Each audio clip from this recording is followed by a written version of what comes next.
You are unquestionably the sole esteemed disciple within the sect, cherished by both the master and the junior sister. Nevertheless, on the very day of attaining the foundational realm, opt to withdraw from their presence, even to avert their discovery. He intentionally sought sanctuary in the barren mountains. Regrettably, I found myself in the company of one of the female protagonists. Furthermore, her visage displayed an uncommon flush. This account is entirely discordant with the established timeline. It ought to be the junior disciple descending the mountain to meet the female protagonist. How could it possibly be I? The narrative briefly alludes to Li Yuwei, a denizen of the illustrious supreme Xianxing Palace within the central divine realm, as she embarks on a journey through the formidable One Beast mountain range, where she is ultimately salvaged by her junior sister. What prompted a multitude of individuals to journey to the eastern wilderness? And what accounts for the pristine clarity of the sky? The author, Go, neglects to address these inquiries. The ensuing narrative is wholly concentrated on the manner in which the junior sister addresses the predicament, encompassing an extensive discourse of 10,000 words regarding her resolution. Should I save her, or should I not? As you remain ensnared in this quandary, a pair of delicate arms, akin to porcelain and reminiscent of lotus roots, suddenly encircles your neck. Before you can articulate a thought, a figure, soft and ethereal, lunges into your embrace. A subtle fragrance of lotus blossoms permeates your senses, and you find yourself swallowing hard, struggling to maintain your composure. What boy of unblemished virtue could withstand such temptation? What course of action to take? If this continues, an incident of snow-like magnitude may transpire. Reason implores you to flee at once, yet your body betrays your intentions. Unable to restrain yourself, one hand instinctively rises to caress Li Yuwei's slender waist. In a moment of unconscious impulse, your hand moves autonomously.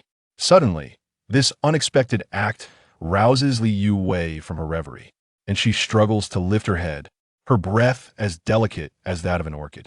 Yet it seems you are oblivious to her predicament, standing there in a stupor, as if confronted by a specter.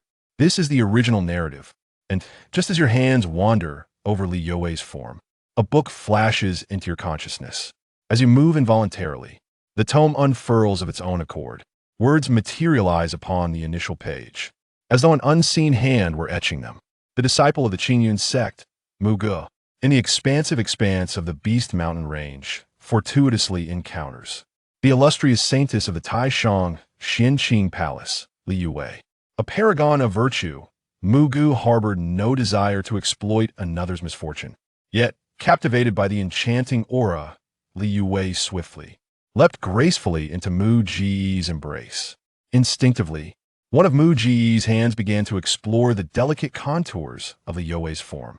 As you peruse the uniform descriptions within the tome, a bold hypothesis unexpectedly unfurled in your thoughts. Apologies flowed forth, and without hesitation, you inclined your head, drawing nearer to Li Yuwei, whose luminous, enchanting lips tantalized invitingly through the shroud. Shortly thereafter, the enigmatic pastoral melody elegantly drew near to Li Yuwei. Indeed, it is so. As if to pause, a wave of joy surges within you. Yet, why has this tome eluded visibility until this moment, only to reveal itself today? Could it be that no opportunity was afforded for your reply? A sudden, enchanting sound tingled in your ears, instantly seizing your attention. Nay, assistance! The sound of a crisp and tender melody graces the ears, reminiscent of the ignition of a fuse, causing the taut string within your mind to snap with startling immediacy. I am here to offer my assistance. Yet do not forget me once you have regained your composure. You are but a fledgling in the nascent stages of your journey, while within the tome, the illustrious Saintess Li Yuwei of the Taishang Xianxing Palace epitomizes the zenith of the golden core stage. In the midst of this unfolding drama, the junior sister has pursued her relentlessly for an entire day and night. Were it not for her current tactical advantage, even 10 of your ilk would likely falter against her formidable prowess. I harbor no ill will towards you. Li Yuwei, breathless and nestled in your embrace, emits a voice both fragile and ethereal from behind the delicate veil. Yet, as she utters these words, 2 crystalline tears cascade from the corners of her eyes. Li Yuwei comprehends that she has erred this time. She ought to have heeded her master's counsel prior to embarking into the eastern wilderness. She is the revered saintess, pure and unblemished, yet she finds herself ensnared with a mere foundational stage young cultivator. Fortuitously, this youth possesses commendable looks otherwise. Li Yue would prefer to endure the flames of tribulation rather than be so casually entrapped. At this moment, you feel the icy liquid coursing through your veins, reaching a boiling point. Brothers, I can no longer withstand this. Advance. At that precise moment, Li Yue, nestled within your embrace, abruptly surged upward, propelling you to the ground. Subsequently, Fairy, do not fret. Oh, Fairy, what prevents you from loosening your attire? How is it that a lotus flower blossoms in this place? I remain oblivious to the passage of time. Unbeknownst to the relentless march of time, Li Yue rests serenely, like a tender kitten, cradled in your embrace, deep in slumber. Her cheeks are softly dimpled. Her visage emanates a delicate blush of health and vitality. Yet you lie still upon the earth, pondering the profound essence of life's significance. Naturally, you possess an apprehension of disturbing this ethereal presence, fearing she may awaken once more. At this juncture, a deep-seated curiosity awakens within you, inciting a quest to comprehend the motivations that led Li Yue to journey from the central divine realm to the eastern wilderness. In the course of your recent deciphering efforts, you have unearthed the realization that Li Yue's essence is devoid of any foundation in clarity. How can clarity possibly deepen with further exploration? Had it not been for your fervent zeal for knowledge and your diligent pursuit of intricate wisdom, you might have found yourself utterly ensnared by the enigmatic tale woven by that elusive author. As you found yourself enveloped in reminiscence, a charming voice, laced with a touch of whimsy, echoed through the air. In that instant, you became acutely aware of the soft, delicate lashes of the woman cradled in your embrace, fluttering with a gentle grace. In an instant, you spring to your feet, instinctively collecting the disheveled garments scattered upon the ground. Without a moment's hesitation, you summon the energy within, propelling yourself towards the cave's entrance with exhilarating swiftness. It is difficult to fathom that one who has relentlessly pursued you for an entire day and night would permit you to flee unscathed. Yet, as soon as your foot crosses the cave's threshold, you abruptly withdraw, retreating into the shadows. Nothing else exists. A chilling spirit sword ominously lingers against your throat. The chilling aura of trepidation surrounds you. You extend your hand to seize the ethereal sword, delicately shifting it to the side. As you turn your head, a smile graces your lips, and you remark, "Ah, you have awakened. I was merely pondering the depths of this cavern and thought it might be invigorating to step outside for a breath of fresh air. Approach, if you will." Li Yue's fragile figure quivered ever so slightly. Hong Chun's tone was icily frigid. Yet, upon deeper scrutiny, one could perceive that the orator appeared to be masking something beneath a veneer of tranquility. "Fairy, such conduct is unbecoming of you. It was you who hastened toward me, and you had vowed not to place blame upon me." Your celestial eyes shimmer with unshed tears, as fragile droplets cascade from the edges of your gaze. A solitary tear meanders down, sparkling in its descent. "Approach me. Do not force me to divulge the intricacies of the third chapter." Li Yue gazes at you. Her previously frigid tone has softened remarkably in this moment. In a similar vein, a delicate blush once again adorns her visage. Observing Li Yue's expression and demeanor, a chilling thought suddenly crosses your mind. Could it be that this sentiment remains inadequately resolved? Oh, author! It is no surprise that the narrative later unfolds to reveal Li Yue pursuing the junior sister for an entire day and night. Surely, you do not expect me to. When confronted by a youth of comparable age, endowed with remarkable beauty, Li Yue felt an acute sense of embarrassment in confessing the truth. Nevertheless, the soft rhythm of her voice and the captivating sparkle that once more flickered in her luminous eyes revealed her deeply held sentiments. "Might I request a brief respite?" In a fleeting moment of uncertainty, Li Yue's countenance grew icy. "This is unacceptable. We must take action at once." Within her, a substantial portion of the Nirvana lotus remained unresolved. Without your aid, she would be engulfed by the overwhelming pure, yang spiritual energy.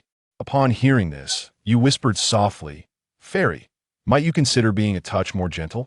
Or, at the very least, allow me to assume the dominant position. Yet, in the blink of an eye, Li Yue's ethereal features flushed a profound crimson. Without uttering another syllable, she transformed into a swift shadow, once more pinning you to the ground. At this moment, the brilliance of the sunlight is not as relentless as it once was.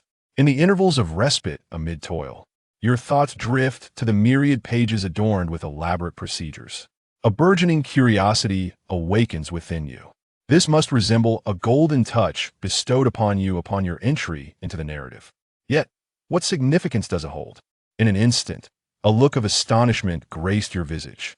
It was at that moment you observed, at the conclusion of each page, a series of radiant dots, varying in size and hue.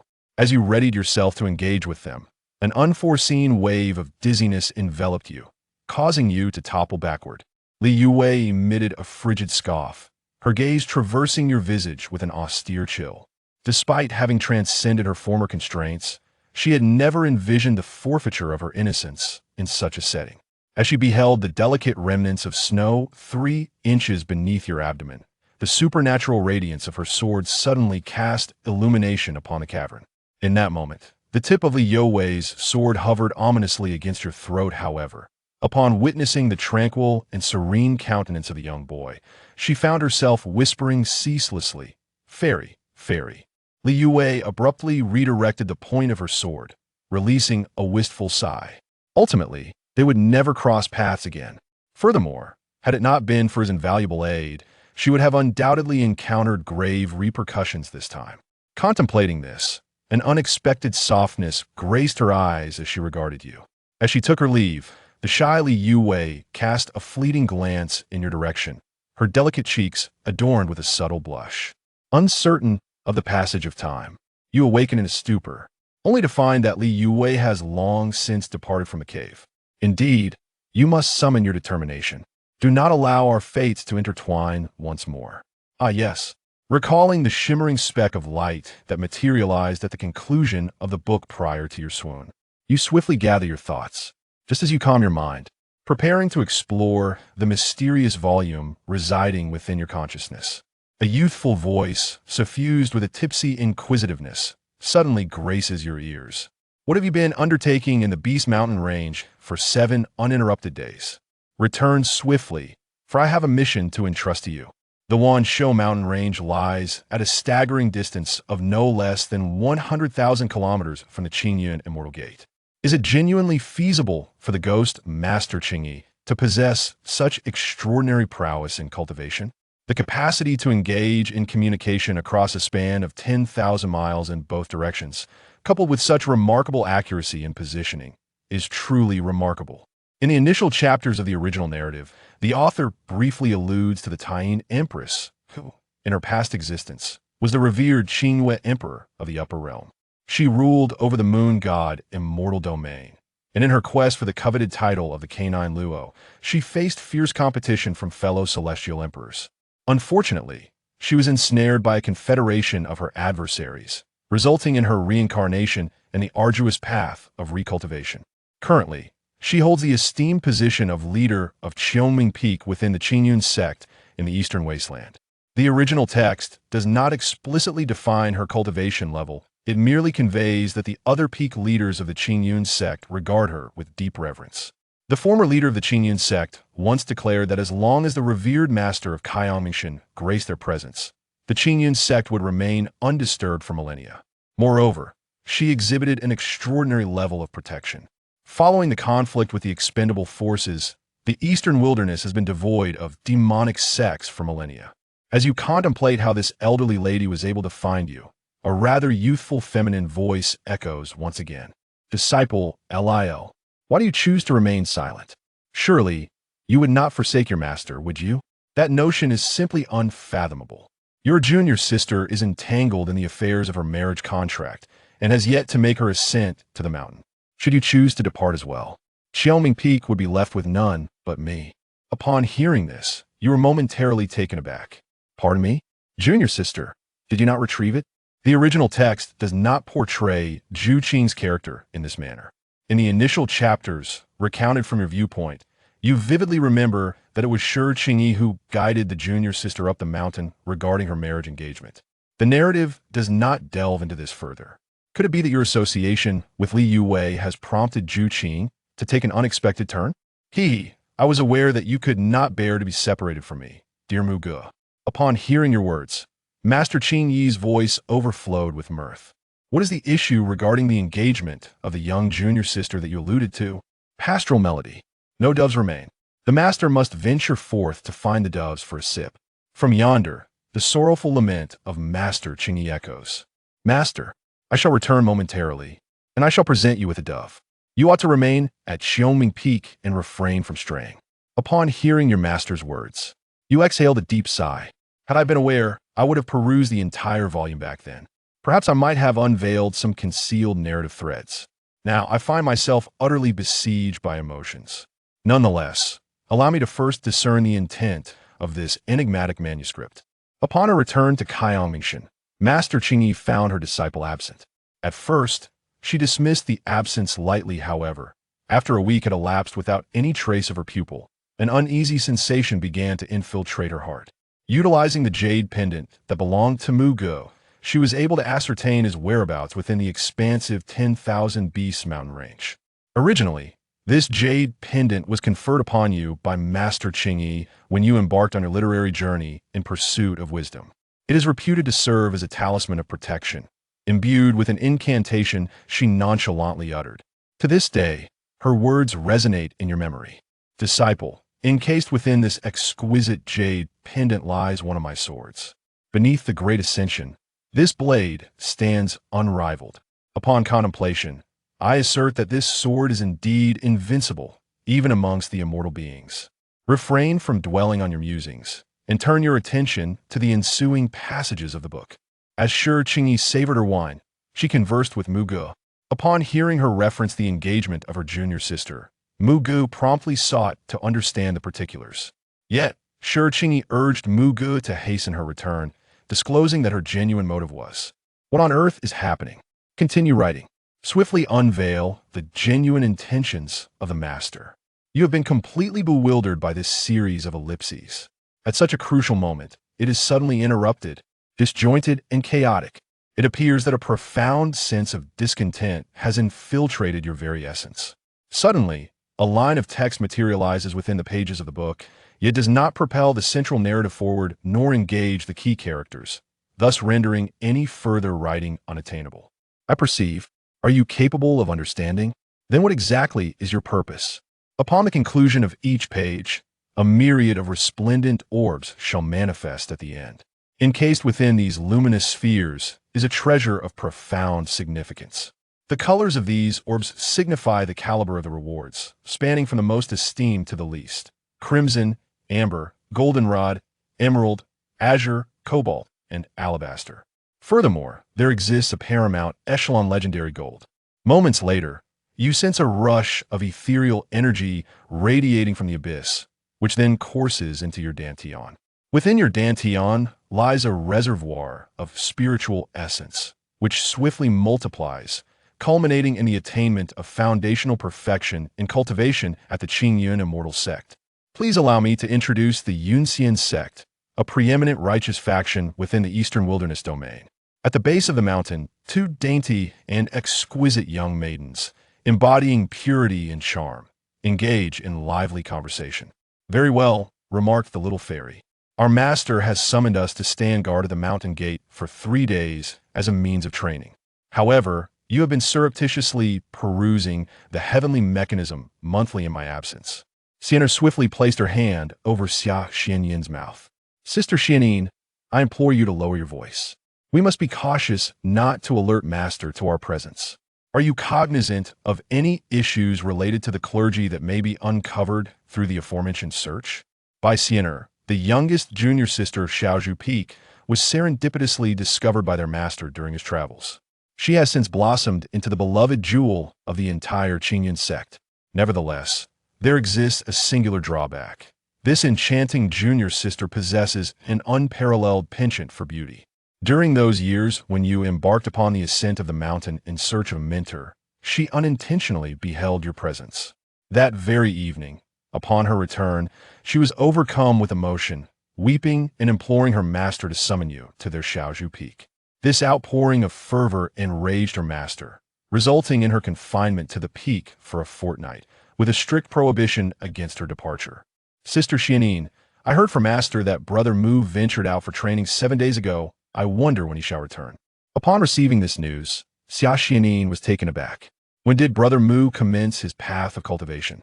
Observing junior sister Xia's demeanor, she advised me to disregard it. However, she herself appears to be quite preoccupied with Brother Mu's matters. How could one remain indifferent? Xia Xianin could confidently assert that everyone in the Qingyun sect harbored a profound interest in you. Sure, Qingyi, the most enigmatic and formidable leader within the Qingyun sect, had yet to take on a disciple, and her cultivation had already reached the realm of immortality. Upon your return alongside the esteemed master, a remarkable commotion erupted. The mere acceptance as the disciple of such a distinguished figure, combined with your otherworldly beauty akin to that of a celestial entity, prompted many to ponder whether you were a reincarnation of an immortal or embodied the attributes of a great sovereign. Within the celestial gates, the transmission officer, Brother Mu, has devoted 3 years to his sojourn atop Xiaoming Peak. His cultivation has ascended to the realm of Yuaning. A conservative appraisal indeed, for the rebirth of immortals transcends the confines of ordinary measures. After collecting her thoughts, Xia Xianin cleared her throat several times. Little fairy, would you be so kind as to ascertain whether there exist any accounts of Brother Mu within the aforementioned texts? As the ethereal being delicately waved the celestial report in her grasp, she playfully exclaimed, "Allow me to share with you that the contents of this month's report are extraordinarily exhilarating. The revered holy maiden Li Yu Wei of the Taishang Xianxing Palace has mysteriously disappeared for 6 months. She has recently resurfaced, now at the nascent soul stage. The metamorphosis of the holy maiden into a fully actualized entity is truly remarkable. However, it seems she has already acquired a companion. Who might this enigmatic figure be? Our publication shall persist in tracking and reporting on this captivating narrative. How are you, Sister Xia? Is the neck ornament satisfactory?" Xia Xianin inclined her head. "Little fairy, I have yet to receive any tidings from Brother Mu." "Sister Xia, kindly turn the page, please."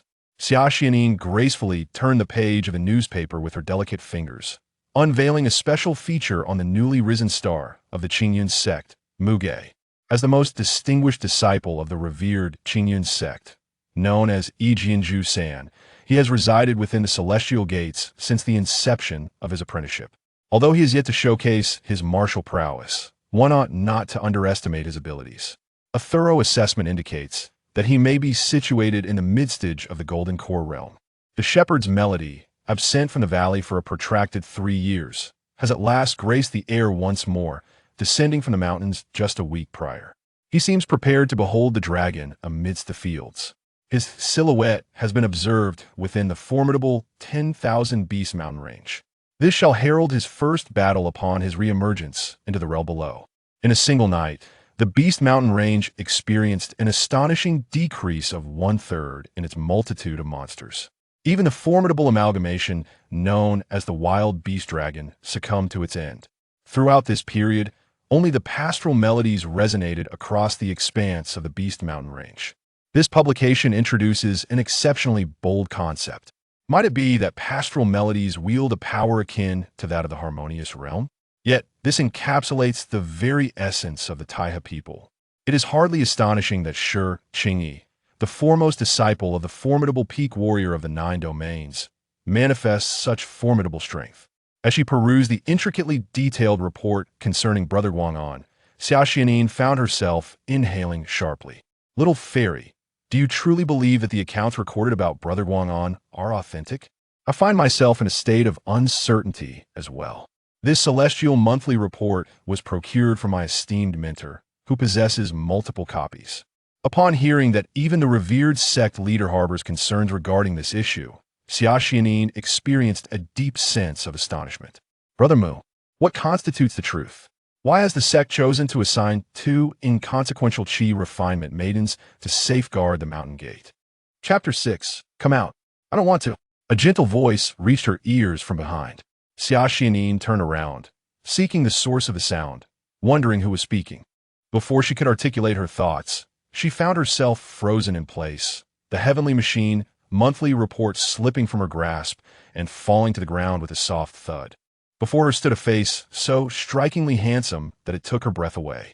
His eyes, akin to stars, were deep as the ocean yet held a hint of indescribable tenderness. What captivated her most was the aura he exuded, an ineffable quality that seemed unmatched by anyone else in the world. Senior Brother Ning. Xiao Xiania. I must be dreaming. Xia Xianin turned in a daze to her equally astonished companion, Bai Xian'er. She had never anticipated encountering Ning Changge here. Hadn't Xiao Xian'er just mentioned that Senior Brother Ning was out training? Senior Sister Xia, this is not a dream. It is indeed Senior Brother Ning. Bai Xian'er, after a moment of stunned silence, suddenly shrieked. Then, she sprang to her feet, her eyes sparkling with excitement as she dashed toward Ning Changge, exclaiming, Senior Brother Ning, it's me. I'm Bai Xian'er, your devoted fan. Meanwhile, Ning Changge stood there, utterly bewildered. He had merely arrived at the foot of the Immortal Gate Mountain, using a positioning talisman, and had seen only 2 young girls in the Qi refinement stage guarding the entrance. Out of caution, he had casually inquired why they were there. Yet the 2 of them seemed to have lost their minds, shouting wildly. The one named by Xian'er was particularly outrageous, recklessly running toward him. Stop!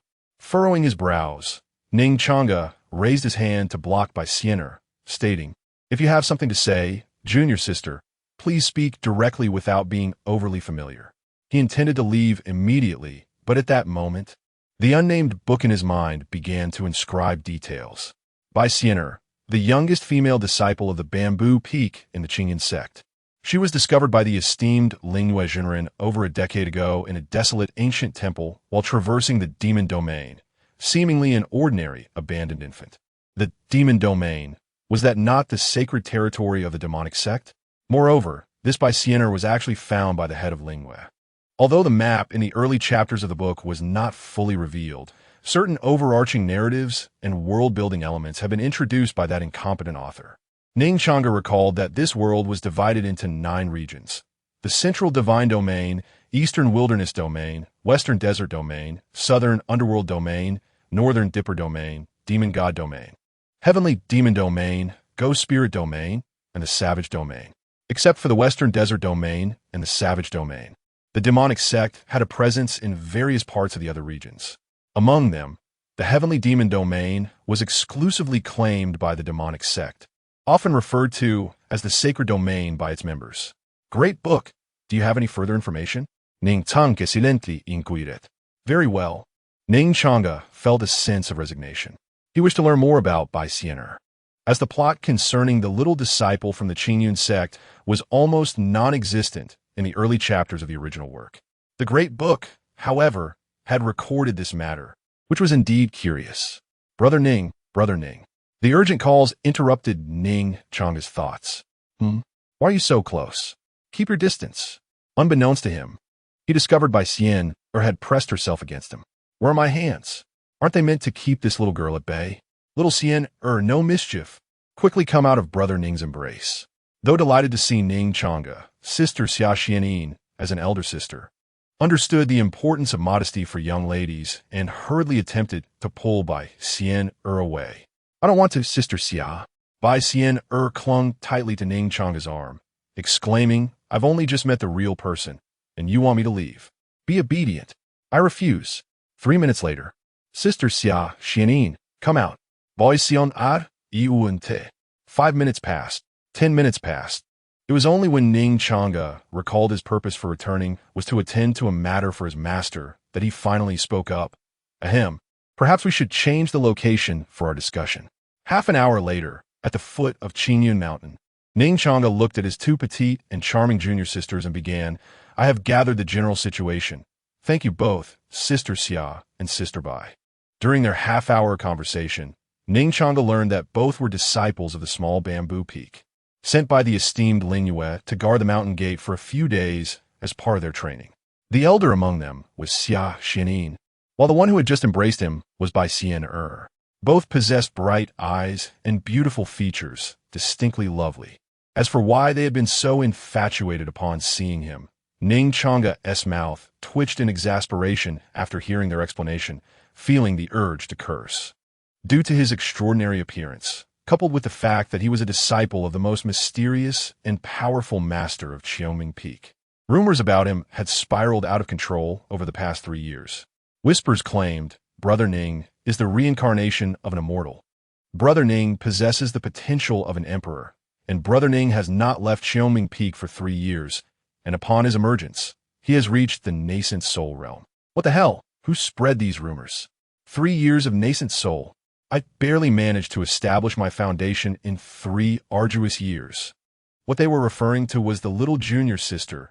The little junior sister. She is the great heroine. Not arduous at all. Not arduous at all. Bai Xian and Xia Xian quickly shook their heads, insisting, it is Brother Ning who has endured hardships. This outing was truly astonishing. What are you talking about? Ning Changge was left bewildered by their words. What hardships had he faced? The most he had done was help Li Yuwei with a poison, which merely strained his waist. Huh, Brother Ning, you're still unaware? As the realization struck her that Ning Changge had not descended the mountain for 3 years, Bai Xian exclaimed, I see. Brother Ning, you must be the type who is indifferent to fame and fortune. Xia Xian handed Ning Changge the Tianji monthly report, which had just fallen to the ground, saying, Brother Ning, take a look at this, and you will understand. Oh. Ning Changge extended his hand to receive the item and inadvertently brushed against a storage bag filled with demonic beasts. He intended to peruse its contents while strolling along the road to Qiuming Peak, seeking a diversion. The original text of the Celestial Secrets Monthly had mentioned that it contained a plethora of information and gossip, akin to the trending news of a past life. All right, I shall take my leave. Suddenly, Ning Changge appeared to recall something and inquired of the girls before him. By the way, do you have a moment to spare? I would like to request your assistance. Yes, yes. Ning Xixiang, please tell us what you need, Bai Xian eagerly nodded. The mere thought of aiding Ning Xixiang filled her with excitement, as it also presented an opportunity for further conversation. Oh, this is too much, too much. Let me express my gratitude in advance, Xianer. Ning Changge produced the storage bag he had used to contain the demonic beasts and gently handed it to Bai Xianer. Inside are some demonic beast carcasses. I would appreciate it if you could deliver them to the Sex trading post. Also, please keep the spirit stones obtained from the trade safe for me. I shall retrieve them later. The trading post was neither too far nor too close to Qiuming Peak. Were it not for the concern that his companion, Shi Qingyi, a notorious drinker, might not wait for him and venture off in search of liquor, Ning Changge would have preferred to make the trip himself. However, with 2 innocent admirers providing free labor, why not take advantage of the situation? Moreover, there was a pivotal reason. Since this Bai Xianer appeared in the Great Treasure Book and was intertwined with the main narrative, Ning Changge deemed it essential to deepen their acquaintance. And what better way to do so than to enlist her help? Bai Xianer cheerfully accepted the storage bag, nodding enthusiastically. No problem, Ning Xixiang, leave it to me. Seeing that the connection had been established, it was time for him to depart. Ning Changge slowly rose to his feet, a gentle smile gracing his lips. Very well, I have matters to attend to, so I shall take my leave. The spring sun bathed his face in a golden glow, rendering him utterly captivating.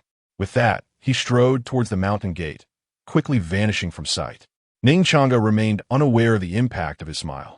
Yet, the 2 girls left in his wake found their minds buzzing, their hearts surging with a tidal wave of pink. Sister Xia, just now did Ning Xixiang, was he smiling at me? Xianer, pinch me quickly. Is this a dream? Chapter 7. Little Bamboo Peak Lu Qingxue. Please enlighten me, Senior Brother Ning. Bai Xian gently pinched Xia Xuanyuan's cheek. Sister Xia, you are not dreaming.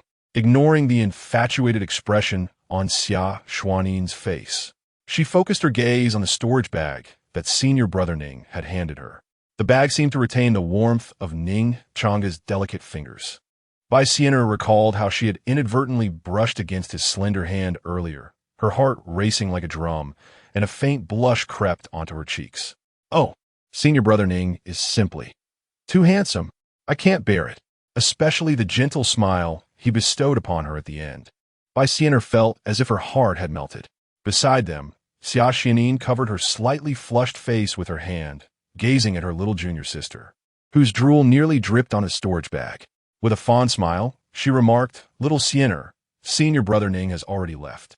It seems our little sister is beyond saving." However, senior brother Ning truly is quite dashing.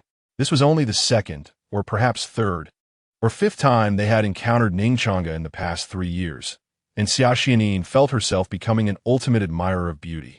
"Sister Xia, I know senior brother Ning has already departed." Bai Xianer wiped the corner of her mouth, brimming with excitement. "But just thinking that this is a task assigned to us by senior brother Ning makes me thrilled." In her mind, this was not merely a request from Ning Changge, but rather their mission. "By the way, little Siener, what do you think is inside the storage bag that senior brother Ning gave us?" Xia Xianin suddenly inquired. Curiosity piqued as she gazed at the bulging bag in Bai Xiener's hands. Without hesitation, Bai Xiener replied, "Beasts. Didn't senior brother Ning mention there were some beast corpses? But if it's just some beast corpses, why would we need to go to the Immortal Sect trading post?" Xia Xianin countered. She remembered that the trading post was generally reserved for significant transactions. Typically, when disciples returned from slaying a few beasts during their trials, they would head to the Yuling Peak. The Yuling Peak, one of the 7 peaks of Qingyun, was specifically designated for nurturing spirit beasts. Thus, it was the most efficient place for handling beast corpses. Bai Xiener, also puzzled by the question, shook her head in confusion. "Do you think there could be hundreds, or even thousands, of beast corpses inside?" Xia Xianin remarked suddenly, her gaze fixed on the stuffed storage bag. She recalled the report from the Tianjin Monthly, which stated that the number of beasts in the Beast Mountain range had drastically decreased by 1/3 overnight. During that time, only Ning Changge had been in the Beast Mountain range. Senior brother Ning had told them that the storage bag contained some beast corpses. This sum could equate to 1/3. "Sister Xia, you wouldn't mean to imply." Bai Xiener's face displayed disbelief as she grasped her sister's meaning. She remembered that it was she who had shown Xia Xianin that Tianjin Monthly report. As a devoted fan of Ning Changge, Bai Xiener had scrutinized every detail regarding him. Xia Xianin nodded in affirmation. "Yes. Apart from this possibility, there can be no other explanation." Suddenly, Bai Xiener exclaimed, "Oh no, Sister Lu is in trouble. Hurry, Sister Xia. We must reach Qioming Peak before brother Ning." Without allowing her time to react, Bai Xiener swiftly rose, grasping Xia Xianin's hand as they hurried towards the direction previously taken by Ning Changge. "Little Xiener, what is the matter?" Xia Xianin inquired with confusion. Bai Xiania, in a flurry, responded, "Have you forgotten what Sister Lu said a few days ago after successfully breaking through to the late Golden Core stage on Shaozhu Peak? Are you implying this is dire? Sister Lu is in danger." Initially perplexed by her junior sister's words, Xia Xianin suddenly became alert upon hearing that Sister Lu had successfully advanced to the late Golden Core stage. Their senior sister, Lu Qingxue, was the most talented disciple of the Qingyun sect. Years ago, when Sister Lu was brought to the mountain by the esteemed Ling Wei, her first thought was to seek the guidance of the sect leader at Qioming Peak. However, the sect leader merely dismissed her with a casual remark, "You are not yet worthy to be my disciple." Left with no choice, Sister Lu had to come to Shaozhu Peak and become Ling Yue's disciple. This incident had always lingered in Sister Lu's heart, an unquenched desire. It was only 3 years ago, after witnessing Ning Changge become a disciple of Qingyi, that her fighting spirit was fully ignited. If she was deemed unworthy to be the sect leader's disciple, then defeating the disciple personally trained by Qingyi would surely prove her worth. Thus, for the past 3 years, Sister Lu had been diligently cultivating in seclusion. Just 3 days prior, she successfully broke through, entering the late Golden Core stage, and was preparing to challenge Ning Changge at Qioming Peak. However, according to the Tianshu Monthly report and the full storage bag gifted by Brother Ning, it was evident that he had already attained the transformation stage. How could a late Golden Core practitioner contend against a transformation stage master? What if Sister Lu inadvertently provoked Brother Ning's wrath?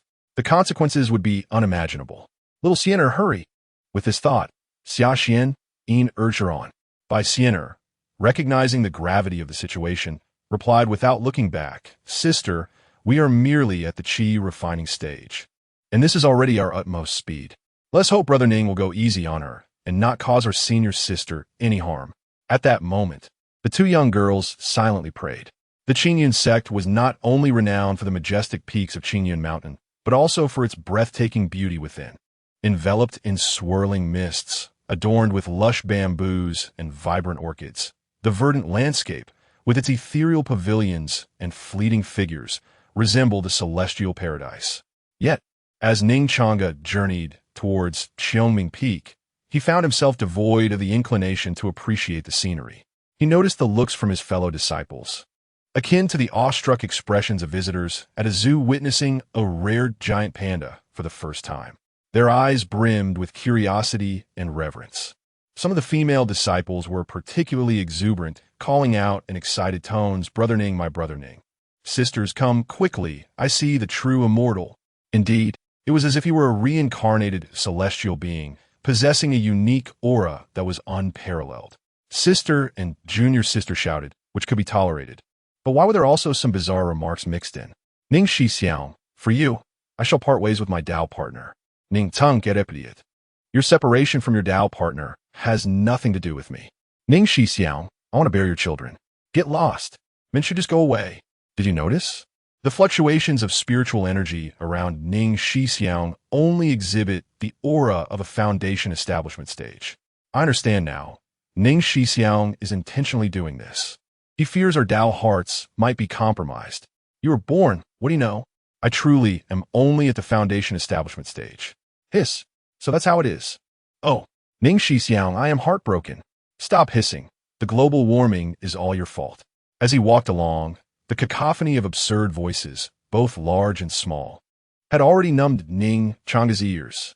Why was this happening? He had merely left the immortal sect for a few days and accidentally slept with Liu Wei. Yet upon returning to the sect, everything had changed. He was but cannon fodder, mere cannon fodder. Seizing the opportunity while these bewitched fellow disciples were distracted, Ning Changge swiftly retrieved the Heavenly Mechanism monthly report from his arms. Ah, the Heavenly Mechanism monthly report. He recalled that the girl Xia Xianin had urged him to look at this when he was at the mountain gate. He hadn't thought much of it then, but now Ning Changge suddenly felt he could discover answers within its pages. He quickly flipped through several pages. What nonsense was this? Why was it all about rankings? With patience, he finally reached the page that Xia Xianin had previously examined. Qingyun Immortal Sect, Rising Star, Ning Changge, Exclusive Report. A few seconds later, Ning Changge could no longer contain himself. Damn it, you lot. The Heavenly Mechanism Pavilion has a score to settle with me.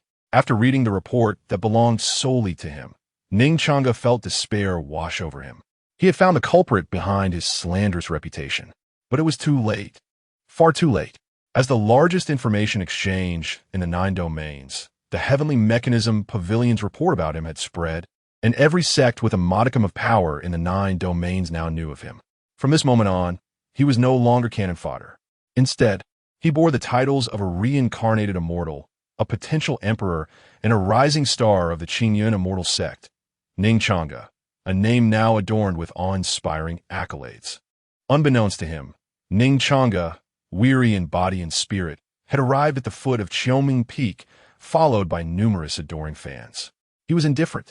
Perhaps he truly did not care. The sorrows and joys of individuals differ. At this moment, Ning Changge only felt the noise was unbearable, especially that so-called Heavenly Mechanism Pavilion. It was simply intolerable. Little Bamboo Peak, Lu Qingxue, please guide me, Ning Xixiang. Suddenly, a clear and ethereal voice drifted into Ning Changge's ears, interrupting his thoughts. Chapter 8. What should we do, family? The female protagonist wants me to duel. Within the Qingyun sect, 2 petite figures swiftly darted by, creating a striking scene that captured the attention of many disciples. Numerous voices rose in curiosity. Is that not junior sister Bai and senior sister Xia? Why are they running so fast? Could be a race to see who arrives first. Yet their direction seems to lead towards Qiongming Peak.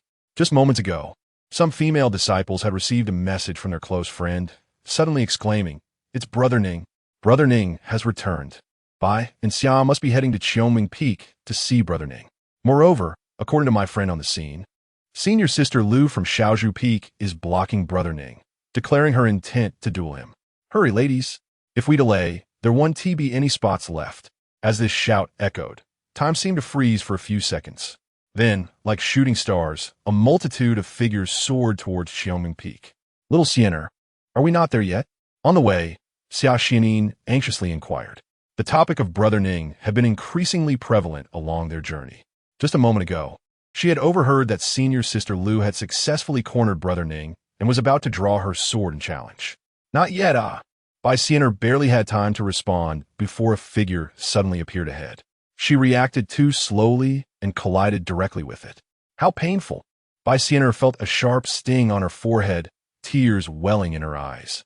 Rubbing her forehead, she looked up to see who it was. Master. Seeing the stern figure of real person Lingwei, clad in a moon-white Taoist robe, Xia Xianin immediately halted and bowed. Look at you both, flustered and disheveled. What disgrace!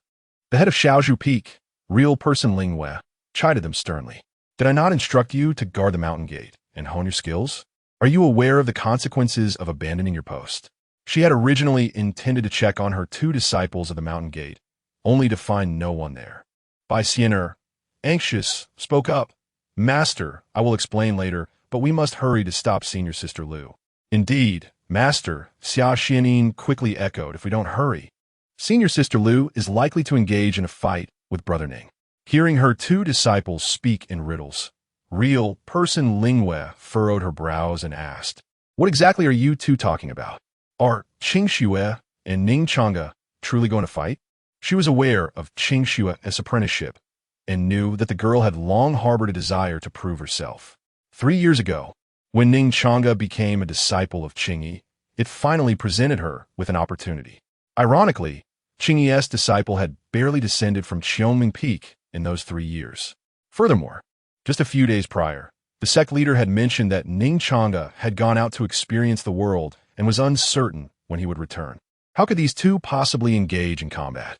Moreover, even if they did, her disciples were not weaker than anyone else. The outcome was still uncertain. Never mind, little Sienna. Just show your master that storage bag. Upon witnessing her master in such a state, Xia Xianin understood that unless she presented something of substance, it would be exceedingly difficult to gain her master's trust. Bai Xian'er, clutching her storage bag tightly, hesitated and remarked, but this belongs to Brother Ning. It may not be appropriate to show it to Master. The tone of Master Lingwei turned slightly ominous as she declared, I'm quite eager to see what you speak of so ambiguously. With that, she gracefully extended her hand, and seemingly out of thin air, Ning Changge's storage bag appeared in her grasp. Without a moment's hesitation, she probed its contents with her divine sense. Inside the bag lay the corpses of thousands of spirit beasts, all of which were at least at the transformation stage, along with the massive skeletal remains of a demon dragon, radiating a formidable aura of composite realm spiritual energy. Staring at the contents, Master Lingwei was rendered speechless. What on earth is this? Instinctively, she took a half-step back. If she was not mistaken, this dragon should be one of the 3 great demon kings of the 10,000 Beast Mountain range, the wild demon dragon. How could it possibly be found in Ning Changge's storage bag, reduced to mere bones? Suddenly, Master Lingwei recalled the latest issue of the Celestial Secrets Monthly that her senior brother had shown her the previous day. In that report, she had seen details regarding Ning Changge.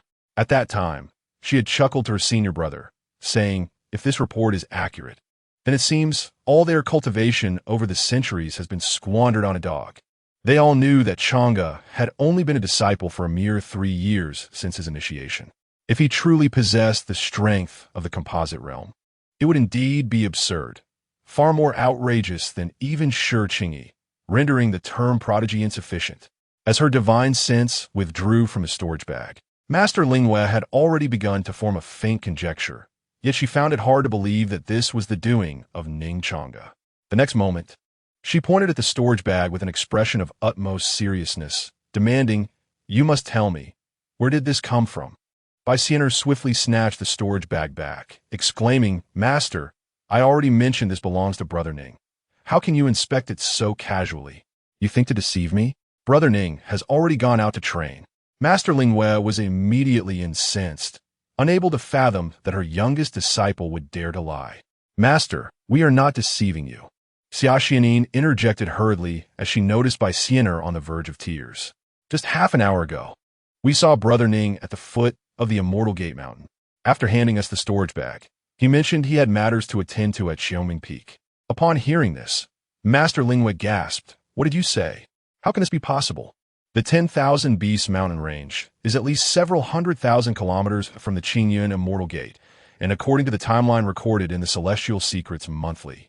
Unless Ning Changge truly possessed the strength of the composite realm, it would be impossible for him to return in such a short span. Could it be that everything stated in the Celestial Secrets Monthly was indeed true? "Master, please do not inquire further," Xia Xianin continued. "Senior Sister Lu is currently confronting Brother Ning. If a conflict arises, Senior Sister Lu will undoubtedly be in peril." At that moment, Master Lingwei finally comprehended the urgency of their situation. A golden core stage cultivator daring to challenge someone with the strength of the composite realm. How reckless. With a graceful wave of her hand, the ethereal figure of Lingwei summoned two individuals, declaring, "Come, I shall guide you to Xiaoming Peak." Meanwhile, at the foot of Xiaoming Peak, a multitude of disciples from Qingyun gathered, their expressions animated, holding their breath, and wide-eyed as they beheld a pair of figures reminiscent of mythological deities not far off. A youth, resplendent and elegant, stood tall at the base of the mountain, while opposite him stood a maiden of celestial beauty. In that moment, their presence at the mountain's foot resembled a vibrant springtime landscape, capturing the attention of all who beheld them. Likewise, several elders who had hurried over upon receiving the news cast curious glances in their direction. At this juncture, Ning Changge focused intently on the woman clad in white before him, his expression marked by a profound sense of bewilderment. The woman's beauty was akin to that of a fairy descending from the Yao Terrace, adorned in garments as pure as snow. Her hair flowed like dark silk over her shoulders, her skin as smooth as fine jade, and her eyes sparkled like stars, clear and devoid of any impurities. Standing there, it seemed as if the very heavens dimmed in her presence. She was perfection personified, a thought that initially crossed Ning Changge's mind. However, one aspect troubled him.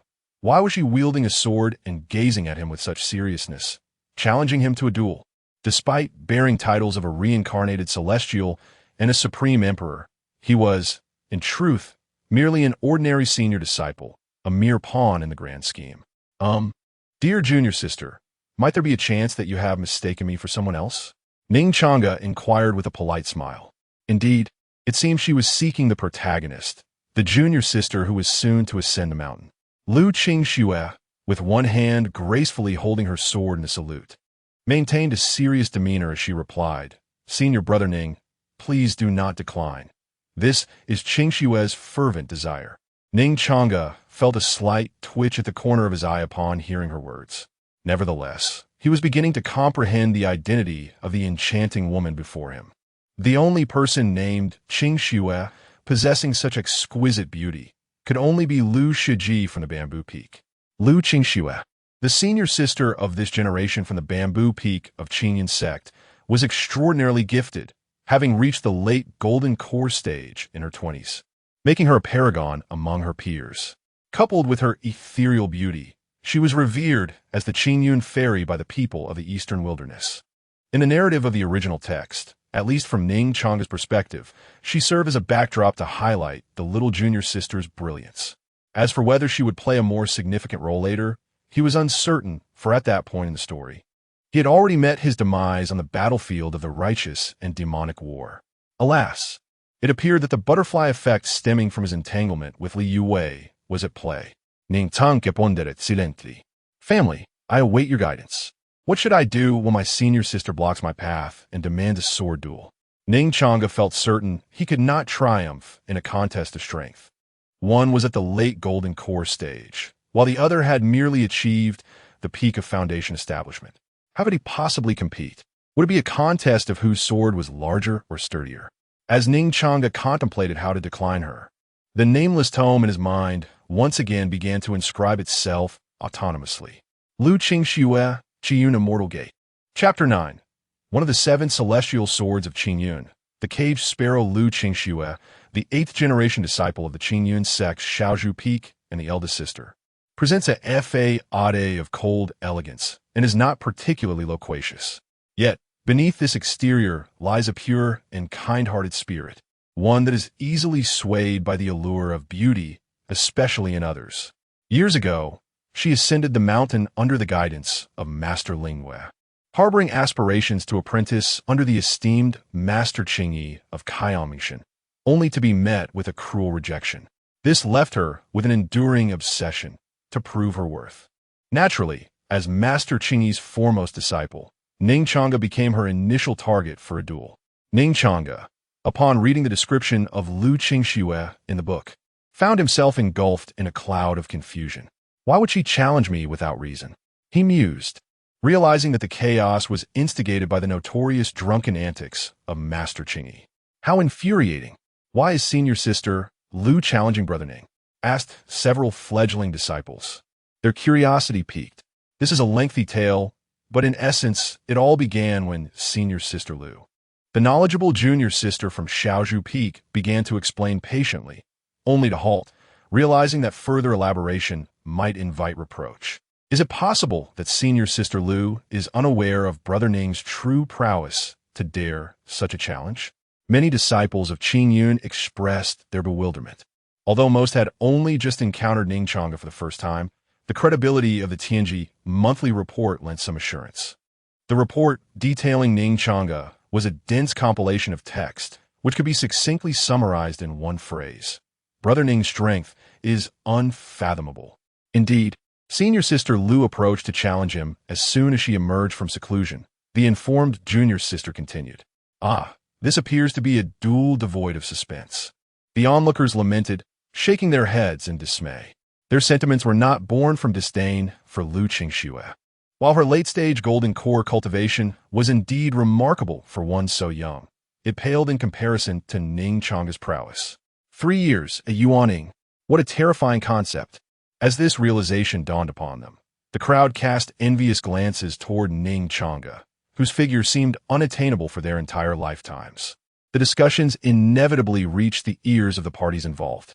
Ning Changge, upon hearing their remarks, struggled to suppress a surge of indignation. The pressing concern was to extricate himself from this predicament, rather than engage in idle banter with these inebriated disciples. Brother Ning, I humbly seek your guidance.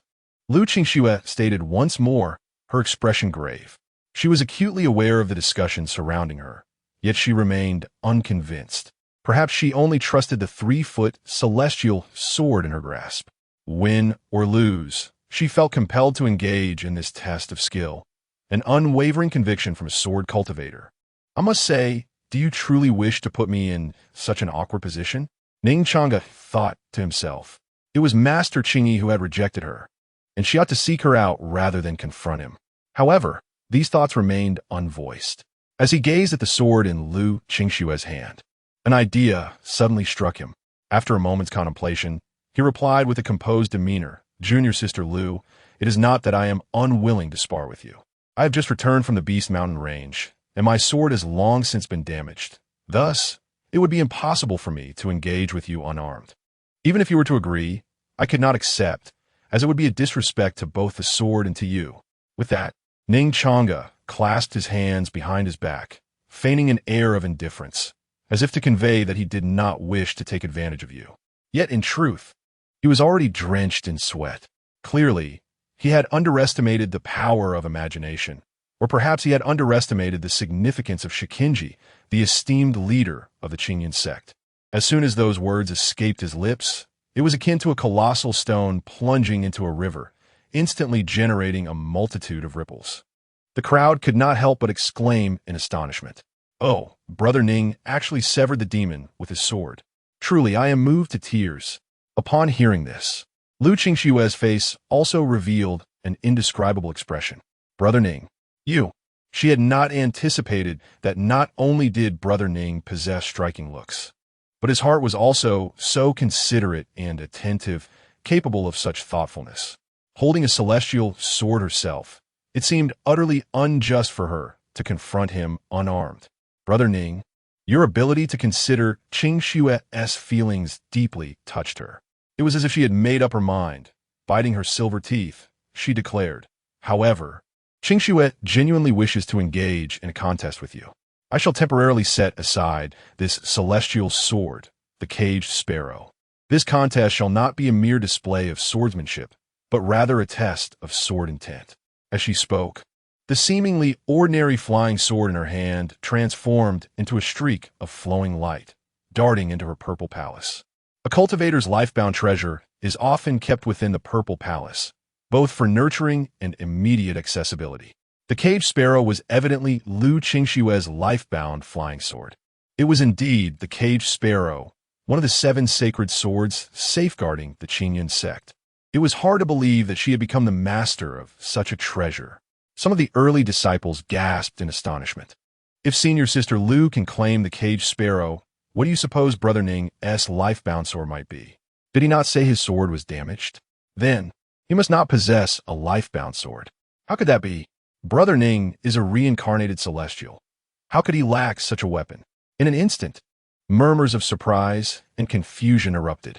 As for lifebound swords, I have spent 3 years atop Qiuming Peak without even seeing a scabbard.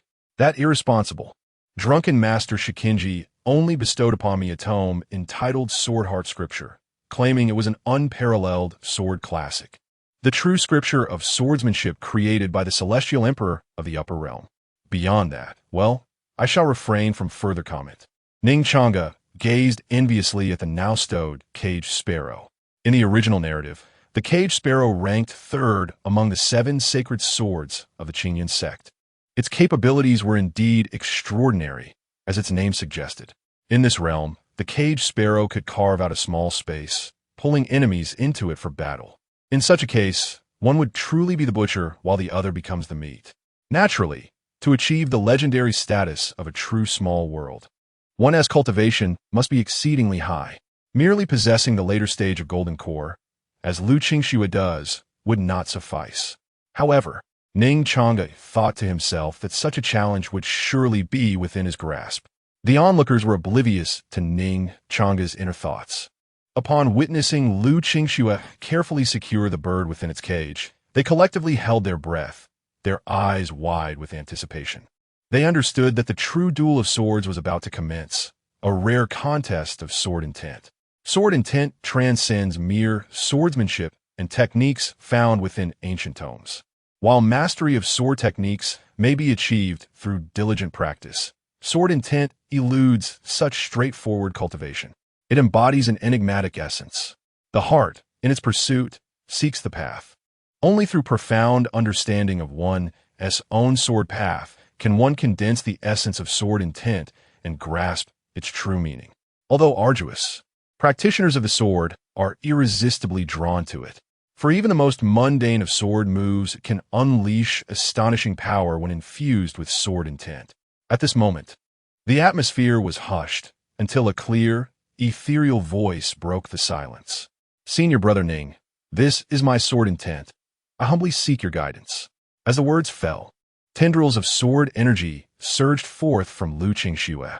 This chaotic yet vibrant energy coalesced into a flowing river of sword intent encircling her. Sword intent permeated the air. Beneath Qiangmingshan, the gathered disciples distinctly sensed this icy, murderous aura. All eyes were fixed fervently on Ning Changge, eagerly anticipating the formidable sword intent he would unleash. Would it be the legendary extermination sword intent, said to be wielded only by the founding ancestors of the Qingyan sect? After all, Senior Brother Ning was the reincarnation of an immortal. Yet, Chapter 10, the galaxy is also a river. However, in the next moment, everyone was left in a state of bewilderment, akin to a monk who cannot comprehend the situation. The once revered figure, the reincarnated immortal, and the gifted Brother Ning, who had reached the nascent soul stage in merely 3 years, stood utterly still, seemingly in motion, yet entirely motionless. At this moment, they all silently wished to convey, report, we suspect Brother Ning is in a daze, but we lack evidence. If Ning Changge possessed the ability to read minds, he would hear their thoughts and affirm, you are not mistaken. I am indeed lost in thought. As for sword intent, he had not been instructed by Master Qingyi, and he was uncertain whether the sword intent of this realm aligned with his understanding derived from novels. The tome, Sword Heart Sutra, given to him by Master Changge, contained no references to such concepts, save for a peculiar and obscure series of sword syllables. There were 462 syllables in total. During the past 3 years on Qiangmingle Peak, apart from his cultivation, he had spent countless moments silently reciting and memorizing these syllables, regardless of any other outcomes. Each time he completed the recitation, he felt a refreshing coolness wash over him, as if he had entered a state of clarity and purity. Nevertheless, despite his lack of understanding of sword intent, he remained remarkably composed. From the moment he had been challenged by Sister Lu to the present contest of sword intent, he had indeed been intimidated by her series of actions. Lu Qingxue was in the late golden core stage, while he had only achieved the pinnacle of foundation establishment. She possessed knowledge of sword intent, a concept he had never even encountered. It seemed that in every conceivable aspect, he was destined to lose. But was this truly the case? Certainly not. During this brief interval of being cornered into a challenge, his mind was racing, and he devised a strategy. Within the great treasure book, he uncovered a golden legend, the conceptual technique, traversing the world for over 3,000 years, never once defeated. He was at the pinnacle of foundation establishment, while she was merely one major stage above, in a nascent soul stage. This meant that if Lu Qingxue were to compete against him, the outcome would be a 50-50 chance. So, why should he be anxious? Let the battle commence. Moreover, this was a conceptual technique. In his mind, the galaxy was indeed a river. To ensure absolute certainty, he had just consulted the great treasure book, which also accounted for his apparent daze in the eyes of the onlookers. Does this 50-50 chance encompass everything? He inquired. As long as you can ensure the opponent's cultivation is one major stage lower than yours, in any aspect, you can achieve a 50-50 outcome. Ahem. Does that include other aspects? Apologies, this book is a serious tome, only to be read for historical accounts. Please do not corrupt the readers. Well, Gust Ayist. Upon hearing the affirmation from the great treasure book, Ning Changge felt an immense sense of appreciation for the concept of Huaxia. He looked at the flowing river of sword energy surrounding Lu Qingxue, suddenly smiled gently at her, while silently reiterating those 3 words, 50-50. At that moment, everyone present was left utterly perplexed by Ning Changge's smile. Ning Xixiang, you are indeed handsome, but how can you smile at such a critical moment? Can't you see that Lu Shiji's sword intent has coalesced into a river? Ning Xixiang, quickly manifest your sword intent. Yet, there was one person who remained unfazed by Ning Changge's smile, and that was Lu Qingxue. Upon seeing Ning Changge smile for the first time, she found herself momentarily entranced. It was impossible to resist. That smile was truly enchanting. However, in that fleeting moment of distraction, Lu Qingxue suddenly realized that the sword intent circulating within her had inexplicably faltered. This stagnation was alarming. She noticed that the river of sword energy that had once flowed around her began to churn restlessly. How could this be? She had given no command. Lu Qingxue attempted to force it to halt, but to no avail. The sword energy was afraid, terrified of Ning Xixiang. A terrifying sword intent emanated from him. And this was the message conveyed to her through her own sword intent as she struggled to maintain control. In that instant, panic enveloped her. What manner of sword intent could instill such fear in a second-level sword heart? At this moment, all the observing disciples noticed the turbulent river of sword energy surrounding Lu Qingxue. They understood that Lu Shiji was about to launch an attack.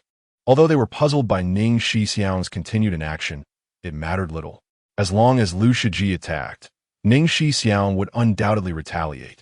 Yet as seconds ticked by, Lu Shiji too became immobile, standing there in a daze. Only the sword energy surged around her, yet it refrained from striking at Ning Xixiang. What is Lu Shiji doing? Why is she not attacking Ning Xixiang? For heaven's sake, I am not a sword cultivator. Is there any sword cultivator among us who can explain? Some disciples whispered among themselves. The rough martial artists do not understand this. Look closely at Lu Shiji. Isn't she drenched in sweat? Meanwhile, Ning Xixiang remains calm and composed, a gentle smile gracing his lips. A sword cultivator among them understood the principles of the sword. It seems to be true. The crowd nodded in agreement. The essence of intent is not something mere mortals can grasp, and contests of sword intent are exceedingly rare. To the untrained eye, it may appear as though Lu Shiji and Ning Xixiang are both unmoving, but in reality, their sword intents are in constant competition. Judging by the current state, Lu Shiji is likely to lose. The sword cultivator continued, revealing the truth. However, while you may explain, how dare you insult us as crude brothers? Let us teach him a lesson. Some disciples from Jinwu Peak muttered angrily. Jinwu Peak, one of the 7 peaks of the Qingyun immortal sect, housed a group of fiery-tempered martial artists. They despise being labeled as simple-minded, brawny warriors. Alas, no, that is not right. Please don't slap me. This minor commotion did not affect Ning Changge and Lu Qingxue. Ever since he activated the 50-50 skill, Ning Changge had remained elegantly composed, taking the opportunity to admire the beautiful Shiji. From the very first glance, he had been captivated by her charm. Upon closer examination, it would not be an exaggeration to describe her as breathtakingly beautiful. Yet, considering the temperament of this dogged author, Ning Changge is certain that there must be a central storyline involving Lu Qingxue. It remains uncertain whether this plot development will lead to a happy ending or a tragic one. While Ning Changge finds joy and delight within, Lu Qingxue harbors a profound bitterness in her heart. Had she known better, she would not have dared to challenge her esteemed senior brother. Now, she finds herself in a predicament, caught between a rock and a hard place. Her sword intent grows increasingly uncontrollable, and she is unable to rein it in. Should this continue, it will not be Ning Xixiang who falls first, but rather she who is harmed by the chaotic sword intent raging within her. Moreover, there is a critical issue at hand. Ning Xixiang's starry gaze is unwaveringly fixed upon her, his lips occasionally curving into a tender smile. Lu Qingxue's delicate features flush slightly, her heartbeat quickening beyond its usual rhythm. She has never experienced such a moment, engaging in eye contact with a man, especially one of such striking beauty. This unprecedented situation leaves her somewhat flustered, as the ethereal fairy reveals a bashful demeanor akin to that of a young girl. With a shy lowering of her head, her voice becomes a mere whisper, losing the icy chill it had moments before. Ning Xixiang, could you please refrain from staring at me? However, perhaps due to her nerves or shyness, Lu Qingxue's voice is so faint that Ning Changge, standing not far away, cannot discern her words. Ning Changge furrows his brow, a look of confusion crossing his face. After a brief hesitation, he strides slowly toward Lu Qingxue. What did you just say? Before he can finish, a sudden, urgent, and earnest call echoes from behind him. Changshitsi, please show mercy. Chapter 11. Brother Ning. I apologize. Senior Brother Changge, I implore you to show mercy, exclaimed Master Lingwei, her voice rising in urgency. Earlier, upon hearing by Xiener and Xia Xuanin's words, she had hurriedly descended from Qiuming Peak with her 2 young disciples.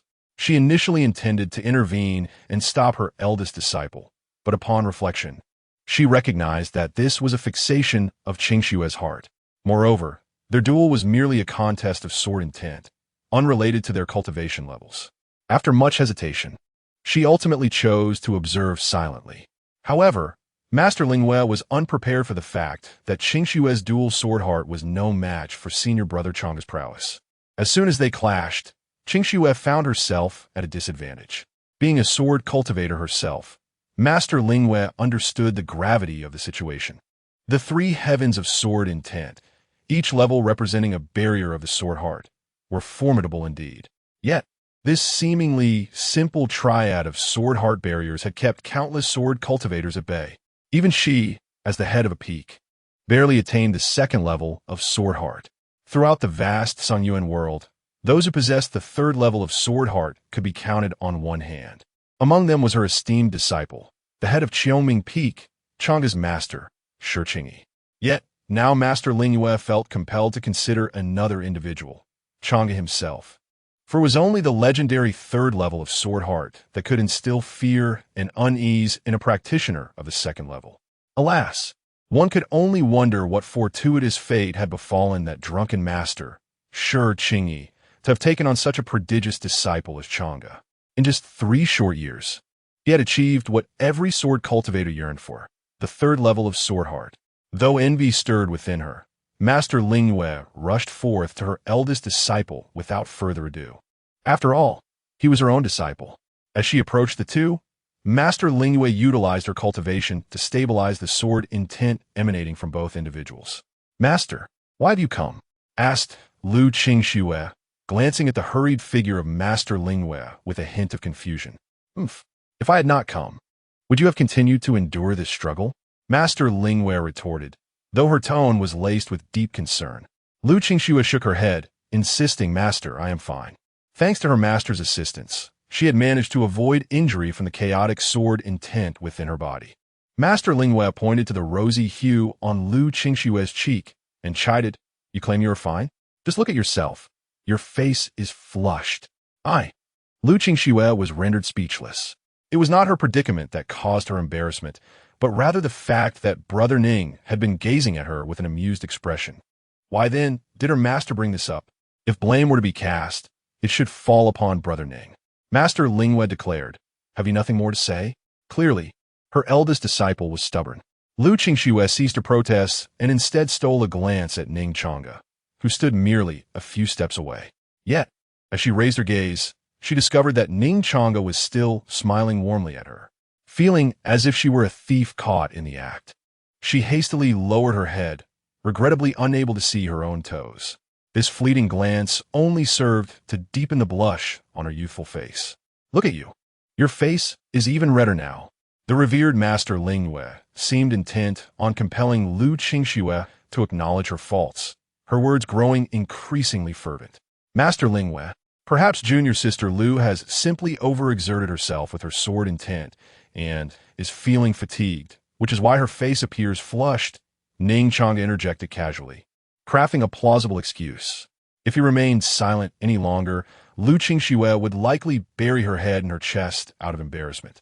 It was quite disheartening to see someone in their 20s being reprimanded by their own master. "My apologies, Master Changge."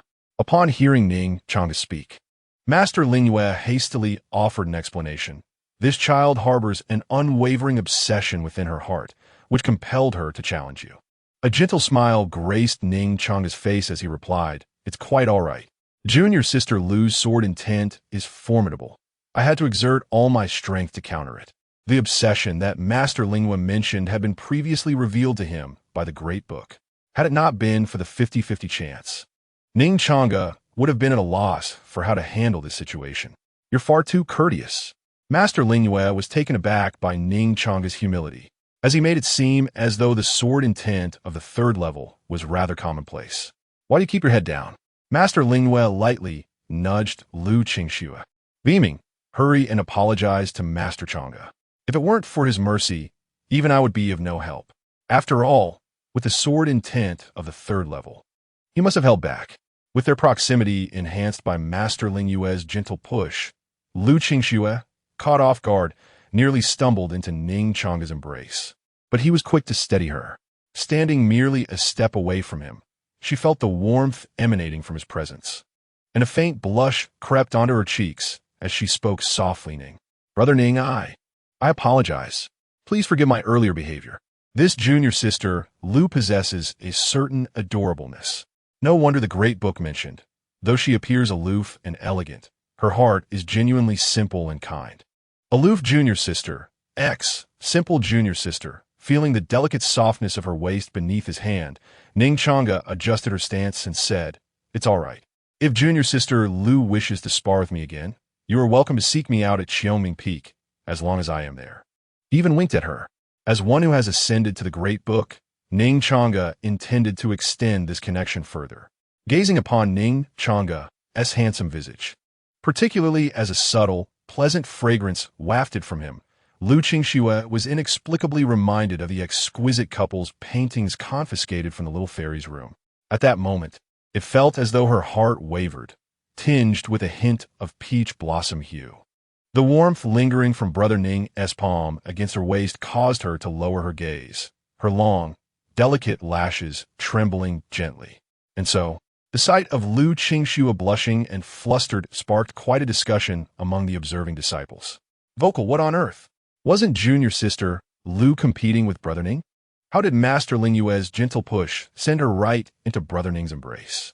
Moreover, observing Sister Lu's bashful expression, one cannot help but feel as though they are engaged in a romantic affair. However, some female disciples are not pleased with this. How infuriating! Brother Ning belongs to me. I too yearn to be embraced by Brother Ning. Master Ling Yue, I must take my leave now. My master has summoned me for a matter of importance. Seeing that there was nothing pressing, Ning Changge spoke up. If you have matters to attend to, please do not let me detain you, but do visit Zai's Hufeng whenever you have the opportunity. Master Ling Yue responded with a warm smile. Ning Changge nodded in agreement. Yet his curiosity lingered. He recalled that in the original narrative, Zai's Hufeng was predominantly inhabited by female disciples. Would it be appropriate for a man like him to simply visit? This thought occupied his mind as he made his way directly toward Kaiyangmingshan. He soon discovered that just moments ago, the enigmatic book in his mind had quietly unfurled once more, inscribing itself anew. However, what Ning Changge remained unaware of was that in the few minutes following his departure, his reputation would suffer an unprecedented blow. Chapter 12. The Origin of the Name Qiongming Peak Master Sister. Are you all right? Bai Xian'er and Xia Xianin simultaneously leaped to Lu Qingxue's side, expressing their concern. They had intended to follow Jing Weizhenren immediately, but hesitated, aware that their cultivation was merely at the qi refining stage, fearing they might cause trouble. Thus, they chose to wait until senior brother Ning departed before approaching. With Ning Changge's departure, Lu Qingxue, who had previously resembled a gentle neighbor sister, regained her original cool and ethereal demeanor. She smiled slightly and said, I am fine. I apologize for causing you and Master to worry. That is good to hear, but you must not be so rash in the future, acting without knowledge. You brandished your sword at someone else's door. Jing Weizhenren, though reprimanding her, spoke with evident concern. Indeed, Master Sister, you were far too careless this time. Bai Xian'er and Xia Xianin chimed in unison. Senior brother Ning has already reached the nascent soul stage and can unleash power comparable to that of the integration stage. So, Master Sister, do not be too disheartened. Seemingly worried that their Master Sister might become despondent, they offered their comfort. Lu Qingxue responded, perplexed. While she acknowledged that senior brother Ning's sword intent surpassed her own, she doubted his cultivation level based on the aura emanating from him. He seemed to be no more than at the peak of foundation establishment. Qingxue, you must understand that there are always those more skilled than oneself. In realms beyond your comprehension, Jing Weizhenren admonished as she handed her a copy of the Tianjin Monthly. She then addressed the surrounding disciples who had yet to disperse, proclaiming, Qingxue and all disciples of the Qingyun sect present, you must grasp this truth. Bai Xian'er, please open senior brother Changge's storage bag. Master, is that appropriate? Bai Xian'er hesitated, concerned that opening senior brother Ning's belongings in front of everyone might be disrespectful. It is quite all right. Changge is a sensible child, Jing Weizhenren assured her. Furthermore, I will personally explain the matter to him afterward. She recognized that this could be perceived as disrespectful, yet she deemed it necessary to awaken her eldest disciple and all present disciples to a harsh reality. Entering the sect does not guarantee a life of tranquil cultivation. Rather, it demands enduring countless battles marked by blood and tears to have even the slightest chance of attaining the supreme path. Now, with over 1,000 demon beast corpses in Changge's storage bag as a demonstration, it would serve as an excellent example. Moreover, it presented a remarkable opportunity for Changge to prove himself. After all, she had found it hard to believe what she had read in the Tianjin Monthly. Among these disciples, many surely harbored doubts in their hearts. After Ning Changge's departure, the crowd did not disperse immediately. They listened to Jing Weizhenren's words and began to discuss amongst themselves. What is the head of the sect doing? Why is she reprimanding us? I don't know, but it seems to relate to senior brother Ning. Senior brother Ning? What does he have to do with this? Look, what is Bai Shimi doing? Suddenly, a loud exclamation captured the attention of everyone present, and they instinctively turned their gaze towards Bai Xian'er. Upon hearing her master's words, Bai Xian'er pondered for a moment before finally opening her storage bag. A cascade of radiant flashes erupted from the bag, cascading down to the ground. Silence enveloped the scene. All present stood in stunned disbelief at the terrifying spectacle before them. Even Lu Qingxue widened her autumn-like eyes in astonishment. Her lips parted as if a pigeon egg could fit within. Countless corpses of demonic beasts, one after another, were released from Bai Xian'er's storage bag. The spiritual energy emanating from their lifeless forms, without exception, was at the level of transformation. However, the most shocking sight was the immense skeletal remains of a demonic dragon. Even from such a distance, one could sense the terrifying aura it projected. What on earth is happening? This was the singular question echoing in the minds of everyone present. Master Lingwei had just instructed Bai Shimi to open senior brother Ning's storage bag. Could it be that? Do you all recall the latest issue of the Heavenly Mechanism Monthly, particularly the column about senior brother Ning? The number of demonic beasts in the 10,000 Beast mountain range had plummeted by a third, and even the ancient demonic dragon of the integration realm had perished. Some observant disciples trembled as they spoke. Master Lingwei, observing the reactions of the disciples, nodded in affirmation, confirming their thoughts. All the answers lay within the more than 1,000 demonic beast corpses. These corpses were all contained within the storage bag of Changge's disciple. Master Lingyue's words struck like thunder, igniting a frenzy in the atmosphere. I once believed that the Heavenly Mechanism Monthly exaggerated for attention, but I never imagined that what was written was entirely true. How foolish of me to doubt senior brother Ning. No, I must capture this unforgettable scene. From this moment on, Ning Changge's image among the disciples of the Qingyun sect would ascend to unprecedented heights. Some disciples even utilized recording stones to immortalize this shocking moment to share with their fellow brothers and sisters. Let us return to Xiao Zhufeng. Master Lingyue was quite pleased with the outcome and turned to a few equally astonished disciples. At that moment, on the path leading to the Sword Heart Pavilion atop the mountain, Ning Changge strolled leisurely. He admired the peach blossom forest blooming halfway up the mountainside, while contemplating the contents appearing in his mind's book. Ning Changge found himself perplexed by the thought process of that inept author. Despite the peak being filled with peach trees, it was inexplicably named Xiongming Peak. However, according to the author's explanation in the chapter notes, he had been inspired by a book titled Xiongming, which led him to name this peak where the female protagonist resided. I truly wonder what kind of book Xiongming is to inspire such creativity in that author. It probably isn't anything remarkable. I should take a look at what else the Great Treasure Book has to say. With this thought, Ning Changge immersed himself in the Great Treasure Book. With the enthusiastic assistance of Ning Changge, a disciple of the Qingyun sect, Lu Qingxue finally dispelled the obsessions that had troubled her heart. After an intense battle between the two, Lu Qingxue found herself harboring a faint affection for her senior brother Ning atop Xiongming Peak. As a warm-hearted disciple of the Qingyun sect, Ning Changge, eager to better assist his fellow junior sister, extended an invitation for her to frequently visit him for sword practice whenever she had the time. Affection? Ning Changge responded, stroking his chin. Could this grand tone be mistaken? He acknowledged his own charm, yet he could hardly believe that after merely one encounter and a duel, Lu Qingxue would develop feelings for him. One of life's great delusions. She likes me. Regardless, it mattered little what Lu Qingxue truly felt. The fact that she could turn the pages of the Grand Tome meant that this connection must not be severed. Shaking his head, he dismissed these distracting thoughts. For Ning Changge realized he was soon to arrive at the summit of the Jinshin Pavilion. Was that delightful aroma? Suddenly, a gentle breeze wafted by, carrying with it a faint scent of meat. Chapter 13.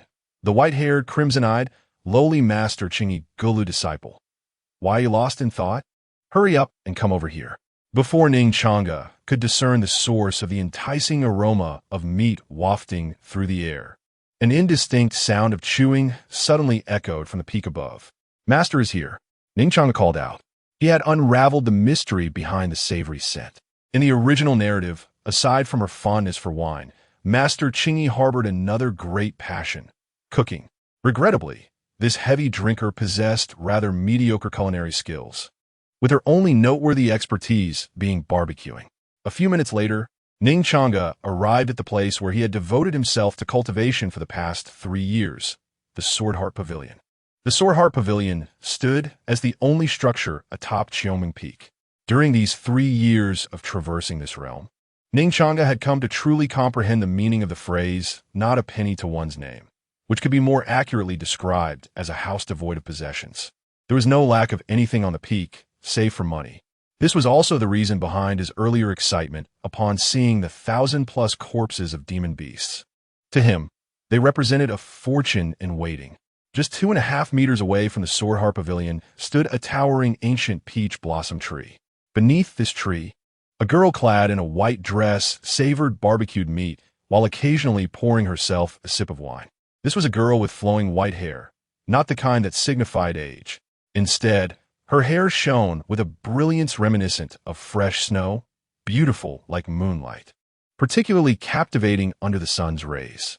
Her petite face glowed with a delicate sheen, with a faint blush adorning her cheeks. Most striking were her clear, crimson eyes, resembling flames flickering on the horizon.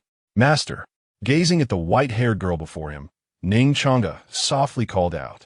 This girl was none other than his master, Changge, the head of the Cheoming Peak of the Qingyun immortal sect and the reincarnation of the celestial emperor of the upper realm. "Ah, is that you, Changge?" Master Changge swallowed the last piece of barbecued meat in her hand, saying, "Sit down and tell me what you've been up to these past few days. Do you have any idea how worried I was while you were away? I suspect you were more worried about whether I brought you any wine. Besides, there is hardly a place for me to sit." Ning Changge glanced around. Aside from the spot beside Master Changge, every other space was cluttered with various items. A small question mark appeared above Master Changge's forehead as she inquired, "Why not sit? Come on, have a seat." "Master, I think I'll remain standing." Ning Changge's eye twitched slightly. The heavy drinker seemed utterly oblivious to the surrounding barbecue tools strewn about. My oversight, I didn't notice all these items." Master Changge finally recognized the chaos around her. She shifted slightly to the side, patted the space next to her, and said, "Come, Changge, there's room now." "Yes, master." Ning Changge, feeling no embarrassment, stepped forward and sat down directly. Upon sitting down, a rich fragrance of floral notes and wine wafted through the air, quite delightful. Ning Changge discerned that it emanated from the petite, white-haired girl beside him. Naturally, his indifference in taking a seat stemmed from the notion that one could hardly harbor any inappropriate thoughts toward a girl who barely stood at 1.60 meters. Resembling a porcelain doll, the notion of being a lowly enthusiast was one he firmly rejected. He would never embrace such a label in his lifetime, unless, of course, she offered herself freely. "Here, Changge," Sure Changge said, presenting a skewer of grilled meat from the barbecue grill in front of her. She had noted that ever since she had sent a message to her eldest disciple, announcing her return from wandering with the intention of bringing back a younger sister for him, he seemed to have transformed, as if he had heard something dreadful. However, this was an unavoidable circumstance. Over the years, the Qingyun sect had faced a generational gap, and she could not perpetually guard the sect. Those treacherous individuals from the upper realm who had betrayed her would eventually face her reckoning. Without further contemplation, Ning Changge accepted the skewer and took a bite. The moment he did, his eyes sparkled, and he indulged in a few more bites, exclaiming, "Master, what kind of meat is this? It is exquisite."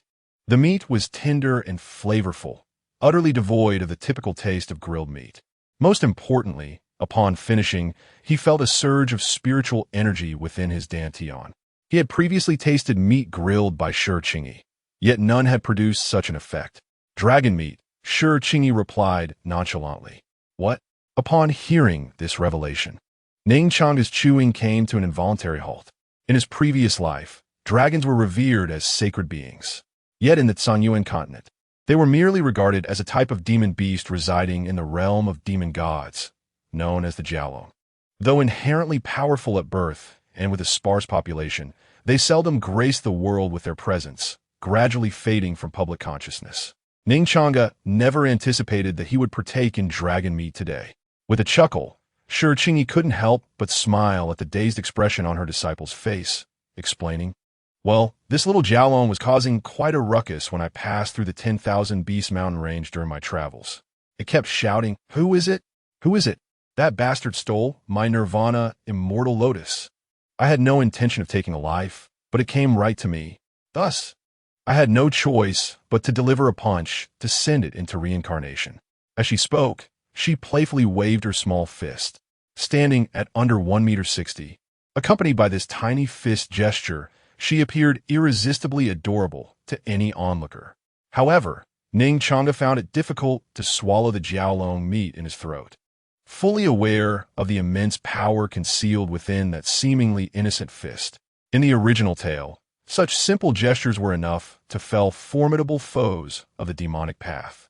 The account in the Celestial Mechanism Monthly, which spoke of slaying 3 demons with a single sword, should more accurately be described as extinguishing 3 demons with a single punch. However, upon hearing the subsequent words of Master Changge, Ning Changge subtly deduced the reason behind Li Youwei's presence in the 10,000 Beasts mountain range. He took another bite of the meat skewer, chewing thoughtfully as he inquired, "Master, do you recall when you traversed the 10,000 Beasts mountain range?" "About a week ago, I suppose. It was around that time when I returned to the peak and discovered your absence," responded Master Changge after a moment's contemplation.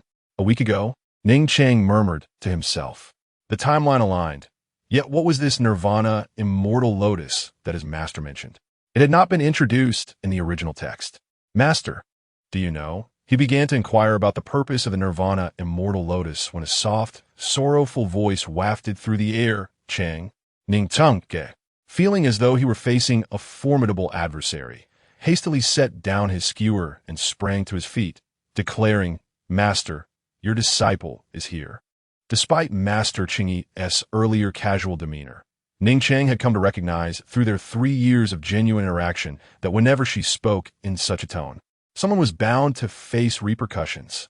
Most likely, that someone would be him. Alas, fate was indeed unkind to him.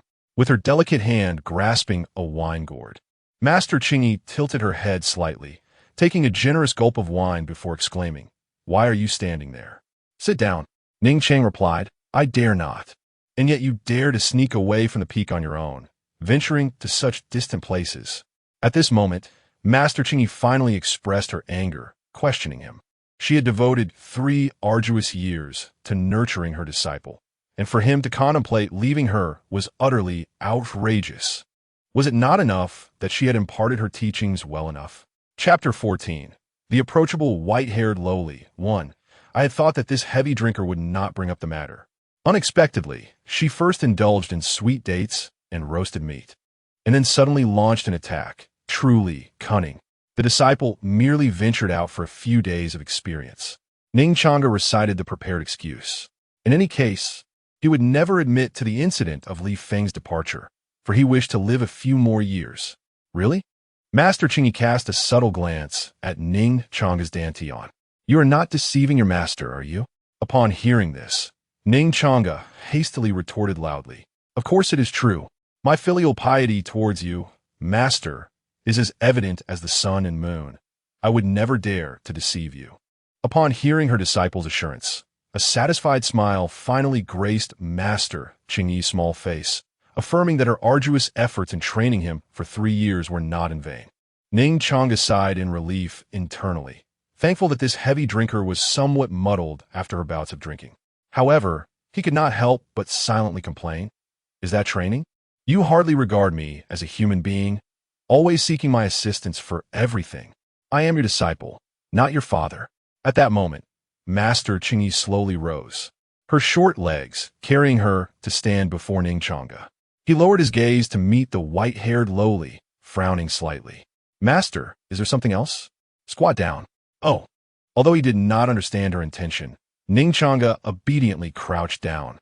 This action allowed him to fully appreciate Master Changge's visage. It was indeed his first time to gaze so closely at this white-haired drinker, despite having previously asserted that he was not one to be enamored by Lolas. Ning Changge had to concede that his master was extraordinarily beautiful.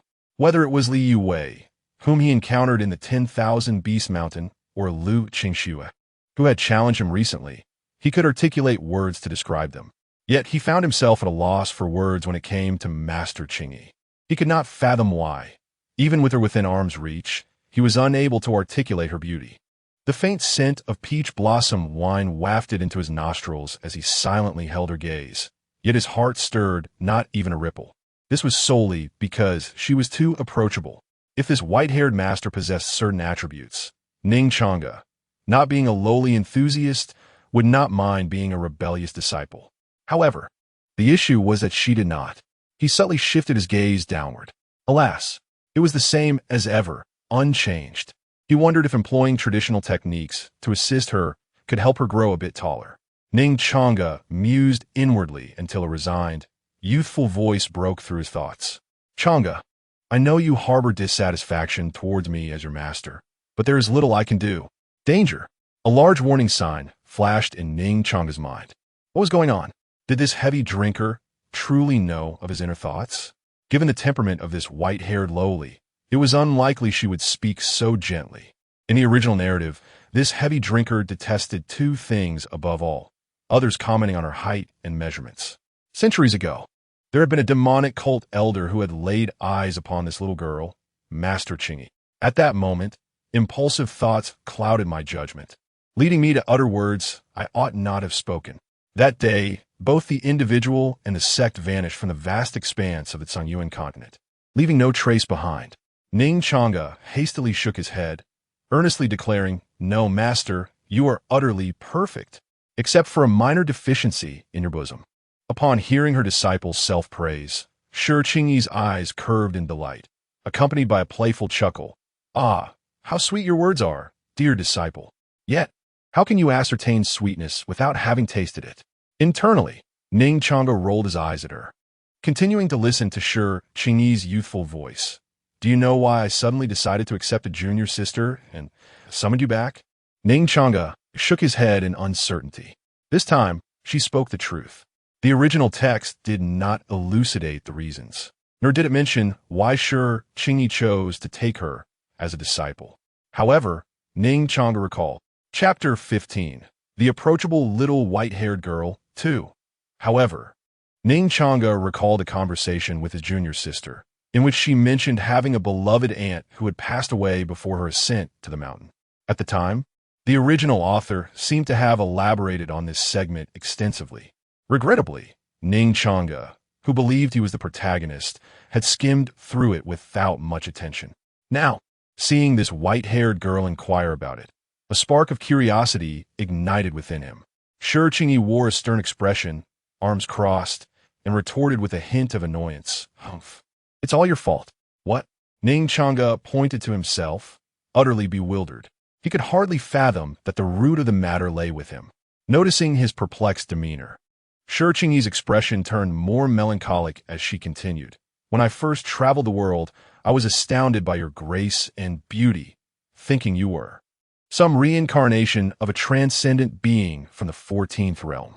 Yet, my disciple, you have been quite disappointing, barely establishing your foundation after 3 years. Oh, but you have surprisingly reached the pinnacle of foundational cultivation." Asura Changge acknowledged her misjudgment. As a reincarnated celestial emperor from a higher realm, she had encountered countless prodigies. Yet in terms of beauty, none could compare to her disciple. In terms of elegance, Ning Changge surpassed all. However, what truly sparked Asura Changge's desire to take him as her disciple was his unique aura, something she had never witnessed in the higher realm. It was as if he exuded the presence of royalty, regardless of his attire. Thus, upon their first encounter 3 years ago, she had unhesitatingly accepted him as her disciple. Yet, the reality was a stark contrast to her expectations. He had not even managed to cultivate the golden core after 3 years. Upon hearing this, Ning Changge could only chuckle in disbelief. Before his transmigration, his character in the original story was merely a supporting role. Who would choose a disciple based on looks? Yet, Asura Changge was indeed an eccentric, selecting disciples based on their appearance. "Though your aptitude is rather unremarkable, as my disciple, I shall take full responsibility for you." Asura Changge affectionately ruffled Ning Changge's hair, as if to comfort him. "Thus, I plan to recruit a junior sister to protect you and the Changge sect. It's akin to reviving a new character in a game after having wasted the main one." Ning Changge simplified her words in his mind. He was the main character, while the soon-to-arrive junior sister would be the new character. despite this notion of being protected stirring a faint sense of warmth within him. The progression of events still suggested that he was destined to meet his demise. However, with his arrival in this world and the push of a female junior sister, the butterfly effect was undeniably significant. The recent challenge from Ning Changge at the foot of the mountain was a clear indication. Such a scene was absent from the original narrative. "Master, you are truly wonderful." Unable to contain his emotions, Ning Changge embraced her warmly, exclaiming, "However, Master, since you intend to take in a little junior sister, why summon me back so abruptly?" Asura Arena paused momentarily, as it appeared to be the first time anyone had dared to act so boldly towards her. Yet, considering it might stem from her disciple's genuine affection, she did not refuse and reciprocated the embrace lightly. However, her delicate earlobes, pale as jade, rarefied with a fleeting blush, which soon vanished. Eager to divert the conversation, Asura Arena offered a brief explanation. "Well, it's a bit complicated. You'll understand once you visit your junior sister's home." Ning Changge inquired, "What do you mean?" "Simply put, your junior sister's fiancé is a woman." At this revelation, Ning Changge exhibited shock and disbelief. A female fiancé? In conventional narratives, even in female-centric tales, this is rather absurd. That wretched author is forcing a pairing, insisting on a Yuri storyline. Asura Arena, feeling somewhat uncomfortable, extricated herself from her eldest disciple's embrace, admitting her own uncertainty about the situation. "In any case, I leave this to you, Changge. Remember to bring your junior sister back." With that, Asura Arena gently patted Ning Changge's shoulder, as if to offer encouragement. Ning Changge smiled, assuring her, "Rest assured, Master, I shall fulfill this task." However, he suddenly shifted his tone, adding, "There is one matter that perplexes me, and I hope you can enlighten me." Asura Arena seemed to anticipate his question. "You wish to know why, with my advanced cultivation, I do not personally retrieve your junior sister, but instead send you?" Ning Changge nodded slightly. Indeed, this was a point of confusion for Ning Changge. Just 2.5 days prior, Asura Arena had expressed her intention to bring the junior sister back herself. Yet here she was, dispatching him for the task. Asura Arena took a hearty swig from the gourd at her waist, mysteriously declaring, "Heavenly secrets must not be revealed. In due time, you shall understand." With that, she sauntered towards the peach grove on the back mountain, her petite figure gradually fading from view. As she walked, Asura Arena suddenly remembered a matter left unaddressed. Yet when she contemplated what it was, it eluded her memory, something related to her disciple. She ruffled her hair, pondering. What was it again? Never mind. I shall inquire when my disciple returns. Ning Changge had initially wished to ask more about the junior sister's fiancé and the Nirvana immortal lotus. However, seeing that this white-haired, drunken master had departed without a word, he felt helpless. Moreover, what had prompted her to alter her disposition, seemingly disinclined to drink. Just as Ning Changge prepared to present her with a jar of peach blossom wine as an offering, she vanished in the blink of an eye. "Very well. I shall save it for when I bring the junior sister back next time." As for the Nirvana immortal lotus, although the narrative did not elaborate, it was surely documented in the ancient tomes of the immortal sect. He would investigate further tomorrow. Rising to his feet, Ning Changge surveyed the chaotic array of barbecue utensils surrounding him, and with a mere wave of his hand, restored order to the scene. Regarding the leftover meat on the grill, adhering to the principle of waste not, want not, it naturally found its way into his stomach. After completing this task, just as Ning Changge lifted his foot to return to the Jinshin Pavilion for rest, the great treasure book hidden within his mind suddenly began to inscribe itself anew. The narrative of Ning Changge, a disciple of the Qingyun sect, and his dialogue with the esteemed Master Changge of Kaiyangmingshan marks the official commencement of the early main storyline. Featuring a prominent female protagonist, the script of Broken Engagement, 30 years east of the river, 30 years west of the river. Do not underestimate a girl in poverty. X. The script of the Phoenix Soaring, a tale of the underdog's resurgence, guided by the hand of an elder with a golden touch. X. No, none of the above. As this passage concluded its writing, the dim, lifeless great treasure book suddenly erupted with a crimson glow, akin to blood, as the entire cover transformed, seemingly reborn. Simultaneously, The book, which had previously borne no title, at that moment finally acquired its name. Initial title, Blood-Colored Neon Garment of the Shura Dance. Initial protagonist, Yun Nishang. Initial main plot, Yun Nishang, the adopted daughter of the Yun family in Luyun City, was taken in by the family patriarch at the age of 1. At 5, the patriarch lost his powers while saving the daughter of the Shao family, subsequently falling victim to an assassin's attack. From that point onward, Yun Nishang's status in the Yun family plummeted, save for the affectionate care of her aunt, Yun Shi. In gratitude for the rescue of their daughter, the Shao family promised a union between the two families. But is the truth truly as it seems? Ning Changge felt a twinge of curiosity. What truth? Meanwhile, in a mortal town miles away from the Qingyan sect, within a chamber at the heart of the town belonging to the Yun family, a young girl lying on a soft, large bed slowly opened her eyes. Her once crystalline gaze now brimmed with bloodlust, radiating an astonishing light of slaughter. Observing the familiar yet strange surroundings, a charming smile curled at the corners of her lips. Ah, I have finally returned. Chapter 16. Let Brother Ning be your Tao partner. In the stillness of the night, under the luminous moonlight, Ning Changge reclined on his bed in the Jianshin Pavilion of Cheongming Peak, his hands resting behind his head. He had been contemplating the contents of the great treasure book for over half an hour, still somewhat incredulous. Yun Nishang, the body of 16. Initially, Ning Changge was unaware of the significance of this physique, but ever since the great treasure book had undergone a transformation, it had become remarkably intelligent, automatically elucidating the aspects he found perplexing. The Koan hexagram, representing 16, in year, in month, in day, in hour, in minute, in second. The girl born during this time is indeed of the 16 physique. The odds of such a phenomenon occurring are exceedingly rare. Likely, only his junior sister from the entire Tsungyuan continent possesses this trait. Fortunately, before his transmigration, he had been an exemplary university student and employing probabilistic formulas. Ning Changge calculated that this was nearly an impossible event. Yet, it had indeed transpired.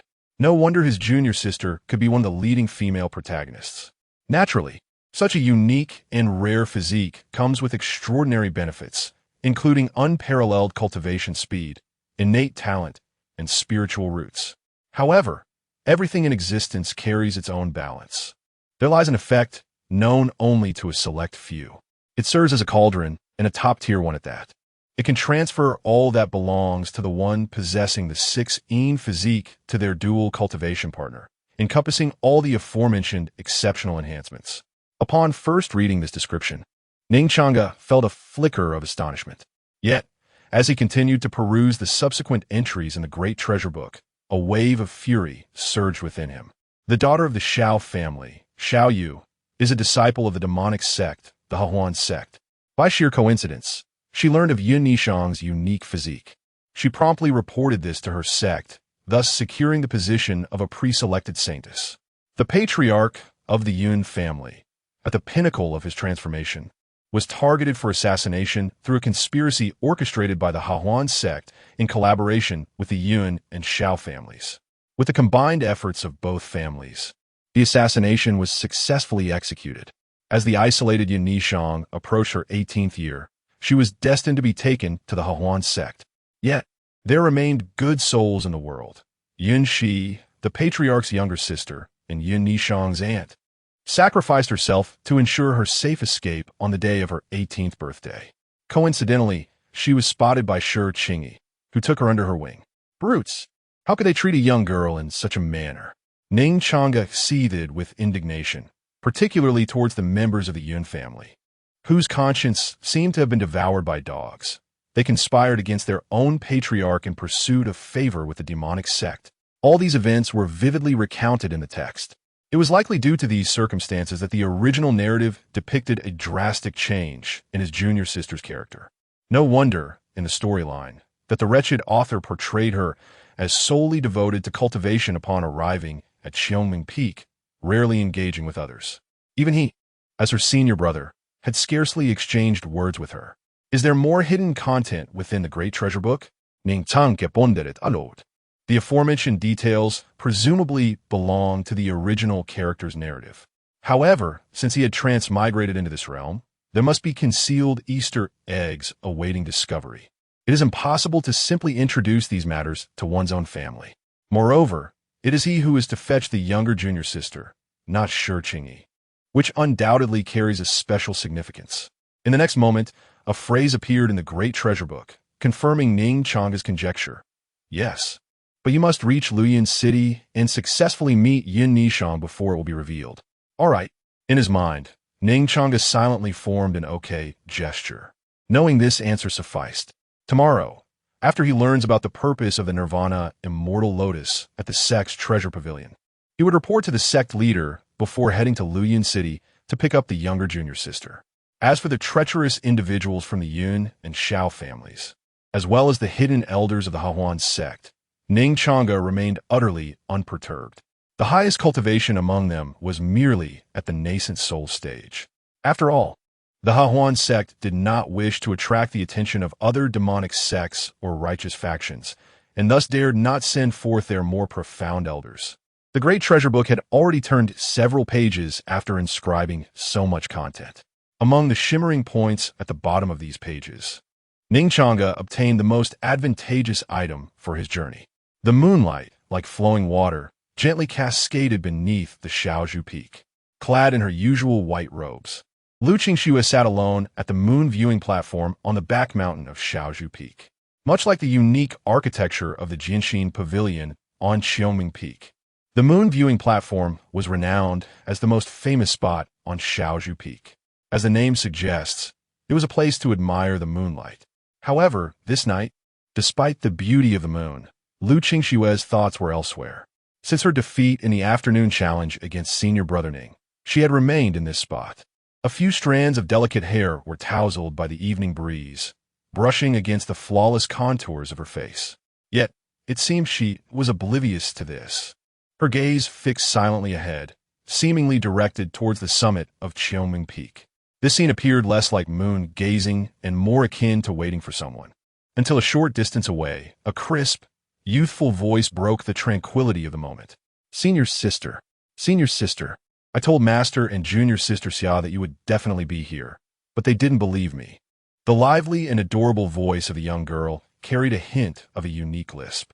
Lu Qingxue turned her head to see her master, the esteemed Ling Yuezhenren, and Junior Sister Xia approaching step by step. Meanwhile, her youngest junior sister, Bai Xian'er, dashed over, leaping into her embrace. Lu Qingxue quickly extended her arms, holding her close, her icy demeanor melting like winter snow in spring, and said, "Why are you still awake at this late hour, little Xian'er?" "Well, it's because I was worried about you, senior sister." Bai Xian'er rose from her gentle embrace, her expression tinged with concern. "Though we witnessed senior brother Ning's prowess this afternoon, and you assured us there was no issue, Master is still somewhat uneasy. We had no choice but to come and check on you." Hearing this, Lu Qingxue felt warmth in her heart. She looked at the now approaching Ling Yuezhenren and smiled, saying, "Master, truly there is no cause for concern. I apologize for worrying you." Though such words were spoken, Lu Qingxue's fair visage bore an undeniable trace of despondency. She was, after all, a distinguished figure within the Qingyun sect, the senior sister of Shaozhu Peak. Yet she had not anticipated that she could not withstand even a mere wisp of Brother Ning's sword intent. Fortunately, the fervent obsession she had harbored since her youth had dissipated. "Oh dear, senior sister," Bai Xian'er chuckled without remorse, saying, "Do not be too disheartened. That was the sword intent of the third level of the sword heart, so it is quite normal that you could not match it." As they traversed the path to the Wangyue platform, she had inquired about the disheartening outcome of the sword trial that afternoon. The answer she received from Master Lingyue was, surprisingly, that Brother Ning possessed the sword intent of the third level of the sword heart. Although Bai Xian'er was not a sword cultivator, as a disciple of the sect, she was well aware of certain matters. The sword intent of the third level of the sword heart. To her knowledge, there were but a few individuals across the Sanyuan continent who could claim such a distinction. She could not fathom how Brother Ning had cultivated to such an extent. However, she was tempted to pry open Brother Ning's mind to discern if it was indeed structured differently. Is there anyone who comforts others like you, little Sienna? Though I could not withstand a single strike from Brother Ning, I am still the senior sister of Xiaozhu Peak. Must you mock me so? Lu Qingxue pinched by Sienna's little face with a hint of annoyance, as if to vent the frustration she had endured at Ning Changge's hands that afternoon. However, her grip was exceedingly gentle, fearful of truly causing her pain. How impudent! Speak carelessly again, and you shall spend 2.5 months in the little black room. By Xianya, Master Lingwei, standing by, was not lenient towards her young disciple, admonishing her sternly. The disciples trained by Master Lingwei were no less formidable than any others. Yet they had encountered the peculiarities of the young Master Ning. No, Master, please don't.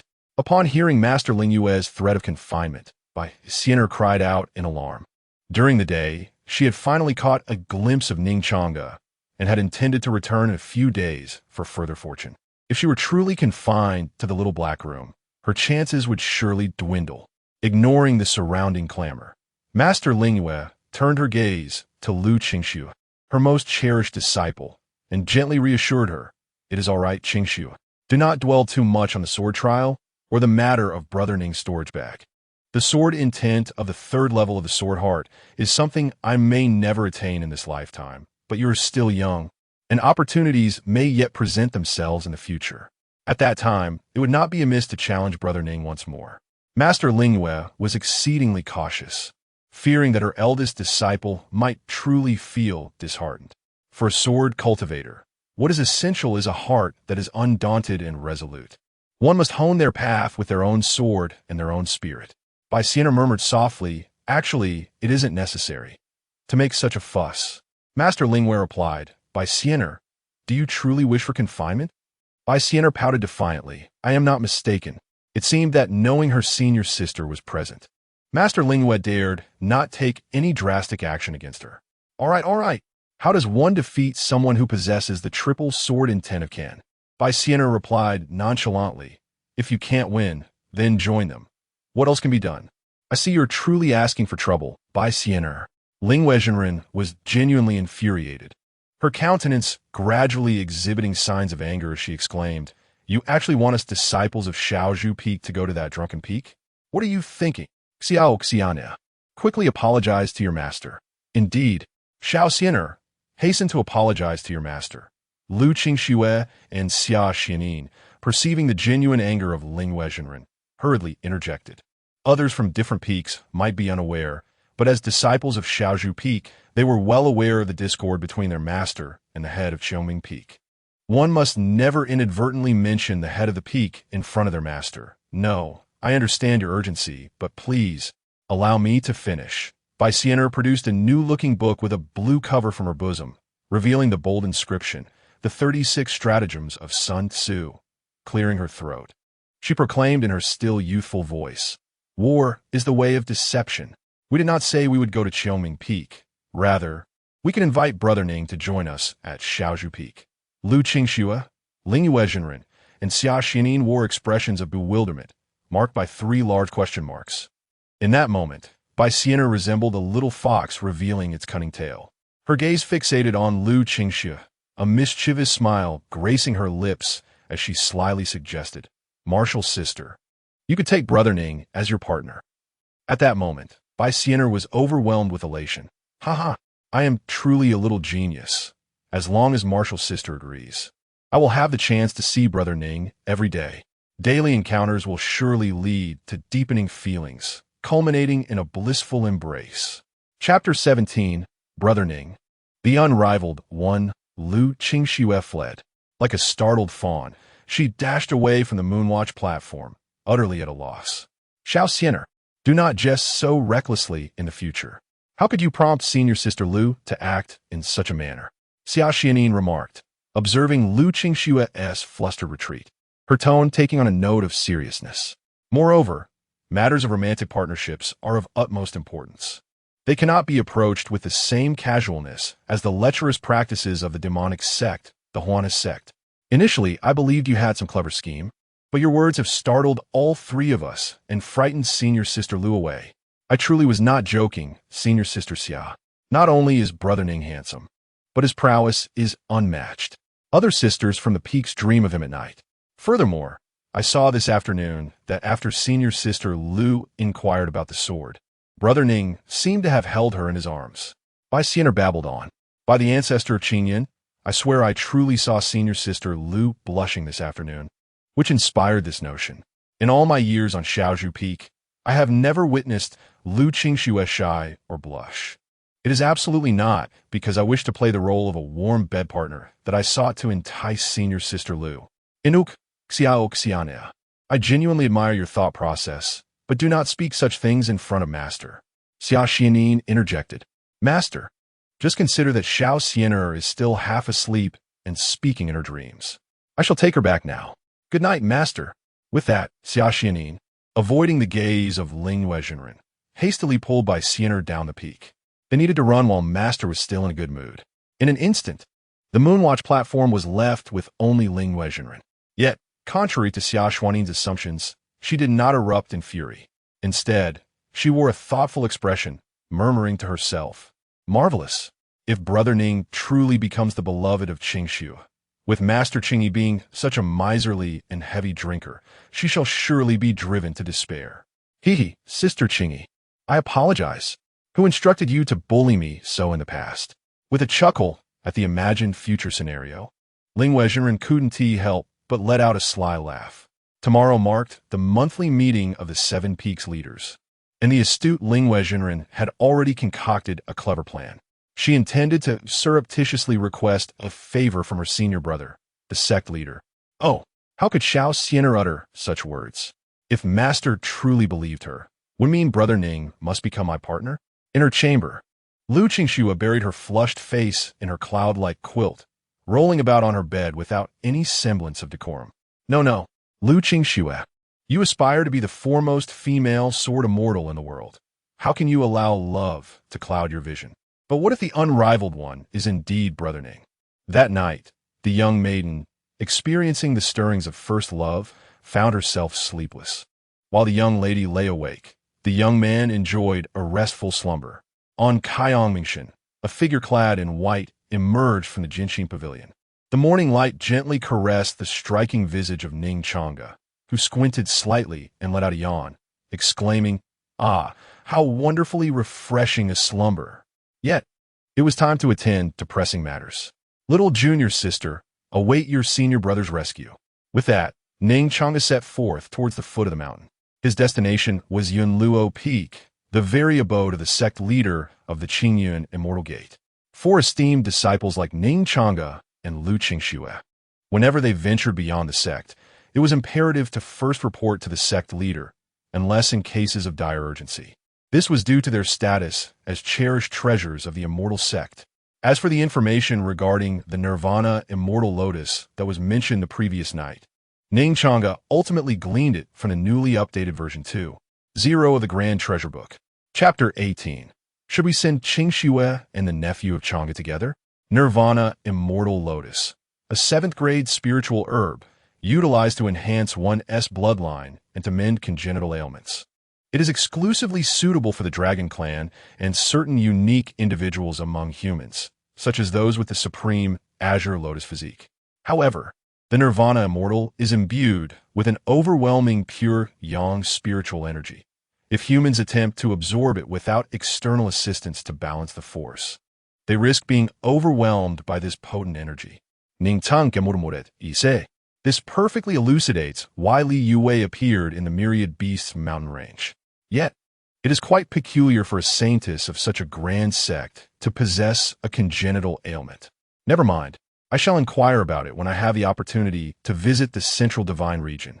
With this thought, Ning Changge shifted his focus elsewhere, as he had also unearthed some remarkable treasures within this latest glimmer of hope. Much like a guaranteed lottery draw from a past life, he felt that luck had favored him last night, as if he had been graced by the auspicious spirit, directly striking a significant prize. Moreover, the latest version of the Great Treasure Book was exceedingly considerate. Not only did it enumerate all the rewards, but also detailed his equipment, akin to a character attribute screen in a game. As his mind delved into his consciousness, the first page of the Great Treasure Book unveiled the foundational information regarding Ning Changge. P.S. The author has summarized the main character S information in this format for the reader's convenience. Name, Ning Changge. Gender, male. Age, 18. Talent, unknown. Cultivation, foundation, establishment, perfection. Technique, supreme, immortal scripture, sword, heart technique. Specialty, handsome, handsome, handsome.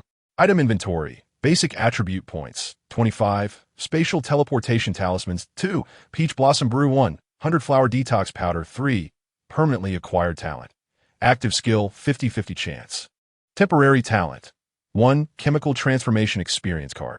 The newly acquired 100 flower detox powder and chemical transformation experience card were the splendid rewards from last night's endeavors.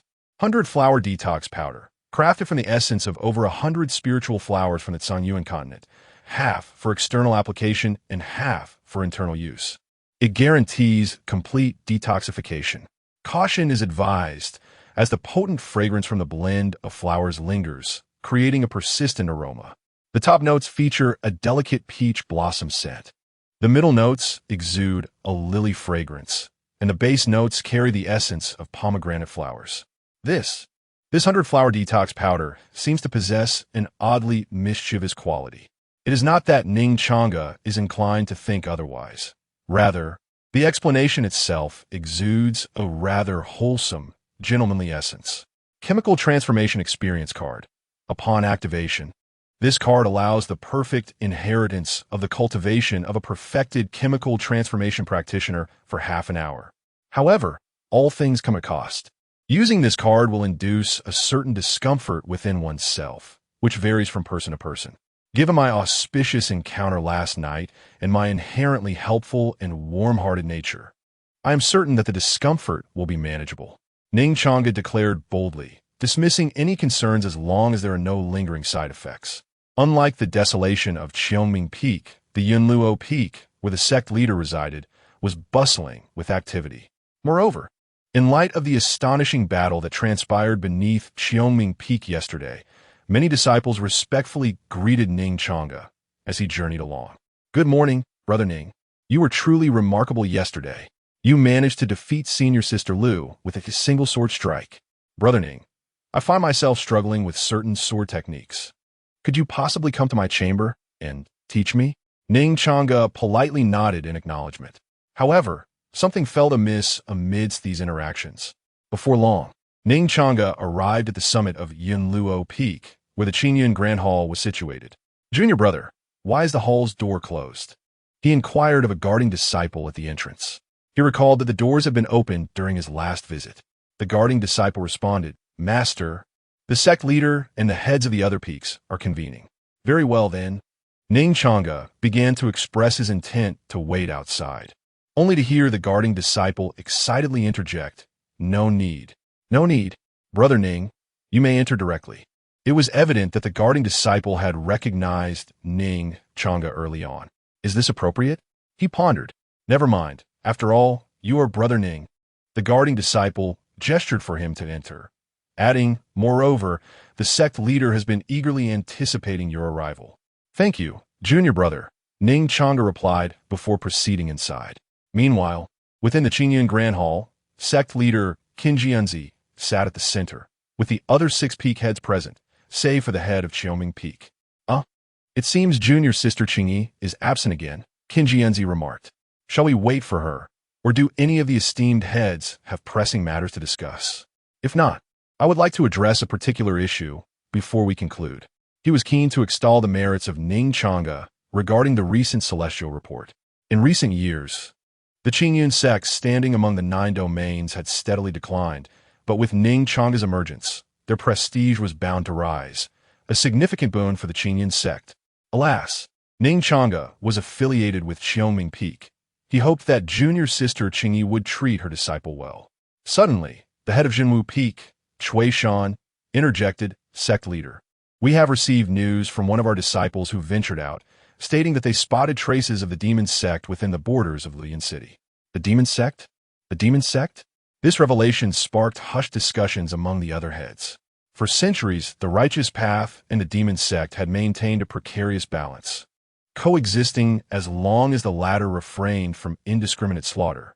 After all, the demon sect also harbored formidable powers.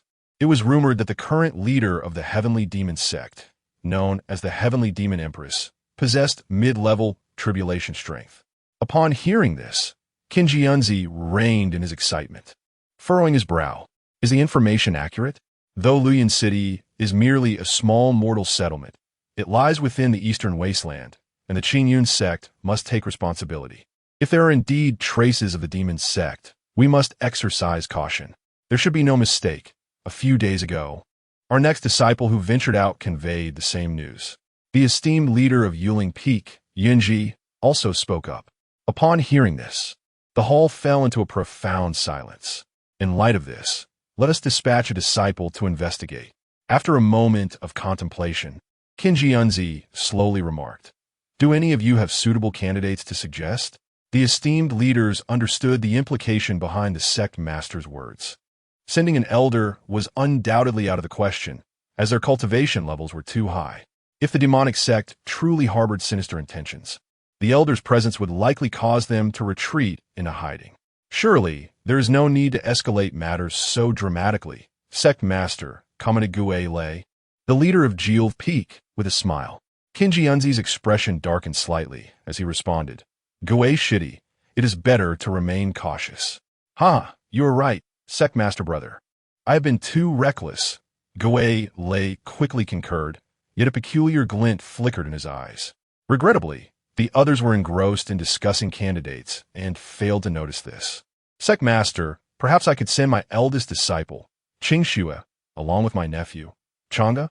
Upon hearing Ling Jinren's suggestion, the atmosphere once again fell into silence. Chapter 19. Little Junior Sister, the senior brother is coming.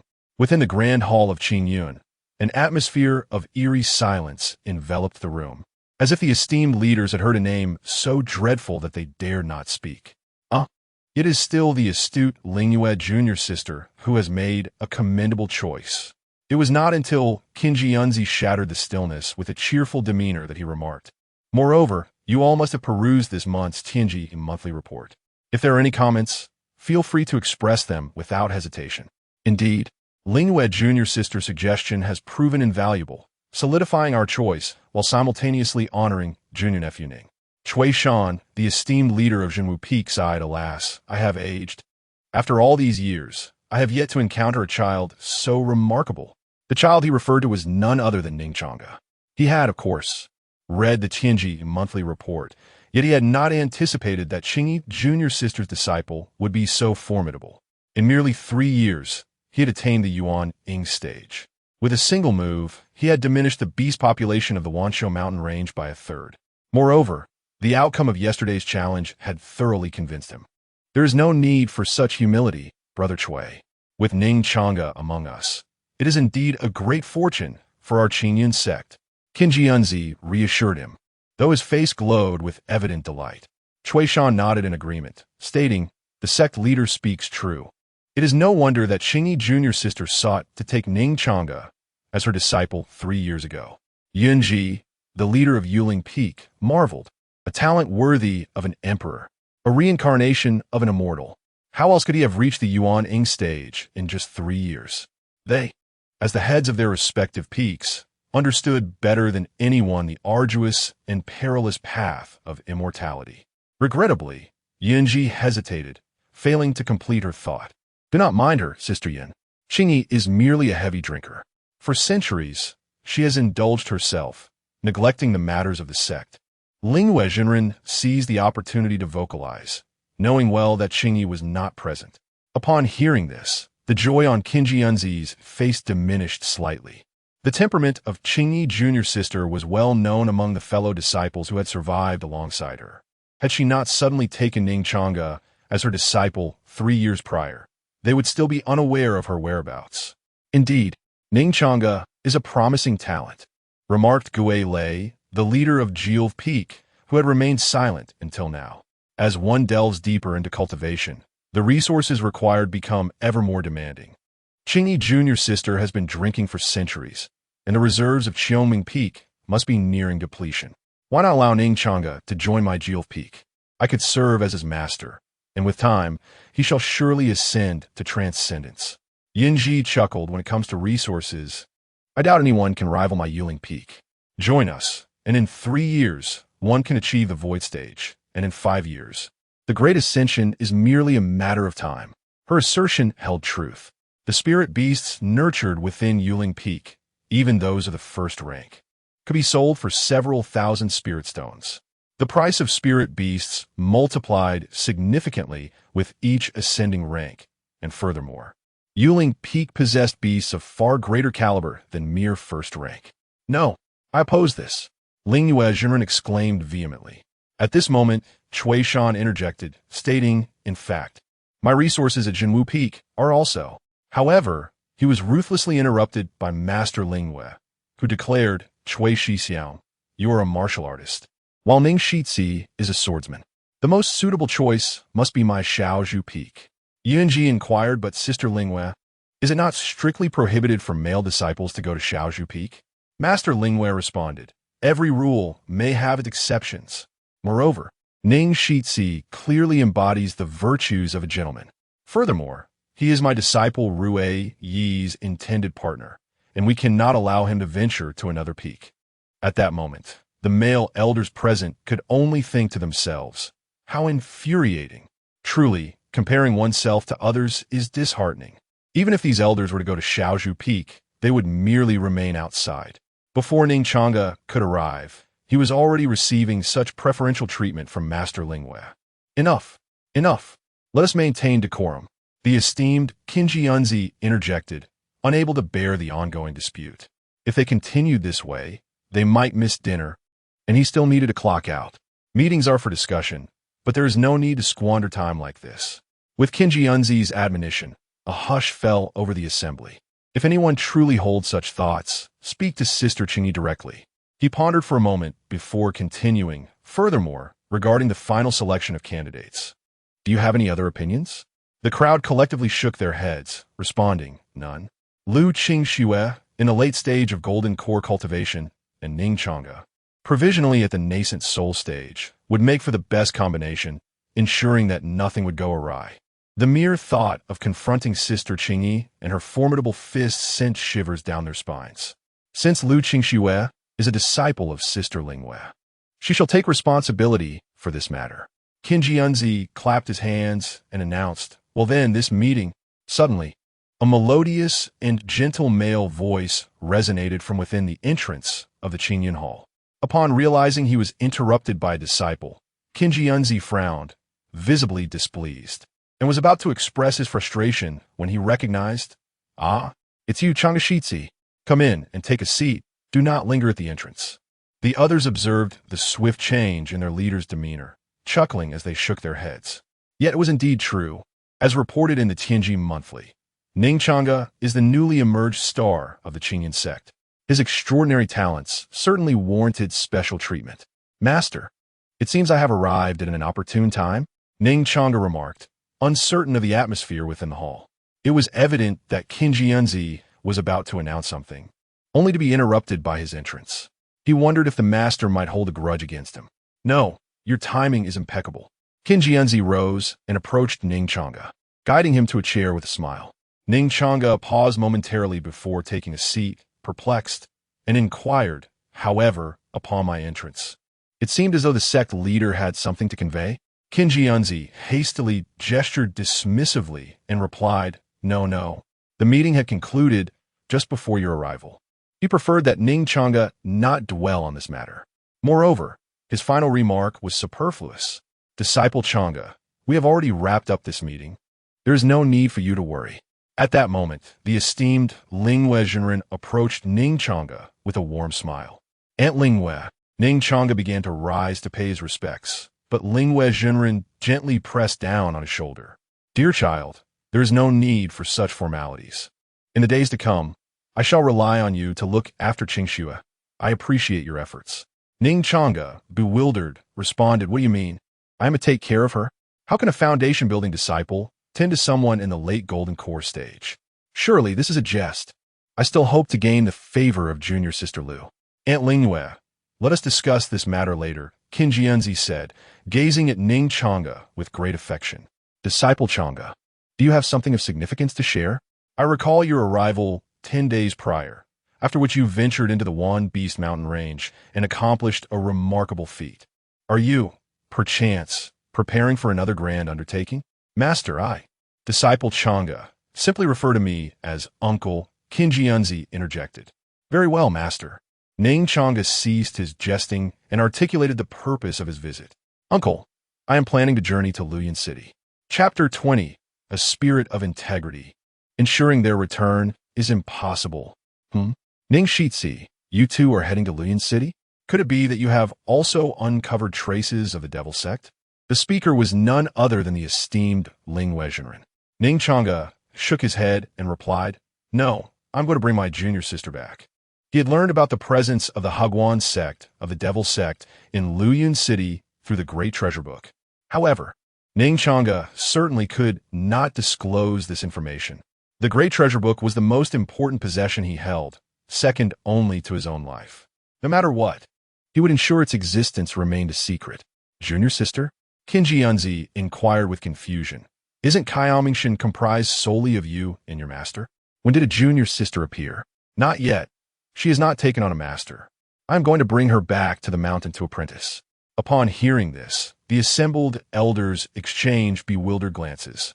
They looked at each other, astonished. When did junior sister Changge change her disposition, abandoning her fondness for wine to take on disciples? What could have provoked such a transformation? Has she come to her senses and decided to mend her ways? Nonetheless, this development was fortuitous. The elders reflected. A disciple chosen by junior sister Changge must be a prodigy akin to Ning Changge himself. Indeed, this is commendable. I see. Ning Changge stroked his chin, his few white whiskers swaying gently, and remarked, Just so, Shitsi Changge, we the elders have recently deliberated on the matter regarding the Devil Sect in Luyin City. In conclusion, we have unanimously decided to assign you and Lu Qingxue to investigate the Devil Sect's activities. Upon hearing Ning Changge's explanation, Ning Changge was momentarily taken aback. This. What is it, Shitsi Changge? Do you find this task burdensome? Not at all. It is merely that this task has been assigned to someone like me, who is only at the foundation establishment stage. Ning Changge hesitated to continue. His purpose for going to Luyin City was to retrieve his junior sister while also addressing the treachery of the Yun and Xiao families, as well as the elders of the Hagwan sect lurking in the shadows. The traces of the Devil Sect that Ning Changge spoke of were likely related to the Hagwan sect. But what if they were not? With his mere foundation establishment cultivation, he could easily become collateral damage. No, Shitsi Changge, perhaps you can fool outsiders. But how can you deceive me? Ning Changge teased. Your uncle knows you to be prudent, but pretending to be a fool is not the way of a disciple of Qingyun. Ning Changge felt a wave of embarrassment wash over him. Ahem, that is uncle, I truly am only at the foundation establishment stage. If you do not believe me, feel free to investigate. Investigate what? We all know the spiritual energy fluctuations surrounding you indicate only foundation establishment. But we are far more aware that this is a deliberate display. Ning Changge waved his hand dismissively. Enough. Do not continue to decline. This matter is settled. No, I truly have not deceived you. I am speaking the truth. Why does no one believe me? Ning Changge's heart swirled with frustration. However, as he gazed upon Ning Changge's face, which bore an expression that seemed to suggest, I have long discerned your true thoughts, he could only sigh helplessly and say, Ning Changge patted Ning Changge on the shoulder, praising, now this is more like it. This is the demeanor expected of my disciple. Well done, Ning Changge. Jinren Lingyue chimed in from the side. Then, Master Zhongmin, please relay the specific details of the investigation to Ning Changge, and I shall return to inform Qingxue. After speaking, she turned to Ning Changge and continued, You and Qingxue will meet at the foot of the mountain shortly. With that, Jinren Lingyue departed the Grand Hall, disappearing from sight in mere seconds. Indeed, Ning Changge, there are several crucial points you must firmly remember for this descent. Ning Changge's tone shifted from jovial to increasingly serious. Those of the demonic sect are ruthless and utterly devoid of chivalric principles. If you do not possess absolute certainty, do not reveal your true identity under any circumstances. Should you inadvertently expose yourself, it is imperative to eradicate all traces ensuring no future threats arise. Always keep your wits about you. Do not trust everyone blindly, especially women, and particularly beautiful women. Lastly, take care of yourself and that girl Qingxue. Ning Changge nodded, understanding the gravity of the situation. Where there are people, there exists a world of intrigue. Whether in a fantastical realm of martial arts or an enchanting world of immortals, the human heart remains the most unpredictable of elements.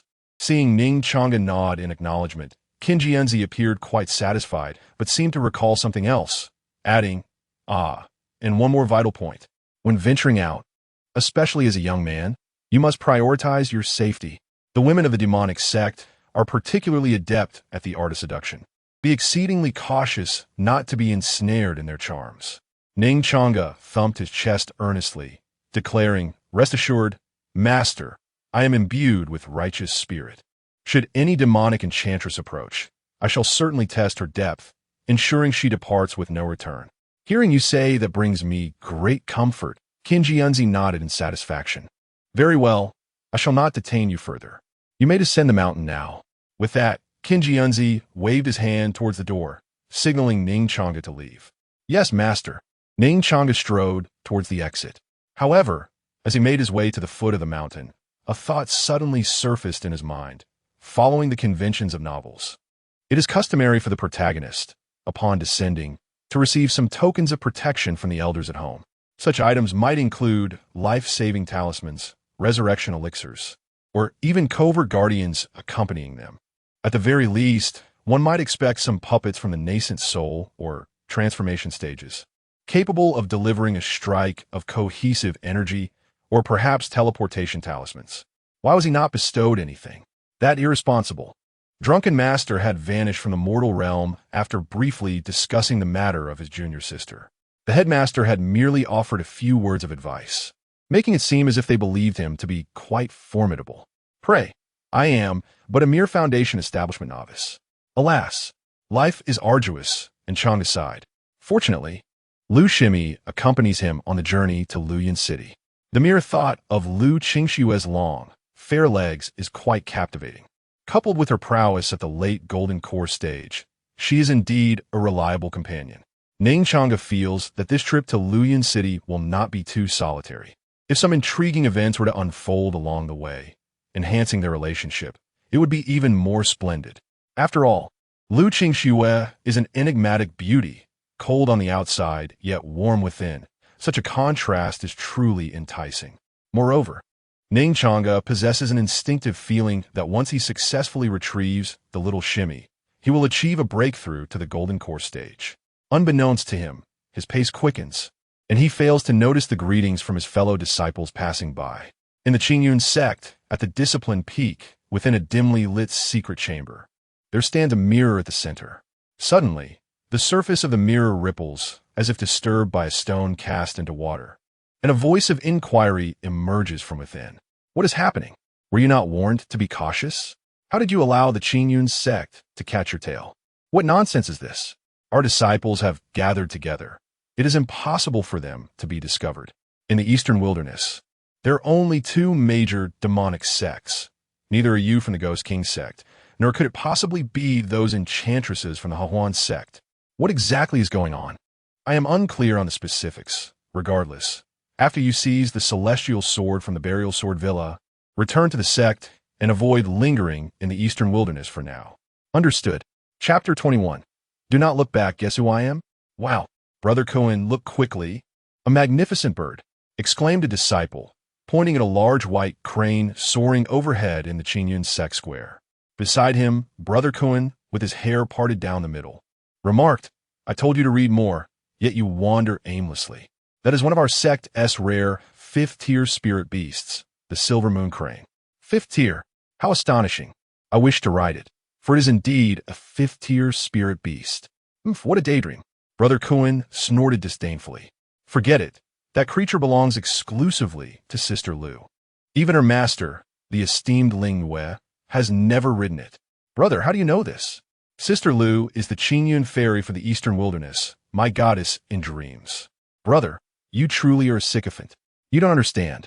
This is called deep affection, High above the sect, Lu Qingxue gently caressed the crane's head, saying, "Big White, fly swiftly.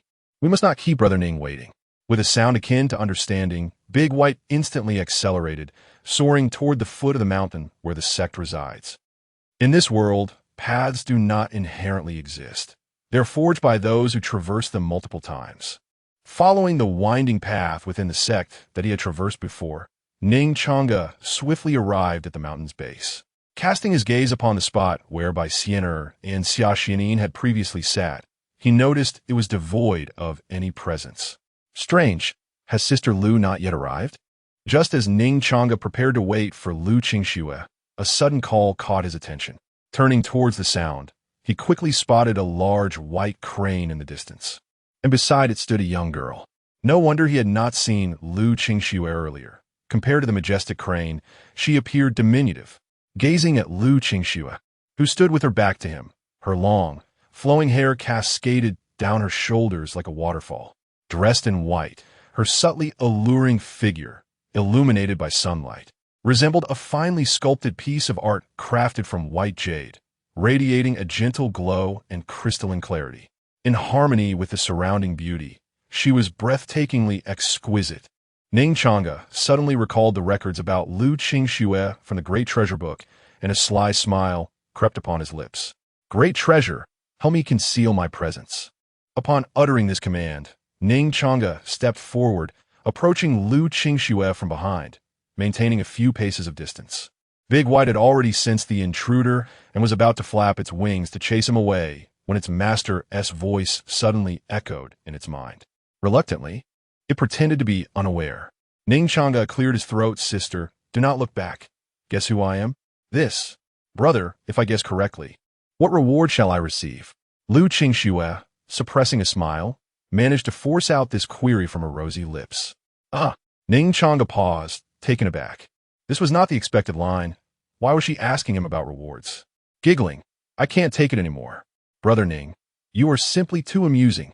Lu Qingxue turned around, covering her red lips with her delicate hand, laughing heartily. Originally possessing a graceful figure, her smile only accentuated the alluring sway of her ample bosom, leaving Ning Changge momentarily dazed. "Sister Lu, how did you?" Before he could finish his query, he heard Lu Qingxue respond playfully, "Brother Ning, are you wondering how I recognized you?" Ning Changge nodded slightly, indeed curious, for just moments ago, he had concealed his form with the Dabao book.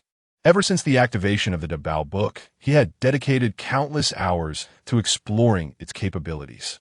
As fate would have it, he had indeed uncovered one remarkable feature. When his opponent's cultivation level did not vastly exceed his own, he could briefly obscure his presence through the book, lasting only a few minutes. Lu Qingxue had her back turned to him. How could she have noticed him? With crescent-shaped eyes and a bright smile, Lu Qingxue replied, "Because you are Brother Ning." Upon hearing this laden remark, Ning Changge's heart skipped a beat. Am I being flirted with? He felt a flutter of confusion. For to be approached by a woman, especially one as stunning as Lu Qingxue, was undeniably stirring. Men, after all, understand these nuances. Yet, this seemed to be happening rather swiftly. Could this truly be the faint affection the Dabao book hinted at? Nevertheless, he was a master of facial expressions, maintaining an air of calm. Noticing Ning Changge's lack of reaction, Lu Qingxue suddenly realized she may have overstepped her bounds. Oh no! Would Brother Ning think of me as an indiscreet woman? Subconsciously, she recalled some advice from her friend Xiao Xian the previous night, as well as the whispered words of her master before her departure. Thus, she had instinctively revealed her feelings. Ning Changge was no fool. He understood the implications behind her seemingly ambiguous words. After a moment of reflection, he decided to steer the conversation elsewhere. "Sister Lu, shall we descend the mountain first? After all, we have yet to retrieve the little junior sister." Some matters required patience. He could not act prematurely until he had truly grown stronger. All else was but fleeting. "Oh, all right." Hearing Ning Changge's voice, gentle as ever, Lu Qingxue let out a silent sigh of relief. Thank goodness. Brother Ning was not angry. Otherwise, she would have been at a loss for words. Lu Qingxue felt a touch of madness within herself. Realizing that the matter of a partner was still far off, yet she had foolishly expressed her affections. "Brother Ning, I'm glad you're not upset," she said, her beautiful eyes gazing at him with a hint of remorse. "What is there to be upset about? Moreover," Ning Changge paused, a glimmer of intrigue dancing in his eyes as he regarded her with a playful smile. "It is precisely because your sister Lu that I am willing to engage in this guessing game with you." "Huh? Oh." Lu Changge was momentarily taken aback, and her pale cheeks soon flushed with a deep crimson. "No, Senior Brother Ning, that is not what I meant. You." She felt utterly mortified, wishing she could find a burlap sack to hide in. "All right, I comprehend your intention." Ning Changge paid no heed to Lu Changge behind him and set forth down the mountain path. "If we delay any longer, we may not reach Luyun City before nightfall." Luyun City lies on the border of the eastern wilderness, a small town whose distance from Qingyun Xianmen is immeasurable. The longer we tarry, the more perilous it becomes for my junior sister. "No, Senior Brother Ning Ning Changge did not turn around. "What is it? Do you have something else to discuss? We could take the big white carriage to Luyun City. It would expedite our journey significantly." Ning Changge remained silent. He quietly turned back, thinking that next time, if there were any pressing matters, he would appreciate it if junior sister Lu could communicate them sooner. Chapter 22. Humidity. "Not entirely. Indeed, Senior Brother Ning." Observing the expression of Senior Brother Ning, which seemed on the verge of exasperation, Lu Changge's eyes twinkled with amusement. The once aloof and ethereal beauty now wore a radiant smile. Should Bai Xianer or the disciples of the Qingyun sect lay eyes on her, they would undoubtedly be left in astonishment. After all, in their memory, Lu Changge had consistently upheld the persona of a frigid, high-ranking senior sister. It was a rare sight to witness her being so obedient and charming toward the man. Having said that, she pointed towards the Silver Moon crane and said, "Senior Brother Ning, please board." "Very well." With that, Ning Changge approached the majestic white crane. Just as he was about to exert himself to leap onto the crane's back, the entirely snow-white creature, radiating a silvery glow, suddenly lowered its head. Then, in a gentle and graceful manner, it nuzzled against Ning Changge. A small question mark appeared on Ning Changge's forehead as he turned to Lu Changge, slightly puzzled, and inquired, "Junior Sister Lu, what is this?" "Perhaps the crane simply takes a liking to Senior Brother Ning," Lu Changge replied, somewhat uncertain. In truth, she too was taken aback by the crane's unexpected behavior. The crane was a fifth-tier spiritual beast, known for its intelligence. Ordinarily, even when her master initiated contact, it would display a look of disdain. Had it not been for her upbringing of the creature since childhood, it might not have accepted her as its owner. So why, upon their first encounter, did the crane choose to approach Ning Changge? How peculiar. "Oh, I see." Ning Changge did not dwell on it. He gently stroked the crane's forehead and, with a slight leap, found himself upon its back. He then looked down at Lu Changge, who remained on the ground, and jested, "Junior Sister Lu, do hurry up. The space on the crane's head is limited. It seems we shall have to squeeze together." In reality, the silver-white crane was quite large, appearing as expansive as a football field from above. Amused by Senior Brother Ning's lightheartedness, Lu Changge chuckled, "Senior Brother Ning, you are quite the jokester." As the crane's owner, she was well aware of how many individuals it could carry. Nevertheless, she approached and sat beside Ning Changge, the proximity between them eliciting whispers of intimacy. The white sea of clouds, dense beyond measure, gave the sensation of being tread upon. As Ning Changge sat upon the crane, observing the clouds rushing past them, he suddenly inquired, "Junior Sister Lu, how much longer until we reach Luyun City?" According to the original plan, Ning Changge had anticipated it would take them 2.5 days to arrive. However, the crane's speed was astonishing. At this rate, it seemed they would arrive within a day and night. "Senior Brother Ning, in truth, with the crane's swiftness, we could reach Luyun City by midnight." However, Lu Changge had been contemplating how to initiate conversation with Ning Changge, yet he spoke first. Suppressing her inner excitement, she gently parted her lips and continued, "However, the crane has not yet fully matured and cannot sustain continuous flight. Thus, we need to make a stop at the Burial Sword Manor for a night's rest before continuing our journey." Considering that Ning Changge has spent the past 3 years within the immortal sect without venturing outside, Lu Qingxue thoughtfully elaborated. The burial sword manor is overseen by an intersect elder of our Qingyun immortal sect. Although it is termed a manor, its significance is quite profound. Upon hearing this, Ning Changge felt a spark of curiosity. What could this mean?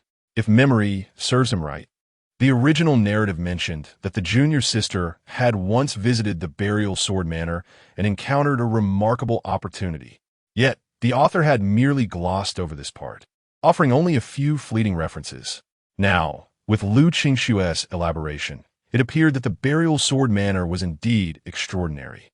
After all, 2 of the 7 renowned swords of our Qingyun immortal sect originated from this very manor.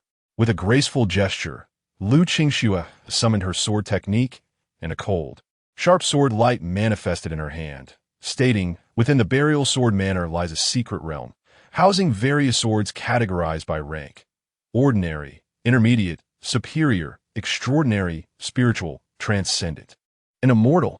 The celestial sword I hold was obtained from this realm by the 3rd-generation ancestor of Qingyun. Listening to her words, Ning Changge's curiosity deepened. He had not anticipated that such a treasure trove existed within the Qingyun immortal sect. However, a question lingered in his mind. Why was such a crucial location managed by merely one intersect elder? That seemed rather incongruous. Ning, I sense your thoughts. Lu Qingxue whispered, leaning closer, her soft, warm lips brushing against his earlobe as she lowered her voice. Only those from the eastern wilderness can enter this secret realm. Others from different sects cannot gain access. Yet, our Qingyun immortal sect is the foremost power in the eastern wilderness. Thus this realm is implicitly ours. After all, a strong dragon cannot suppress a local snake. The elite sects from the other 8 domains would be of little consequence. The maiden's pure fragrance wafted into his senses, delightful and enchanting. With her lips so near, Ning Changge felt the warmth emanating from her. However, his thoughts were not fixated on that.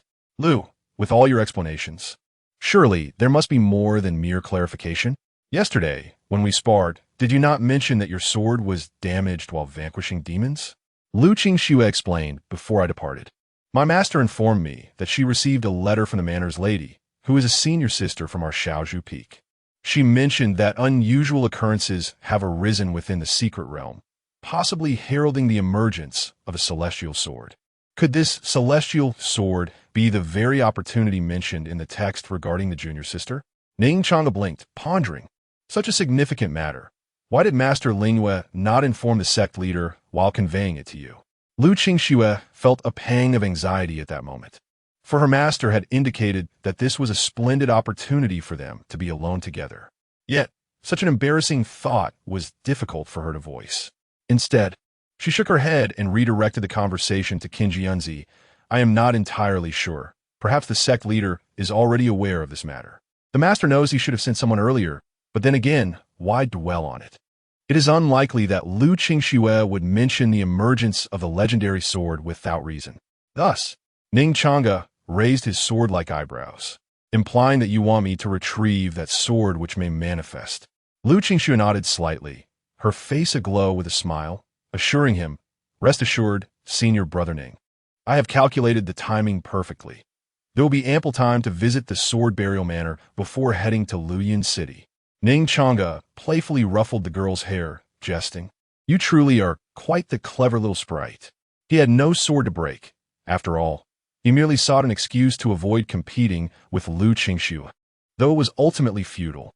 Yet, hearing Lu Qingxue's words, Ning Changge resolved to take a look. After all, having shared a moment with Li Yue, it should not be too much trouble to admire his junior sister's sword. Ah, senior brother Ning. The warmth radiating from the hand above her head took Lu Qingxue by surprise for a moment. However, upon seeing the gentle smile on Ning Changge's face, she softly replied, I was merely thinking of making amends to you, senior brother. It was indeed my fault for obstructing you that day at the peak. Ning Changge, chuckling as he withdrew his hand, regarded her with a gaze laced with subtle intimacy, questioning whether it was truly just an apology. Seemingly aware of her own hidden thoughts, Lu Qingxue shyly lowered her head, a delicate blush gracing her fair cheeks, rendering her enchanting. In a whisper only she could hear, she murmured, "It's not entirely so. Oh, the Navi girl." Observing her demeanor, Ning Changge felt a pang of nostalgia. In his previous life, he had encountered various emotional videos on the platform. Without delving into other matters, he possessed a certain understanding of feelings. Though merely a theoretical master, he had yet to experiment with charming young ladies before being swept into the currents of transmigration. Nevertheless, it seemed it was not too late. The ethereal maiden beside him was quite appealing. "Senior brother Ning, may I ask you a question?" Just as Ning Changge contemplated whether to continue flirting, Ning Changge suddenly inquired. Her voice still tinged with a hint of softness, clearly not yet accustomed to the situation. Chapter 23. Oh no. Will Master discover it? Abridged, what? Upon hearing this, Ning Changge was momentarily taken aback. Even if junior sister Lu was flustered, she ought not to change the subject so abruptly. Yet, confronted with the curious gaze of her enchanting eyes, Ning Changge nodded and replied, "Very well, but I may not necessarily answer truthfully." Agreeing does not equate to providing the correct response. If she were to pose some peculiar questions, would it truly be expected of me to answer? "Senior brother Ning, do you know the saintess of the Taishang Shuqing Palace, Li Yue?" Ning Changge delicately pressed her lips together, eventually revealing the matter concerning Yue's request for her assistance in gathering information the previous night. Last night, due to a remark made by Xiao Sienna regarding senior brother Ning becoming her Dao partner, she found herself unable to sleep. Thus, she sought someone to confide in, and naturally, it was her childhood sister, Li Yue. However, this time Yue spoke hesitantly, appearing somewhat distracted. Moreover, at the end of their conversation, she asked Ning Changge to help find someone, yet she provided no details about the person's appearance or age. She merely mentioned that this individual was likely from the Qingyun sect and had been seen in the Wanshou mountain range a fortnight prior. Ning Changge's immediate thought was of Ning Changge. However, since Yue had remained at the Taishang Shuqing Palace for cultivation after their childhood separation, why would she seek out senior brother Ning? Hearing the name Li Yue from Ning Changge's lips nearly made Ning Changge leap from his seat. Yet he maintained an outward calm. It was simply too shocking. How could Changge be unaware of what transpired that day at the Wanshou mountain range? While Ning Changge suddenly inquired about it. Moreover, she asked whether he knew her. Of course, he did. Not only did he know her, but he had inadvertently shared a bed with her. So, senior brother Ning, do you know Yue? Ning Changge observed the fleeting surprise in Ning Changge's eyes, uncertainly inquiring. "I do not." Ning Changge shook his head, responding nonchalantly. "I am merely curious as to how junior sister Lu came to have a connection with the saintess of the Taishang Shuqing Palace. Furthermore, from your tone, it seems your relationship is quite amicable." Regardless of Ning Changge's motives, he would not admit to this matter, at least not at this moment. "Oh." Ning Changge nodded thoughtfully. So, the surprise in senior brother Ning's eyes stemmed from curiosity about how she and Yue were acquainted. "Senior brother Ning, both Yue and I are orphans. We grew up together from a young age." Ning Changge reminisced, until the year we turned 6, when Master Ling Yue and the Cold Palace Master from the Taishang Shuqing Palace traveled through our orphan village. They saw our promising talents and took us as their disciples. I apologize for bringing up unpleasant childhood memories. Ning Changge had not anticipated such a shared history between them, nor that they were akin to sisters. Truly, she was deserving of being recorded in the grand tome as a heroine. Their character arcs were remarkably similar. Ning Changge smiled softly. "It's all right. In truth, our childhood was quite joyful. At that time, I could see Yue every day, but now I can only converse with her through the fragmentary treasure mirror. That is acceptable." Ning Changge replied gently. As for the fragmentary treasure mirror mentioned by Ning Changge, it must be an extraordinary artifact capable of transcending spatial boundaries. The ability to communicate across the eastern wilderness and the central divine realm indicates its remarkable nature. "It's all right." Hearing the concern in Ning Changge's voice, Ning Changge felt a warmth in her heart and smiled. "Since you, senior brother Ning, are not acquainted with Yue, if there's an opportunity to visit the Taishang Shuqing Palace in the future, I shall introduce her to you." "Ah, that might not be appropriate." I'm not familiar with Fairy Li, Ning Changge replied with an awkward smile. Perhaps it's best if we don't meet. I'm afraid she might truly attempt to slay her husband with a sword. After all, regarding that day in the cave, ahem, I cannot speak of it. Lu Qingxue assumed that Ning Changge was merely shy, thinking it was not a significant matter. They would become familiar with one another after a few encounters. Senior brother Ning, I must tell you, Yu Wei is exceptionally beautiful. Indeed, it is already in the past. Ning Changge smiled and nodded, expressing his gratitude to junior sister Lu. Meanwhile, in the central divine realm, it is said that deep within the white clouds lies a celestial abode. If one were to peer inward, beyond the protective formation, they would behold a scene of ethereal beauty. Mist swirls, mountains appear and vanish, with pavilions and terraces above, while shadows of figures flit about below. White cranes dance gracefully around, resembling a realm of immortals. This is the esteemed sect known as the Taishang Shuqing Palace. In a tranquil chamber, a woman clad in a lotus-patterned robe sat upon a quiet mat, her ink-black hair cascading down her back. She was engaged in quiet meditation to solidify her cultivation, when suddenly she furrowed her brow and sneezed.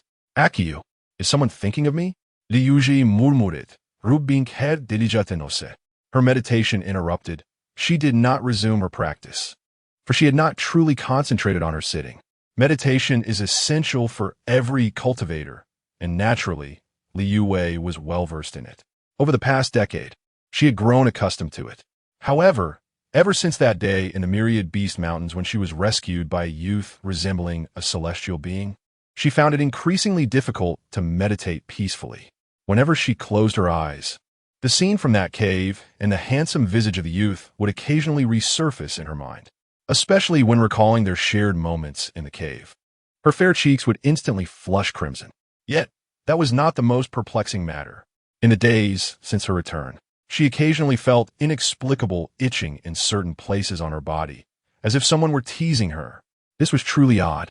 She had already dispelled all the spiritual energy of the Nirvana immortal lotus. But why was it so strange? Liu Wei lamented, tugging at her hair, her dark tresses becoming disheveled. Could this be related to that youth? I wonder if Qingxue has found the person in question. How vexing. No wonder the sect's teachings emphasize purity and asceticism. My master has also cautioned against becoming entangled in worldly desires. Had I known, I should have brought that youth back. No, I ought to have retrieved him. Just as Liu Wei was consumed by her worries, a knock echoed from outside the door. Knock, knock, knock. What is it? Liu Wei promptly arranged her attire and replied calmly. Saintess, the palace master requests your presence. The respectful voice of the elder woman resonated from beyond the door. Understood. Please wait a moment, elder. As she made her way to the palace master's hall, Liu Wei glanced at the elder beside her and quietly inquired, Elder, do you know why my master is seeking me? Ever since her return from the Beast Mountain range, she had refrained from approaching her master, for she was no longer innocent. Were it not for the lotus mark still upon her, Liu Wei would truly be at a loss. Well, the elder's face bore a hint of difficulty, yet she spoke. It is said that there are rumors circulating that the saintess of our supreme Xianxin Palace has taken a partner, and the palace master, feeling uneasy, wishes to inquire. Upon hearing this, Liu Wei was taken aback. Could it be that her master was aware of the events that transpired in the Beast Mountain range? Chapter 24. The Law of True Fragrance outside the Grand Hall of the Palace Master. My lord, the saintess has been brought. Proceed, let the saintess enter. Within the hall, a voice, cold and distant, resonated. Its tone, indifferent and slightly languid, obscured whether it belonged to a male or female. Yes, the elder turned to Liu Wei. Saintess, please come in. Inside the grand hall, Liu Wei gazed at the ethereal white silhouette before her, her heart racing with anxiety and a twinge of fear, worried that her unease might be perceived. This figure was none other than her master, who had brought her to the sect in her childhood and accepted her as a personal disciple, the esteemed palace master of the supreme Xianxin Palace, Ning Changge. The white figure sat gracefully in a chair, clad in a form-fitting azure robe, its features shrouded in ambiguity, reminiscent of a mirage. Disciple pays respects to master. Despite her inner turmoil, Liu Wei bowed respectfully. Ning Changge did not respond, but merely observed Li Yue. After a moment, a gentle smile graced her lips as she remarked, "Indeed, you have attained the Yuanying stage. All thanks to your guidance, Master," Li Yue replied with reverence. Yet internally, she exhaled a sigh of relief. She understood that her master must have been inspecting the lotus mark. This mark was a unique trait of each saintess, akin to a mortal's purity mark, symbolizing impeccable virtue, untainted and pristine. Li Yue found it curious that despite the events in the 10,000 Beast mountain range, the mark had not vanished. Truly, it was a stroke of fortune amidst misfortune. Ning Changge shook her head and stated, "This is the result of your diligent cultivation. I have merely fulfilled the role of a teacher. Nevertheless, I must express my gratitude, Master.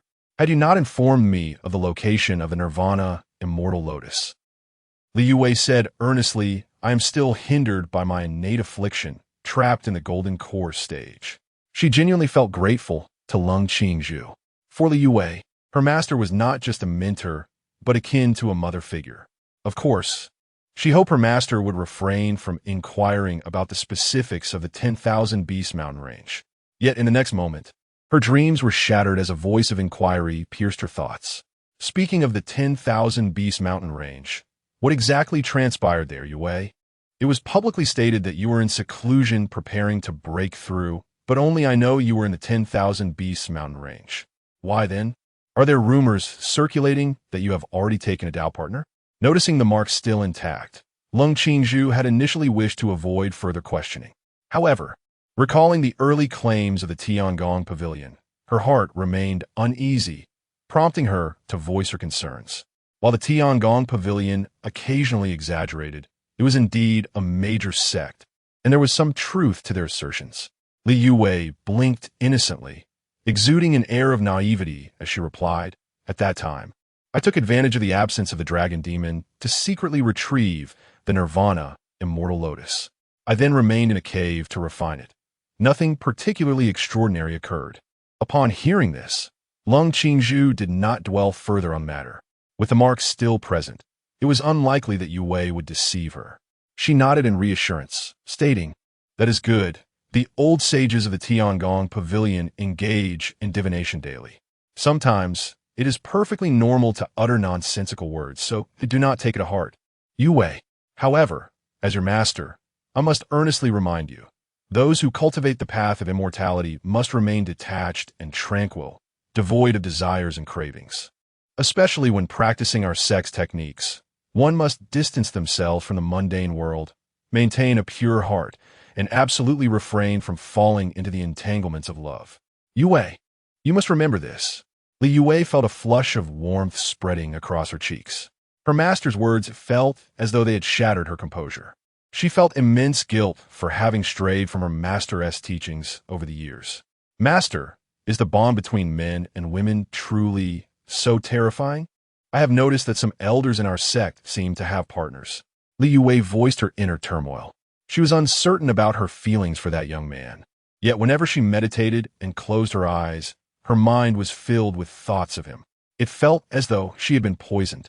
The world is indifferent, and the path of immortality is devoid of sentiment. The elders you speak of are ensnared by worldly attachments due to their lack of purity in their senses, which has hindered their progress. Ning Changge replied expressionlessly, "Look at me. I have cultivated for less than 500 years and have already reached the tribulation stage. Yue, you must discern the disparity for yourself. In truth, the Taishang Xiankong Palace does not prohibit its disciples from discussing marriage, but when practicing the sect's internal techniques, it is best to sever emotional ties and desires. Otherwise, the chances of achieving immortality are slim. This is precisely why the female disciples of the Taishang Xiankong Palace are fervently pursued by male practitioners from the other 8 domains. Each generation as holy maiden is especially sought after by countless suitors. The allure of the unattainable stirs unrest. To drag such ethereal beings, untouched by the world, into the realm of mortals is an experience too profound to be shared with outsiders. Is that truly so? Indeed, upon hearing Ning Changge's unwavering affirmation, Li Yue's curiosity was piqued, prompting her to ask, "Master, How do you know this so well? Ning Changge responded. This was conveyed to me by my master when I was a disciple. So, you too are uncertain of its veracity, master? Liowe realiza. How could it be untrue? Look at my cultivation. Would I deceive you? Ning Changge stood up, her tone tinged with indignation, seemingly displeased with the response. Li Yue pouted in retort. Perhaps your innate talent is simply superior, unrelated to matters of the heart. I believe you should venture out more. You might truly encounter your other half. She was bewildered by her own words, yet she had spoken them nonetheless. Rebellious disciple. Do you even comprehend what you were saying? Ning Changge exclaimed in shock. Her beautiful eyes widened in disbelief, leaving her momentarily stunned. Even the aura she usually employed to conceal her appearance nearly dissipated, revealing an enchanting visage that could captivate the world. I understand. Upon hearing her disciple speak in such a manner, Ning Changge could not contain her fury and bellowed. Rebellious disciple. It seems that your recent venture to the 10,000 Beast Mountains has truly unsettled you. How dare you suggest that your master engage in romance? This is merely a trivial, utter nonsense. Before Li Yue could articulate her suggestion further, Ning Changge abruptly waved her hand, casting her back into the confines of the quiet chamber. Rebellious disciple, reflect on your actions for a while. I shall only release you when you have regained clarity. Please, master, without me, our sect will surely falter in the upcoming 9 Domains Grand Competition.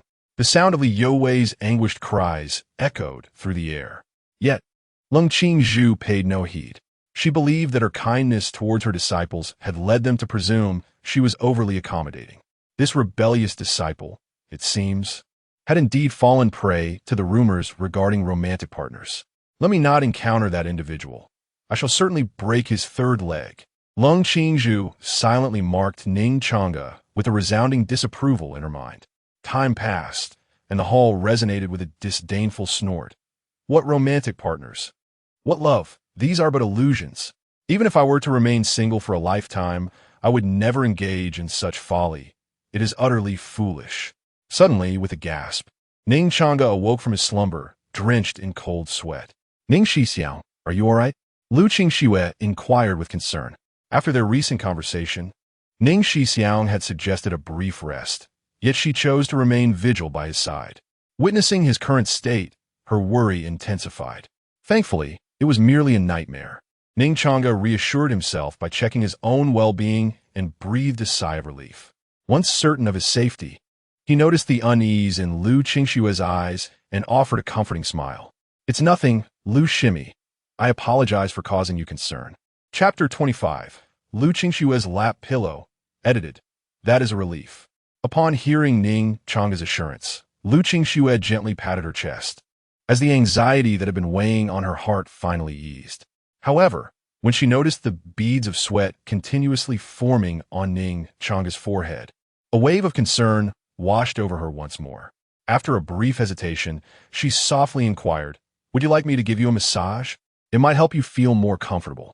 Ning Changge pondered for a moment and replied, Lu Shimi, may I ask if your massage is proper? Rupe. Lu Qingxue was momentarily taken aback, then furrowed her delicate brows. Ning Xixiang, isn't a massage simply about kneading the head? Does it really matter if it's proper or not? Seeing Lu Qingxue's innocent demeanor, Ning Changge couldn't help but chuckle. Of course it matters. There are massages for the larger head, as you just mentioned, but there are also those for the smaller head, which are not something just anyone can handle. Lu Qingxue responded with a curious "oh," her beautiful eyes sparkling as she looked at Ning Changge. Then Ning Xixiang, do you want me to massage the large head or the small head? If this were on a certain forum, I would certainly say the small head, but alas, we are on tomato. Ning Changge could only say, then I must trouble you, Lu Shimi, to help me with the large head. With a gentle smile, Lu Qingxue replied, it's no trouble at all. My skills may be a bit rusty, but as long as Ning Xixiang doesn't he mind. Ning Changge lauket. With a stunning beauty like you giving a massage, I could not be more delighted. How could I possibly mind? Moreover, he truly felt the need to relax. The sensation of palpitations and pain from his recent dream felt so real. Who was that Taoist maiden in his dream? So cruel. Little did she know that the most important thing for a man is, how infuriating. I hope I never encounter her again. A quarter of an hour later, a voice of sheer delight suddenly broke the tranquility on the back of the large white beast. Ah, Shimmy, if this is how you massage with a rusty technique, I doubt anyone would dare to try. At that moment, Ning Changge felt as though he were floating on a cloud, enveloped by soft, warm hands gently caressing either side of his head. The warm yet slightly cool fingers were tenderly massaging his temples in a rhythm that seemed to follow an exquisite pattern. As long as Shi Xiang is pleased, Lu Qingxue said, a sweet smile gracing her lips, her hands never pausing in their gentle ministrations. That girl Siener has always been mischievous, often causing Master to become upset. I learned to massage during those times, hoping to alleviate Master's fatigue.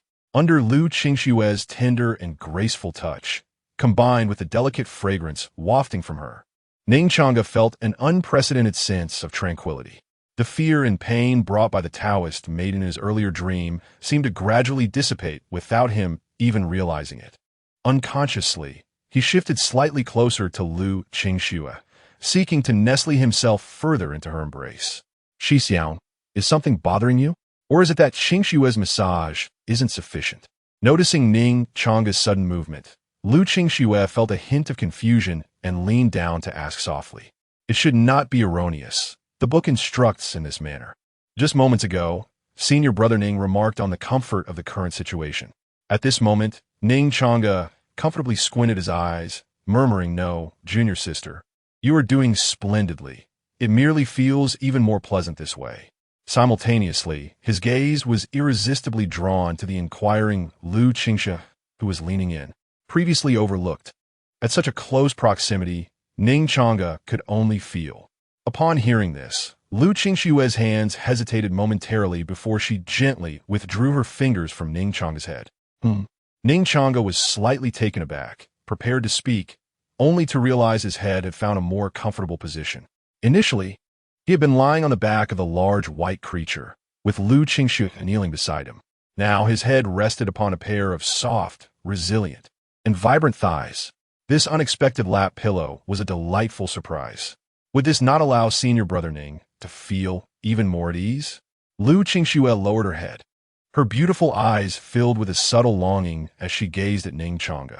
Inhaling the gentle fragrance emanating from the young lady beside him, Ning Changge momentarily froze, feeling immensely comfortable, yet, after a brief hesitation, he inquired, "But, junior sister Lu, would you feel uncomfortable with me leaning against you?" Lu Qingxue merely smiled softly in response, then gently shook her head, saying, "It's perfectly fine. Your comfort is what matters most, senior brother Ning." With that, she placed her hand back upon Ning Changge's head and slowly began to massage.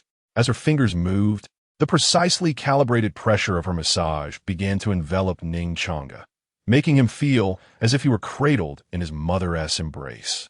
When Lu Qingxue's fingertips brushed against his temples, an indescribable sense of comfort washed over him. That slight touch seemed to possess a certain enchantment, allowing both his body and spirit to experience profound relaxation. At this moment, Ning Changge lightly closed his eyes, savoring Lu Qingxue's massage and the comfort of her lap. Silently reflecting, "No wonder my university roommates in my previous life enjoyed running off to get foot massages, often requesting the exclusive 998 package. This sensation is utterly delightful. Had I known, I would have joined them back then. However, it doesn't seem too late now." Ning Changge opened his slightly squinted eyes, attempting to see, only to realize, it seemed he could not see clearly. Within his line of sight was not the serious face of Lu Qingxue, but rather, "Senior brother, could you please close your eyes or turn your head?" Lu Qingxue's voice trembled slightly, causing her hands to lighten their touch. She had intended to endure, as she was the one who proposed the massage, yet senior brother Ning's gaze was undeniably fervent. Upon hearing her words, Ning Changge's expression stiffened momentarily, internally pondering. Had I been discovered? Should I have been sneaking glances? However, outwardly, he turned his head while adopting a playful tone, saying, "I've turned, but, junior sister Lu, do not be too anxious. Dressed as we are, there is truly nothing to see." As Lu Qingxue listened to such teasing remarks, her cheeks flushed deeper, and she quietly expressed her dissatisfaction, saying, "Who was it just now that kept sneaking glances without being able to see? I was clearly admiring openly, wasn't I?" Ning Changge, feeling a bit awkward, cleared his throat and shifted the subject to him. "Junior sister Lu, how much longer until we reach the villa?" "It will take about half an hour to arrive at the burial sword villa." "Senior brother, you can rest a little longer," Lu Qingxue replied, resuming her gentle massage. The topic of their earlier glances went unspoken between them, both tacitly agreeing to leave it behind. Enjoying the soft and plush pillow of her lap and the warmth of her small hands, Ning Changge felt drowsiness wash over him once more. Gradually, he relaxed his mind and drifted into slumber. This time, he did not dream of that heartless Taoist nun. High above, the skies were not solely graced by the silver moon crane. This was a realm of cultivation, where disciples of various sects and wandering cultivators could be seen soaring through the air. At that moment, a third-tier spiritual beast, the seven-colored rooster, caught the attention of three young men who were observing Ning Changge. "Brother Li, as an outer disciple of the Qingyun sect, why not go up and give it a try?" One of the youths remarked to Li Yida, his gaze fervently fixed on Lu Qingxue. "Indeed, Brother Li, why not ascend and make an acquaintance?" The other youth chimed in excitedly. "Li Yida shukulat kuldi, hakmareak." "If you too wish to court danger, don't drag me into it." Chapter 26. Leaning on the shoulder of a senior brother, "Brother Li, what do you mean by that?" Wang Jie, the first to speak among the youths, said with an unhappy expression. At this moment, the young man's pride was in turmoil. After all, he was an inner disciple of a first-rate sect. Although he could not compare to the esteemed disciples of the Qingyun sect from the eastern wilderness, he certainly felt superior to the foppish youth before him. "Indeed, Brother Li, although you are merely an outer disciple, your parents are elders of the sect. Why then, do you appear so fearful?" inquired another younger youth, Rinyu, in confusion. In response, Li Yida merely smiled wryly and shook his head. "Outer disciples are insignificant, unable to compare with senior brother Ning, who has been in the nascent soul stage for 3 years. What does it matter if one is an elder of the sect? Before the head of the peak, they are as inconsequential as ants." With this thought, Li Yida's expression suddenly grew serious as he looked at his two friends and said gravely, "I know you both are prodigies within the sect, but some matters are beyond the imagination of ordinary individuals. Observe the other companions in the sky. Which of them dares to approach that celestial crane within 100 meters? If you two utter another word, do not expect to accompany me to the sword burial manor." Upon hearing Li Yida's unrelenting words, both Wang Jie and Rinyu trembled. They nodded vigorously like groundhogs, exclaiming, "Yes, yes, Brother Li, we shall never speak of it again." Neither of them were fools. If they did not grasp the meaning behind Li Yida's words, they might as well leap to their deaths from the sky. The sword burial manor is perched atop a sheer cliff, shrouded in swirling clouds and mist, appearing both ethereal and elusive. The mountain gate, ancient and rugged, bears scars from countless swords, exuding an aura of profound mystery and unmatched sharpness.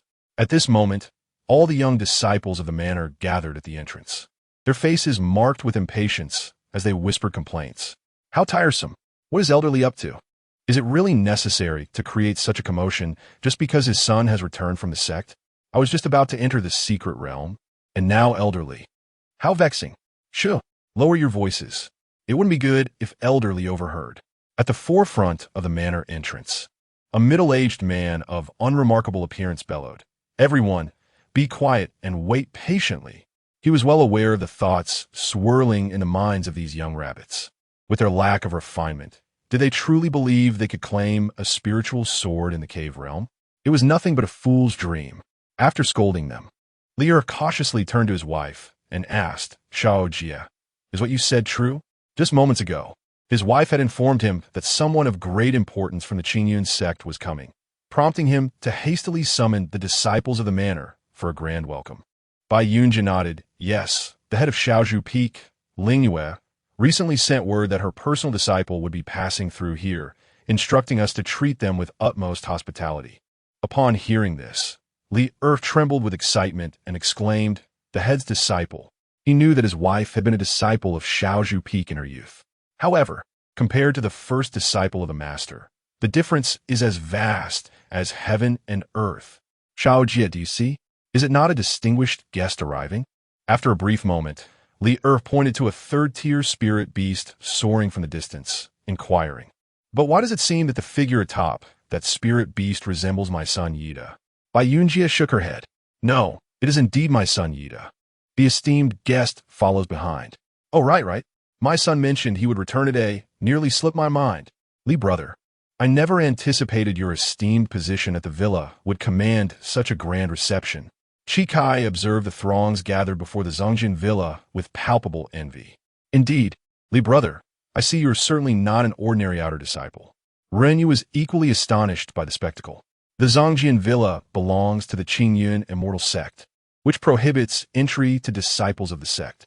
Thus, upon learning that Li Yida is a disciple of the Qingyun immortal sect, they wish to accompany him to witness this legendary place of the eastern wilderness.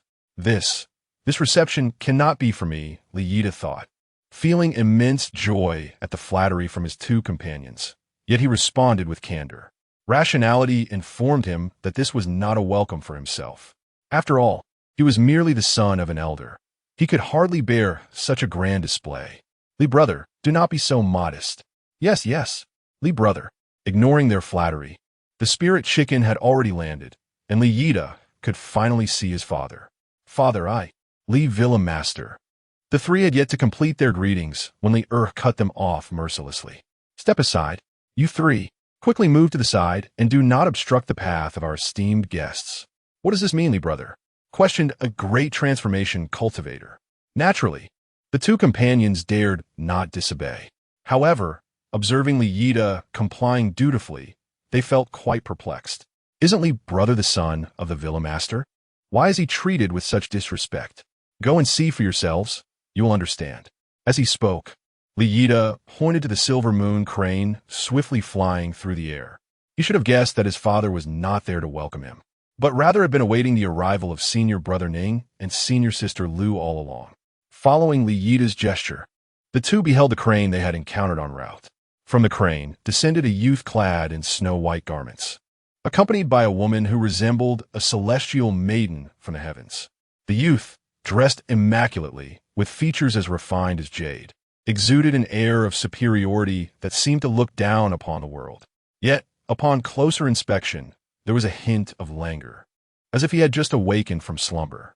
Regardless of the impression he left, the great transformation cultivator, Li who had recently appeared fearsome and unfriendly, now beamed with joy, cautiously approaching the youth as if he were a loyal hound greeting its master.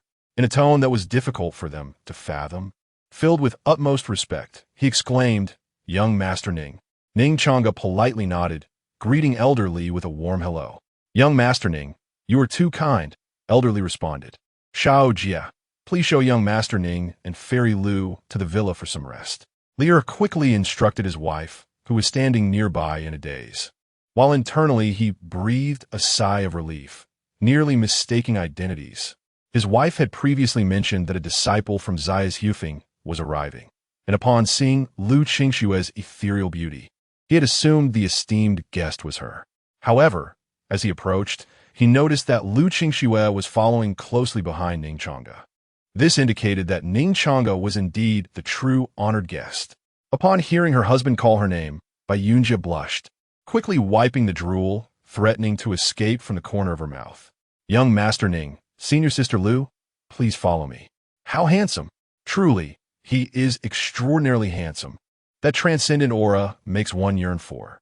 "Thank you, madam." Ning Changge expressed his gratitude, turning to Lu Qingxue and saying, "Let us proceed, junior sister."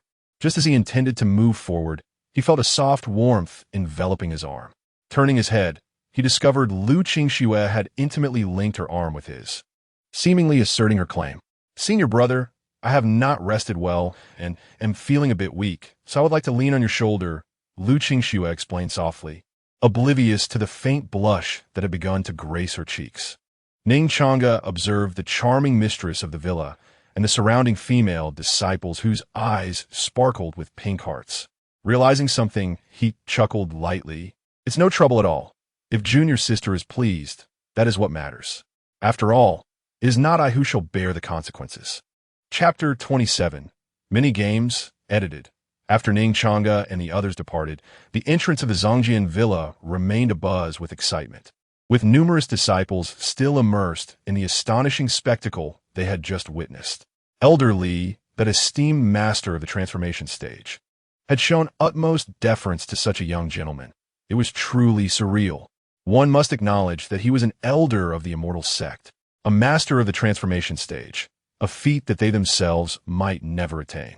However, in stark contrast to the disciples' astonishment and profound curiosity, Wang Jie and Ren Yu, who had previously been dismissed like refuse, were now paralyzed with fear, cold sweat trickling down their backs.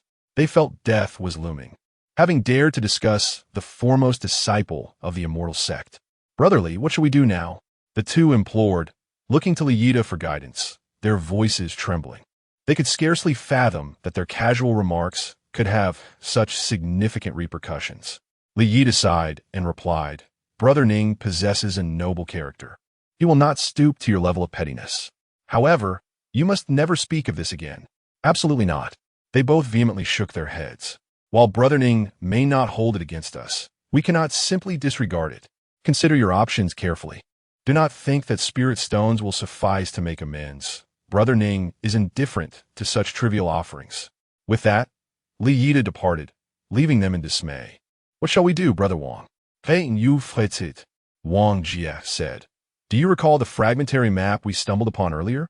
Rinyu responded, that won't do. Brother Wang, that item must be a treasure.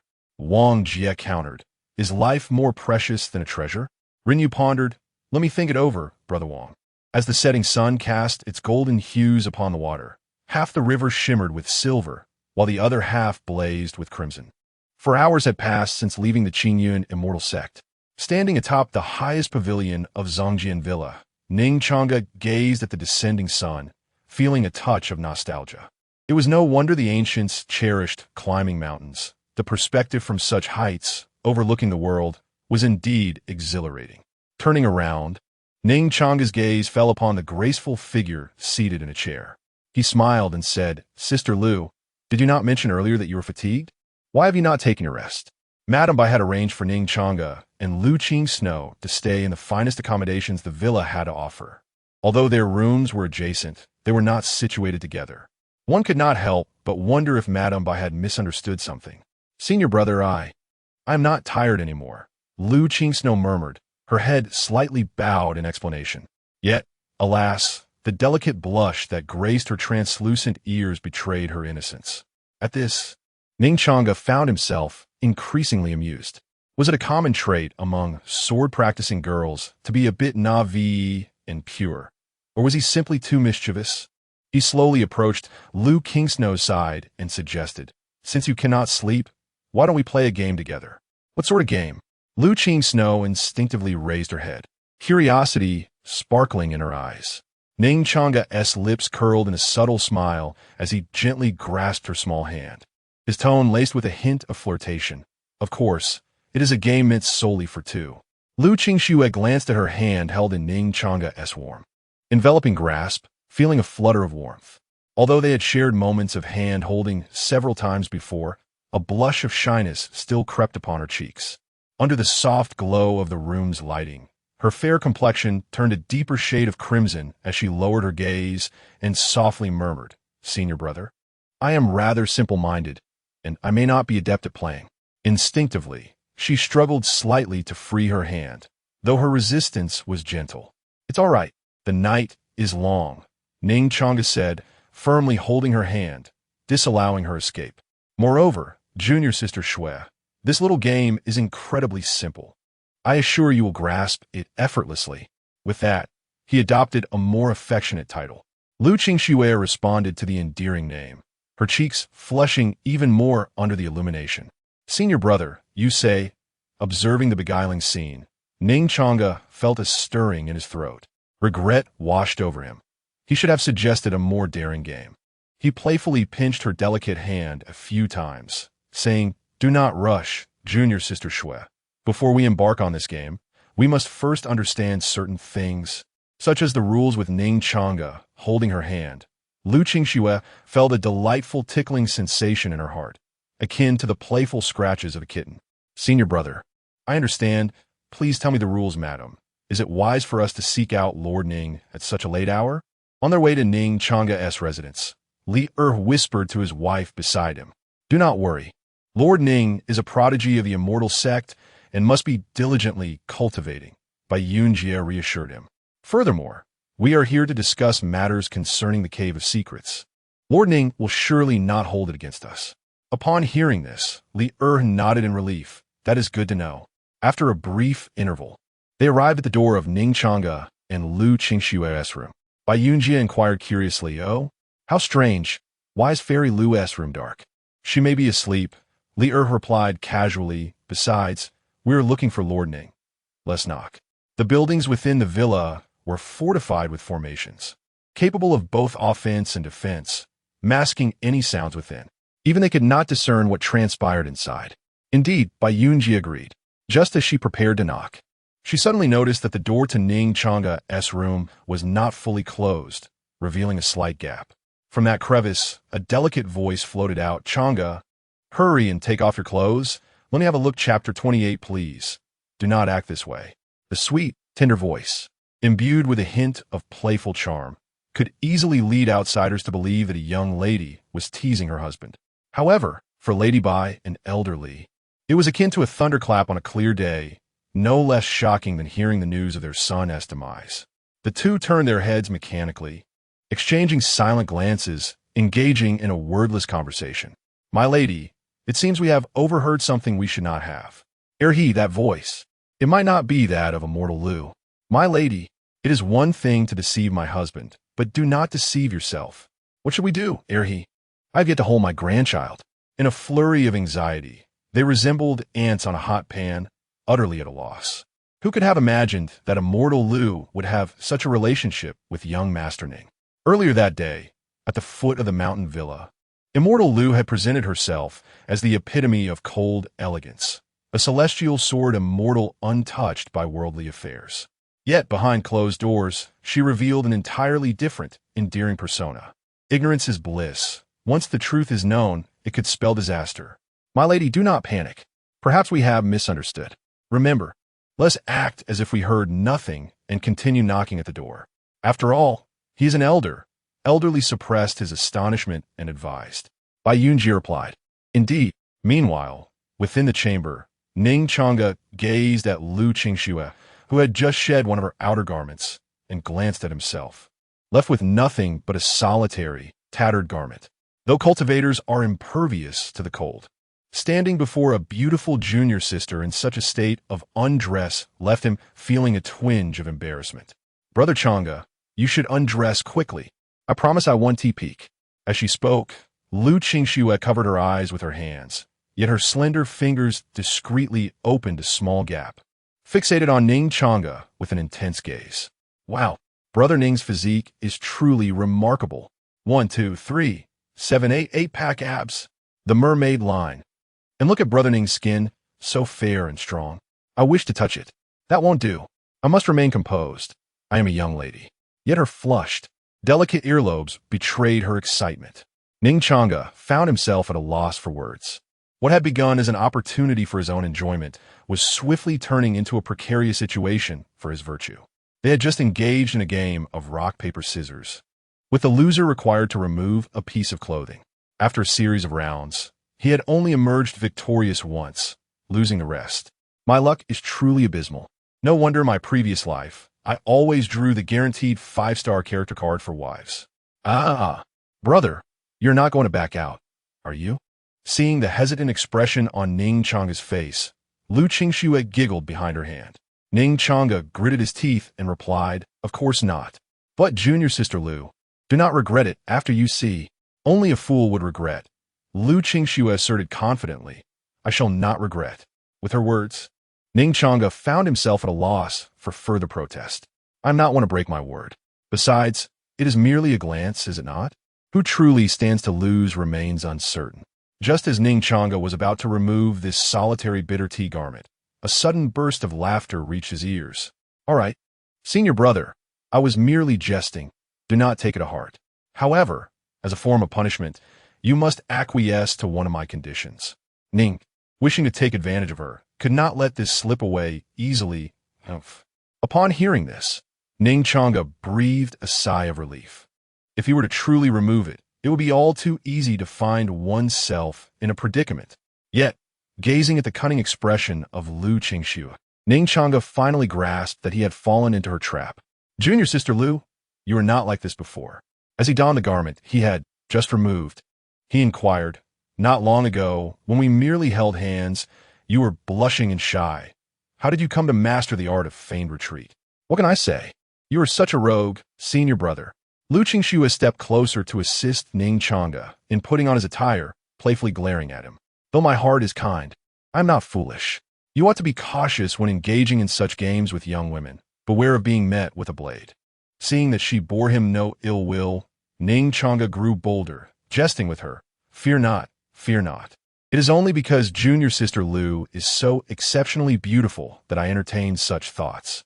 Upon hearing this, Lu Qingxue paused, glancing at Ning Changge with a teasing smile, and retorted, "Do not think that a few flattering words will absolve you of punishment. If I were the one to lose, would I not be standing before you in a state of undress?" Though she spoke thus, inexplicably, Lu Qingxue found herself harboring a faint anticipation for such a scenario. Ning Changge replied earnestly, "Junior sister Lu, rest assured, when that time comes, I shall dutifully close my eyes and refrain from gazing upon your exquisite form." At his words, Lu Qingxue felt a twinge of disappointment. She had once wished to tease him, yet now he had transformed into a paragon of virtue. With a hint of petulance, Lu Qingxue lightly struck Ning Changge's chest, pouting, "You coward," unable to even look. With that, she paid no heed to whether Ning Changge had fully donned his attire and turned to leave. However, at the moment, Lu Qingxue pivoted to step away. Ning Changge seized her arm, pulling her forcefully into his embrace. Lu Qingxue was momentarily bewildered. What? Ning Changge leaned closer to her ear, whispering, "Junior sister Lu, I'm certainly no coward." As he spoke, he reached out gently to encircle her delicate waist. In that instant, Lu Qingxue finally came to her senses. Her fair face flushed crimson, and she struggled to escape from Ning Changge's grasp, only to find her body yielding, devoid of strength. The faint, alluring fragrance once again infiltrated her senses, reminiscent of the moment when her master had inadvertently pushed her into Ning Changge's embrace the previous day. Under the influence of this enticing aroma, her body became increasingly unresponsive, her mind fixated solely on one thought. Ning's senior brother carries an enchanting scent. "Lu Shimmy, why are you silent? Is it not bold enough for me to say this?" As he spoke, Ning Changge's large hand moved downward, but was thwarted by Lu Qingxue's firm grip. Ultimately, she was a golden core cultivator. Although the fragrance was delightful, she managed to maintain her lucidity. Lu Qingxue tilted her head slightly, her beautiful crescent-shaped eyes glistening with a hint of moisture, her delicate form trembling as she stammered, "Ning, senior brother, please. Do not act this way." Ning Changge chuckled, observing her reaction. "What am I doing, Lu Shimmy? You clearly stated that I am coward. Yet when I display a touch of boldness, you label me a rogue." Unable to withstand the amusement in Ning Changge's eyes, Lu Qingxue shyly lowered her face, murmuring, "I never called you a rogue." Seeing her blushing and averted gaze, resembling a wronged little wife, Ning Changge leaned closer, a mischievous smile gracing his lips. "Yet, I find myself desiring to be a rogue." Initially, his intention was merely to jest, not to hold her indefinitely. However, for reasons unknown, Lu Qingxue remained in his embrace. Was his foundation-building prowess truly this formidable? If she chose not to leave, he had no choice but to continue holding her. The softness and fragrance of her body were intoxicating, enveloping him in a sensation akin to warm, delicate jade. Yet, as he held her, Ning Changge felt a surge of excitement, a perfectly natural psychological response, given that he was cradling an undeniable beauty. Lu Qingxue lowered her enchanting eyes and timidly asked, "Could you refrain from being a rogue?" "Of course," Ning Changge replied, releasing his hand from her waist and gently pushing her away. It was indeed prudent to let go. Otherwise, his reactions would escalate beyond mere excitement. Upon realizing that Ning Changge had truly released her, Lu Qingxue felt an inexplicable pang of disappointment, though her shyness prevailed. After all, it was her first experience being embraced by a man in such a manner. She adjusted her slightly disheveled attire, took several deep breaths to regain her composure, and turned to face Ning Changge. Just as she prepared to speak, a sudden knock echoed from outside the room. "Young Master Ning, are you asleep? I wish to inform you of something in advance, regarding the secret realm." The respectful voice of Lady Bai resonated from beyond the door. Ning Changge responded, "No, come in." "Yes, please, young Master Ning. Deactivate the formation within, so that my husband and I may enter." Lady Bai's voice came again, filled with respect. Ning Changge waved a hand, releasing a stream of spiritual light towards the door. "Enter." Elder Li and his wife stepped inside. Upon entering, they immediately caught sight of the disheveled Ning Changge and the flushed, dazed Lu Qingxue. With just a glance, they promptly shifted their gaze away. "Speak, what brings you here?"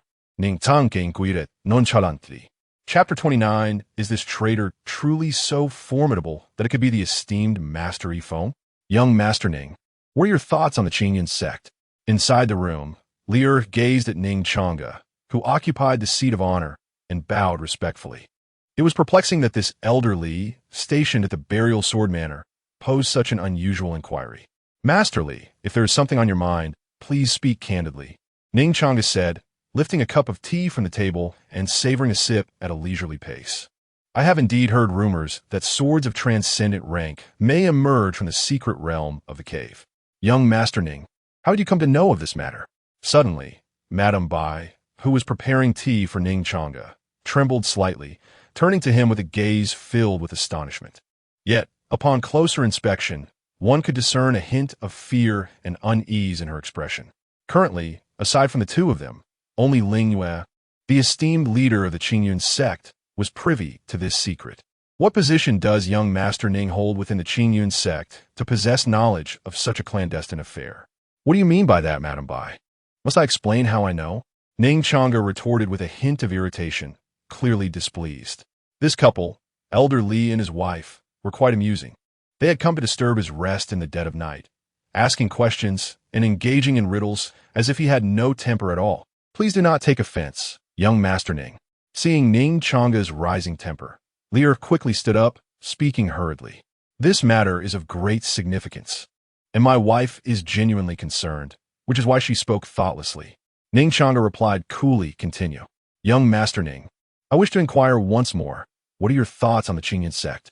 Li reiterated his earlier question, but this time, his tone was exceedingly grave, as though Ning Changge's response held monumental importance. Ning Changge raised an eyebrow, feeling a tinge of curiosity. Observing their reactions, it seemed there was a momentous secret hidden within the Qingyun sect. "Elderly, Madame Bai, my senior brother has been under the tutelage of Master Shou for 3 years, residing on Qiongming Peak, and may not be fully aware of certain matters related to the Qingyun sect." Lu Qingxue, who had been seated by the bedside, stepped forward to clarify. Upon hearing Lu Qingxue's words, both individuals were taken aback, their expressions transformed with shock, realizing she was Master Qingyi of Qiongming Peak. "I understand that the little white-haired one is quite formidable, but is your reaction not a bit excessive?" Ning Changge remarqued, perplexed. "So, what is it that you truly wish to convey?" Li exchanged a glance with Bai Yunjie, smiling broadly. "Ah, young Master Ning, hearing you say that puts us at ease." Before Ning Changge could respond, Li's gaze fixed intently upon him, his demeanor exceedingly serious. "Young Master Ning, there is a traitor within our Qingyun sect." "A traitor? Is such a thing mentioned in the original text?" Ning Changge blinked in surprise. "Elderly, please continue." Li recounted the entire situation in detail. "Young Master Ning, you should be aware of the position of the burial sword manor within the Qingyun sect. For a long time, the sword produced in the secret realm of Dantian were dispatched to the immortal sect. However, a century ago, a Dao-grade sword was intercepted by the demon sect during its journey to the immortal sect. Since then, every exceptional sword has been invariably seized. At this moment, Lu Qingxue suddenly spoke up, her tone rife with confusion. Elderly, such a significant matter. Why did you not report it to the immortal sect? Please, Miss Liu, allow me to finish my explanation, Li replied with a wry smile. After the first sword was intercepted, I personally reported this matter to the sect master in secret. The sect master was indeed furious, but it proved utterly futile. Despite dispatching high-ranking elders for protection, and even the sect master himself making several trips, swords continued to be lost. They vanished either en route or, astonishingly, even upon their return to the immortal sect. If our own home can be robbed, the internal traitor must be exceedingly formidable. Could it be the first seat of a peak? Ning Changge speculated in his mind, while outwardly he remarked, "Your words suggest that there might indeed be an insider. It is not merely a possibility. It is a certainty, young Master Ning," Li asserted with conviction. Once or twice might be deemed coincidence, but such a precise series of strikes, without internal information, is simply implausible. Lu Qingxue, perplexed, interjected, "But how does this relate to the question you previously posed to Brother Ning? Could it be?" Li alarmed, hastily interrupted her. "Miss Liu, you must not speak recklessly. I cannot bear such fright. To suggest that Master Qingyi's disciple is a traitor, heavens! I wouldn't dare utter such words, even if given 100 lives."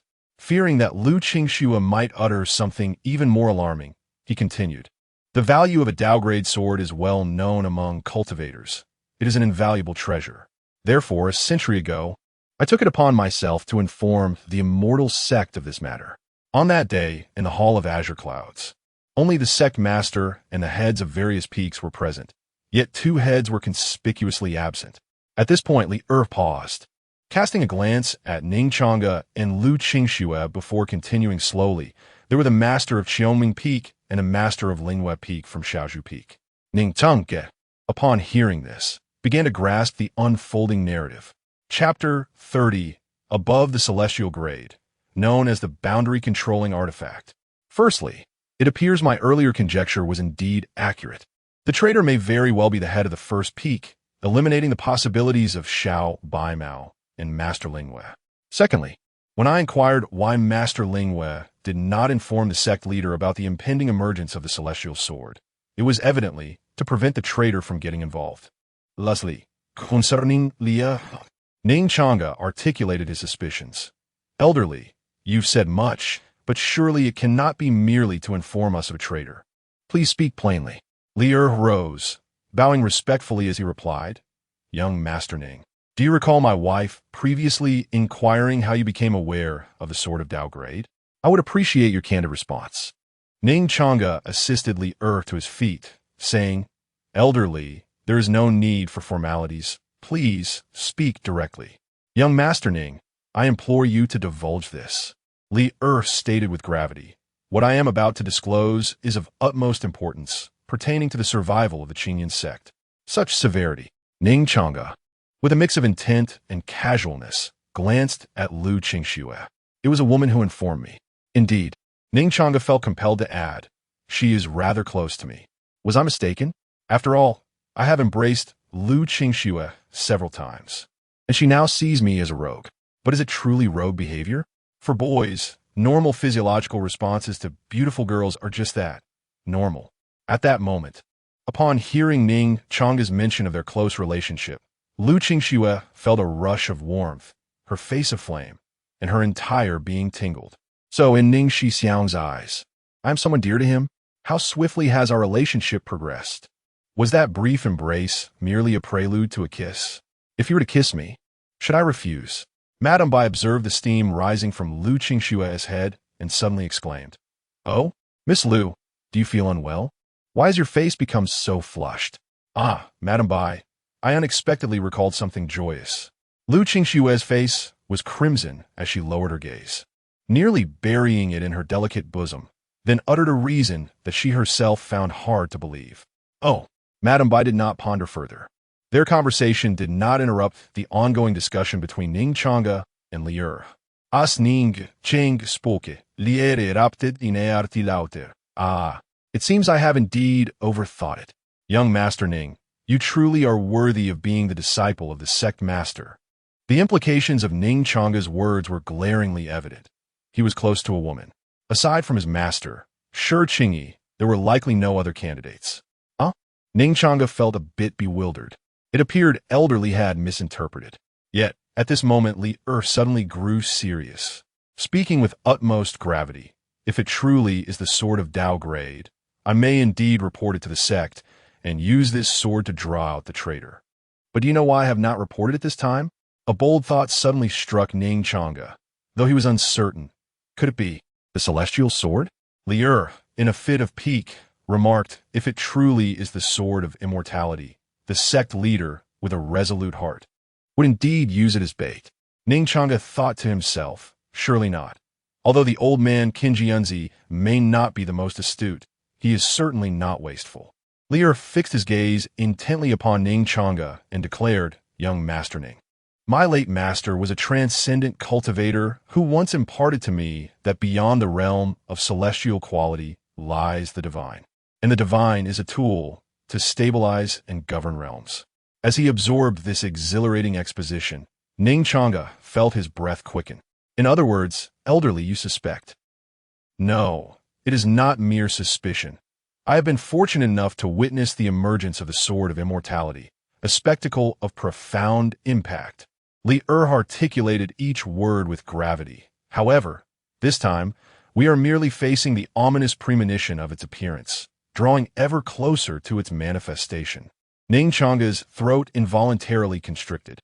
Truly, it is fitting for the sect of the great heroine to possess such an extraordinary artifact. Lia graspad Ning Changge's shoulders firmly. His voice solemn. Young Master Ning, I beseech you, regardless of whether it is indeed the Sword of Immortality or a realm-governing artifact, please ensure her safe return to the Qingyan sect. Elderly, you may be asking too much, Ning Changge replied, not one to be swept away by fervor.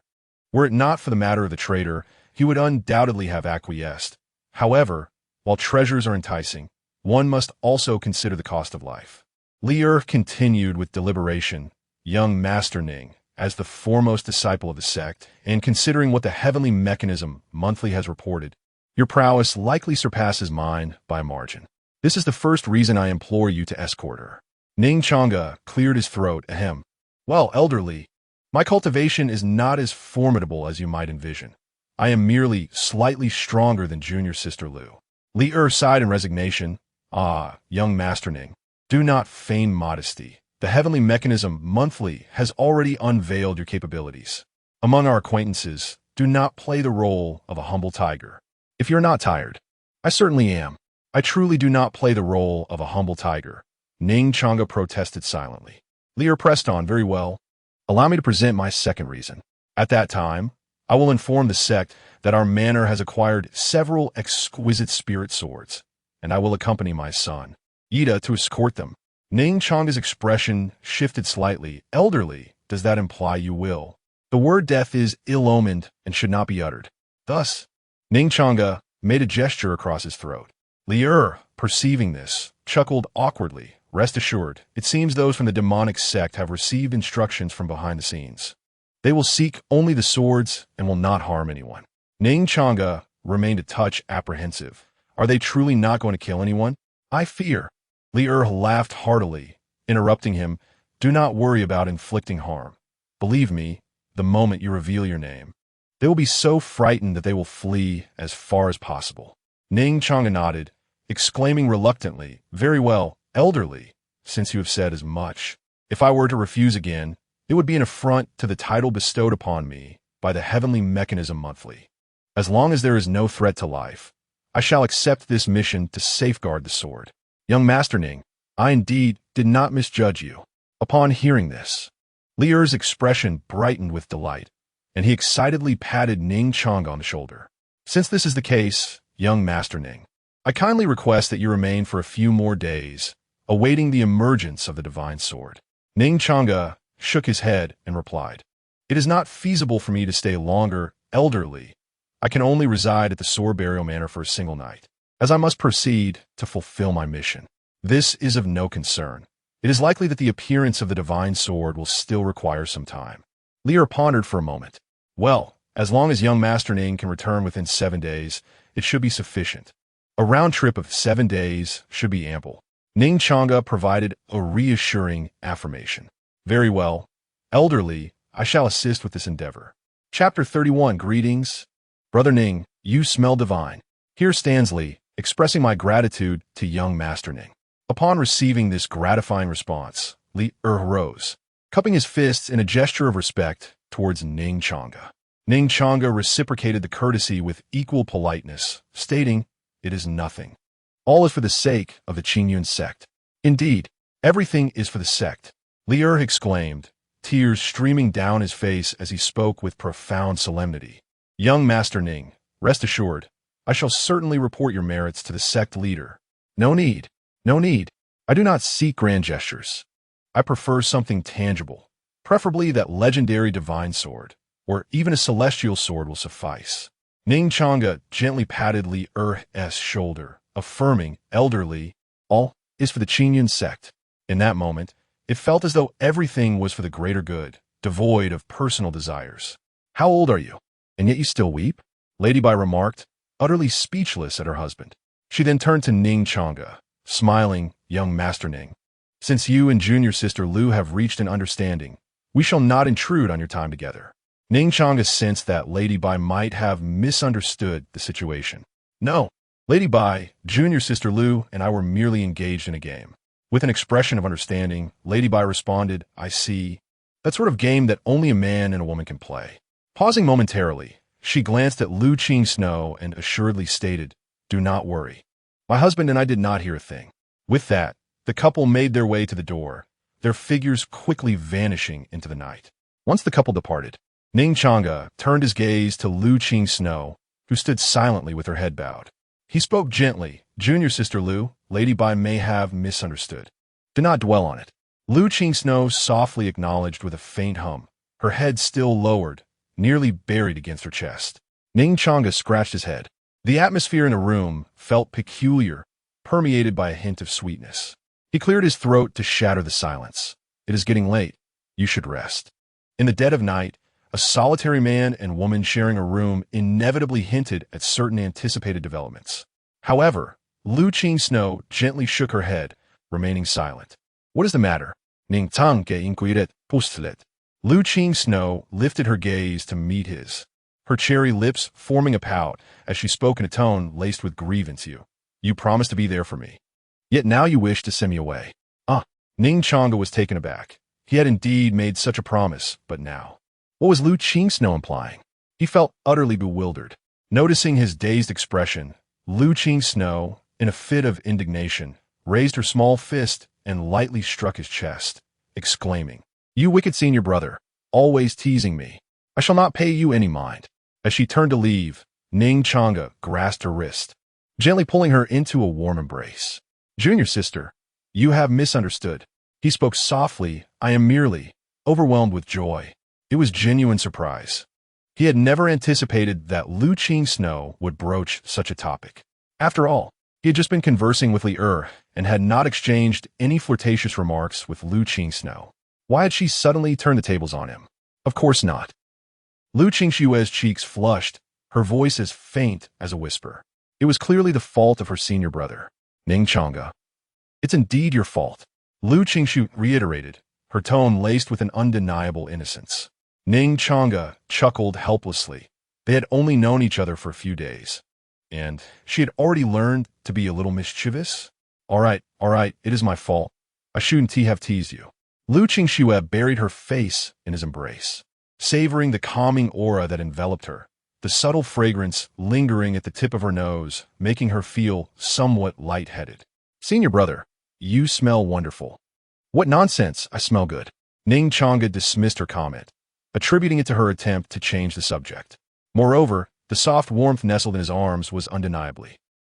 Text omitted. Reluctantly, Ning Changge released Lu Xingshu, his heart warming at the sight of her bashful demeanor. He then reached out, gently caressing her delicate and soft face. Smiling as he said, "Junior sister Lu, a big man like me shouldn't be the one smelling good. It's you who is fragrant and exceedingly beautiful." Lu Xingshu, too shy to meet his gaze, felt the flickering candlelight dance around them, casting a patchwork of shadows that nurtured the burgeoning intimacy between them. Taking a deep breath to calm the stirrings within him, Ning Changge spoke earnestly. Junior sister Lu, it's late. You should rest early, for we have to set out tomorrow. Remaining any longer might lead to unforeseen consequences. Lu Qingxue lifted her eyes under the candlelight. A few strands of hair clung to her vividly luscious lips, adding to her allure. Senior brother, you should rest early too. Good night. She turned slowly, her steps hesitant, as if reluctant to depart. Ning Changge watched her retreating figure, a surge of inexplicable emotion swelling within him.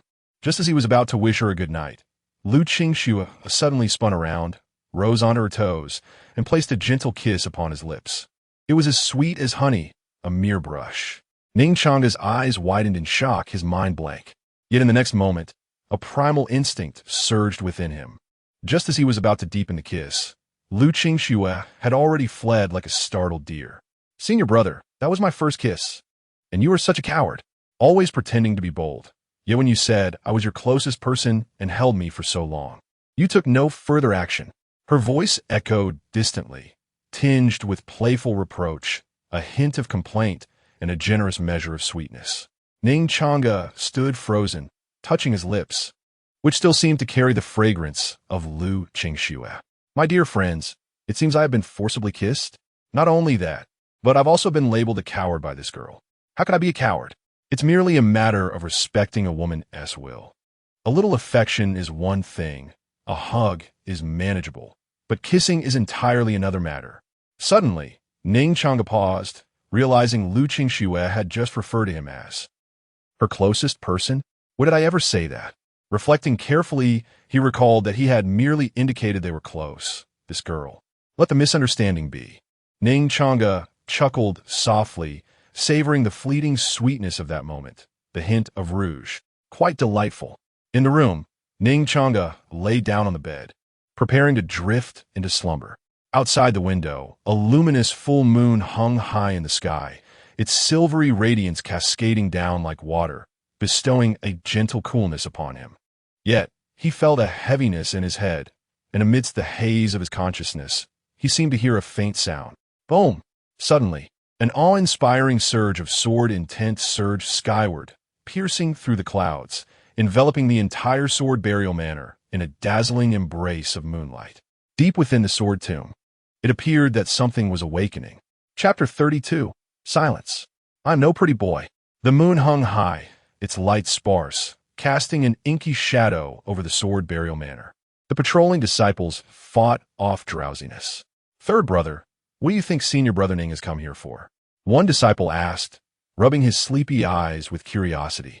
During the day, Ning Changge arrived like a celestial being, and the reverence shown by elderly had left an indelible mark on their minds. Perhaps it has something to do with the sword tomb, Su San whispered, gesturing ahead. Let's not forget the origins of this manor.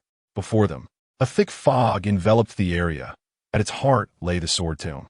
By day, they dared to gaze from a distance, but come nightfall, even elderly would not tread lightly there. Let us return.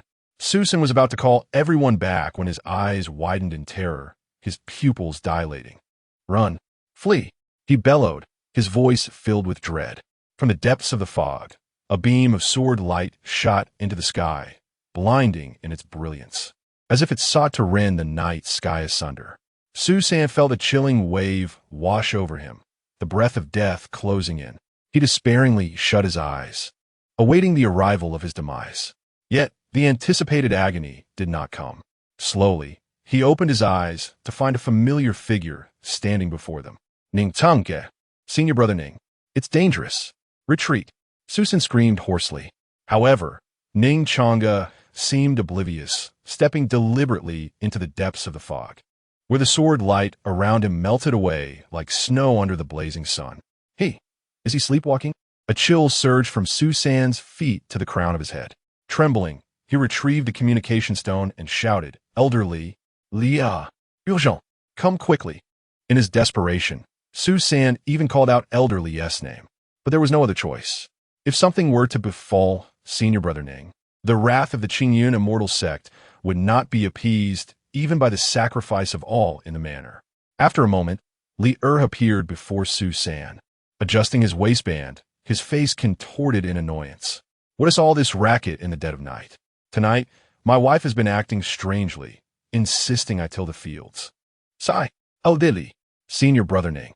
He has entered the sword tomb. Su San pointed towards the fog, his words tumbling out in disarray. Nonsense. Lia radurta angrili.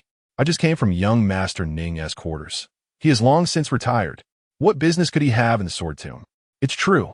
Elderly. I saw it with my own eyes. Su San was nearly in tears from his urgency. You. Li was about to scold him when he noticed the genuine terror on Su San's face, realizing he was not feigning. His brow furrowed with concern. Are you certain? Absolutely. Su San swore, pointing to the heavens. Li's heart sank. Ning Changge held a noble status. Should anything happen to him within the sword burial manor, no amount of penance could redeem him. Take him down to rest. Li commanded, and with a flicker of his form, he vanished into the night. He did not return home, but headed straight for the loft where Ning Changge resided. In the loft, Li approached silently. The window was ajar, and he caught sight of the familiar figure on the bed. Ning Changge. He was still there. Li breathed a sigh of relief. It seemed Su San was indeed suffering from hysteria. However, if Li possessed the art of the eyes and were to observe closely once more, he would discern a faint white radiance enveloping Ning Changge under the moonlight. This ethereal glow bore an uncanny resemblance to the brilliance of the sword light that Su San had encountered moments prior. Meanwhile, deep within the sword tomb, Ning Changge felt an incessant buzzing in his ears, as if a multitude were engaged in fervent discourse. Oh, you nearly frightened me to death. Sister, truly, just receiving a visitor almost caused the 9 domains to tremble. Hush, speak softly, lest you awaken him. He eats fine. He won't stir unless he is close to sister. Oh, this young gentleman is remarkably handsome. Oomph, just a pretty face, with cultivation inferior to that of a mere girl, and his sword intent is utterly peculiar, fluctuating erratically. If this wastrel passes the trial, I shall call him father. Ning Changge furrowed his brow tightly. Though he could not discern the words, he sensed the malice lurking within. Suddenly, he opened his eyes wide and let out a fierce roar, only to succumb back into a deep slumber. Be silent. I am no pretty boy. This brat dares to insult me. The dark old ghost seethed with rage, yet struggled to contain it. Quiet. Sister is coming. Instantaneously, silence enveloped the surroundings. The only sound was a gentle rustling, reminiscent of delicate feet treading upon the grass. A figure clad in white approached with graceful strides. Observing Ning Changge stickli knit pros. A flicker of dissatisfaction crossed her beautiful eyes as she reached out to smooth his furrowed expression. This is much better, she murmured softly, her voice akin to a celestial melody. Sister, sister. The onlookers gazed at her with reverence, their eyes brimming with trepidation. The woman in white gently waved her hand, commanding, step back, adhere to the rules. Yes. Chapter 33. Has Schwerer been my companion for 2.5 years? Schwerer, do not act this way. My relationship with Fairy Li is merely a friendship. Junior sister, lower the blade. Allow me to explain. Master, my heart will forever reside on Xiongming Peak. I only venture to Shaozhu Peak for a brief sojourn. Amidst the mist, countless flying swords danced around Ning Changge, their blades adorned with the visages of numerous faces. They listened to Ning Changge's murmurs in his dreams, their expressions filled with disdain. This lad appears cultured and gentlemanly, yet beneath the surface he is so fickle. How despicable. Elder sister, have you made a mistake? This fellow cannot even pass the first trial. The tone of the black old ghost was laden with contempt. Black old ghost, your words betray envy. Fox Yang retorted, who decreed that one can only have a single companion. Fox Yang, do not go easy on this pretty boy. Black old ghost admonished. Nonsense. I conduct my affairs with discernment. Fox Yang shot back without hesitation. Enough, Yang, let us commence. The voice of elder sister resonated, causing Ning Changge's eyelids to flutter slightly, as if awakening from slumber. Fox Yang acknowledged her cue, and the sword emanated waves of pink mist, enveloping Ning Changge. However, Some of the mist permeated through the layers of fog surrounding the sword mound, finding its way to a room in the highest chamber of the sword burial manor. The swords that had been swirling around Ning Changge had long retreated, fearful of even a whisper of the mist. This was a realm reputed to ensnare even those of the great ascension stage. It remained uncertain if this scoundrel could endure even 10 seconds. Has the dawn arrived so swiftly? Ning Changge rubbed his eyes and slowly sat up in bed. It felt as though he had experienced a dream. A vision of a place filled with people, their chatter a cacophony of indistinct sounds. Strangely, Ning Changge murmured softly, yet one sister's voice seemed particularly melodious. Ning Lang, what are you saying? Is Schwenner's voice not pleasing? Just last night, before the bridal chamber, you declared that Schwerer was your one and only treasure. Woo woo woo.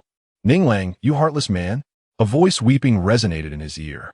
Ning Changge turned his head to find Lu Qingsheng, her eyes like pear blossoms glistening with tears, lying beside him. What the who are you? Ning Changge exclaimed in shock, leaping up. Ning Lang, it is me Schwerer. Woo woo woo. Lu Qingsheng wept even more sorrowfully, gazing at her pitiful visage. Ning Changge's heart filled with confusion. Am I not in the sword burial manor? In the next moment, the pink mist surged into his body, and a voice echoed within his heart. Lu Qingsheng, your betrothed wife, your one and only companion, whom you hold dear. Xue? Instinctively, Ning Changge uttered the name as if he had been saying it for 2.5 years. Woo woo woo. I knew Ning Lang would never forget Schwerer. Lu Qingsheng's tears transformed into smiles as she leapt into his embrace. Ning Lang, love me.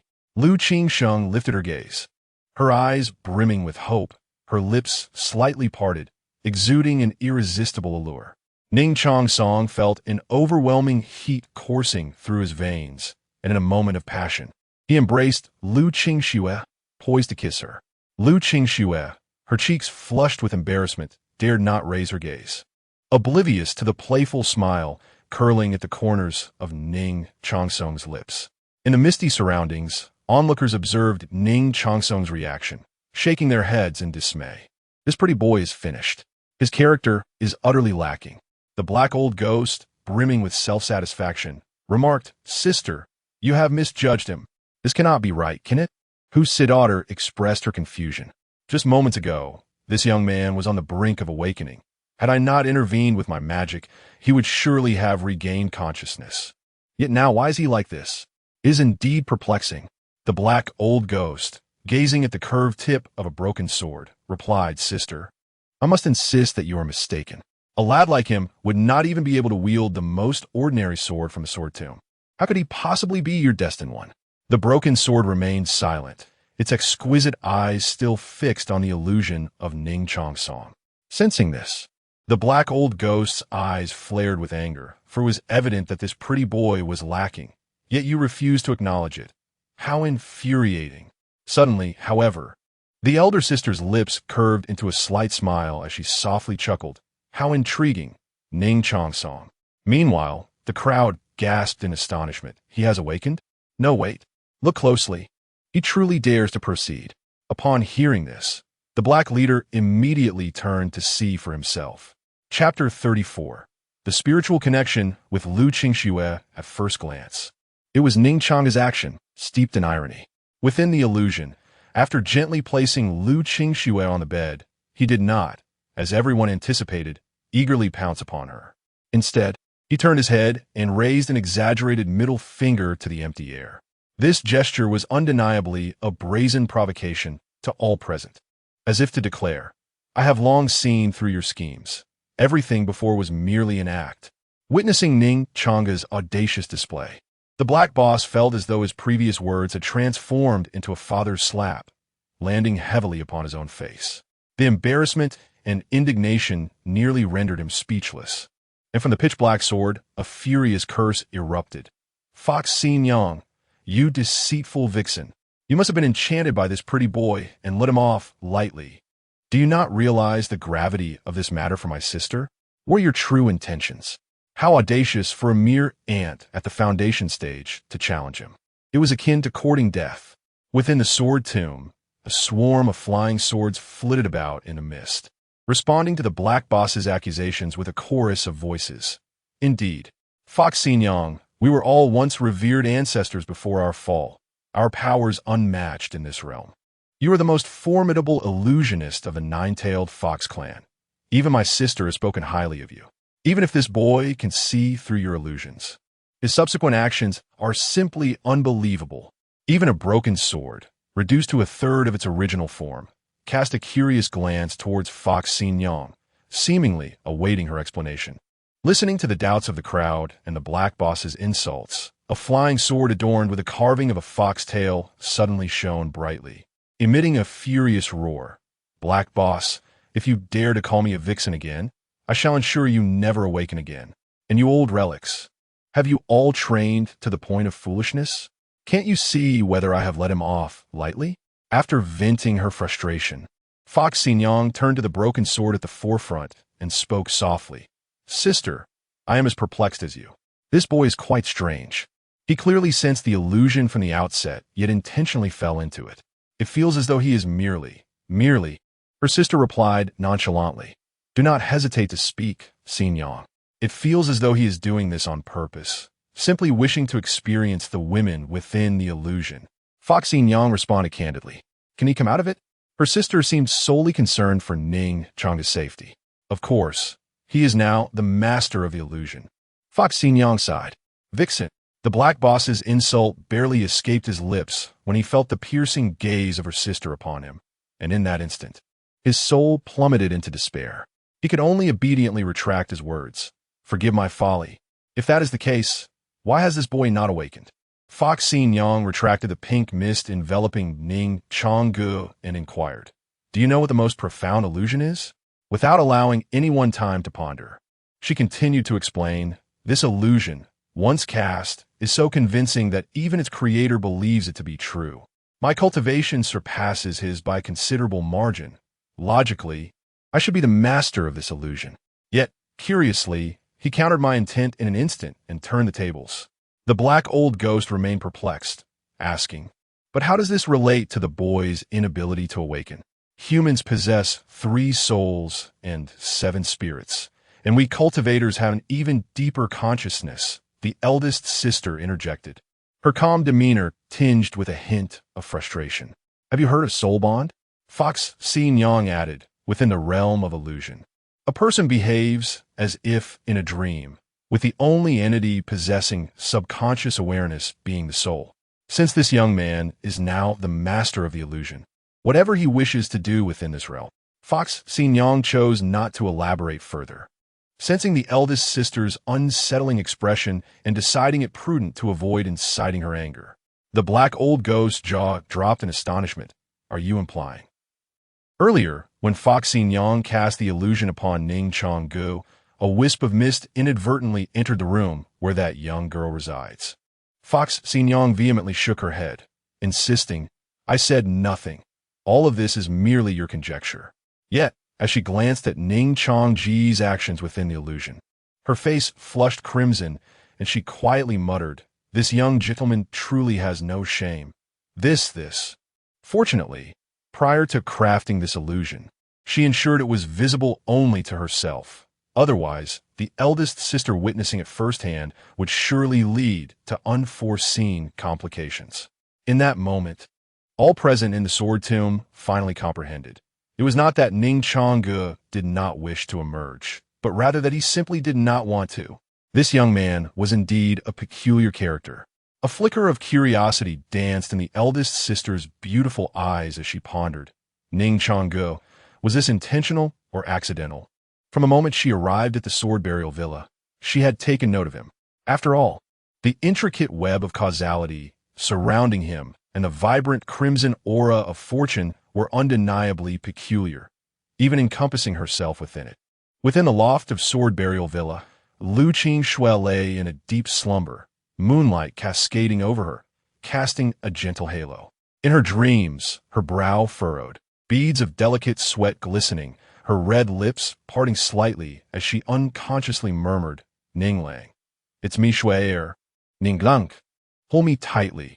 The Sword Burial Villa instance has been activated. Deep within the sword tomb, countless flying swords lie buried, each concealing the remnants of formidable souls. Among them, one particular sword harbors a sword spirit, the true master of the blade. Ning Changge, disciple of Qingyun's sect, is presently undergoing a trial. Current progress. First level, dreamlike illusion. Dabao, how can I pass this trial? Ning Changge inquired in his heart. You are the one who holds dominion. In other words, I can do whatever I desire? Indeed. A flicker of excitement danced in Ning Changge's eyes as he gazed at the enchanting Lu Qingxue in his arms. A bold thought surged within him. Dao Bao. You claim this illusion is remarkably lifelike. Then what of Lu Qingxue? Uncertain, for this scenario does not belong to Lu Qingxue. I am unable to ascertain. Nevertheless, truth and falsehood intertwine. Ning Changge lowered his head and gently pressed his lips against Lu Qingxue's delicate cherry blossom mouth. And then, this portion is omitted for brevity. The moonlight flowed like water, serene and tranquil.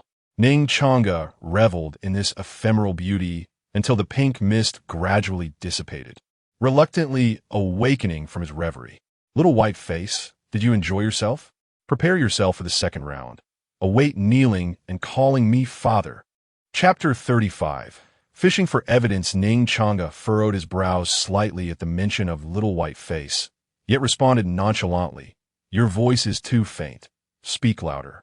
The black elder paused momentarily, then reiterated, little white face, you better perk up your ears and listen. After a brief pause, he enunciated each word with a sinister laugh. Hee. In this second trial, I shall make you kneel, weeping and crying out for me to be your father. Still too soft. Ning Changge shook his head. Haven't you eaten? Louder. Ha ha ha. Laughter erupted within the sword tomb, with the onlookers roaring in amusement. Black Ghost, you fool. When he asks you to speak louder, you just do. Is he your father? Ha. The restless souls trapped within the sword had endured tedium for millennia. After such a long time, the rare burst of excitement led to unrestrained banter. Amidst the surrounding jeers and laughter, the black elder's face turned a deep shade of crimson. His gaze fixed malevolently upon Ning Changge as he gritted his teeth. Little white face, are you done resting? This foundation-building insect was not only provoking him, but also deliberately repulsing him. He must teach this insect a lesson. Presently, both of them existed in a spiritual state.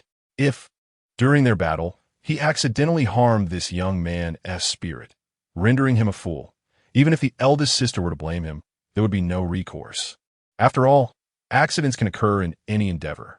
If blame is to be assigned, let it be to that foul mouth of his. With this thought, the black elder's anger subsided, a cold sneer escaping his lips. Little white face, I hope your strength can match your sharp tongue. At that moment, a flash of pink sword light darted through the air, swiftly appearing before Ning Changge, the sword tip slightly curved. Young lord, I am called Xinjiang. Before him lay a flying sword adorned with the carving of a fox's tail. As Ning Changge beheld the alluring figure manifested upon the sword's surface, a flicker of intrigue stirred within him. This must be the remnant soul that Dabao had mentioned, residing within the sword, akin to the old man within a ring. Ah, exclusively for Xiaohua. Noticing Ning Changge's silence, Fox Xinjiang lamented, Young lord, are you still upset with me? I have no choice. The first trial is designed this way. Ning Changge chuckled and shook his head. No, I was merely taken aback by your sister's beauty at first glance and was momentarily stunned. One speaks human language, one speaks fox language. Hee. Your words are still as sweet as ever, young lord. Indeed, women love to hear sweet words, and female foxes are no exception. Sister, how would you know if you haven't tasted it? As he spoke, Ning Changge reached out to grasp the fox sword before him. If it weren't for knowing the good deeds you performed in the illusion, I might have been deceived by you. Fox Xinjiang sidestepped Ning Changge's outstretched hand and remarked, Moreover, you belong to the eldest sister. I dare not allow you to choose me. The illusion, the eldest sister, combined with what Dabao had previously stated, led Ning Changge to swiftly comprehend the situation. The first trial's illusion was indeed orchestrated by her. The elder sister she spoke of must be the leader of this group, most likely the one wielding the flying sword with a genuine sword spirit. Ning Changge wished to engage in further conversation, But suddenly, a melodious voice, enchanting enough to mesmerize the ears, resonated from the forefront. Xin Yang, please explain the rules of the second round to him, then return. Xin Yang nodded and replied, yes, elder sister. Ning Changge, curious, gazed towards the front, only to find his view shrouded in fog, obscuring everything.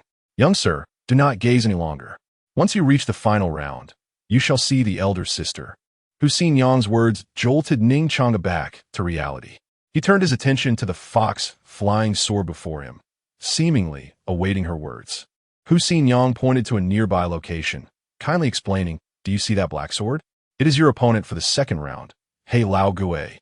He Lao Gui was a formidable figure from the Tianma sect thousands of years ago, slain by the headmaster of the Qingyun immortal sect.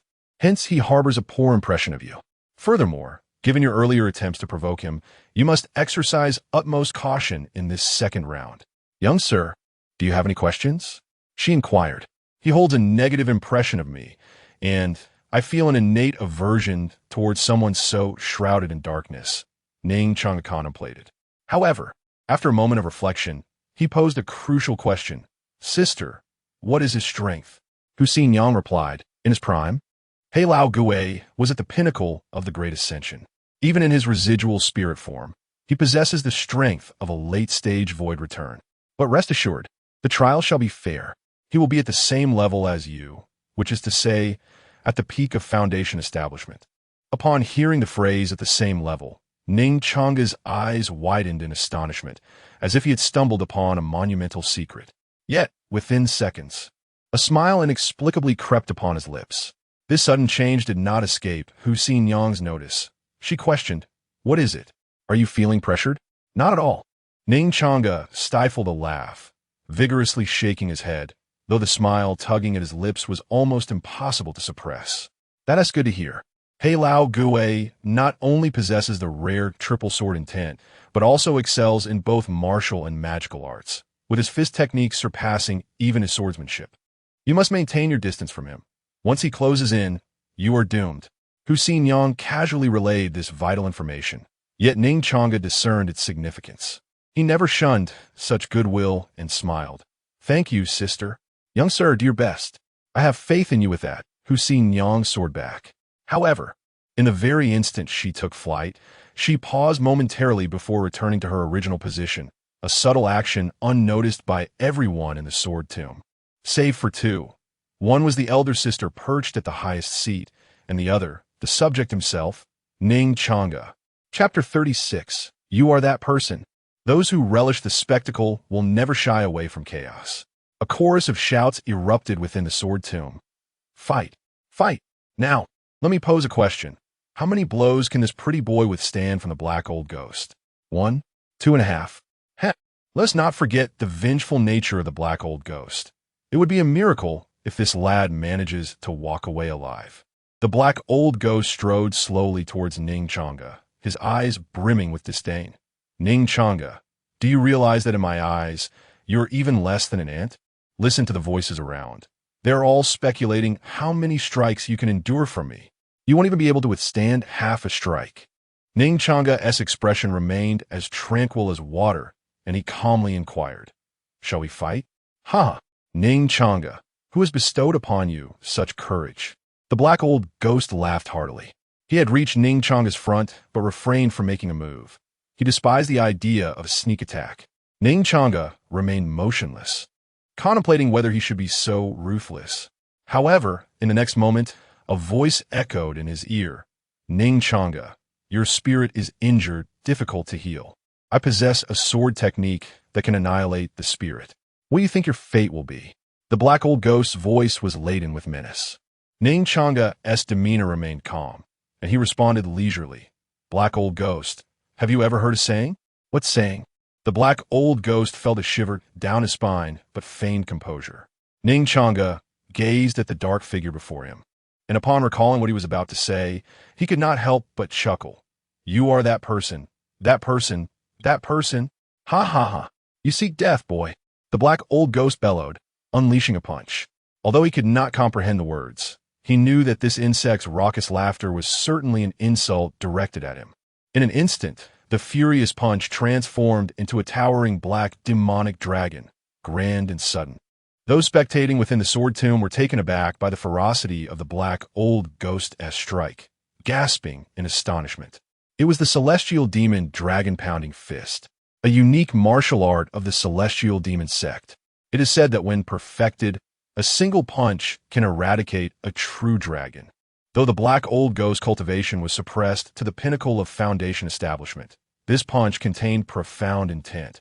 Only a late-stage golden core cultivator could barely withstand it. This pretty boy was merely at the perfect level of Foundation establishment. A blow of such magnitude could very well cost him his life. Those who had once been powerful figures swiftly assessed the situation. Some influential individuals who held a favorable view of Ning Changge spoke up. Fox Xinjiang, did you not warn this lad that the black old ghost cultivates both body and law? You must not engage him in close combat. There exists an unspoken rule in the cultivation world. Do not allow a martial artist to close in, especially at the same level. For once they are within range, unless shielded by a high-quality defensive treasure, it is assured death. I told him early on, Fox Xinjiang replied, her expression fraught with anxiety. She was uncertain why Ning Changge had not heeded her warning, but now she could only pray that he could withstand this punch. If not, we shall prepare for the feast later, sighed the previously speaking dignitaries. That punch, infused with martial intent and delivered with the full strength of a former peak Great Ascension cultivator, was beyond Ning Changge's capacity to resist. Or rather, whether he can survive remains a question. Xinjiang remained silent, her gaze intently fixed on the arena. This was because Ning Changge had made his move. In stark contrast to the formidable punch of the black old ghost, Ning Changge's actions appeared rather peculiar, resembling those an apprentice just beginning to learn the art of boxing, devoid of any technique. Amidst the spectators' eyes, Ning Changge slowly raised one hand, then gently pushed it forward, making contact with the overwhelming demonic dragon. The next moment, bang, with a resounding thud. It seemed as though a heavy object had been violently hurled away. Clearly, this young lad couldn't even withstand a half-hearted punch. A certain powerful figure from the demonic sect, who was on amicable terms with the black old ghost, spoke up inopportunely, his tone laced with mockery. Yet, just as he began to articulate his thoughts, the words got lodged in his throat, rendering him speechless. Not just him, but all the esteemed onlookers fell silent, for they had witnessed an entirely unexpected outcome. There, at the edge of the arena, lay the pitifully broken figure of the black old ghost, his face ashen. In stark contrast, Ning Changge remained with his hands still raised, motionless in place. Silence. The sword crypt was instantly engulfed in an eerie stillness. The prominent figures couldn't quite believe their eyes. Why was the dual cultivator, black old ghost, lying on the ground in agony, while Ning Changge, who appeared to be merely a sword cultivator, remained unscathed? Furthermore, with just an ordinary punch, he had sent the once dominant black old ghost, who had reigned supreme thousands of years ago, flying. This outcome was utterly surreal. Shock, confusion, joy, and disbelief intertwined within the hearts of the crowd. Xinjiang let out a long sigh of relief. Young lord, you truly frightened me. The black old ghost surveyed his surroundings, noting the expressions of those present. He realized he had been defeated utterly and completely, but it mattered not. He still had a chance. As long as he could eliminate this young man, it would not be too late. The black old ghost struggled to rise, stubbornly proclaiming, "You, pale-faced boy, do not misunderstand. I simply slipped by accident." Ning Changge suppressed a smile at the corner of his mouth. "No need to explain. I believe you." Chapter 37. Do you think you can escape? The black old ghost gazed at the smile adorning Ning Changge's face, as well as the mocking glances from numerous former friends surrounding him. A surge of frustration welled up within him. You seek death. Yet, despite his thoughts, he refrained from striking first this time. Instead, he clutched his chest and limped back to the center of the arena. If he were to endure another punch from this young man, he feared for his very sanity. The black old ghost never anticipated that this insignificant creature not only withstood his blow, but also managed to injure him grievously. Damn, he could not possibly be at the Foundation establishment stage. Such power was inconceivable. That young man, The black old ghost must be wary of you. You should strike him down quickly. Young lord, please make your move. Your sister awaits you. Hearing the betrayal from his own teammates, the black old ghost nearly choked with fury. He was the guardian here. As if everything were under his control, Ning Changge refrained from attacking, instead posing a perplexing question. Big black rat, do you know what is the hardest part of the human body? What? The black old ghost instinctively inquired, secretly mocking him. Young man, once I regain my composure, your end shall come. Since you've asked so earnestly, I shall graciously enlighten you. With that, Ning Changge slowly raised a hand, clenched it into a fist, and gently thrust it forward, aiming toward the black old ghost's mouth. Quick dodge! Shouted the crowd of friends who had aligned themselves with the black old ghost. Initially, it was he who had taken the offensive, and they had not noticed Ning Changge's presence. But now, upon witnessing his strike, they realized this seemingly light and ordinary punch concealed an unparalleled essence of combat. Strangely, the essence fluctuated, sometimes strong, sometimes weak, ethereal, and elusive. Yet regardless of its nature, if the black old ghost were to take another hit, his spirit would truly shatter. The black old ghost remained vigilant, continuously observing Ning Changge's movements, but to no avail. Facing this punch head-on, he felt as if he were being targeted by a primordial behemoth. Paralyzed, unable to flee, he couldn't even utter a word. Bang! A graceful parabolic arc sliced through the air, and the black old ghost once again crashed violently to the ground. Now, do you understand where the hardness lies? Ning Changge. Coughing, the black old ghost covered his mouth, gazing at his teeth scattered on the ground, madness flickering in his eyes. You little brat, I will make you pay. Before his furious shout could fade, the already shattered remnants of his spirit exploded, forming clusters of dark soul flames. These flames merged at an astonishing speed, instantly coalescing into a pitch-black flying sword. The dark blade exuded a chilling aura, freezing the very essence of soul. Black old ghost, you have lost your mind. Stop, black old ghost. Everything unfolded too swiftly, so fast that the onlookers could hardly react. Amidst their gasps of astonishment, the black sword pierced through layers of mist, arriving before Ning Changge in an instant. The black old ghost, witnessing the impending doom met with Ning Changge's unfazed expression, felt his fury intensifying. Damn, you pale-faced boy, could you not display a hint of panic? Sky Demon Soul Piercer, like the chilling scream of a malevolent being from beyond. The dark specter lunged towards Ning Changge's forehead with a ferocity fueled by wrath. Too late. Too late. Everything is over. This lad is doomed. Witnessing this scene, all present understood that Ning Changge had already 1 foot in the realm of the dead. The soul-piercing strike was specifically designed to counter soul-based sword techniques. In life, the Dark Spectre had wielded this very technique to obliterate several formidable beings of the righteous path. Xin Yang, with unparalleled swiftness, reached the shattered sword's edge. Sister, you must save the young lord, she implored. Xin Yang, you know my principles, her elder sister replied calmly. Sister, Xin Yang despaired. If you do not intervene, Ning Changge is surely doomed. Yet, in the next moment, a single utterance from her sister rekindled a glimmer of hope in her eyes. Xin Yang, you haven't seen it through to the end. How can you know the outcome? Young lord, please do not perish, do not perish. She muttered anxiously, trembling as she turned her gaze back.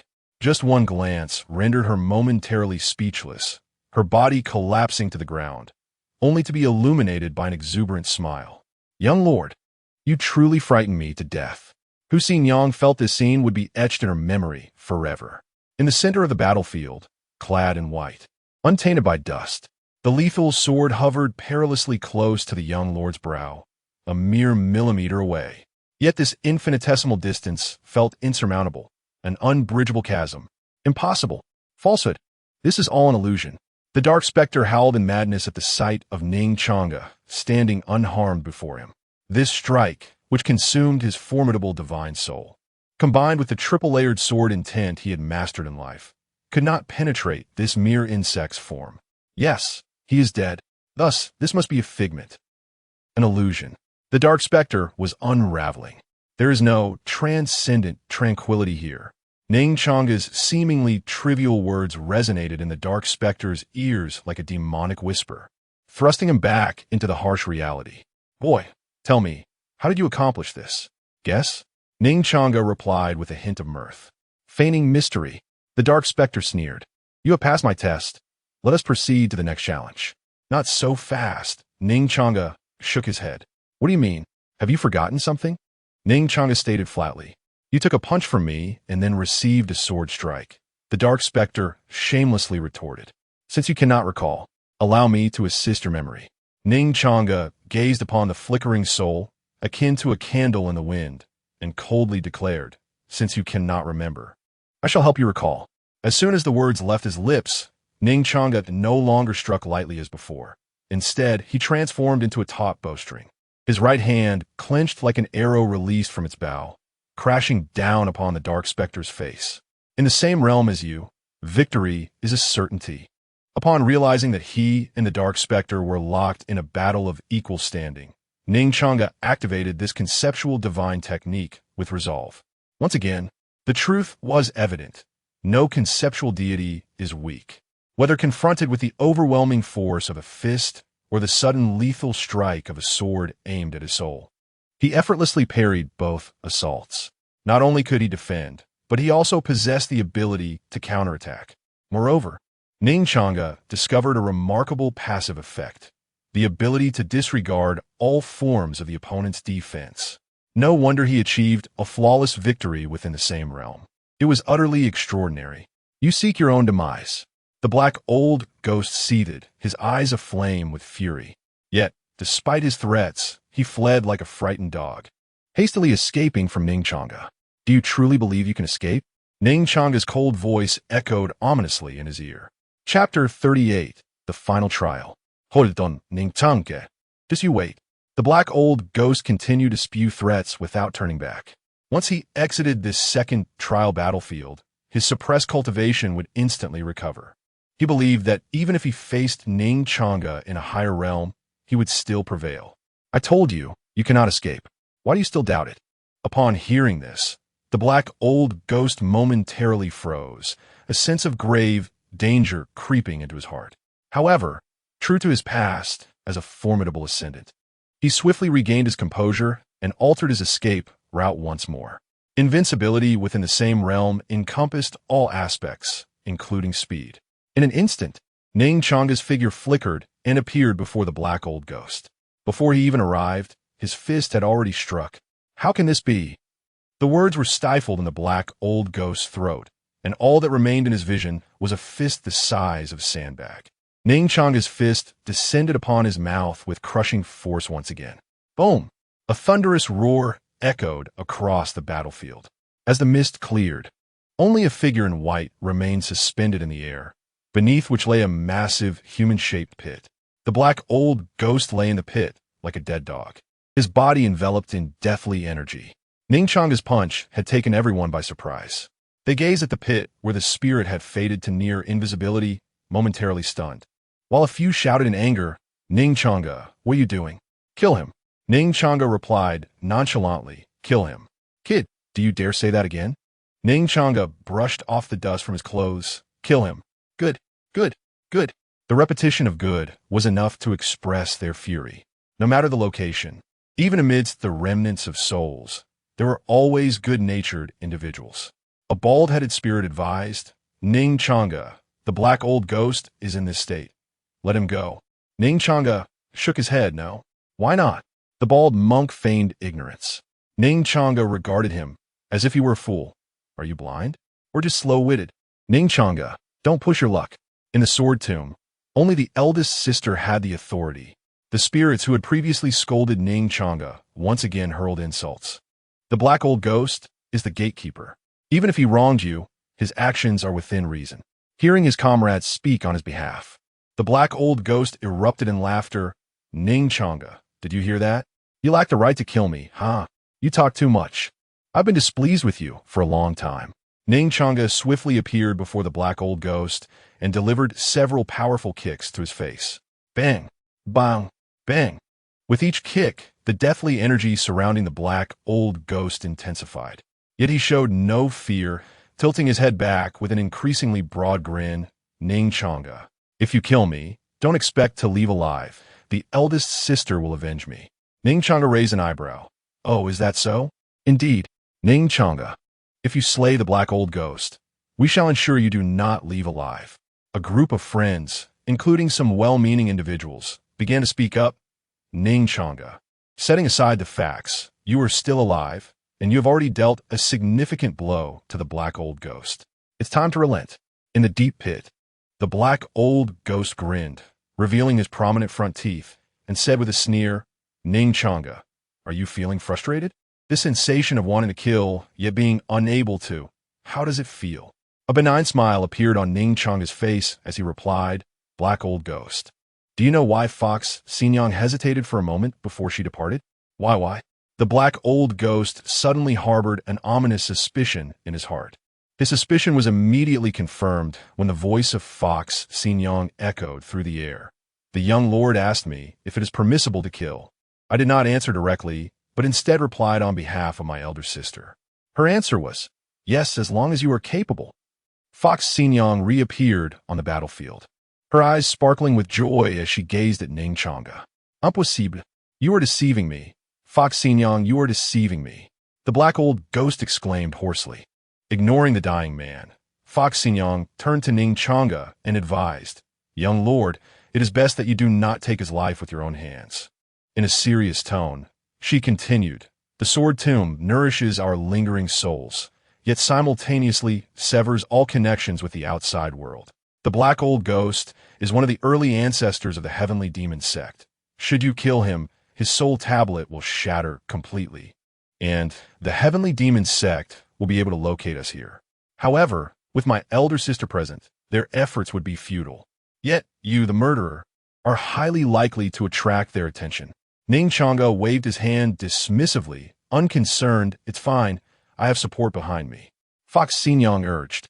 The Qingyun sect is indeed a top-tier sect, but the heavenly demon sect does not fear the Qingyun sect unless every domain is filled with countless sections. However, the heavenly demon domain has only one holy sect, the heavenly demon sect, demonstrating just how formidable its power is. Ning Changge looked at her and inquired, Unless what, sister? Fox Xinjiang replied, Unless you can pass the final trial and gain the elder sister's recognition. Ning Changge shook his head, deeming this matter not urgent. A classic case of the emperor being unhurried while the fox is anxious. Fox Xinjiang stamped her foot in frustration. How can this not be urgent? Do you understand? Elder sister has been here for tens of thousands of years, and she is very lonely. Ning Changge stroked his chin, amusement dancing in his eyes as he observed her. Sister, if you have something to say, just speak plainly. It was evident that Fox Xinjiang was overly concerned about him, which raised his suspicion. Ultimately, Fox Xinjiang revealed her ulterior motive. Young lord, your strength is formidable, but your realm is somewhat lacking. She translated her thoughts. You're not yet qualified to know the details. Once you meet my requirements, I shall inform you. Forget it. If you do not wish to speak, let it be, Ning Changge replied, his distaste for such cryptic hints evident. He shifted his gaze back to the black old ghost lying in the pit. Hith. Ning Changge, rest assured, as long as you do not kill me, the holy sect will never come after you. The black old ghost chuckled with a grin. Ning Changge nodded slightly. I agree with your assessment, but Upon hearing the first half of his statement, the black old ghost immediately breathed a sigh of relief. Yet he would never have the chance to hear the latter half of the sentence. But I do not wish to listen. Bang!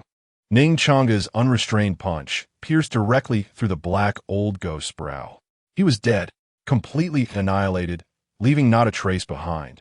Sigh. Fox Xinjiang let out a breath, resigning herself to the fate. After all, once you pass the final trial, the heavenly demon sect poses no threat. Ning Changge feigned ignorance, pondering what this final trial entailed.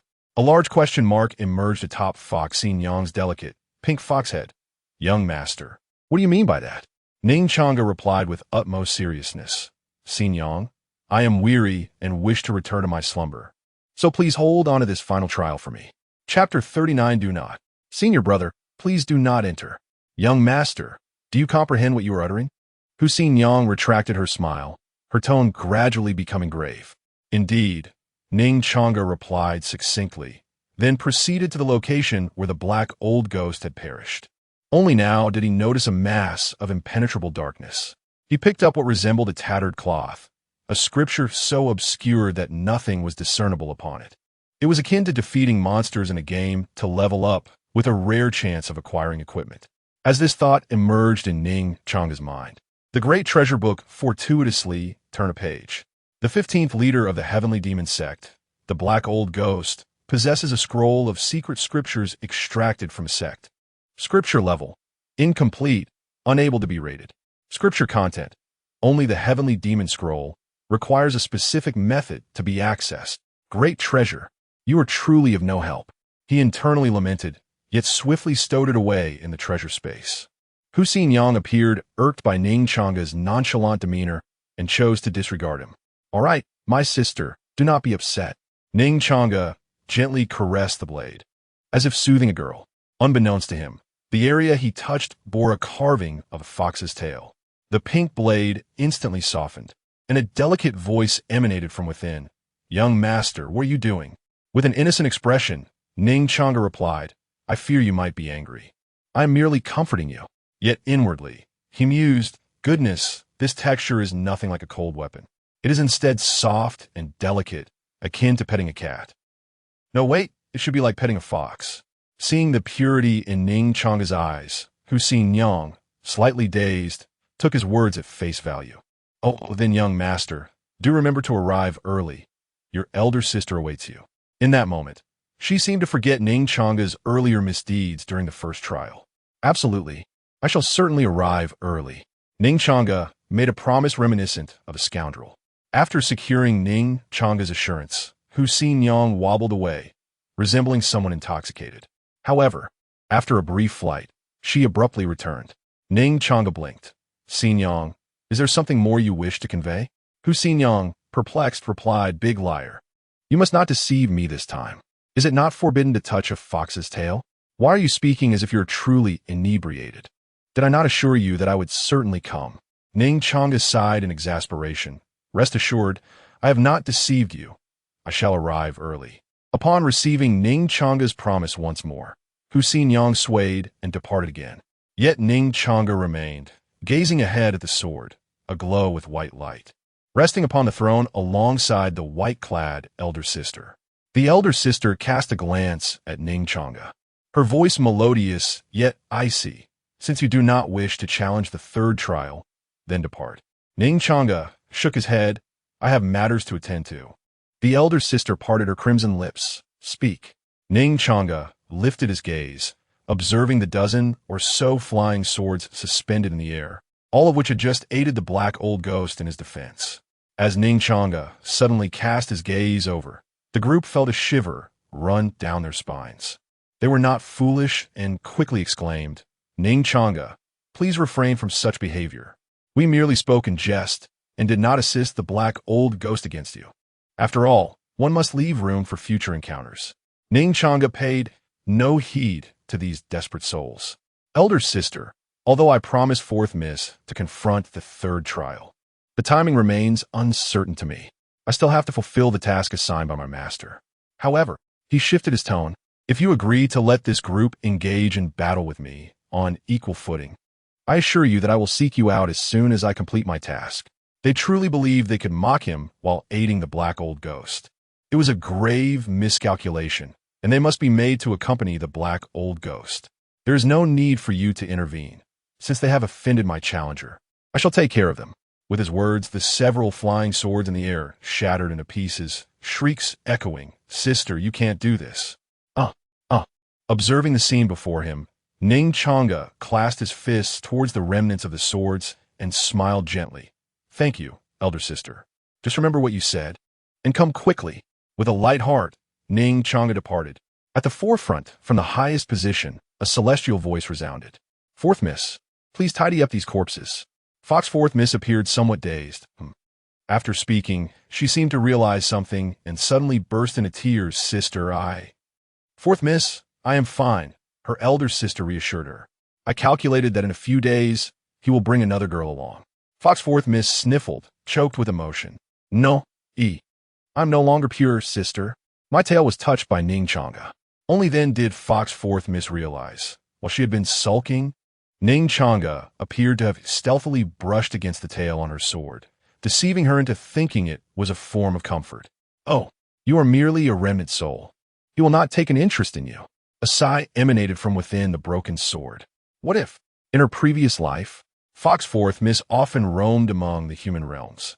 She discovered that some individuals held a peculiar fascination for strange objects. In the demon domain, a sacred place for all demonic cultivators across the 9 domains, lay the revered sect of the heavenly demon cult at its very center. This night, a disciple named Wang Er, stationed at the Soul Command Pavilion, uncovered a significant matter. Rather than reporting to the sect, he promptly made his way to a wooden cabin. Elder, the soul jade of Black Ancestor has completely shattered. The elder inquired, would it at last disappear? In the eastern wilderness, at the burial sword manor. Does anyone else know? The elder's voice resonated ominously from within the cabin. No, I rush to inform you first, elder.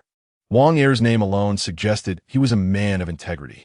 Yet, such honesty often leads to a short-lived existence in this world. Very well, Wang Er. You have done admirably. You may now receive. At these words, Wang Er was filled with joy, expressing his gratitude. To be torn apart, a sudden, dark wind erupted from the wooden cabin, instantly engulfing Wang Er and shredding him into pieces. The cabin creaked open, revealing a white-haired elder clad in a black robe, accompanied by a youth who appeared to be in his 20s. Changge, the elder commanded. The young man immediately crouched down. Yes, Godfather.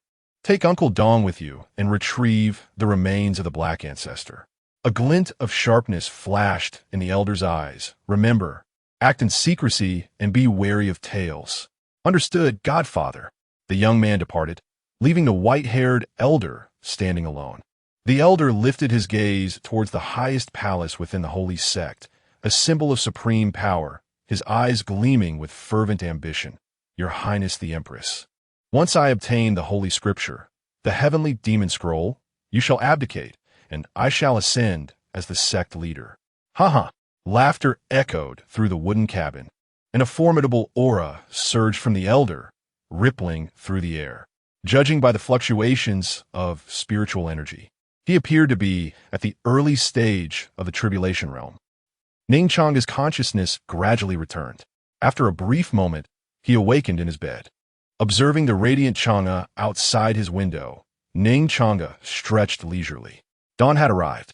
Although he had spent the entire night in the Sword Tomb, his spirit was remarkably invigorated. Ning Changge had no intention of indulging in further sleep. He promptly rose from his bed, donned a crimson outfit, and prepared to seek out Lu Qingxue for a chat, inquiring about her restful state. Caring for his junior sister's well-being began with her comfort. As Ning Changge opened his door, he had barely stepped outside when the gentle voice of Lady Bai inquired from the entrance, "Young Master Ning, you are awake. Would you care for breakfast?" Ning Changge glanced at Lady Bai, who stood at the threshold holding a platter of spirit fruits, which seemed to emanate a faint sword intent. "Young Master Ning, these are our Zhongjian Mountains exclusive 5th grade spirit fruits, sword spirit fruits, which enhance a sword cultivator's own sword intent.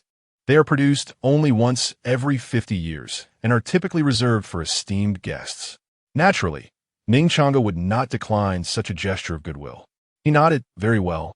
I shall call Sister Lu to join us."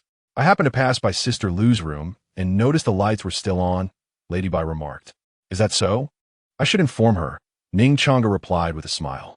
"If you would be so kind, please step aside. I will fetch Sister Lu." Noticing that Lady Bai had been staring at him since their conversation began, he observed a hint of drool at the corner of her mouth. Lady Bai's face flushed, and she hurriedly stepped aside, apologizing. "Forgive me, young Master Ning." Ning Changge stepped out of the room, leaving only his silhouette behind. Lady Bai watched him depart, her gaze ablaze. That crimson attire is simply irresistible. After taking several steps, Ning Changge arrived next door and confirmed the lights were indeed on. He knocked on the door and called, "Sister, if you are awake, come and have something to eat." "Ah, do not come in, senior brother. came the flustered voice of Lu Qingxue from within the room. Junior sister, are you all right? The tone of her voice was unmistakably off, prompting Ning Changge to feel a twinge of unease as he inquired once more. Chapter 40, Schwer, allow me a glimpse.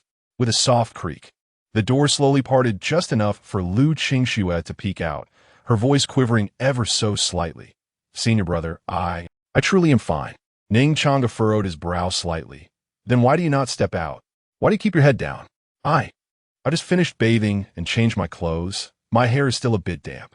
Lu Qingxue's voice dropped even lower, tinged with a hint of anxiety and fear. Under normal circumstances, Ning Changge would have detected the unease in her tone. However, at that moment, his mind was consumed by 4 simple words. Let me see. It was akin to the reaction one might have upon hearing their girlfriend has just bathed and is changing clothes. The first thought that springs to mind is a mischievous grin. It's all right. Senior brother is not a stranger. Ning Changge, as he reached out to push the door open. Besides, it's just Lady Bai here. He emphasized this point deliberately, for if elderly were present, he would never have dared to open the door. Don't. Lu Qingxue seemed to wish to protest, but her voice was too faint, too weak to halt Ning Changge's advance. The door swung wide open, revealing the interior to him.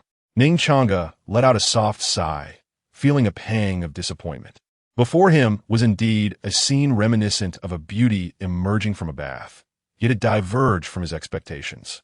Lu Qingxue donned a delicate blue gown, a simple ribbon accentuating her slender waist. She appeared freshly bathed, her inky hair still glistening with moisture, a few rebellious strands playfully adhering to her cheeks. Junior sister Lu, do I have something on my face? Ning Changge could not help but inquire. Since his entrance, Lu Qingxue had kept her head bowed, her body trembling slightly, as if afraid to meet his gaze. And no, her response was barely a whisper. Then why keep your head down? Raise it. Ning Changge. Senior brother, I. Slowly, Lu Qingxue lifted her gaze, her eyes shimmering with unshed tears, which cascaded silently down her cheeks, falling to the floor like unvoiced sorrow, resonating within Ning Changge's heart. Seeing the glimmer of tears in her eyes, Ning Changge's expression darkened immediately, his voice chilling as a winter gale, causing the temperature around them to plummet. What is the matter? Ugh, how can one act yet deny it? Lu Qingxue cried, suddenly bursting out of the room. Alas! Fairy Lu, wait for. At the threshold of Ning Changge's room, Lady Bai stood holding a platter of spiritual fruits. Before she could finish her sentence, a flash of blue light soared into the sky, vanishing in an instant. Lady Bai glanced in the direction Lu Qingxue had fled, then peered back at Ning Changge. Her curiosity ignited with fervor. Oh, the young couple appears to be quarreling. Within the room, Ning Changge stared blankly at the retreating figure of Lu Qingxue, utterly bewildered. Can anyone enlighten me on what just transpired? Who dares to act, yet deny it? Me? It seems that Ning Changge's disheartening remarks are unbearable, as the words illusion materialize on the precious tome. What? At first, Ning Changge is taken aback, but then his pupils constrict in disbelief as an astonishing realization dawns upon him. Dear tome, did you not assert that all within the illusion is but a fabrication? He fervently questions in his mind. That night, my response was, in a realm not belonging to Lu Qingxue, I am unable to discern. How could you betray the protagonist thus? Ning Changge cannot help but exclaim in frustration. At this moment, the reason behind Lu Qingxue's reluctance to meet his gaze and her claims of his bullying becomes clear. Within that illusion, he had nearly committed every conceivable act, both permissible and impermissible. Alas, my valiant image in her eyes has been utterly shattered. A lament of despair echoes within Ning Changge's heart. No, I believe I can still salvage this. He takes a deep breath, resolving to seek out Lu Qingxue and elucidate the matter at once. He bursts from the room, only to find Madame Bai standing at the door, still holding the platter of spirit fruits. Young Master Ning, you and Fairy Lu. Let's not dwell on that. Ning Changge interjects hastily. Madame Bai, did you happen to see in which direction my junior sister departed? Madame Bai gestures toward the entrance of the Zongjin Manor, saying Fairy Lu seems to have headed in that direction. Very well, Thank you, madam. Ning Changge responds. And with a flash, he vanishes from sight, reappearing several hundred meters away. Is everything all right, young Master Ning? Will you not partake in breakfast? Madame Bai instinctively inquires. After all, the spirit fruits are exceedingly rare, and both she and her husband are reluctant to consume them. With a whoosh, Ning Changge reappears, swiftly gathering the fruits from the platter before vanishing once more. Oh dear, young Master Ning, at least leave one for us. Madame Bai gazes at the now empty platter, her expression one of utter astonishment. Chapter 41, I have a friend, she.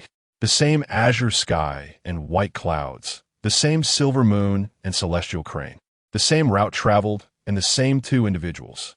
Yet this time, Lu Qingxue was distanced from Ning Changge. She sat at the tail of the celestial crane, while Ning Changge stood at its head, separated by a space that appeared short yet felt infinitely far. When Ning Changge arrived at the entrance of the burial sword manor, Lu Qingxue had already boarded the silver moon celestial crane. As soon as he ascended onto the great white bird, it spread its wings and soared high into the sky. The message was abundantly clear. Senior brother, I wish to be alone. Given this sentiment, Ning Changge deemed it inappropriate to press on with further explanations. Thus, on their journey towards Luoyang City, neither spoke a word. With a deep sigh, Ning Changge was filled with a sense of helplessness. Bored, he could only communicate silently with his companion. Daba, activate the light points. The previous night's sword spirit narrative had turned 5 pages in his Daba book. Understood, master. White, base attribute points, 11111. Hearing the 5-1 notifications, the corners of Ning Changge's eyes twitched slightly. Daba, does this light point serve any purpose? Please explore on your own, master. Ning Changge lamented, you truly are useless. Recalling Daba's earlier suggestion of enhancing one's appearance, he felt a surge of impulse. Perhaps I should try adding a bit? Master, I must once again remind you, to avoid being confined in a small dark room. Please do not add points. Your advice is commendable, but I am reluctant. Very well, I shall heed it. Personal safety is paramount. If one were truly confined, it would likely be due to a Yandera's doing. A Yandera from the 2-dimensional realm can be managed, but a 3-dimensional Yandera is not something an ordinary person should encounter. Meanwhile, at the tail of the celestial crane, Lu Qingxue heard Ning Changge sigh, her long lashes fluttering gently, as if feeling a pang of sympathy. Yet, upon recalling the terrifying experiences of the previous night, she couldn't help but shiver. Sister Xue, are you there? Suddenly, a voice resonated within her mind. Lu Qingxue retrieved a shattered mirror shard from her bosom and gently inscribed on its surface with her finger. I am here, Yue. What is it? At the same time, in the Taishang Xianshang Palace, Li Yue, confined in a secret chamber, saw the response on the precious mirror and leaped excitedly from her bed. Sister Xue, what were you doing last night? I sent you messages, but there was no reply. Lu Qingxue's mind involuntarily conjured images of the previous night. Stealing a glance at Ning Changge, warmth crept into her cheeks, and she wrote on the mirror, sleeping. Li Yue, alrigut. Lu Qingxue, do you have something to discuss, Yue? Li Yue, imburat. Sister Xue, I've been grounded by my master and can't get out. Boo-hoo, Lu Qingxue. So you sought me out for a chat? Li Yue, yes. Sister Xue, what are you doing? I am. Lu Qingxue pondered for a moment before rewriting. Aren't you looking to chat with me? I have a question to ask you, Yue. Li Yue, sure. Lu Qingxue, well, I have a friend who... Before Lu Qingxue could finish her sentence, Li Yue interrupted her. It's fine, Sister Xue. There are no outsiders here. This friend you speak of is actually yourself, isn't it? Lu Qingxue hastily defended. It's truly a friend of mine. Li Yue wore an expression of disbelief. All right, who can blame us for being sisters? I believe you. Not really. Lu Qingxue, my friend had a dream. Li Yue, what dream? Lu Qingxue hesitated for a long while before inscribing on the mirror, a spring dream. Li Yue gasped in surprise. Sister Xue, have you fallen in love? Lu Qingxue quickly denied. It's my friend, not me. Li Yue, So what kind of dream did your friend have? Inside the secret chamber, Li Yue couldn't help but burst into laughter. This is hilarious. Denying love while being in it. But Sister Xue actually has a partner. In her memory, Lu Qingxue had always appeared cold and aloof, speaking little and only focused on sword practice. She couldn't fathom who Sister Shue's partner might be. Could they be blind? Achu at that moment. Ning Changge, deep in thought, suddenly sneezed, rubbing his nose in confusion. Who is cursing me? Lu Qingxue. It's just, she feels that this dream is incredibly real. Li Yue. I don't quite understand. Can dreams even be categorized as real? Lu Qingxue's cheeks flushed even deeper. No, she feels as if it were a personal experience. Liu exclaimed, Goodness. Sister Shue, you haven't lost your virtue, have you? Lu Qingxue recalled the events of the previous night and was momentarily flustered. I don't know. Yue, Wally Yue. Oh dear. Don't cry, Sister Shue. Do you feel any pain in a certain area of your body? Lu Qingxue. No. It feels just like usual. Li Yue. Then it's all good. It was probably just a dream. Lu Qingxue, really? Li Yue. As the day thinks. So the night dreams. Sister Shue, you must be longing to be someone else's bride. Lu Qingxue. No. It's about my friend, not me. Yue. How do you know all this so clearly? How could I not know? While I was in the cave, I was treated like that by that scoundrel. How could I possibly be unaware? But Li Yue inscribed on the mirror. I read it in a book. Ning Changge neset akoin. Lu Qingxue. I thank you on behalf of my friend, Yue. Thank you for reassuring her. Li Oi, no problem. By the way, last time I asked you to help me inquire. Let us talk later, Sister Shue. My master suddenly needs me for something related to the demonic sect. Goodbye. Lu Qingxue tucked away the mirror and let out a soft sigh. Thankfully, it was just a dream. Although the sensations felt remarkably real, she did not enjoy it. In the dream, Senior Ning was terrifying. His demeanor was so. However, it seemed quite pleasant as well. In the early morning, Ning Changge observed Lu Qingxue suddenly rise, her face adorned with a hint of relief, as if it was time to elucidate matters. Oh, senior brother, you need not say anything. It is I, Qingxue, who has wronged you. Yet, before he could finish his sentence, Lu Qingxue lunged into his embrace, repeatedly murmuring, I am sorry. What was the meaning of this turn of events? Ning Changge found himself bewildered by the abruptness of her embrace. Just moments ago, Lu Qingxue had donned an expression of indignation, but now she resembled a remorseful child, weeping in his arms. After quite some time, he could feel the fabric of his shirt dampening from her tears. Eventually, Lu Qingxue lifted her head, her voice choked with emotion, her eyes swollen and red like a ripe peach. Senior brother, do you think Qingxue is being unreasonable? Ning Changge longed to nod in agreement and declare, indeed, you're being quite unreasonable. However, he understood an essential truth. One should never attempt to reason with their girlfriend, for the fault will invariably lie with oneself. He gently caressed Lu Qingxue's cheek, tenderly wiping away the tears from the corners of her eyes, and reassured her, of course not. Snow, you have always been a well-behaved and sensible junior. Upon hearing this term of endearment, which had only manifested in her dreams, Lu Qingxue trembled slightly. Her glistening eyes filled with hope as she inquired, Really? Absolutely.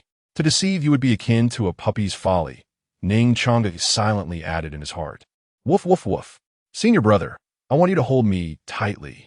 Unable to contain herself any longer, Lu Qingxue wrapped her arms firmly around Ning Changge's waist.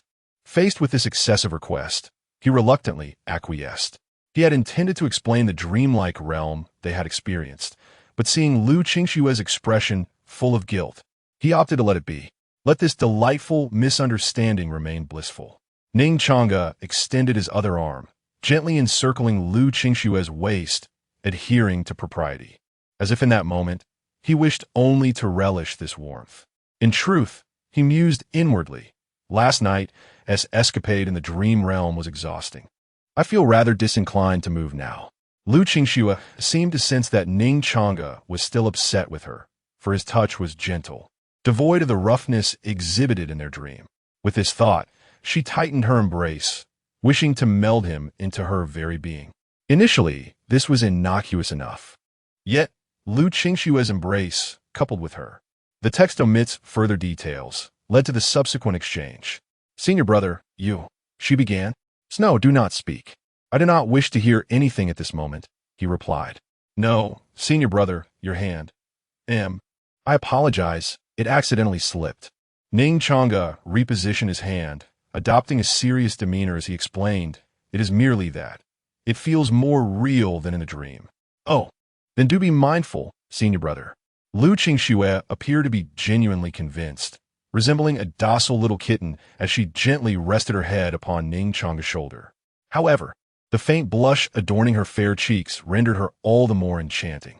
Such delightful moments are always fleeting, as time slips away like water through one's fingers. At last, they have arrived at their destination, Luyun City. Chapter 42. Sweet, oh so sweet, the vast expanse of the San continent is truly boundless. Merely the eastern wilderness covers an area far exceeding that of the entirety of Blue Star's land. With such extensive terrain and a populous citizenry, cities of mortals naturally dot the landscape like stars in the night sky. Luyun City stands as one of these countless urban settlements. After all, the majority of individuals in this world are but ordinary. Amidst such a colossal population, cultivators are indeed a rare breed. To mention someone like Ning Changge, who emerges from the esteemed Qingyun sect of the eastern wilderness, is akin to claiming that one's father is the world's wealthiest man. On this descent from the mountain, Ning Changge's primary objective was to retrieve his junior sister, with the secondary aim of investigating traces of the demonic sect. He was aware of the presence of the Hahuan sect within Luyun City, yet Lu Qingxue remained oblivious. Thus, upon nearing the city's gates, Ning Changge instructed Lu Qingxue to conceal her spirit pet, Dabai, and to proceed on foot into the city. Though Luyun City may be a humble frontier town, it is complete in its offerings, akin to a small bird possessing all its vital organs. Along the streets, shops abound, and small stalls proliferate, displaying an array of goods that dazzle the eye. Observing the vibrant atmosphere of human activity around her, Lu Qingxue felt a surge of joy. After all, it had been several years since her last excursion from the mountain. More importantly, this time, she was accompanied by her senior brother, Ning. Stealing a glance at Ning Changge, Lu Qingxue inwardly mused. His visage, his demeanor, truly, the more one gazes upon him, the more he resembles a celestial being descended from the heavens, a paragon of beauty. No wonder little Xian is so enamored. Who could resist such charm? He is undeniably handsome. Schwerer, Ning Changge inquired with curiosity, what occupies your thoughts? Why do you suddenly stand still? Are you yearning for a candied hawthorn? As he spoke, Ning Changge gestured toward a nearby stall selling the sweet treats. Since entering the city, they had been making their way toward the Yun residence without pause. However, as they passed this stall, Lu Qingxue abruptly halted her steps. Oh, Lu Qingxue stammered, flustered. No, I wasn't looking. Yes, indeed, I would quite like some candied hawthorn.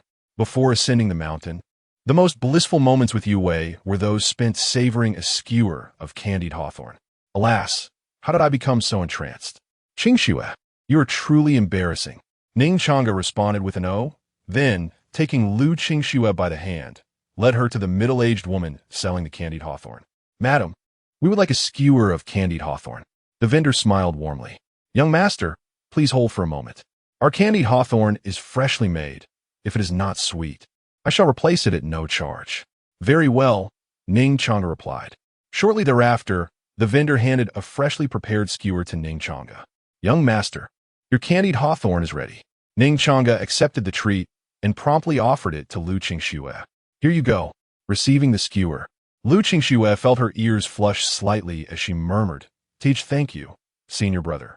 She had not anticipated that Ning would genuinely purchase the candied hawthorn. Her feigned desire was merely an attempt to mask her infatuation. In her childhood, the happiest moments indeed revolved around savoring a skewer of candied hawthorn. Oh, how nostalgic. Brother Ning is so gentle. Moreover, this must be considered the first little gift that Brother Ning personally purchased for her, right? No need for thanks. Consider it a compensation for last night. With a warm smile, Ning Changge urged, go ahead and enjoy. See if it's sweet enough. The vendor assured me of its sweetness. The vendor, grinning, added, rest assured, young sir, my family has been selling candied hawthorn for 3 generations. Everyone in Luyun City comes to buy from us. It is undoubtedly sweet. Lu Qingxue took a gentle bite of the candied hawthorn. and a wave of sweetness instantly enveloped her senses, causing her beautiful eyes to curve like crescent moons. Sweet and delicious. Her heart felt equally sweet. Hearing Lu Qingshue's praise, the vendor beamed with joy. "Young sir, your lady has declared it sweet." Lu Qingshue's fair face flushed slightly as she nibbled on the candied hawthorn, inwardly clarifying, "Dear vendor, I am his junior sister." Ah, the art of conversation in business. Ning Changge turned to the vendor and inquired, "How much?" The vendor replied, "Young sir, it's 10 won." "Here, no need for change," Ning Changge said, handing her a silver tael before taking Lu Qingshue's hand and departing. However, they had not walked far when a voice called out from behind, "Young sir, are you headed to the Yun residence?" Ning Changge turned back and asked, "What is it?" The vendor glanced around before leaning closer to Ning Changge and whispering, "Young sir, if you truly plan to go to the Yun residence, do remember to have your lady wear a veil. Do not let that young master of the Yun family catch sight of her. I must warn you, that young master Xiao Yu truly favors women." Ning Changge felt a twinge of surprise and queried, "What do you mean by that?" The vendor explained, "Young sir, your appearance and attire clearly indicate you are not from around here. Thus, it's understandable you are unaware. That young master of the Yun family, relying on his status as a true disciple of the Yun Lai sword sect and being the cousin of the Xiao family's eldest daughter, has been causing trouble in the city, bullying men and women alike, with a particular fondness for beautiful women." The Yun Lai sword sect? A cousin? A man? Ning Changge voiced his confusion. Shouldn't he, that young master of the Yun family, be the eldest daughter of the Xiao family? How has he become her cousin? The vendor divulged all she knew to Ning Changge. After hearing her explanation, a glimmer of coldness flashed in Ning Changge's eyes. Chapter 43. What is mine is also my aunt's. This Xiao fan is truly courting death. Through the account of the lady selling candied hawthorn, Ning Changge learned that, several months prior, the Xiao family had transferred Yin Nishang to this individual named Xiao Fan.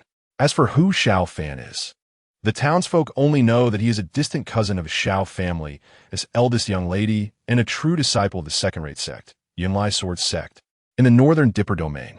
However, Ning Changge understood in his heart that this Xiao Fan was undoubtedly a fabrication. He was certainly a fade concocted by the Hahuan sect under the guise of righteousness.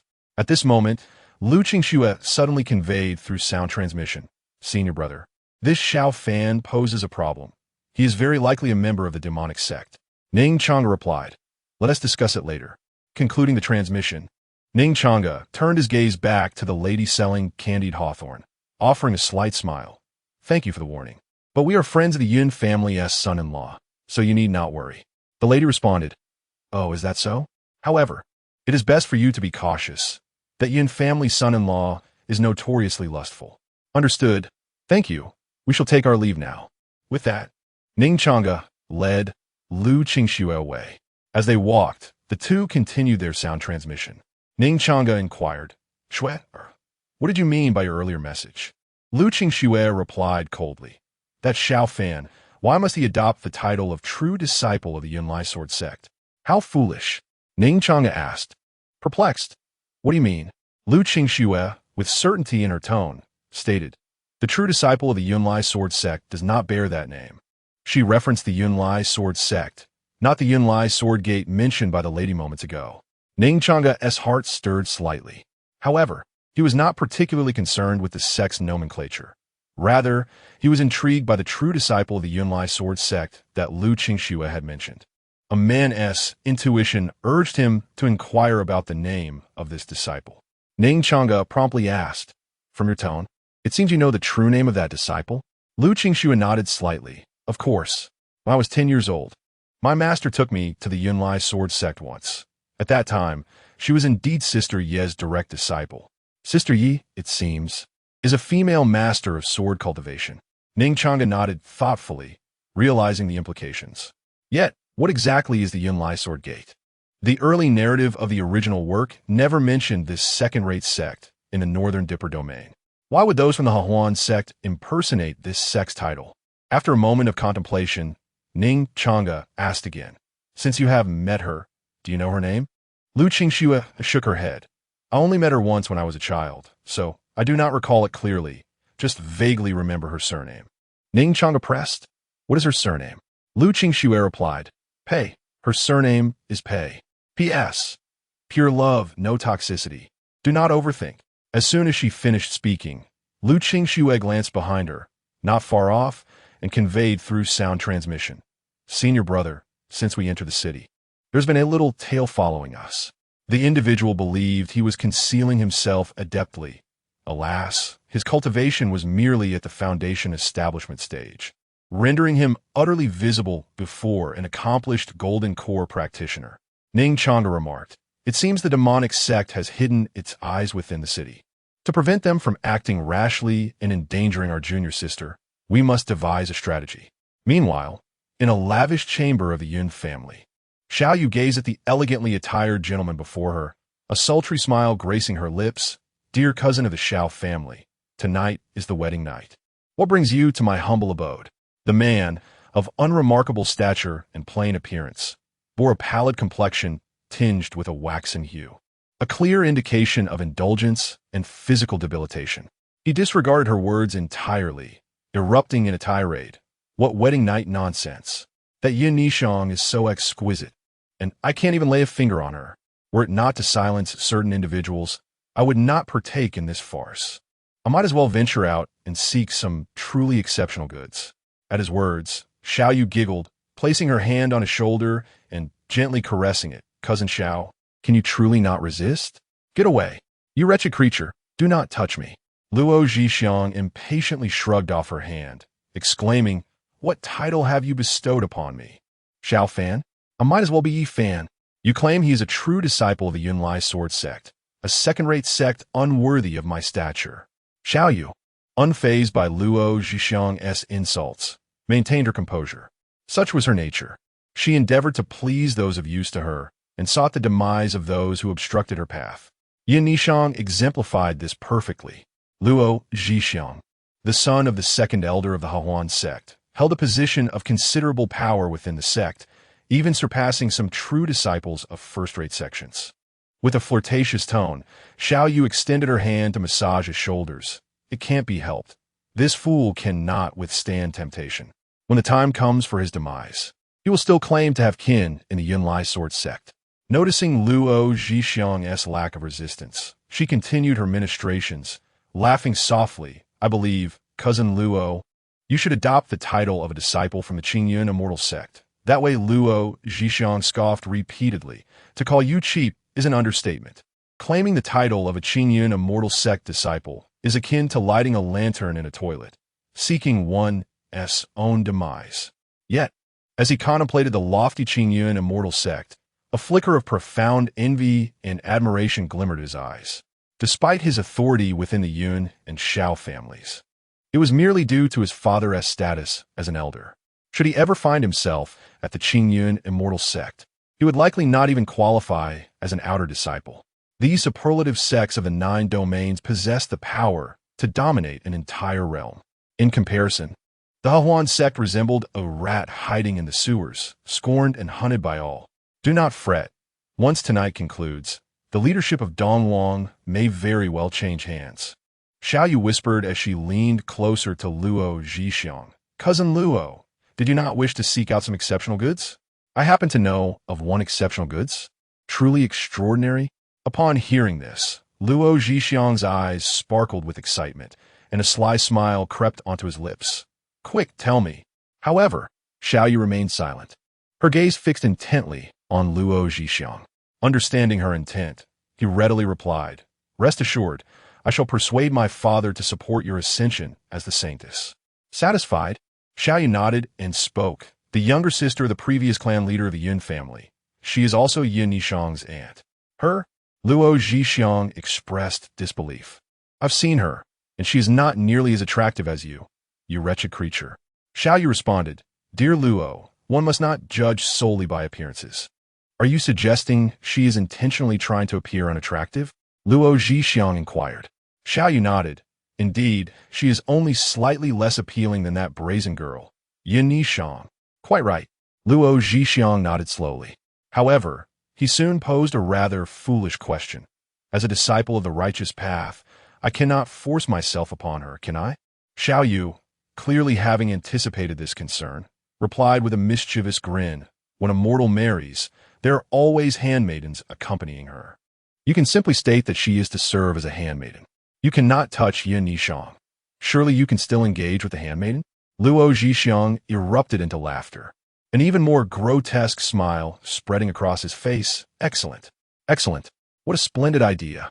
He gestured behind him. Elder Xianming, accompany me to meet my handmaiden. Yes, young master, came the simultaneous response of two extremely aged voices from behind, within the confines of Luoyun City in the Yun residence. The fragrant and melodious courtyard basked in the midday sun, casting a warm glow upon two graceful figures seated closely on a long bench. Nishang, you truly have endured much. Yin, she reached out, gently caressing the fair, porcelain-like face of a young girl beside her, her eyes filled with compassion. I'm fine, Aunt Yin, please do not worry. The girl replied, lifting her wrist to gently clasp Yin Shi's hand, offering a faint smile. Is it not merely a matter of marriage? I have experienced it once before, albeit it did not go well from the start. At these words, Yin Shi's concern deepened, and she softly reassured her, do not speak such nonsense. My Nishang is so beautiful. If not for a peerless hero, she would never marry. Rest assured, with your aunt present, you shall have no troubles tonight. Yin Nishang merely smiled faintly, remaining silent. She gazed at the woman before her, who was merely in her mid-20s, observing her gaunt face and the freckles upon her nose. Yin Nishang understood that this was not Yuan Shi's true appearance. Her aunt was, in fact, quite beautiful. She loved to wear exquisite garments and took great care in adorning herself. Yet in her past life, Yin Shi passed away without fulfilling this desire, all because she lacked the courage. All of this was the consequence of that wretched woman, Xiao Yu, along with the accomplices from the Yun and Xiao families, and the true instigator, Hehuan's sect. Upon this realization, a tempestuous wrath surged within Yun Nishang's heart. All she desired was to survive alongside Aunt Yun in this chaotic world. Yet, there were always those intent on shattering this modest dream. They all deserved to perish. In an instant, her once clear eyes, reminiscent of crystal springs, transformed into a blood-red hue, exuding an astonishing aura of murderous intent. But soon, the crimson glow receded, and the hostility diminished. She did not wish to cause Aunt Yun any distress. Nishang, do you feel it? Suddenly, it has grown cold. Yun, she curled herself up and inquired. Yin Nishang pointed outside, saying, not at all, Aunt Yun. Look at the splendid sunshine outside. How could it be cold? It must be your imagination, Aunt Yun replied. After glancing outside, she indeed noticed the sun shining brightly, casting a warm glow upon her. Aunt Yun, you must take care of your health. This is a high-grade elixir I have concocted, warm sun elixir. You can take it to keep warm. As she spoke, Yin Nishang produced a pill from her bosom and offered it to Yun Shi. Receiving the pill, Yun Shi examined it closely. The elixir appeared like jade, with a lustrous sheen, its surface shimmering with a faint golden light, as if it contained a miniature sun, exuding a delicate fragrance. Is this truly a high-grade elixir? Though not an alchemist herself, she could discern that this pill was far from ordinary. Which family's high-grade elixir would manifest in such a manner? Seizing Aunt Yun's hand, Yin Nishang swiftly pressed the pill in her mouth while she was still in astonishment. Indeed, it looks peculiar because I included some special herbs during its preparation. Yun, she nodded in bewilderment, smiling. I see. I never knew my Nishang could concoct elixirs. If only in the future. Her words trailed off, her voice dwindling to a whisper. She gazed at the extraordinary beauty before her, silently lamenting. What future is there? If Nishang cannot escape tonight, then, even if it means death, I must ensure Nishang gets away. She is still so young, with such remarkable talent. If only my elder brother had not perished early, the Yun family would not have fallen into the hands of such scoundrels. Nishang, rest well. You can be assured that your aunt will find you a worthy husband. Yun, she firmly patted Yin Nishang's hand, and tears unexpectedly welled in her eyes. Oh dear, Aunt, how old are you now, still crying? Yin Nishang extended her hand to gently wipe away Aunt Yun's tears, softly saying, I do not desire a husband. I only wish to be together with Aunt Yun. What nonsense! A girl must marry. How can that be? Yin Nishang smiled sweetly and replied, Then you shall marry alongside me, aunt. Impudent. Yun Shi playfully pretended to strike Yun Nishang, but when her hand landed on her head, it transformed into a tender caress. As if whispering a final sentiment, Nishang, your aunt may not witness your marriage. But remember, if you truly encounter someone you cherish in the future, you must seize that opportunity and ensure he is not taken by another woman. I am not afraid. If he dares to waver, I shall slay him. Then I will remain a widow all alone. Yin Nishang's tone was remarkably calm, as if she were merely stating a fact. Yunshi, exasperated, stomped her foot. You are driving me to the brink of madness. Yin Nishang, with a cunning smile, replied then, Dear Aunt Yun, please keep an eye on him for me. Very well. I shall watch, but Nishang, do not regret it later. Yunshi seemed to sense that Yun Nishang was jesting and played along. Regret? I would only wish to share with you, Aunt. Yin Nishang shook her head lightly and stated with a hint of seriousness, Moreover, this is a promise we made in our childhood. Yunshi looked puzzled. What promise? She could not recall any such agreement between them. Yin Nishang gazed at her earnestly and articulated each word. What is mine is yours, and what is yours is mine. This was also the reason why, in her previous life, after Yunshi's demise, she remained single even when faced with ascension. With Yunshi gone, seeking a companion would hold no significance for her. Furthermore, in her past life, only a few women were connected to her. However, the thought of them made Yin Nishang chuckle. They're all a bunch of well-endowed yet dim-witted women. I merely extended a helping hand to them, and despite having never laid a finger, they insisted on maintaining their innocence, demanding I take responsibility. Responsibility? Nonsense. I am a woman. If anyone should bear the burden, it should be my senior brother, who has been single for decades. At that moment, Yin Nishang seemed to recall a fleeting figure from her past life. Words spoken in childhood are rarely taken seriously. A voice interrupted her reverie. All right, Nishang, Aunt must take her leave. Let me take one last good look at you. Yunshi gazed at Yin Nishang with deep affection, wanting to imprint her image firmly in her memory. This glance seemed to signal a final farewell in Yunshi's heart. Aunt Yun, you need not leave, Yin Nishang replied, pulling her thoughts back. Compared to the people in her memories, Aunt Yun held the utmost importance in her heart. However, if fate allowed her to encounter her senior brother once more in this life, she would certainly lend him a hand. Yunshi, with a serious demeanor, insisted, No, Aunt must leave. If Xiaoyu sees you, it could spell trouble. Really, there is no need, Yin Nishang countered. Why? She turned her gaze toward the door and replied calmly, Because they are about to arrive. Calculating the time, she recalled that in her past life, this was when that wretched woman, accompanied by that lecherous fiend, would come here. Under the guise of that woman's complaints, Aunt Yun's true identity was revealed to the members of the Hahuan sect. Had she not resorted to drastic measures in the end, Aunt Yun would have been in peril.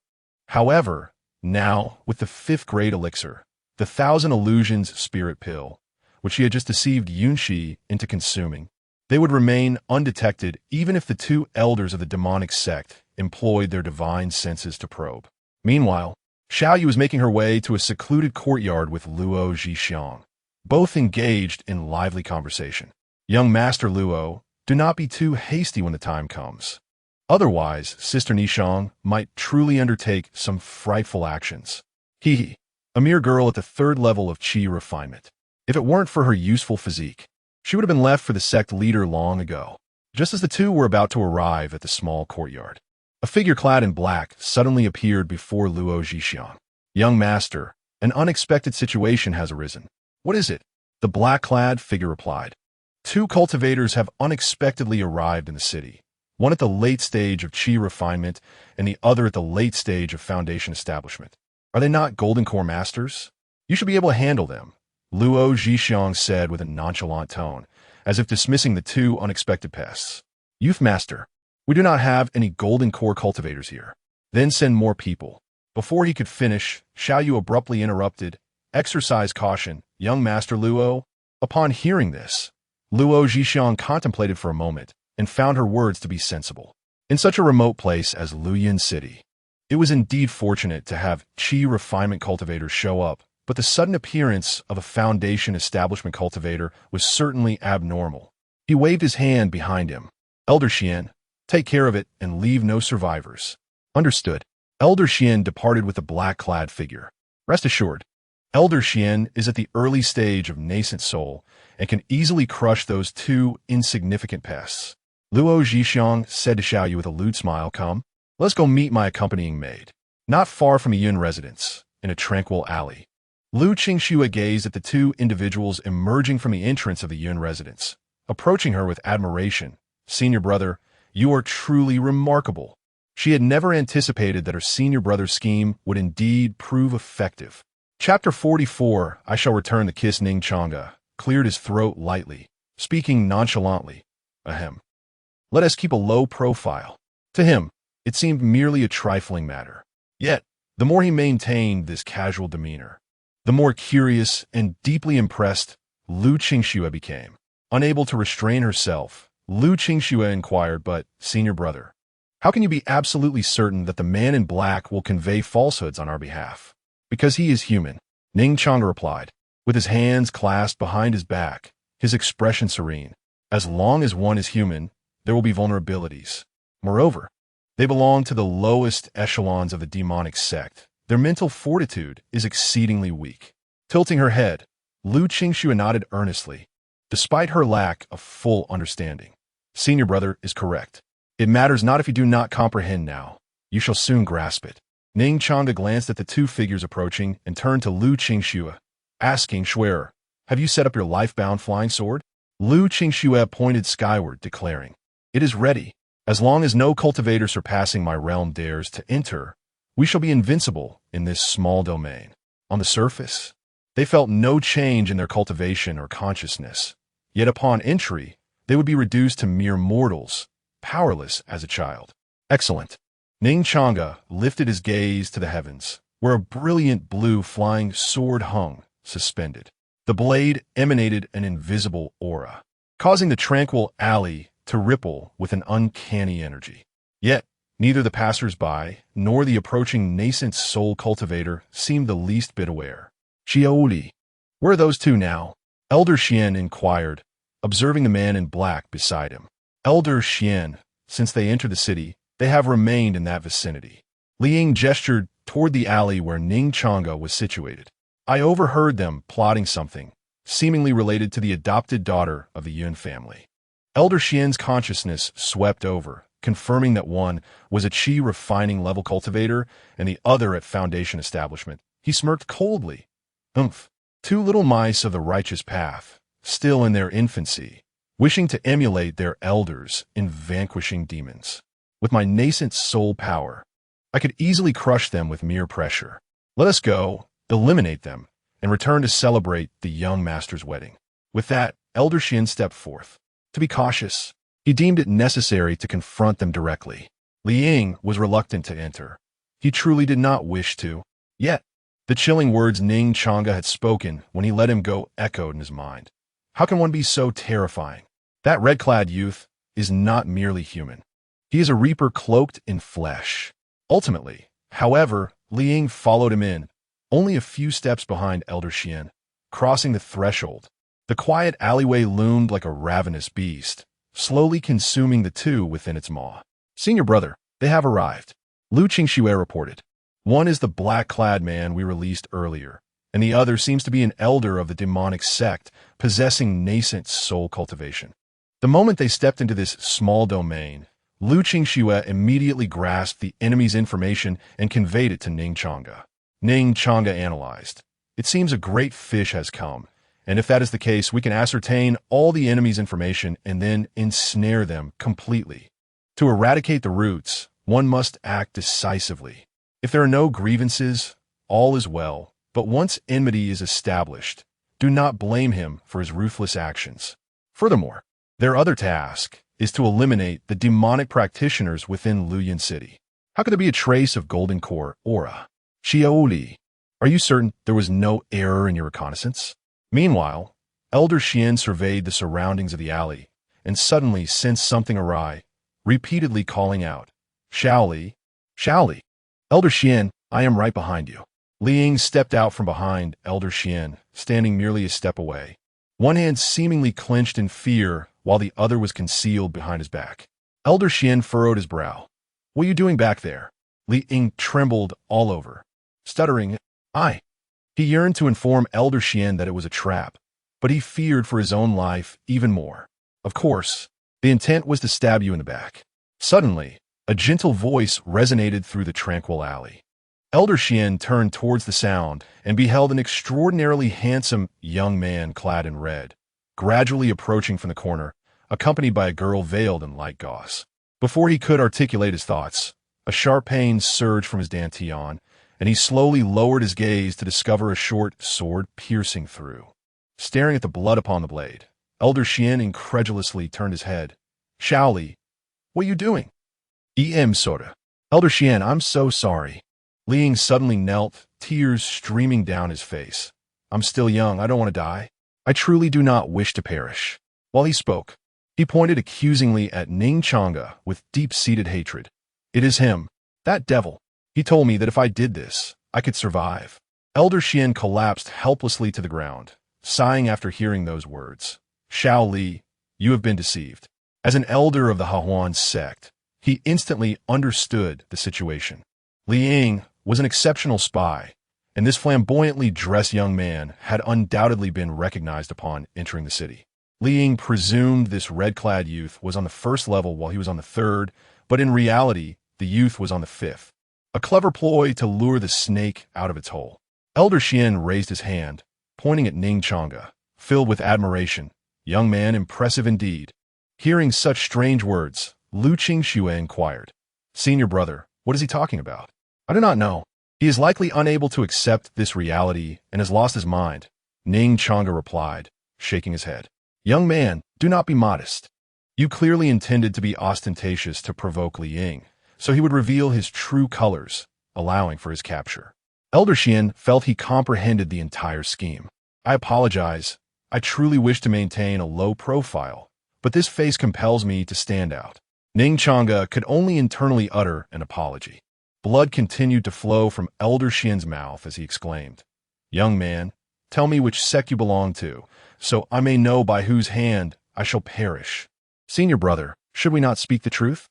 In this small realm, Lu Qingxue is the sovereign, capable of allowing her enemies to hear her words or rendering them utterly silent. Of course, even if she spoke, he likely would not believe her," Ning Changge remarked coolly, questioning why she chose to feign ignorance instead of revealing the presence of someone behind them. "Why?" Lu Qingxue inquired. "Do you truly expect me to believe you are merely at the foundation establishment stage?" Ning Changge retorted.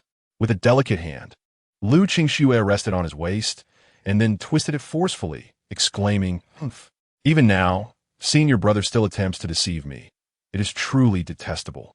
Ning Changge vinkit. "Easy now. This girl certainly exerted considerable strength. Should she truly injure his waist, he would have no one to lament to." "Boy, do you look down on me? You won't even share your name," Xian Lao bellowed, witnessing the playful banter between the two. As a nascent soul cultivator, it was utterly disgraceful to be disregarded by a mere foundation establishment junior, even if his demise was imminent. Ning Changge paid him no mind. What significance did being in the nascent soul stage hold? He, the reincarnation of the esteemed immortal Emperor Qingyi, stood at the pinnacle here, and he held no pride in it. Seizing Lu Qingxue's delicate hand, he halted her twisting motion. "Snow, how about this? If he believes you, I will grant you a condition." After a pause, he gazed intently at Lu Qingxue, as if he could see her irresistibly alluring red lips through the veil, and with a mischievous grin added, "However, if he does not believe, you must agree to one condition of mine." "What do you say?" After all, an illusion is merely an illusion, and since the last encounter ended with that girl kissing him forcibly, it did not count. This time, he intended to reclaim the kiss. Chapter 45. Do you desire to live or to die? Gazing into Ning Changge's smiling eyes, Lu Qingxue's fair complexion flushed slightly. She realized that her senior brother was undoubtedly concocting some mischievous scheme. However, the thought of refusing Ning Changge filled her with reluctance. Yet, she feared that he might demand something excessive, much like the mortifying dream she had the previous night. Nevertheless, Ning Changge's next words tilted her internal scales in his favor by 2/3. Swear, rest assured, I promise not to make any unreasonable demands. But, senior brother, Lu Qingxue hesitated. Don't worry. If you decide to decline my request, you can always opt for another. Knowing her concerns lingered, Ning Changge gently caressed her soft, delicate hand while speaking. Feeling reassured, Lu Qingxue finally nodded. All right, senior brother, I'll bet with you. With such a guarantee from him, she believed he would not deceive her again. That's the spirit. Senior brother is not a bad person, so what is there to fear? Ning Changge grinned mischievously, taking her small hand as they approached Xianlao. Upon hearing this, Lu Qingxue felt a pang of regret. She sensed she had been tricked once more, yet she could not fathom why she kept falling for his charms. Turning to look at Ning Changge's extraordinarily handsome face, she attributed all her troubles to him.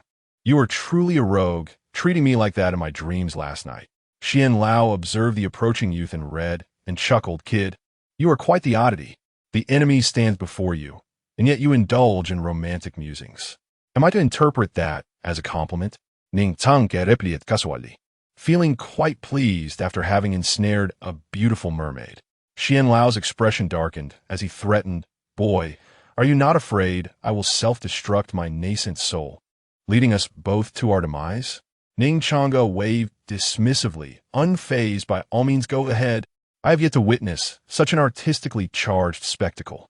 This old man from the demonic sect still failed to grasp the gravity of the situation and spoke of self-destruction. If it weren't for the fact that he had not mastered the cruel soul-searching technique, Ning Changge would not have wasted his breath on him.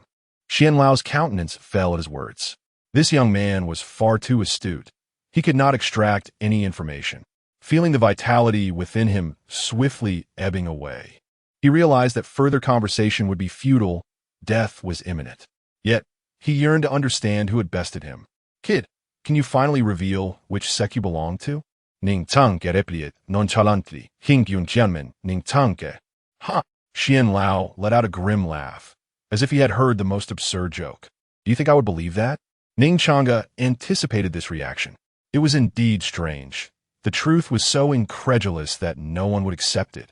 Nonetheless, he remained indifferent, proceeding with his response.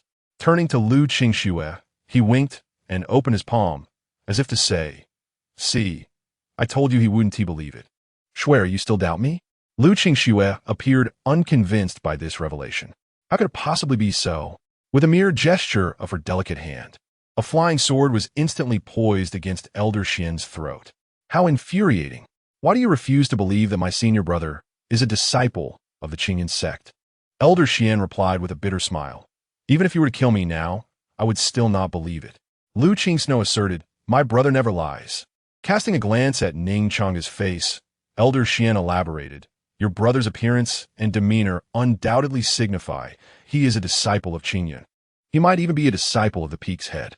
Pausing, his pallid face flushed with indignation as he exclaimed, But do you truly understand what the Qingyan sect represents? It is the foremost righteous sect in the eastern wilderness. Their disciples embody integrity, vanquishing evil and upholding justice. They would never resort to cunning schemes to ambush an elder like me. Snow, does our sect not have a stellar reputation? Ning Changge, taken aback by this divergence from the original narrative, directly questioned Lu Qingsno, confident that the elder would not believe him regardless. Lu Qingsno felt a rush of embarrassment. Her cheeks flushed as she stammered, No, senior brother, that is merely what the sect leader promotes externally. We are righteous, but not Navi. Ning Changge nodded slightly, appreciating the leader's efforts, who decrees that righteousness must be synonymous with transparency. That would be foolish. Huh, such pretentiousness. Elder Xian scoffed, bemused by their banter. Despite having never encountered disciples of the sect, he had gleaned everything from the Tianji monthly report. The Tianji Pavilion's monthly publication was infallible, ignoring the elder's incredulity. Ning Changge addressed Lu Qingsno. This conversation is for our ears alone. Snow, let us postpone our agreement until we deal with the demonic sect in the city. Now, we must focus on the task at hand. Senior brother, what do you propose? Ning Changge pointed to the black-clad figure still kneeling on the ground. Do you not wish to know why he aided in spreading falsehoods? You shall find out shortly. Leaning closer to Lu Kingsnow's ear to whisper. He was interrupted by her timid voice. Senior brother, they cannot hear us. You need not whisper in my ear. It is so difficult. When a woman says she does not want something, she often truly desires it. Ning Changge feigned ignorance, and, noticing her ears turning increasingly red, purposefully exhaled toward them. For now, remain as you are, and, do you remember everything? Lu Kingsnow felt dizzy, waves of warmth enveloping her as his breath brushed against her ear. Especially after his exhalation, a tingling sensation surged within her, causing her to involuntarily emit a soft sound. MMM.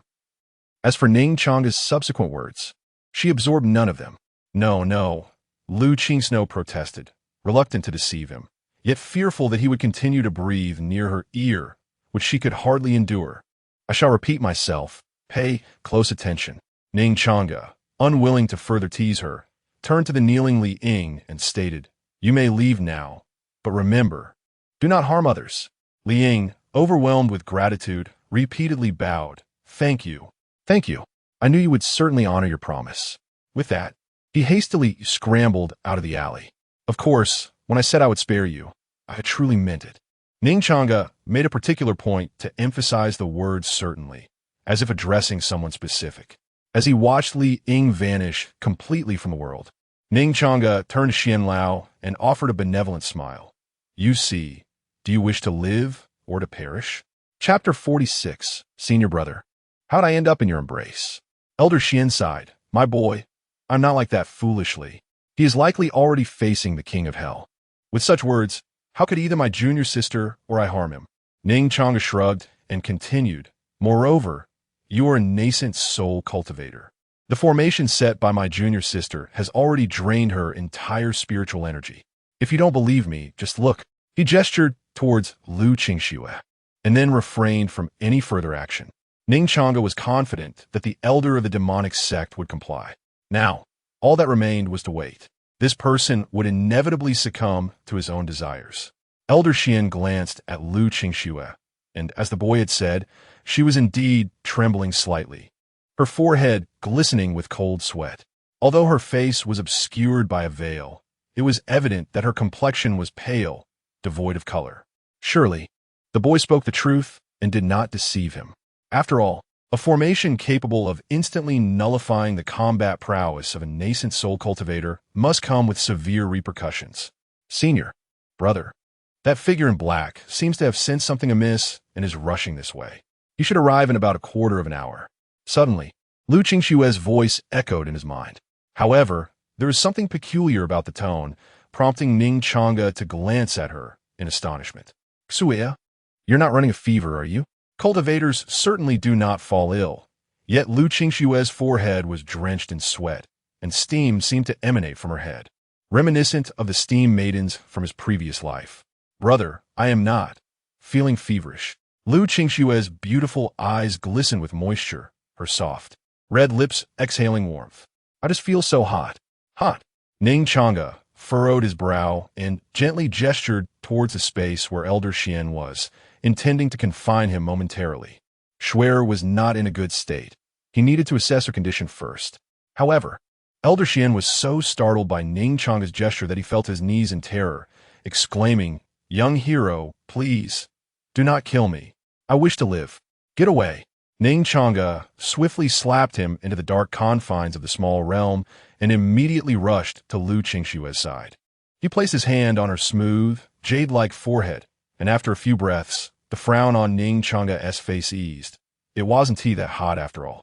At that moment, Lu Qingxue felt a slight dizziness, her body weak and her ears burning hot. Brother, your ears are hot. Ning Changge was momentarily taken aback, then lowered his gaze to discover that her originally pale pink ears had turned a deep shade of crimson. As he leaned closer, the distance between them diminished, and Lu Qingxue was enveloped in a warm, familiar scent that alleviated the heat in her ears. Unable to restrain herself, she spread her arms and sweetly implored, It's so hot. Embrace me, senior brother. Without waiting for Ning Changge to respond, she pressed herself against him. seeking solace from the warmth of his embrace. What is happening? If she desires an embrace, it should depend on the timing. Ning Changge was still pondering why her ears were so warm when suddenly he found himself with a steam maiden in his arms. Although he had experienced it several times before, the alluring curves still caused his heart to flutter. How could things have turned out this way? Ning Changge reflected on their interactions over the past few days and noticed that her ears appeared even redder than her face when she felt shy or anxious. Suddenly, a thought crossed his mind. Could it be that her ears were a sign of that legendary sensitivity attributed to girls? Yet he hesitated, doubting the plausibility of such a notion. Changge was closely pressed against Ning Changge, her voice tinged with a hint of grievance. Just now, you clearly call me senior sister, and yet you insisted on speaking directly into my ear, and your breath was excessively warm. Upon hearing this, Ning Changge's heart sank. This is bad, truly bad. A quarter of an hour later, Ning Changge observed Changge gradually regaining consciousness, fastening the buttons on her blouse before slowly retracting his right hand. He then resumed, gently patting her delicate back until she was fully awake. Changge blinked in confusion. Senior brother, how did I end up in your arms? Well, you mentioned feeling hot and asked me to hold you. And then you fell asleep resting against me. Ning Changge explained with a serious demeanor. Is that so? Changge furrowed her brows, reflecting on his words. And it seemed indeed as he said, but why did her chest feel a bit sore? Ning Changge deftly shifted the topic. Schwer, that person is likely on their way. You should go confront him. All right, senior brother, I shall go. Changge sensed the presence of the cloaked figure hastening toward them. She rubbed her chest gently before departing. Ning Changge watched her actions before leaving, nearly startled, fearing she might have sensed something amiss. However, when she said nothing, he let out a sigh of relief. He then glanced at his right hand, and, with his left hand, he lightly tapped it. Could you not exercise a little restraint? Must you always reward yourself with such disobedience? Ning Changge's thoughts shifted. Wait, did I remember to fasten all the buttons? Surely, I must have. With that thought banished, he released Xian Lao from the small darkroom. In this confined little space, Ning Changge was akin to a demiurge, capable of commanding all within. Young hero, please do not kill me. I want to live. Upon emerging, Xian Lao immediately prostrated before Ning Changge, not even noticing Changge's absence. Ning Changge was unfazed by his reaction. After all, no one is impervious to the fear of death. Given even a glimmer of hope for survival, they would go to great lengths to cling to life. After all, someone must survive. What if that someone were to be oneself? Ning Changge smiled reassuringly. Rest assured, I shall not be the one to take your life. Xian Lao hastily replied, seemingly terrified of Ning Changge changing his mind. Young hero, do you wish for me to lure them all out? Ning Changge replied nonchalantly. I must first ascertain your value. Xian Lao eagerly explained. I am of great use. I am an elder of the Hahuan sect stationed in Luoyuan City, second only to the young master, holding a position of significant importance. Aside from a young master, I could draw out anyone. I implore you, do not take my life. Ning Changge produced a sword spirit fruit and took a bite.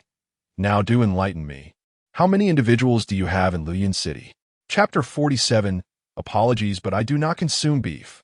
There were not many individuals present, just the second elder's son, Luo Zhixiang, and the candidate for the Saintess, Xiaoyu.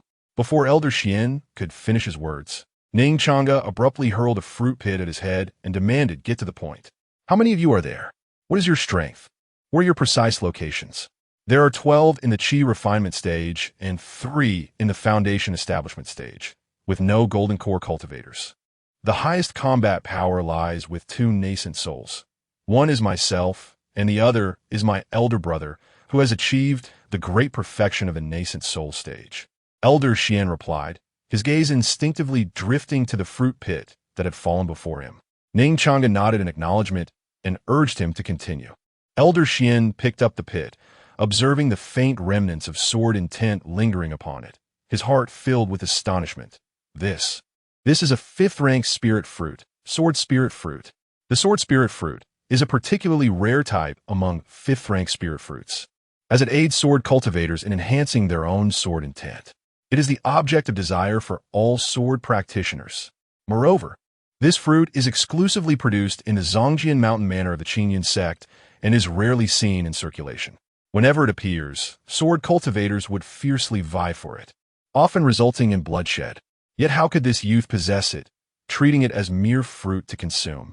What are you dawdling for? Continue speaking, Ning Changge commanded, launching another fruit pit at his head. Elder Xian, trembling, picked up the pit once more.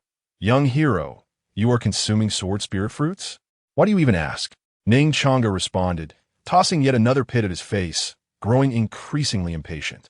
Stop digressing and continue with the locations. This fruit, gifted by Lady Bai, is quite delectable. Next time, be sure to procure dozens more, he added. Elder Xian's eyes widened in disbelief. Young hero, you cannot possibly be a disciple of the Qingyun sect? The sword spirit fruit is priceless and elusive, yet this youth consumes it as if it were plain water. With just a few bites, he has likely ingested millions of spirit stones. Only a disciple of the Qingyun sect, or more likely, a direct disciple of the sect master, could afford such extravagance. Ning Changge nonchalantly acknowledged with a simple and bit into yet another spirit fruit, his impatience growing. Old man, if you waste any more time, I will not be the one to kill you.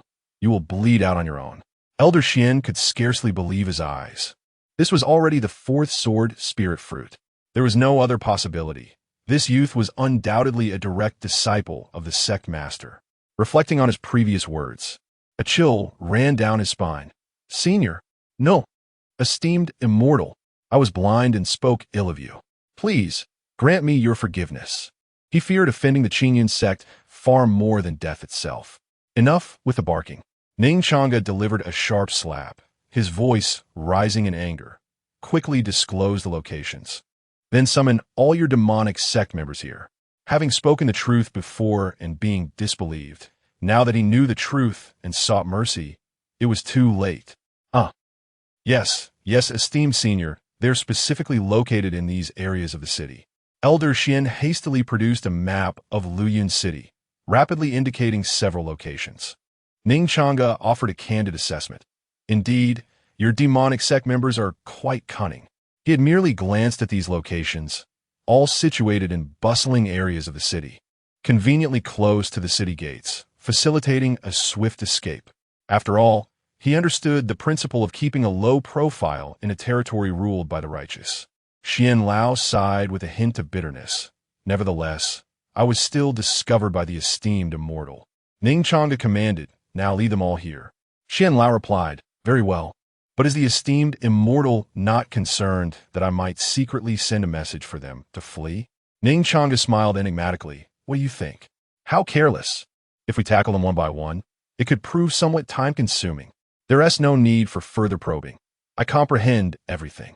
At that moment, Xian Lao seemed to grasp the essence of the situation. In such a remote and obscure town as Luyun City, the esteemed immortal's personal presence implied that everything had been meticulously arranged. I suspect the city has already been surrounded by members of the Qingyun sect, merely awaiting the immortal's command. Excellent. The demon sect requires individuals like you who can envision the broader picture. Ning Changge remarked with remarkable calmness. I only inquire whether you can bring them all here. I can, but my brother cannot be summoned. Only young Master Luo possesses the authority to command him. Suan Lao obedini an sua. Then send a message, instructing them to converge in this alley. Ning Changge added deliberately, oh, and remember to have them bring all their possessions. Xian Lao chuckled bitterly. I had thought the esteemed immortal would advise against any tricks. Ning Changge replied blandly, you may try if you wish. Xian Lao immediately bowed his head, daunted. Those individuals, marked by the Qingyun sect, were doomed to perish sooner or later. If that is the case, why not secure one's own future? Perhaps one could redeem oneself and survive. Ning Changge infused Xian Lao with a touch of spiritual energy, enabling him to communicate with those individuals through the demon sect's secret methods, just as the energy was entirely expended. As for the process, he observed intently. After all, Ning Changge trusted only his own eyes. Meanwhile, after Lu Qingxue had distanced herself, she halted, lowering her gaze to her chest. She noticed the exposure of a patch of snow-white skin due to two misaligned buttons, her eyelashes fluttering slightly. Senior brother, he has deceived me again. Not only did he trick me, but he also touched me. Otherwise, why would it still ache faintly? After a moment of grievance, Ning Changge silently fastened the buttons back into place, concealing the glimpse of whiteness entirely. She then proceeded towards the figure in black. Liang, initially sprinting, halted abruptly upon seeing someone ahead, his expression turning wary. Are you that person's junior sister? Ning Changge remained silent, continuing her advance while a sword materialized in her hand. Seeing the flying sword in her grasp, Liang panicked and hurriedly retreated. I knew you wouldn't let me go. This alleyway was of considerable length, yet he felt as if he were perpetually circling within a confined space, unable to escape. Ning Changge remained wordless, brandishing her hand to unleash a sword aura imbued with lethal intent. The sword aura surged forth like a rainbow, frigid as frost, instantly freezing everything in its path. Sensing the terrifying sword energy behind him, Liang understood he could not evade it. Yet, he bitterly protested, Your senior brother vowed not to kill me. Ning Changge coldly replied, Your senior brother may have promised not to slay you, but I made no such commitment. You righteous sects are truly shameless. With a resounding crash, the chilling sword energy erupted instantaneously, cleaving him in two. Liang met his demise. Ning Changge, still uneasy, struck the corpse with several more sword strikes before retracing her steps. Ning Changge gazed at the newly acquired spirit stones and various magical artifacts in the vast treasure space, a pleased smile gracing his features. Indeed, it is no wonder they say that the price of life is high, although the spoils may be modest. They are better than nothing. The disciples of the demonic sect in this city appear quite affluent. Hearing this, Elder Xian wore a puzzled expression. My lord, you are a disciple of the Qingyun sect. Do you truly lack spirit stones? You wouldn't understand, Ning Changge replied, shaking his head. You're not the one in charge. You know not the cost of oil and rice.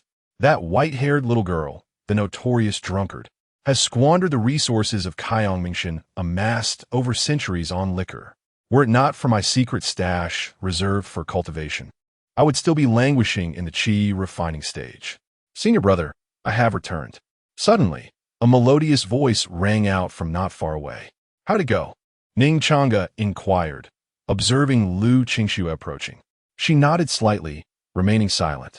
Well done. He affectionately ruffled the girl's hair in a gesture of encouragement. Ning Changge seemed accustomed to this intimate gesture, showing no resistance. Instead, she squinted her eyes, a sweet smile gracing her lips, seemingly having forgotten her intent to seek retribution from her troublesome senior brother. By the way, Schwer, I will need your assistance shortly. Ning Changge glanced at the ailing Elder Xian, deciding to show a bit of kindness by hastening his journey to the afterlife. I apologize, but I truly cannot partake in beef. Chapter 48. I only wish to provide a home for every girl brother. This seems rather inappropriate, Ning Changge transmitted softly. After spending some time together, she felt as though she was gradually morphing into Ning Changge. His words were unmistakable. He was once again urging her to take a life. I can't help it. I just promised that old man I wouldn't do it myself, so you'll have to take my place, Ning Changge replied, spreading his hands in resignation. He continued to communicate telepathically. Schwer, you 1T hold it against me for not informing you beforehand. Will you? I 1T blame you. It's just Ning Changge hesitated, uncertain whether to voice her thoughts. Ning Changge inquired, just what? It's just that, while I can understand why the black-clad man would trust your words, how can this old man, already at the nascent soul stage, be so foolish? Ning Changge pondered in confusion. Her master had always warned her not to trust anyone, regardless of who they were. Yet, this outing with her brother had completely shattered her worldview. The people of the Hahuan sect seemed utterly devoid of reason. It's quite simple. 2 words. Fear of death. Ning Changge declared, extending his slender, fair fingers. Their lives are in our hands. What other choice do they have but to believe us? Ning Changge blinked, still somewhat skeptical. Is it really that straightforward? Indeed, it is. Although this principle isn't universally applicable, it holds true for them without exception. Ning Changge affirmed with a smile. And who doesn't it apply to? Lu Qingxue instinctively asked. Ning Changge replied nonchalantly, those with faith. Lu Qingxue murmured the word faith several times, contemplating its meaning. It's when you have something you must do, Ning Changge elucidated. For instance, shedding blood and tears for the construction of one's sect, vanquishing demons for the peace of the world, or even sacrificing one's life for a promise. As she gazed up at Ning Changge, absorbing his profound words, Lu Qingxue felt a sudden illumination. Behind her brother stood a resplendent golden sun, casting its light over all. Ning Changge reached out to affectionately pat the girl's head. So, Shuer, what is your faith? At his inquiry, a hint of confusion flickered in Lu Qingxue's beautiful eyes. However, upon seeing Ning Changge's gentle smile, she unveiled a stunning grin beneath the delicate veil. I wish for my brother to always be with me. As Ning Changge prepared to utter this four-word phrase, he abruptly swallowed it back. This was due to Lu Qingxue's subsequent declaration. Then, as long as I have you by my side, that is sufficient. Ning Changge quietly withdrew his hand and sighed. Your faith seems a bit challenging, Shuer. Challenging? She echoed. Indeed, Ning Changge affirmed with unwavering conviction, causing Lu Qingxue's eyes to dim slightly. She murmured, but it should be so very simple. The stories and books say so, and my master told me the same before she departed. It may be simple for you, but for me, it feels akin to a death sentence. If that white-hair miser were to learn of this, she might very well take my life in an instant. With a faint sigh from within, Ning Changge gently placed his hand back on the girl's head, speaking softly. Consider this. If it were just the two of us, what would become of our family? We cannot abandon them, can we? After a moment of contemplation, Lu Qingxue replied, we can invite them all to Zaya's Hufeng. However, she continued, you know well that my master and your master are like fire and water. Ning Changge directly threw this conundrum back at her. This left Lu Qingxue utterly perplexed. Ning Changge pressed on. So, do you still wish for it to be just you by my side? Or do you? Before he could finish his thought, he interrupted himself. Think it over once more. Consider your master and your junior sisters. If you choose to be with me alone, what will happen to them? I'm sorry. I hadn't thought of all that, Lu Qingxue said, lowering her head in shame, timidly adding, senior brother. It seems I've been willful again, not the obedient junior sister I should be. Little Xian also adores senior brother. If I were to demand that only I be by your side, little Xian would surely be heartbroken. It's all right, this isn't your fault. Ning Changge continued to reassure her. It's my mistake for not clarifying things with you, so please don't blame yourself. Senior brother upon hearing that he did not blame her and instead took the entire responsibility upon himself, Lu Qingxue's eyes glimmered with unshed tears. Ning Changge reached out, enveloping her in an embrace and gently patting her back. If you wish to cry, then cry. It will be better for you. At that, Lu Qingxue could no longer contain herself, and tears cascaded down her cheeks. Elder Xian wore a look of exasperation, though he could not hear their words. Their affectionate embraces and tearful exchanges were enough to stoke his irritation. Could you perhaps consider the feelings of an elderly man in solitude? You two are truly cruel, luring the dog and only to slay it. Elder Xian could no longer endure and exclaimed loudly. He felt as though he would not perish from bloodshed, but rather from the weight of the dog food he had been forced to consume. Hearing the shout, Ning Changge finally remembered the presence of the nearly exasperated light bulb beside them. Shuer, stop crying for now. Let us deal with this old man first. He gently patted Lu Qingxue's back, soothing her emotions. Lu Qingxue gradually rose, wiping away her tears with her hand, her voice trembling. I was crying. Ning Changge looked at her with amusement. Then why are you rubbing your eyes? Did sand get in them? No, it's just. Lu Qingxue shook her head. Her voice choked. I'm just saddened by the thought that senior brother cannot always be by my side. It seems the soothing words had not fully taken effect. Ning Changge feigned surprise. Who said that? Of course, I can always be with you. But there will be others around you, like your master. Your master is your master, and you are you. The two are not the same. Ning Changge smiled. Pinching her delicate cheek, he explained, as long as you remain in my heart, it is as if I am always by your side. Lu Qingxue blinked her beautiful eyes, pondering, is this truly acceptable? She felt an oddity in the phrase, yet could not pinpoint the source of her discomfort. Of course it is. Thus, do not be troubled by the presence of others around me. Ning Changge gently ruffled her hair, saying, now, go and deal with that old man. It seemed to make sense. As long as my senior brother holds me in his heart, it matters not if the little fairy has affection for him. She resides not his thoughts. Suddenly, Lu Qingxue grasped the situation, beaming with a silly smile. I shall not dwell on it any longer. So, senior brother, I shall take care of that old man. With that, Lu Qingxue turned and strode toward Suin Lo. Ning Changge watched a retreating figure, letting out a soft sigh in his heart. All I wish is to provide a home for every girl. Chapter 49 Schwerer. There are some hidden truths in this matter. Today, Luyun City can be described as the liveliest it has been since its establishment. Prominent figures from all walks of life flocked to the Yun residence to extend their congratulations.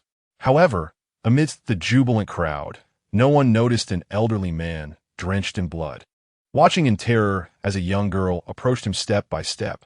What do you want? You promised to spare me.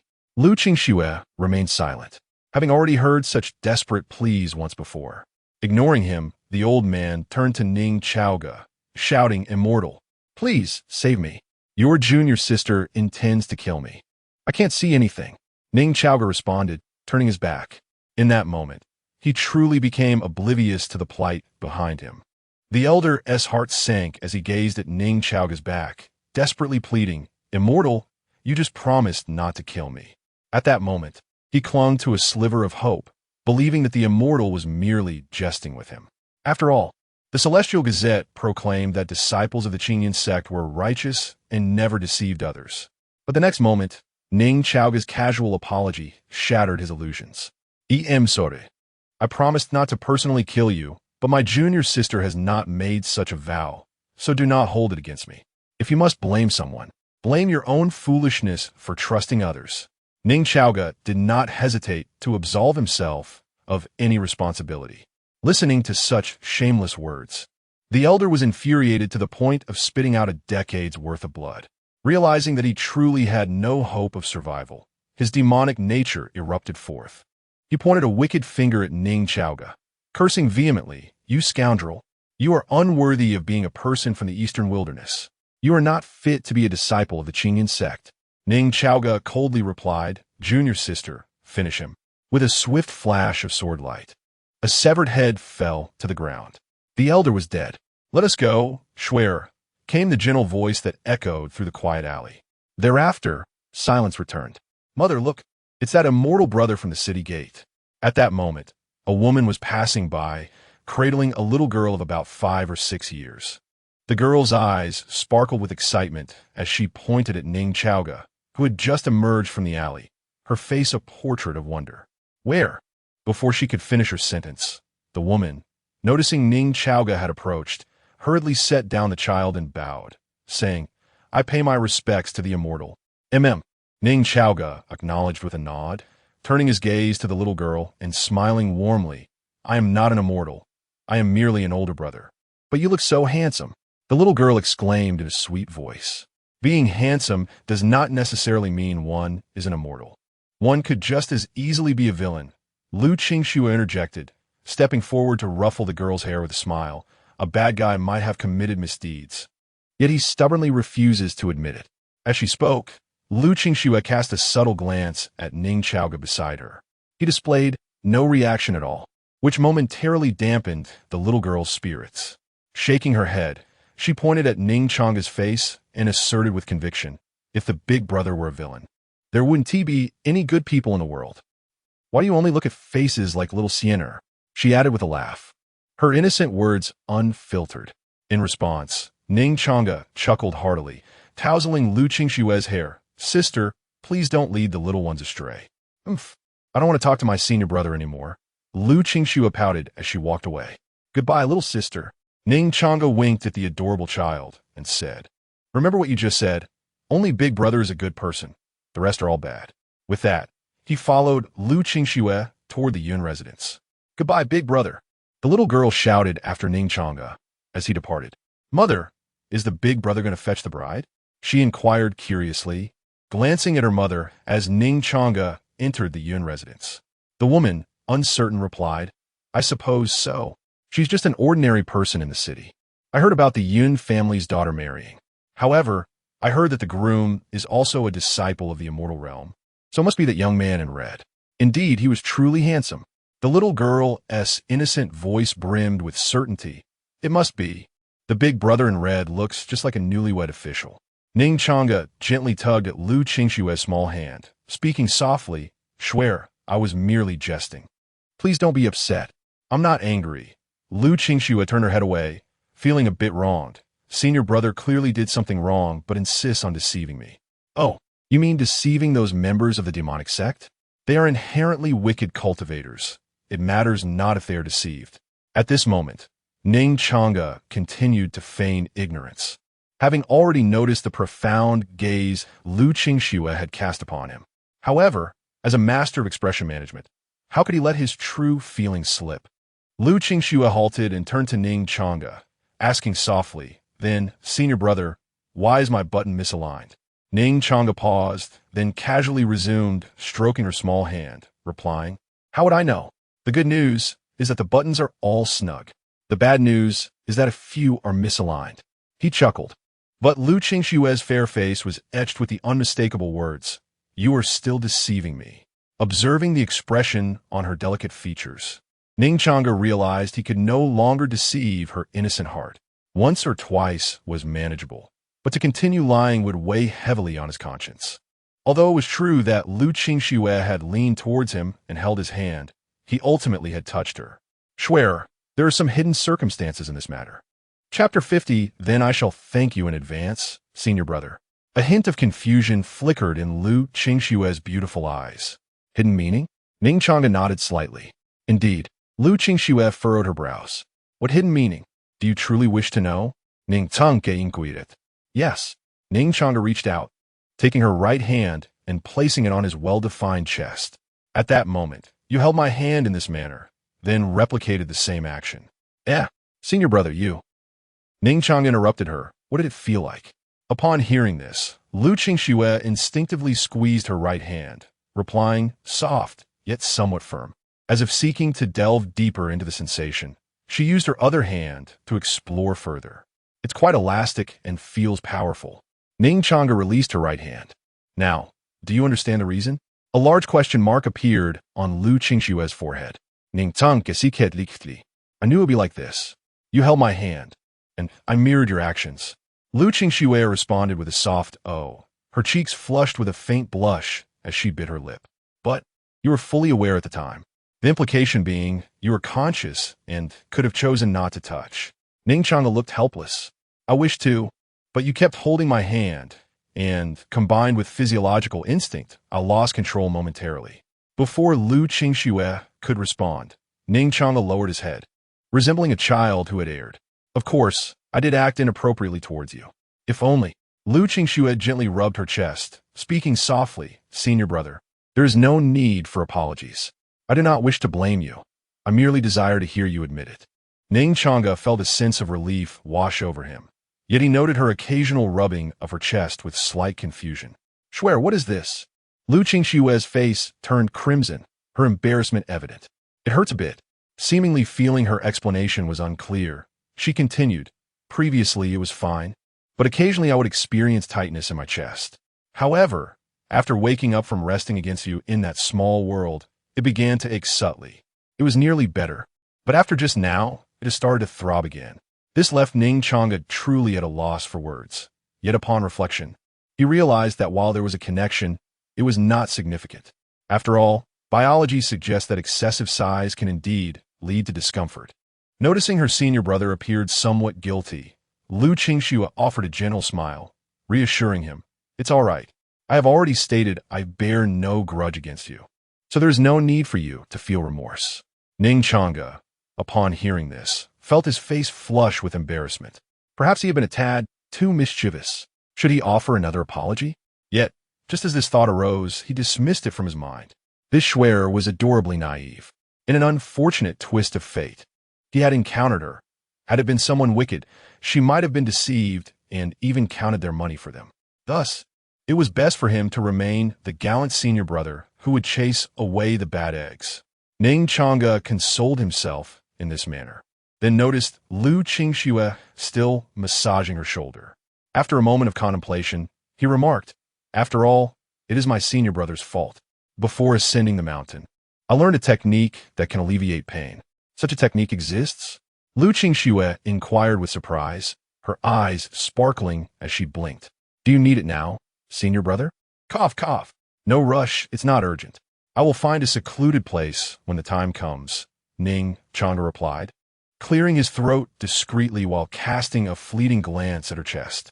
He then redirected the conversation, saying, "Shuer, let us proceed into the Yunfu." Lu Qingxue smiled and nodded, her gaze resembling a crescent moon as she expressed, "Then I must thank you in advance, senior brother." Indeed, Ning Changge took her hand, and together they walked towards the entrance of the Yunfu. Lu Qingxue observed the guards at the gate before turning to Ning Changge, whispering, "Senior brother, shall we storm in directly?" "No need. Let us enter directly," Ning Changge replied, retrieving a jade token from his spatial treasure, inscribed with the character Xian. "Young master, may I inquire?" The guard had already noticed Ning Changge and approached him directly upon seeing him advance. Ning Changge presented the jade token to him. The guard accepted it and, upon examining the inscription, was taken aback. "Young master, may I ask who you are?" "A friend from the past." "Ah, it is an old acquaintance of Master Xian. Please, come in." The guard called out to the mansion, "Xiaomei, come here quickly. Lead the esteemed guest inside." As soon as he finished speaking, a young maid dressed in servant attire approached and bowed. "Young master, please follow me." "Very well." Ning Changge glanced at Lu Qingxue beside him and smiled. "Come, junior sister. I shall take you in. Tonight promises a splendid performance." Chapter 51. Wretched Woman.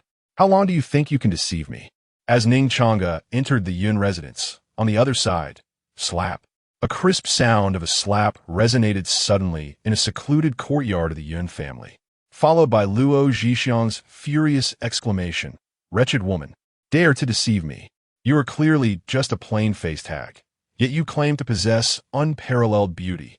After venting his anger, Luo Zhixiang turned to the trembling Yun Nishang beside him, and as he beheld her ethereal beauty, his eyes ignited with fervor.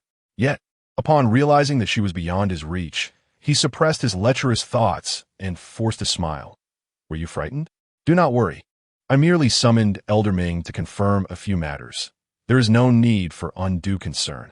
In just an hour, we shall have our grand wedding, and I will take you back to the Yunlai Sword sect, Hawan sect." Such words sounded sincere and amicable to an uninformed observer. One might genuinely believe that Xiao Fan was indeed an exemplary son-in-law of the Yun family. However, for Yun Nishang, those words only instilled profound disgust and a raging fury. In her previous life, upon witnessing Aunt Yun's true appearance, he had immediately revealed his true nature, with that repulsive expression, one she would never forget until her dying breath. Noticing Yun Nishang's silence and trembling form, Luo Zhixiang, concerned that she was genuinely frightened, once more forced a smile. "You truly need not be afraid. Your aunt still requires your care." Yet, Yun Nishang remained unresponsive. It was not fear that gripped her, but the trepidation that if she lifted her gaze and beheld his grotesque visage, she would be unable to restrain her murderous intent. Yet she could not act upon it, not only because she had just been reborn with only a trifling cultivation at the 3rd level of qi refinement, but also because Aunt Yun was present and there was a formidable nascent soul completion expert by his side. She could not ensure Aunt Yun's safety amidst a chaotic confrontation. "You all get out. What kind of groom barges into the bride's chamber before the wedding night? Leave at once." Yun Shi reprimanded loudly, despite her inner fears. Witnessing Yun Nishang's trembling figure ignited a surge of anger within her. All right, we shall leave. Do not be angry." Luo Zhixiang quickly forced a smile, then turned to Xiao Yu, instructing, "Stay here and keep them company. Elder Ming, let us depart." "Yes, young master." With the two departing the room, only Yun Nishang, Yun Shi, and Xiao Yu remained. "Little wretch, how did you manage it?" Xiao Yu remarked, clutching her swollen cheek, her expression filled with venom. Yin Nishang ignored her and instead inquired with concern, Aunt Yun, are you all right? Little wretch, you must answer me. Seeing herself disregarded, Xiao Yu erupted in rage. You may deceive others, but you cannot deceive me. I have seen her face with my own eyes. She cannot possibly look like this. I understand now. You must have used some sort of disguise artifact. Let me see. As she spoke, she lunged forward, intent on tearing away Yin Shi's skin. Get lost.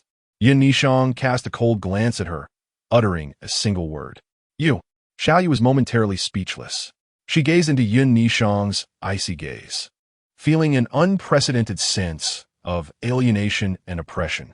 How could she have transformed into this? With a heart full of doubt, she reluctantly uttered a harsh remark before stepping outside to keep watch. Wretched creature, I wonder how long you can deceive everyone. Yunxi, I'm Fine. Though Yunxi spoke these words, a fleeting expression of fear crossed her face, clearly indicating that she had indeed been frightened. Nishang, did they just arrive?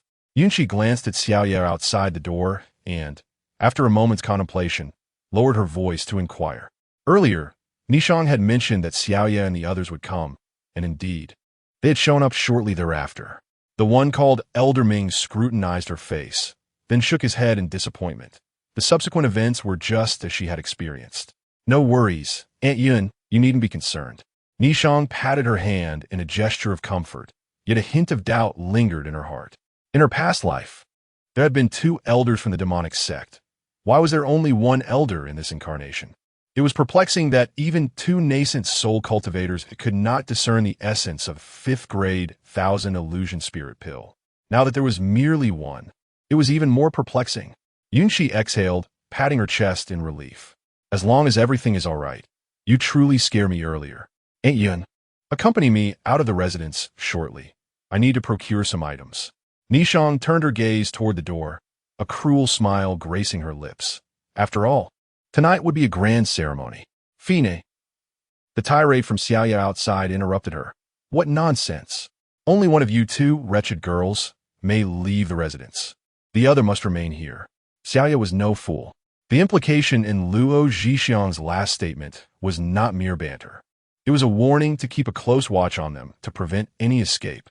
Then you shall accompany me, Nishang casually replied, then turned to Yunxi with an authoritative tone.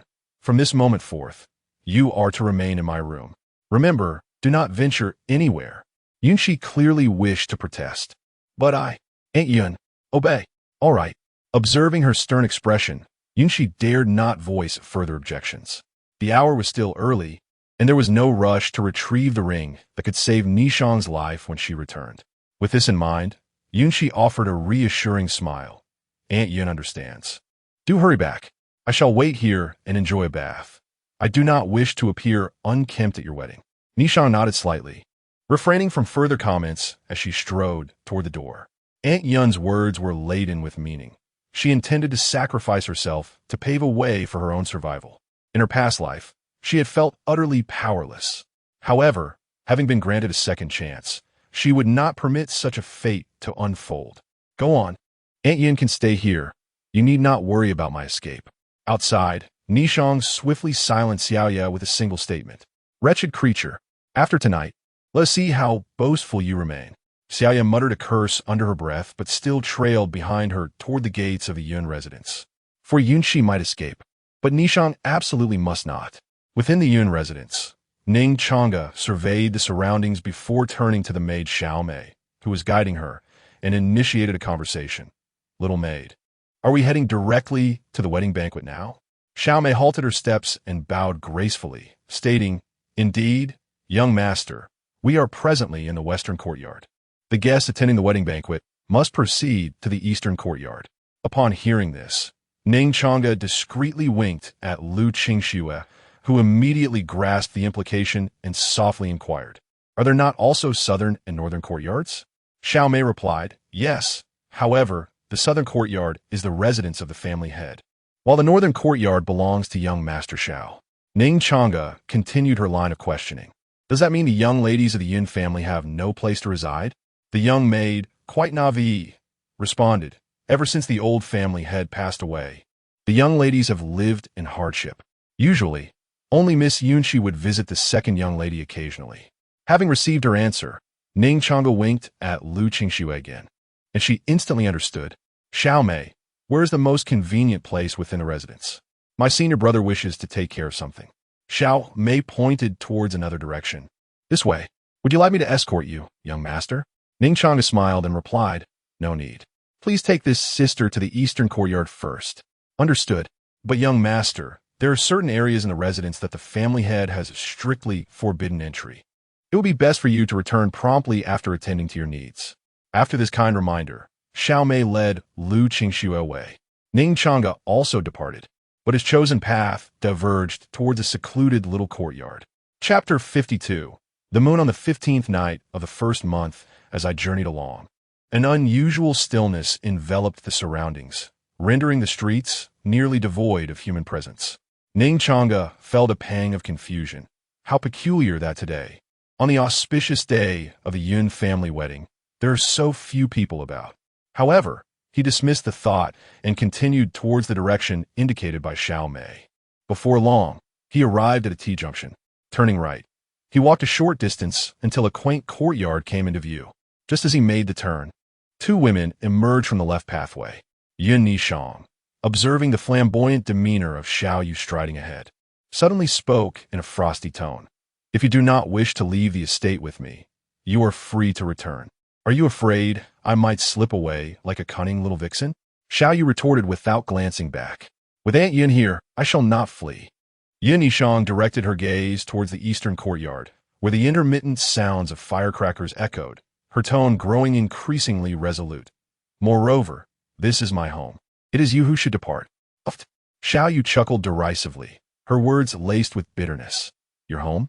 Yin Nishang, do you truly believe yourself to be the young lady of the Yun family? Your aunt, whom you refer to as Aunt Yun, Yunxi, is the rightful young mistress of the Yun household. As she spoke, Xiao Yu turned to block Yun Nishang's line of sight. I have stated that I will not run away. There is no need to threaten me with Aunt Yun. Yun Nishang replied coldly, do not waste time. Let us proceed. Must I confirm this again?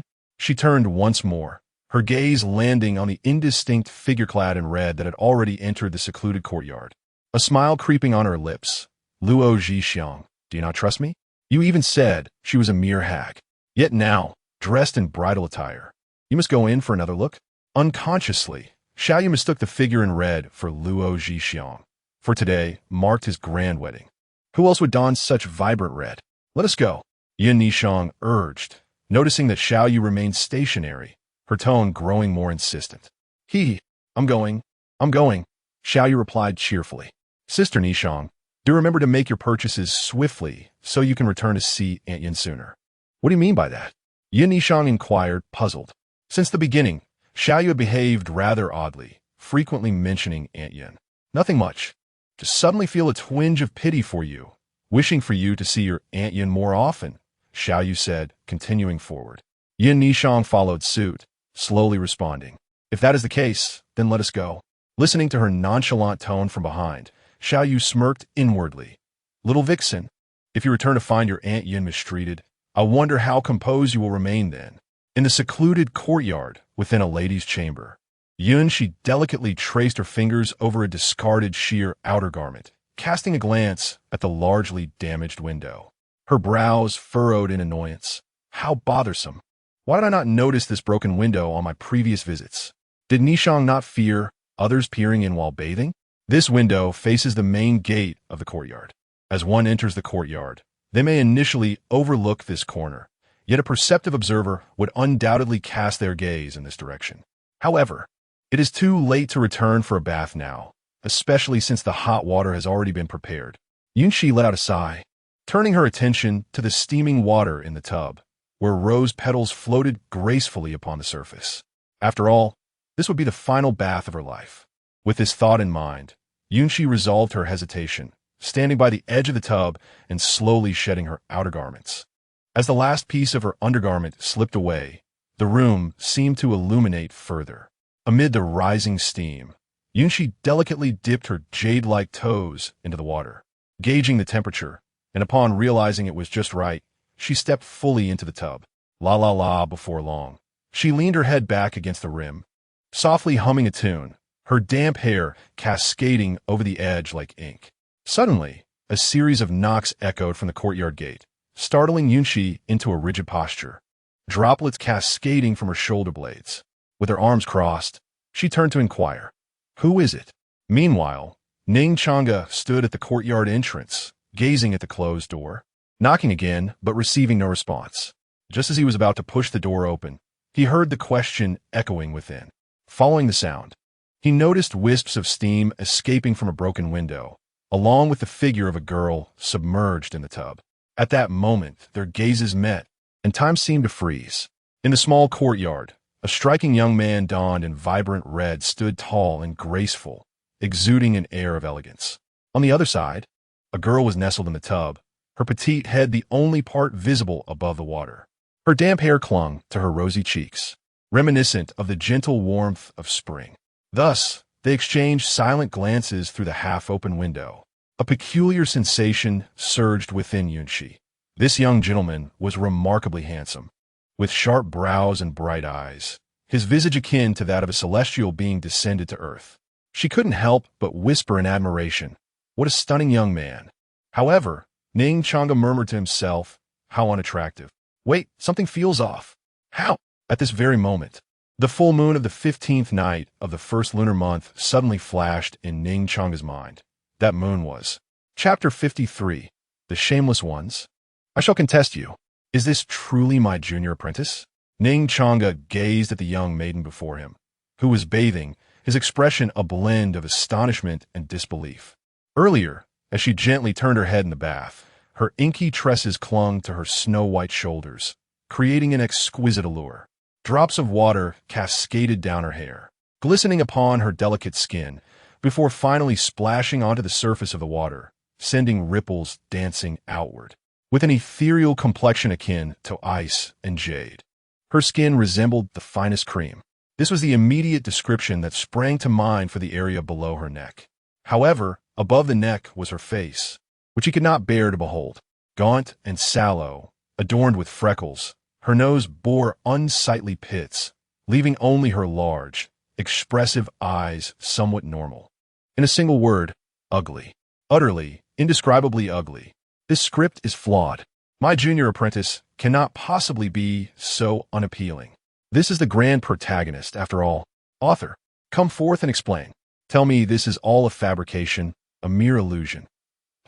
Suddenly, Ning Changge noticed the great tome in his mind flipping pages, inscribing, Yunshi, the younger sister of the former clan leader of the Yun family, a young lady of the Yun household, and the aunt of Yun Nishang. Cultivation. You cannot be like those authors who, when they tire of writing, seek excuses to claim writer's block. Can you? Ning Changge mused as he glanced at the series of ellipses.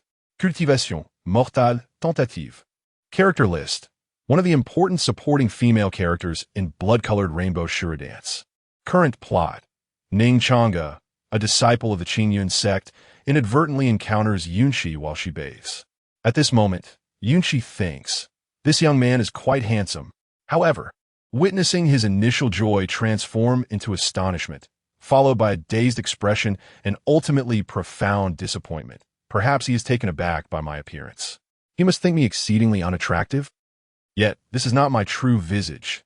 I too desire to present myself beautifully. Fortunately, she is not my junior apprentice, but rather her aunt.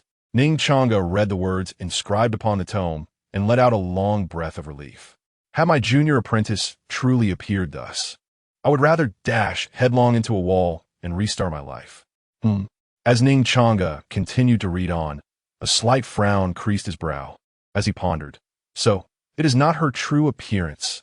Ah, indeed, with a complexion as exquisite as hers, her face must be strikingly beautiful. Were she to display her true self, she would undoubtedly be ravaged by those from the Huan sect.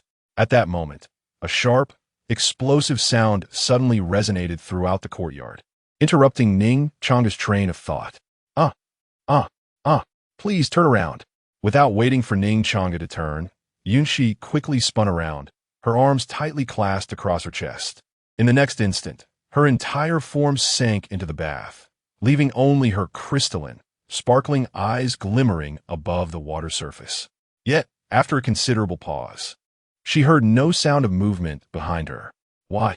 The youth, possessing such striking features, why would he act in this manner? How does this differ from that disciple of the demonic sect, Xiaofan? At this moment, Yunxi's heart brimmed with disappointment and sorrow. She was destined to perish this night. Why could she not depart in a pure and untainted manner? Yet, mere moments later, a gentle voice laced with a hint of concern ignited a flicker of hope within her pained heart. Across the window, Ning Changge, upon hearing her scream, inwardly lamented his predicament. This is bad. This is terrible. Captivated by the allure of the grand tome, he had momentarily forgotten that this young woman was bathing, and had brazenly gazed upon her exquisite form for far too long. Surely, she must now regard him as a lecher. Perhaps I should attempt an explanation. Seeing does not equate to being a scoundrel. With a punch fueled by over 20 years of cultivation, this young woman would undoubtedly be unable to withstand it. However, despite his thoughts, Ning Changge obediently turned away, gently attempting to calm her. My lady, I have turned my back. You may rise and don your attire. You are deceiving me, Yunxi retorted, disbelief evident in her voice. Just moments ago, this young man had gazed at her form for quite a while. How could he now be so compliant and turn away? He must have ulterior motives. The logic of women is indeed wondrous. Should she not hasten to dress and confront him? Remaining in the tub was nothing short of tempting an innocent youth to commit a crime. Ning Changge sighed internally but patiently explained, No, my lady, I assure you I have truly turned away. I do not believe you. You surely intend to deceive me into rising, so you can commit foul deeds. Defamation. I accuse you of slander. Ning Changge exclaimed. I, Ning, am no such petty individual. I have studied the classics since my youth, and the words gentleman are nearly engraved upon my very being. Coughing lightly with a hint of hesitation, Ning Changge ventured. My lady, there is a statement I wish to make, though I am uncertain if it is appropriate. Yunxi, puzzled, inquired, What is it? Though he recognized that Yunxi was intentionally feigning ugliness, she remained blissfully unaware that he had already discerned a ruse. Ning Changge believed this to be an opportune moment to shed the label of a lecher. Yet, perhaps it would be best to remain silent. He feared for her dignity. With a sorrowful smile, Yunxi replied, What dignity remains for me? I am no longer pure. Young sir, speak freely, I do not mind. What on earth? It's not as if I entered. I merely caught an accidental glimpse of you bathing. How can you claim to be unclean? Suppressing his exasperation, Ning Changge again queried, Are you certain you do not care? Indeed. Still not completely reassured, Ning Changge insisted, Then swear you will not strike me. Very well, I, Yunxi, swear I shall not strike the young man who glimpsed me. Remember your words, Ning Changge remarked nonchalantly. To speak candidly, my lady, you are quite unappealing. I believe even a true scoundrel would shy away from you, let alone myself. Ning Changge's words grew increasingly emboldened. Had it not been for my principled nature, any other cultivator would have lost their patience in explaining themselves to a mortal woman. It seemed as though the sound of conversation drowned out the gentle splashes of water. At that moment, Ning Changge remained oblivious to the fact that Yunxi had risen from the bath, her enchanting eyes glaring indignantly at him, utterly disregarding her state of undress, allowing the springtime radiance to unfold unabashedly. Dear lady, I do not consider myself the most handsome in the world, yet I possess a sense of normal aesthetic appreciation. Unless I am truly famished, I would not entertain any improper thoughts towards you. Despite being aware that his appearance might be intimidating, the innate vanity of women meant that Yunxi, confronted by such a strikingly handsome youth expressing himself so candidly, felt her defenses crumbling. Yunxi clenched her silver teeth, her beautiful eyes aflame with indignation. So, what you imply is that I am ugly, is it not? No, it cannot be. Ning Changge, hearing what sounded like a blade being drawn behind him, hesitated briefly. However, recalling that this woman had just sworn not to strike him, he assumed it would pose little issue to speak. It is not that you are ugly. It is simply that I am not hungry. The moment those words left his lips, he immediately regretted them. Indeed, his mother had been right. One should never trust women, especially beautiful ones. Scoundrel, I shall have my revenge. Chapter 54, I, Ning, have never been fond of women. The good news is, I'm no longer a lecher. The bad news is, I might just be bitten to death. Feeling a series of sharp pangs at his neck, Ning Changge sensed his great-grandmother beckoning to him. Damn it! Is this woman a serpent? She bites without warning. Moreover, could you at least drape a thin veil to modestly conceal your form? How am I to handle this? As a vigorous youth, just moments after Yunshi lunged at him, Ning Changge fell, omitted. Suppressing the fire of desire within, he spoke in a low voice. Miss, please refrain from biting. If you continue, it could lead to a blood incident. Yunshi clung tightly to Ning Changge's neck. MMM. MMM. Though her words were muffled, Ning Changge could surmise her intent with the slightest of thoughts. Absolutely not. Scoundrel, I am determined to bite you to death today. Huff. Sister, I shall say this one last time. Should you bite again, it will not only be my neck that bleeds, but yours as well. Ning Changge's voice grew slightly urgent, accompanied by a hint of warm breath. It seemed that his words had an effect, as Yunshi momentarily paused, her grip loosening. Seizing the opportunity, Ning Changge forcefully pushed Yunshi away and swiftly summoned his internal energy, forming a protective shield around himself to prevent her from lunging at him again. Turning to face Yunshi, he caught sight of a rather stimulating view, but he promptly shut his eyes. Miss, please conduct yourself with decorum. Although you are quite ample and have thrown yourself at me, I, Ning, am not one to pursue women. Do not attempt to tempt me further. Hearing such shameless words, Yunshi's bosom heaved, and her body trembled slightly as she retorted indignantly. And you claim to avoid women? Who is it that just kept staring at me? Furthermore, what are you pretending for? What could his closing your eyes do now? Aware of his own fault, Ning Changge maintained his composure, responding with a smile. Sister, do you believe me if I say I didn't see anything? Yunshi coldly replied, Not a chance. And do not call me sister. You dare to look yet do not dare to acknowledge it. If I had a brother like you, I would break your legs and ensure you could never leave your bed. Ning Changge replied, Then I shall continue to call you sister. What do you mean by that? A hint of confusion flickered in Yunshi's beautiful eyes, as if she could not comprehend the implication of her previous words, that her brother was to be crippled. What else could it mean? I wish to survive. Ning Changge shrugged, adopting a serious demeanor. If being your brother merely meant losing 2 legs, it would be acceptable. Otherwise, I risk becoming the shameless scoundrel in someone else's tale, perhaps inciting the wrath of the future heroine.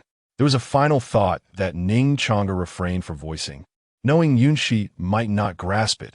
At that time, the heroine might declare, How dare you covet my woman? You have chosen your own demise. Yunshi was so furious that she could hardly articulate her thoughts. Unable to overpower or outwit this scoundrel, she could only glare at him with unbridled intensity. The atmosphere, heavy with tension, fell into an awkward silence. After a brief interval, Ning Changge cautiously opened a narrow slit of his eyes, hoping to discern whether the woman had donned her attire. Yet, at the slightest movement, a cold snort pierced his ears. If you wish not to look, no one is compelling you. Moreover, with such an unsightly visage, I fear I may have already frightened someone away. Though her looks may be lacking, her figure is undeniably splendid. Despite these thoughts swirling in her mind, Ning Changge proclaimed, As cultivators of righteousness, we do not concern ourselves with trivial matters of physical appearance. The allure of beauty is but an illusion. Hypocrite, Yunshi retorted, was it not you who just remarked, My lady, you are so hideous. I hold no interest in you. Though she spoke these words, an inexplicable joy flickered within her heart upon hearing his flattery. How ironic. Did you not claim to be indifferent? With a deep sigh, Ning Changge replied, Whether you believe me or not, I assure you my words are sincere. I value the beauty of one's spirit far more than external aesthetics. Observing the slight despondency in Ning Changge's demeanor, Yunshi sensed that this time he was not deceiving her. In truth, her initial impression of him was rather favorable. This youth possessed a strikingly handsome visage, and by all accounts, he should not be a villain. Initially, she felt a surge of anger upon realizing he had glimpsed her form. However, the thought of her imminent demise rendered such anger somewhat futile. Yet, she could not overlook the audacity with which he claimed her to be so ugly, explicitly stating his disinterest, though he had just uttered sweet words to placate her. Irritation bubbled within. How infuriating!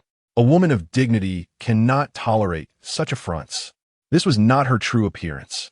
With these thoughts, Yunshi gazed at Ning Changge, whose eyes were tightly shut, his jaw clenched as if he had resolved upon some decision.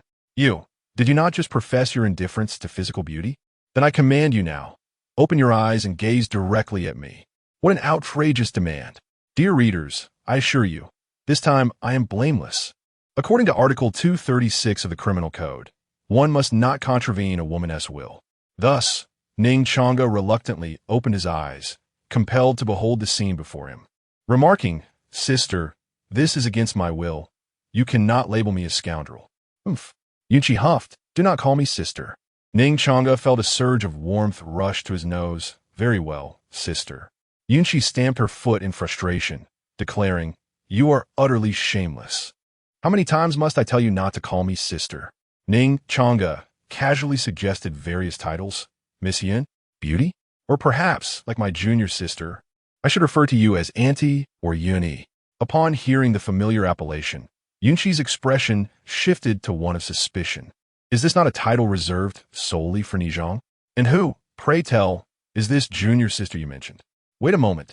Could it be that the little junior sister he mentioned is indeed Ning Changge? Upon this realization, Yunshi immediately inquired, "Is a little junior sister you speak of the eldest daughter of the Yun family, Yun Ning Changge?" Ning Changge nodded affirmatively and replied, "Indeed. Her name is Yun Ning Changge, and she is my soon-to-be initiated junior sister." "Impossible," Yunshi declared with unwavering certainty. Ning Changge has lived in the Yun residence since childhood. I have watched her grow up. She has never even left Luyun City. How could any sect possibly take her as a disciple? Ning Changge spoke calmly. "I understand that this may sound incredulous at first, but sister, do you truly believe I would deceive you?"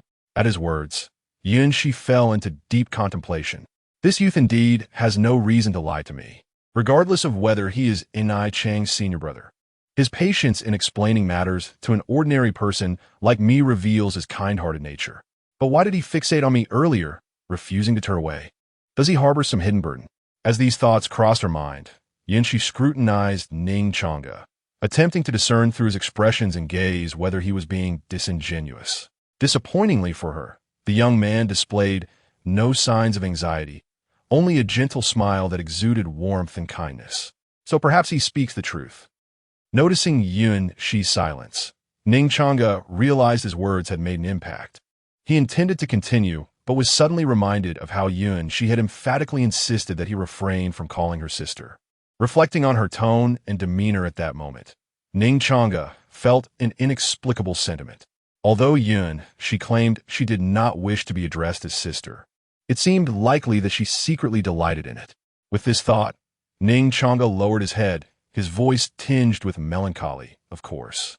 If sister still believes I am deceiving you, then I have no choice but to take my leave." It is somewhat akin to how men are often drawn to youthful maidens. Every woman possesses an innate maternal instinct, particularly for someone like Yunshi. A mortal woman in her mid-20s, it is customary at her age to be a mother of two. Yet, for the sake of Yun Ning Changge, she fulfills both paternal and maternal roles. Consequently, Yunshi's inherent maternal nature seems to overflow even more abundantly. As she gazed at Ning Changge, she could not help but be moved to tears, his appearance evoking a sense of vulnerability. In that moment, her maternal instincts surged forth. "Oh no, please do not cry. If he is on the verge of tears, it must mean he speaks the truth. If I continue to press him, it would only make me seem unreasonable. Moreover, should Ning Changge truly join the immortal sect, he will be her senior brother, and I will be her aunt. We would all be family henceforth. Furthermore, the most crucial point is that he has been calling me sister all along, sister." Yunshi could scarcely recall the last time she had heard the word sister. Ever since the passing of her elder brother, she had concealed her true self from the world. When confronted with their own reflection, everyone labels her as an unattractive woman, a hideous creature. The youth had just admitted to catching a glimpse of himself, undoubtedly having seen her unsightly visage. Yet, he had always addressed her as young lady. Until now, he had called her sister. In that fleeting moment, Yunshi felt an unexpected sensation. It was as though she had truly acquired a younger brother. Although he had inadvertently glimpsed her, he was still her brother. Regardless of his actions, she would forgive him, simply because she was the elder sister. Ning Changge felt that his performance lacked authenticity. While tearfully lamenting, he made to leave, yet his feet remained firmly planted. "Sister, I am leaving. It is all the brother's fault. Woe is me." Upon hearing this, Yunshi quickly reached out to grasp his arm. "No, brother, do not go." Ning Changge feigned a struggle. "No, sister, please allow me to leave." "Brother, tell me, what can I do to make you stay?" Upon hearing this, a slight smile curled at the corners of Ning Changge's mind, yet he maintained an outward expression of grievance.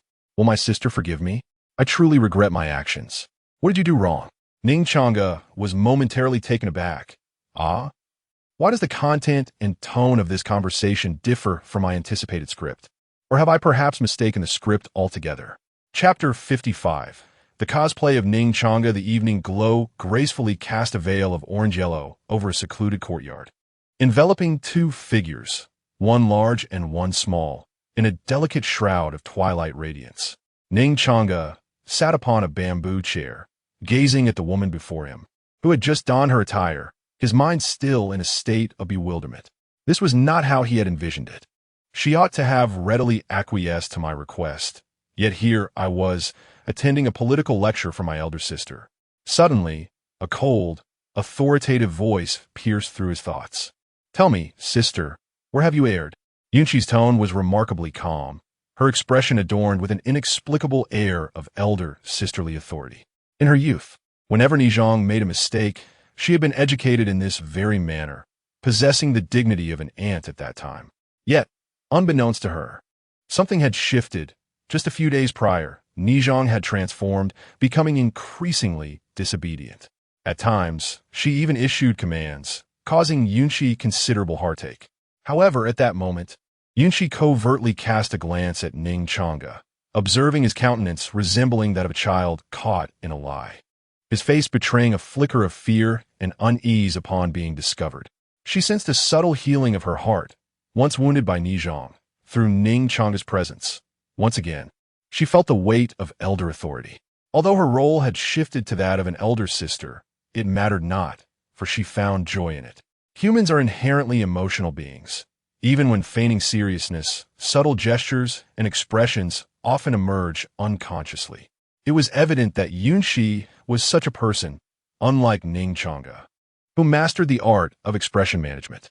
Thus, it took him mere moments to perceive the nuances. He noticed that Yunshi's little finger occasionally traced circles on the bamboo chair, and a faint smile lingered at the corners of her lips, as if her heart danced with delight. "Ah, now I comprehend," Ning Changge mused inwardly, adjusting his glasses with a casual gesture. "This Yunshi seems to genuinely embody the identity of an elder sister. It appears she relishes the essence of this so-called elder authority." Naturally, she raised her little apprentice, which instinctively led her to assume the role of a guardian. Since I refer to her as sister, she likely gives herself a mental affirmation. "I am her brother, and she is my elder sister." There exists a professional term for this in Blue Star, role-playing. In light of this revelation, I shall wholeheartedly embrace my role as the affectionate younger brother. Without hesitation, Ning Changge approached Yunshi, crouched beside her, and timidly tugged at her sleeve, murmuring, "I am sorry, sister." Changge acknowledges his mistake. "I should have been forthright the very first time I met you. Afraid of inciting your anger, I resorted to deception once more. Sister, can you find in your heart to forgive me?" Feeling that this gesture might still fall short, Ning Changge deliberately tilted his head upward, widening his already bright and clear eyes, locking gazes with Yunshi. If I were a cultivator, perhaps I could temporarily withstand the onslaught of Ning Changge. However, Yunshi is merely immortal, and she has fully embraced the identity of an elder sister. Thus, in that moment, Yunshi succumbed entirely. She gazed upon the youthful and handsome visage of the boy, observing his clear and innocent eyes, and listened to his gentle and delicate voice, utterly captivated. "It matters not. Sister does not blame you, dear brother." Yunshi extended her arms to embrace Ning Changge. Placing his head upon her bosom, gently patting his back, and spoke tenderly. Sister may be quite unsightly, but if you gaze upon me, dear brother, I fear you might have nightmares. Sister, you are truly wonderful. Ning Changge felt enveloped by a wave of softness and a faint scent of milk, mingled with a hint of rose fragrance. Although he was enchanted by this aroma, he recognized that, in his role as the little brother, he must not act in a manner inconsistent with his character, lest he tarnish his persona. Moreover, in Yunshi's presence, Ning Changge seemed to genuinely experience what it meant to receive profound affection from the elder sister next door. He wished for this warmth to remain untainted. At least, in this moment, he did not wish for it to change. The future could be addressed in due time.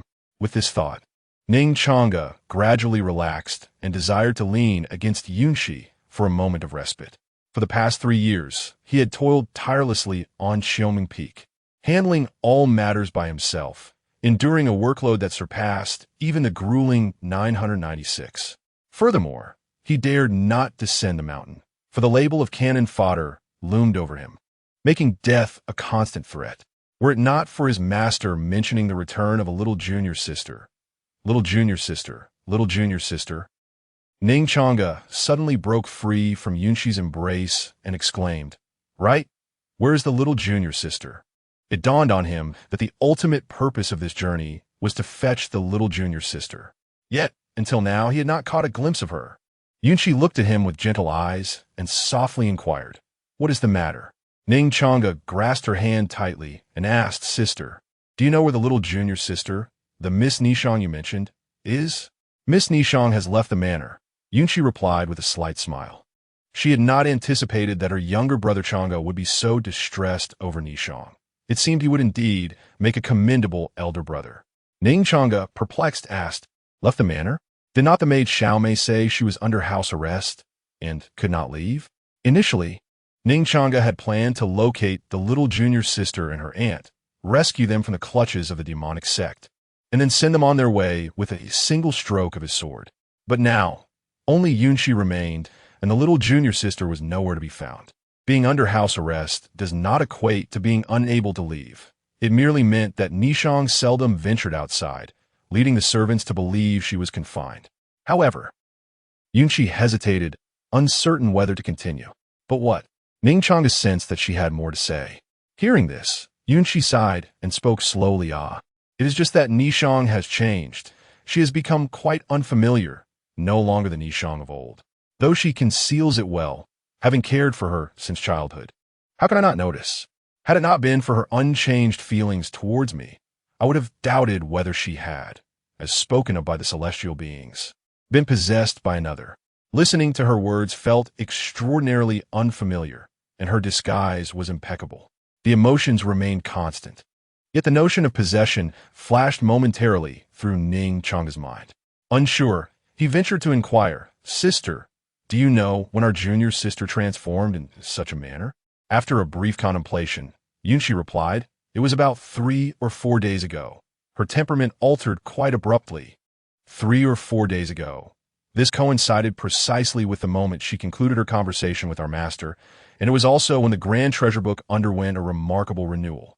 As a seasoned reader of online novels, Ning Changge engaged in a bit of analysis regarding these occurrences and arrived at a profound conclusion. Their junior sister was indeed a reincarnated being.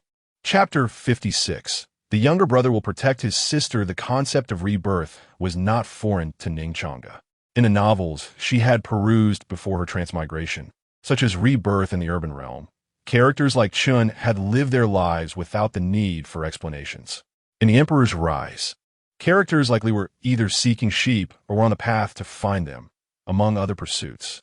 It was evident that these powerful beings, upon their rebirth, possessed a profound sense of purpose. Clearly, Yunshi, the aunt of Yun Nishang, represented a regret from her past life. As Ning Changge observed Yunshi before her, she thoughtfully stroked her chin and deduced. In the original narrative, the junior sister had explicitly stated that her aunt had already passed away. Therefore, in the original story, she could not be a reborn individual. Otherwise, Yunshi would not have met her demise. Yet now, the junior sister was indeed a reincarnate. Thus, Ning Changge once again adjusted her glasses, pondering. My timeline of transmigration does not align with the original narrative, but rather follows the path after the junior sister's rebirth. If we were to liken it to a game, the original tale would be the first round, and now we are in the second round. However, a frown creased Ning Changge's brow as she contemplated another query. Why is it that my transmigration occurred in the second round rather than the first? Did the junior sister's rebirth influence my crossing over, or did my arrival affect her reincarnation? Or perhaps, suddenly, a voice interrupted Ning Changge's reverie. Brother, are you all right? Ning Changge responded with a slight start. Oh, I'm fine, just feeling a bit melancholic about not having met the junior sister. He thought he might be overthinking things, but he would need to subtly inquire about the junior sister in the future. After all, in her perception, he was still the senior brother from the first round. Yunqi remarked, Miss Nishang and Xiaoya have only just left the manor. They should not return anytime soon. Xiaoya? Ning Changge returned to his bamboo chair, inquiring, Is that the woman from the Huan sect? Upon hearing this, Yunqi's mouth fell open in astonishment. Brother, how did you know? This was a secret known only to her. Even Nishang had not been informed. The performance had been so flawless that how could Changge know? How did I know? Daba told me, he said, but I cannot divulge that to you, sister. However, rest assured, Changge has his own clever plans. With a smile, Ning Changge extended his right hand, articulating with clarity, I am Ning Changge, the eldest disciple of the Qingyun sect from Kaiamingshan. Instinctively, Yunqi shook his hand, replying, I am Yunqi of the Yun family. Rather than questioning how her brother knew, she wondered why he was introducing himself in such a manner. The Qingyun sect. The Qingyun sect. Ning Changge. Yunqi repeated his name several times, and suddenly, as if she had comprehended something monumental, her eyes widened. In her mouth, agape in disbelief, she exclaimed, The Qingyun sect. Brother, you are a disciple of the Qingyun sect. Is it not evident? Ning Changge lichtli. It is. You resemble them too much. In this moment, Yunqi finally comprehended why Ning Changge introduced himself. The Qingyun sect, a prestigious Orthodox sect in the eastern wilderness, serves as a symbol of the region, embodying its suppressed fortune. Even though she was merely a humble mortal in Luoyang City and had never set foot in the Qingyun sect, its unparalleled renown was something Yunqi believed every inhabitant of the eastern wilderness had heard of. Are you suggesting that the Qingyun sect has dispatched you to eliminate the disciples of the demonic sect upon learning of their presence here? Yunqi boldly articulated her conjecture. Ning Changge smiled, but remained silent. This is merely your own supposition. I have said nothing, he thought.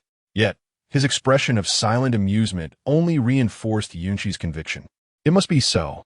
With excitement, she exclaimed, Brother, as a disciple of the Qingyun sect, swiftly vanquish these demonic sect disciples.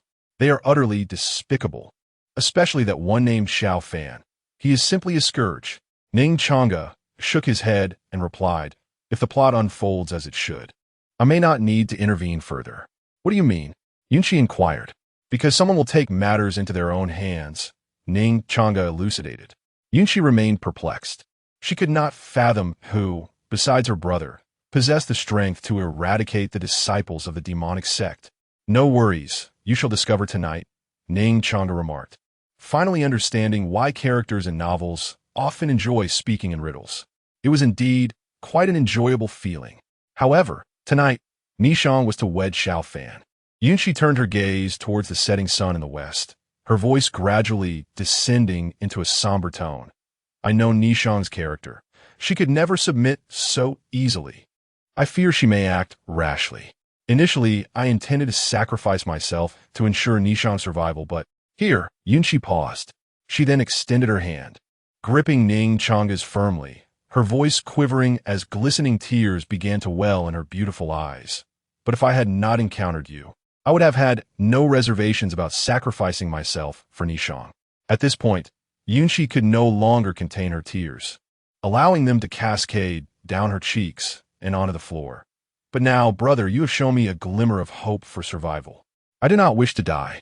I long to witness Nishang's marriage and see you wed. Ning Changge, observing Yunqi's tear-streaked face, sighed softly within. What a kind-hearted woman. In her previous life, She sacrificed herself to save her junior sister. In this life, she inadvertently revealed herself to me, yet she still regards me as her brother, even expressing concern for my future marriage and family. Ning Changge reached out, gently wiping away the tears from Yunqi's cheeks. Fear not, with a brother by your side. You shall not perish. Upon hearing this, Yunqi lifted her gaze, locking eyes with Ning Changge, her moist orbs shimmering with gratitude and a bittersweet light. This was the first time in her life that someone had vowed to protect and care for her. The last person to utter such words was her elder brother, who had since met a tragic fate. Is it truly so? Yunqi still found it hard to believe her ears, feeling as though she were ensnared in a dream. After all, the Qingyun sect was the most formidable clan in the eastern wilderness, and here they were in this insignificant place. Ning Changge replied with a heavy sigh, assuring her that her brother would protect her. Then, brother, can you eliminate this group of demonic cultists? Yunqi gazed at Ning Changge with eager anticipation, but his response left her profoundly disheartened. No, why not? Yunqi was perplexed. It seemed a simple task for her brother, yet he persistently refused. Sister, if your parents were murdered, would you prefer to exact revenge yourself or enlist the aid of another? Ning Changge posed a rather perplexing question. Without hesitation, Yunqi retorted, of course, I would seek vengeance myself. The same principle applied to her. She held a similar conviction. Ning Changge replied calmly, therefore, I ask you not to rush. It is not that I am unwilling to intervene, but rather that there are those who do not wish for me to act. Knowing that the junior sister was a reincarnated powerhouse, her most pressing concern upon returning was to exact vengeance upon her foes. In the realm of web novels, this is the singular belief that drives the protagonist. If I were to intervene, though the junior sister might not blame me, it would nonetheless severely damage her resolve. Yunqi was taken aback, and for some inexplicable reason, the first person who came to her mind was Nishang. Are you referring to Nishang? But on what grounds? She is merely at the third level of qi refinement. Ning Changge replied, I believe she has left the estate to procure some items. Yunqi nodded in agreement. Indeed, Nishang had mentioned going out to buy something. Upon hearing this, a faint smile graced Ning Changge's lips. He had guessed correctly, and it was a classic strategy. If one could not defeat them, then resorting to poison was the only alternative. Chapter 57. Is it merely a dream of millet? As Ning Changge conversed with Yunqi. On the other side, within the Yun residence, on the path to the eastern courtyard, Luo Zhixiang turned to the guardian trailing behind him and inquired, where is Elder Xian? Why has he not returned yet? I am uncertain. After resolving some matters, he went to the brothel to unwind, the guardian replied. Upon hearing this, Luo Zhixiang paused momentarily, but did not halt his steps. With a hint of concern, he suggested utilize the sect's special communication technique to contact him. Yes, young master. Having said this, the guardian produced a jade tablet inscribed with a character for Ming, channeling spiritual energy into it. Brother, where are you? Have the foreign cultivators been dealt with? Please respond upon receipt. Beep, beep, beep. We apologize, but the user you're trying to reach is currently unavailable and cannot respond. What news? Luo Zhixiang pressed again. The guardian pocketed the jade tablet, yielding no response. Only then did Luo Zhixiang come to a halt, his voice grave. It appears something has gone awry. According to Li Ying's intelligence, those two foreign cultivators were at the late stages of qi refinement and foundation establishment, respectively. Elder Xian, however, was at the initial stage of the nascent soul realm, a considerable gap equivalent to a major golden core. Logically, one would think that Elder Xian could eliminate the two with ease, as if crushing two ants. Yet, he had yet to return or send any word. The outcome seems grim. My brother may very well be dead. Ming Lao lamented. May you find solace, Ming Lao. Luo Zhixiang placed a reassuring hand on his shoulder, saying, Ming Lao, if someone can silently eliminate a nascent soul cultivator, what level of cultivation would they possess? Having cultivated for nearly a century, he was merely at the initial stage of the golden core realm, having relied heavily on elixirs and the sect's secret techniques to ascend, with limited understanding of subsequent levels. Even if a nascent soul cultivator were to be outmatched, they could abandon their physical form. The nascent soul could escape with remarkable speed, rarely matched by others of the same tier. Thus, One must either set up formations in advance to seal off the space and prevent the nascent soul from fleeing, or the assailant must possess a cultivation level above nascent soul, specifically the transformation stage, whose oppressive might could subdue a nascent soul cultivator. Ming Lao, deserving of his full mastery of the nascent soul realm, swiftly deduced these two possibilities. Luo Zhixiang, his brow furrowed, asked, "Which possibility do you deem most likely?" Ming Lao assessed, "Setting up a formation seems implausible. This is merely a mortal city. Any formation capable of trapping a nascent soul cultivator would likely create spiritual fluctuations that could be felt throughout the entire city. However, some high-grade magical treasures and talismans could achieve this with significantly lesser spiritual disturbances, of which I am aware. Yet, if we speak of the most renowned in the 9 domains, it must be the cave sparrow among the 7 great celestial swords of our eastern wilderness domains, Qingyan sect." Luo Zhixiang wore a look of exasperation. "Ming Lao, you're just like that wretched Xiao Yu, incessantly mentioning the Qingyan sect. Please analyze the other possibility." Ming Lao continued. "The other possibility indicates a cultivation level above nascent soul, likely at the transformation stage. Otherwise, it would be impossible to kill without a trace." Upon hearing the suggestion that there might truly be a transformation stage cultivator involved, Luo Zhixiang shivered, overwhelmed by the terrifying implications. After reaching the advanced stage of the transformation stage, his father could become an elder in the sect. Yet, how could such a humble place as Luyun City attract a powerful transformation stage cultivator? Which sect treats transformation stage practitioners as mere common commodities? However, a question arises. Elder Ming analyzed further. If he were truly a transformation stage cultivator, it would be effortless for him to kill us. Why then must he resort to such convoluted methods, stealthily eliminating individuals? Unless, Luo Zhixiang chimed in with his analysis, unless he harbors some trepidation, fearing that we might act recklessly.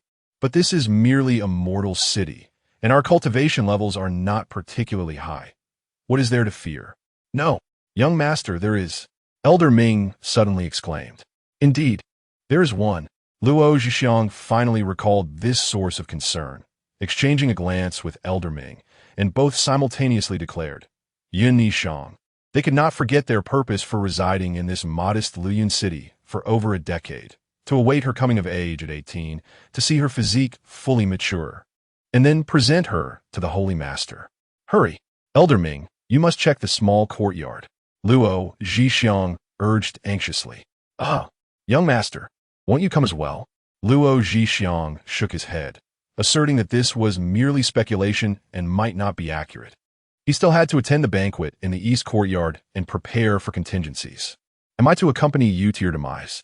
If he is indeed a transformation stage cultivator, he has likely already rescued Yin Nishang and is waiting for us to deliver ourselves to him.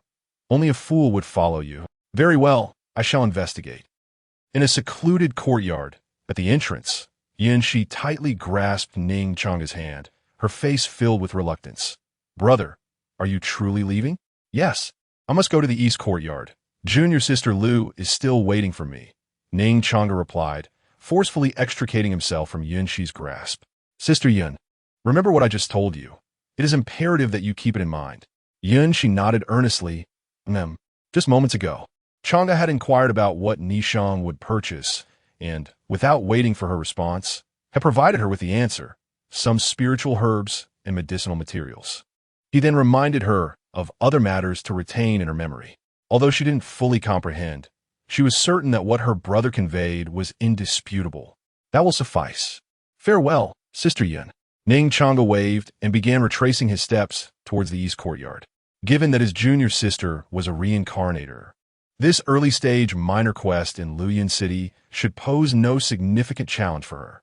Therefore, he need not worry excessively. He could simply await the evening's entertainment. Meanwhile, on the other side, Xiao Yu is escorting Yin Nishang back. You little vixen, aren't you tired? Why are you walking so rapidly? Xiao Yu felt as though her legs might give way. Since embarking on her cultivation journey, she had never traversed such a distance. Just moments ago, this little vixen had been frantically darting about, exploring every nook and cranny. Xiao Yu estimated they had circled Luoyang City at least 2 or 3 times, visiting nearly 100 shops. Not tired, Yin Nishang replied nonchalantly, yet in the depths of her beautiful eyes, an unrecognized perplexity emerged.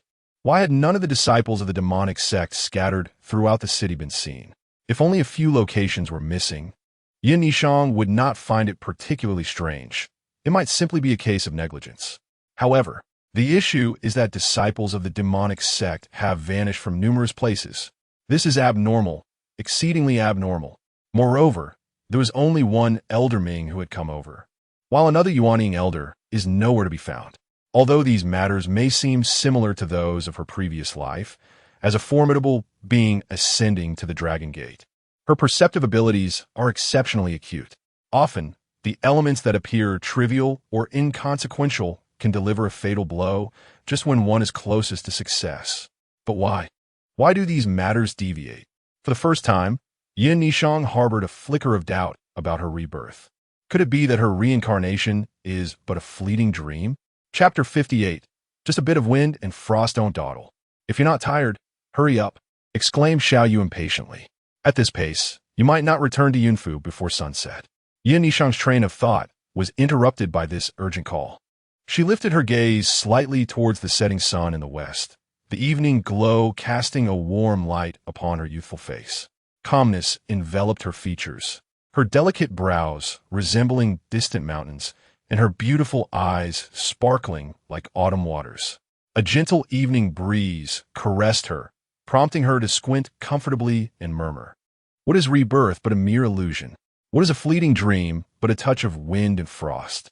Having lived 2 lives, Yin Nishang's heart underwent a profound transformation, achieving a state of tranquility akin to still water, unperturbed by worldly affairs. Yet, there remained one individual who held her heart, her aunt, Yin Shi. Yin Shi was her only kin in this life, and the sole regret of her past existence. Thus, despite minor deviations from her previous life, Yin Nishang remained indifferent. Her only concern was for her aunt. As long as her aunt remained safe, and she possessed sufficient strength, no matter the upheaval, it would merely be a trivial matter to her. If one sword was insufficient, then she would wield 2. "Oh dear, I can't take it anymore. You're making me laugh to death." Xiao Yu nearly choked on her laughter, exclaiming, "Yin Nishang, have you read too many novels? Rebirth, dreams, and mere wind and frost? Please don't tell me you are some celestial emperor reborn. I would truly die from laughter." As a disciple of the Hahuan sect and a candidate for the position of saintess, Xiao Yu understood early on the arduous nature of cultivating the path of immortality. Such fantastical notions of rebirth and defiance of fate were mere fantasies that mortals entertained to satiate their curiosity about the world of cultivation. In response, Yin Nishang nodded thoughtfully, then shook her head. "What's wrong? Could it be that I've struck a chord? Are you truly a great figure reborn? Should I kneel before you now and plead for your forgiveness for my previous actions?" Xiao Yu feigned seriousness, pretending to kneel, her face adorned with playful mockery. Yin Nishang replied calmly, "In my past life, I fell while transcending the tribulation of a celestial sovereign. The realm of the celestial emperor is still far from my reach. Thus, my highest cultivation level in my previous life barely qualified as a celestial sovereign." "Stop it. You're making me laugh too hard." Xiao Yu doubled over in laughter, astonished that her light-hearted banter had genuinely resonated with Yin Nishang. A celestial sovereign. How terrifying. Almighty celestial sovereign, please spare my life. I am but a weak woman, and everything I did was at the behest of Luo Ji. If you must take a life, let it be his. Please do not harm me. I am so frightened. Yin Nishang cast a glance at the still laughing Xiao Yu, aware that her friend was skeptical. But it mattered little. By tonight, she would believe. You and he will both meet your end tonight. Yin Nishang maintained a remarkably tranquil demeanor, as if articulating a forthcoming reality. Upon concluding her statement, she quickened her pace. After all, Aunt Yun awaited her at home, rendering any concern for the dying individual unnecessary. Alas, esteemed immortal, why the haste? You haven't yet divulged how you intend to eliminate me and young Master Luo. Xiao Yu hastily followed, her tone dripping with sarcasm. Pray, Do not tell me that you plan to rely on your mere third-tier qi refinement, or perhaps on the first-rate spiritual herbs you have purchased. Initially, she had presumed that Ning Changge sought to acquire some toxic herbs, believing that even if they failed to poison others, they could serve as a means of escape. However, after their excursion, it became evident that she had procured only common spiritual herbs, whose efficacy would merely bolster one's constitution, insufficient even to carry away a decrepit sow. Fool! Ning Changge retorted. You insolent wretch, how dare you insult me? Xiao Yu's malicious demeanor surfaced instantly, her grin wide as she cackled. No matter. My spirits are high today, so feel free to berate me. As she gazed upon the approaching Yin manor, she recalled the fleeting glimpse of a figure clad in crimson before her departure. Though the visage may be somewhat grotesque when the lights are extinguished, all appearances are rendered equal. Thus, Luo Zhixiang, Ning Changge, do not disappoint me. It will be most delightful for this little wretch to witness that scene firsthand. A sinister laugh escaped Xiao Yu's lips at the thought of the little wretch weeping uncontrollably in utter despair. Your laughter is rather vulgar. Ning Changge interjected with disdain. Xiao Yu patted her shoulder lightly, airily proclaiming, Little wretch, unleash your insults while you can. Soon enough, you shall find yourself rendered speechless. By the way, I notice some of the herbs you purchased seem to be for blood replenishment and pain relief, but alas, they appear rather insufficient. Casting a glance at the herbs in Ning Changge's possession, she added, No need, it is sufficient. Nay. I fear you have misinterpreted my words, Xiao Yu countered, shaking her head slowly. Those who cultivate immortality possess robust physiques, enduring pain for but a fleeting moment before recovery. However, she paused deliberately, racing to stand before Ning Changge, intent on gauging her reaction, enunciating each word. Your Aunt Yin is merely an ordinary mortal, and under duress at that. Tell me, do you suppose these herbs are adequate? Ha. What do you mean? A sense of foreboding suddenly gripped Ning Changge. Ning Changge, are you not the reborn immortal? I have made my intentions abundantly clear, yet you remain oblivious? Xiao Yu continued to gloat. Just before we left, I distinctly saw someone in crimson rush towards your Aunt Yin. Pray tell, who else would don red on the eve of a wedding? Xiao Yu's words struck Ning Changge like the final straw, causing her internal balance to shatter. Her breathing quickened, a crimson glint flashing in her eyes. Fixating on the malicious countenance before her, the murderous intent within her could no longer be suppressed. You are courting death. As her words fell, she swiftly struck forward with a single hand shaped like a blade, unleashing a crimson aura that sliced through the air, sending Xiao Yu hurtling backwards with a single blow. Thud! Xiao Yu crashed violently to the ground, blood gushing from the wound on her chest. A searing pain coursed through her body, making her feel as though she were on the brink of being cleaved in two. Despite her intense curiosity about how this little wretch had managed such a feat, she gritted her teeth, her defiance burning fiercely. Esteemed immortal, is this truly your prowess? Nothing more than this. If you possess the leisure to kill me, why not return to bid farewell to your Aunt Yin for the last time? Ha, cough. Xiao Yu spat a mouthful of blood onto the ground. Do you truly believe something will happen to Aunt Yin? Ning Changge suppressed the murderous intent deep within her heart. With 2 lifetimes of experience, she had long ceased to be easily provoked. What does that mean? This time, it was Xiao Yu who uttered those words. If I do not kill you, you shall understand by tonight. With that, Ning Changge turned away from Xiao Yu and made her way toward the Yun residence. Had it not been for the subtle changes that preceded this moment, she might have been stirred to anger, allowing the demons of her heart to take hold. However, these differences from her past life enlightened Ning Changge to the fact that behind these alterations lay a hidden figure. Otherwise, such changes would not occur without reason.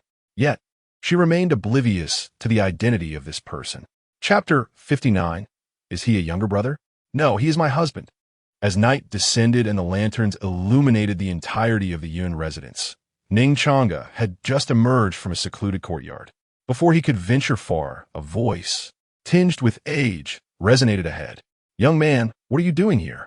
Ning Changge looked up to see an elderly man approaching, whose visage stirred a sense of familiarity within him. Youth, I have inquired of you. This place is not one where outsiders may freely roam. The old man, known as Ming Lao, emphasized his words with an air of authority. Ning Changge recalled the information imparted by Xian Lao before his demise. If memory served him correctly, this elder should be Xian Lao's brother, a formidable figure at the pinnacle of the nascent soul stage. Ming Lao furrowed his brow, having been dispatched to investigate Ning Changge, only to discover an enigmatic youth in the rear courtyard. The boy's silence aroused suspicion. Had it been according to his usual temperament, he would have struck him down by now. Yet, the youth's striking appearance compelled him to reconsider, standing there. The boy exuded an aura of profound significance that warranted caution in forging enmity. Ming Lao resolved to assess the youth's cultivation level. He subtly channeled his spiritual sense towards Ning Changge. It appeared to be the foundation establishment stage. No, something was amiss. Ming Lao's pupils constricted, and his complexion turned ashen, a trickle of blood escaping from the corner of his mouth. In the next moment, Ming Lao fell to his knees, beseeching, "I acknowledge my transgression. I should not have recklessly tested your prowess. I implore you to forgive me. Spare my life." In the face of imminent peril, what was a modicum of dignity worth? His previous probe had resulted in his nascent soul being engulfed by Ning Changge's being, leaving him with no doubt that the youth's cultivation far surpassed his own. A significant question loomed in Ning Changge's mind. What was this elder contemplating? Such an extravagant display of reverence made it seem as though he had wronged the old man. Noticing Ning Changge's continued frown, Ming Lao felt a chill run down his spine. The elder was undoubtedly deliberating on how to deal with him. In the realm of cultivation, strength reigned supreme. His unwarranted attempt to gauge the elder's abilities had certainly displeased him. "Senior, I truly regret my actions." Ming Lao produced a heavy storage bag, lifting it over his head with trembling hands. "This contains all my possessions. I offer it in exchange for my life. I earnestly request you to accept it." Ning Changge responded with a nonchalant utterance before taking the storage bag. "Let this be a lesson." With that, he departed. Although he was perplexed by the elder's behavior, he graciously accepted the gesture of goodwill.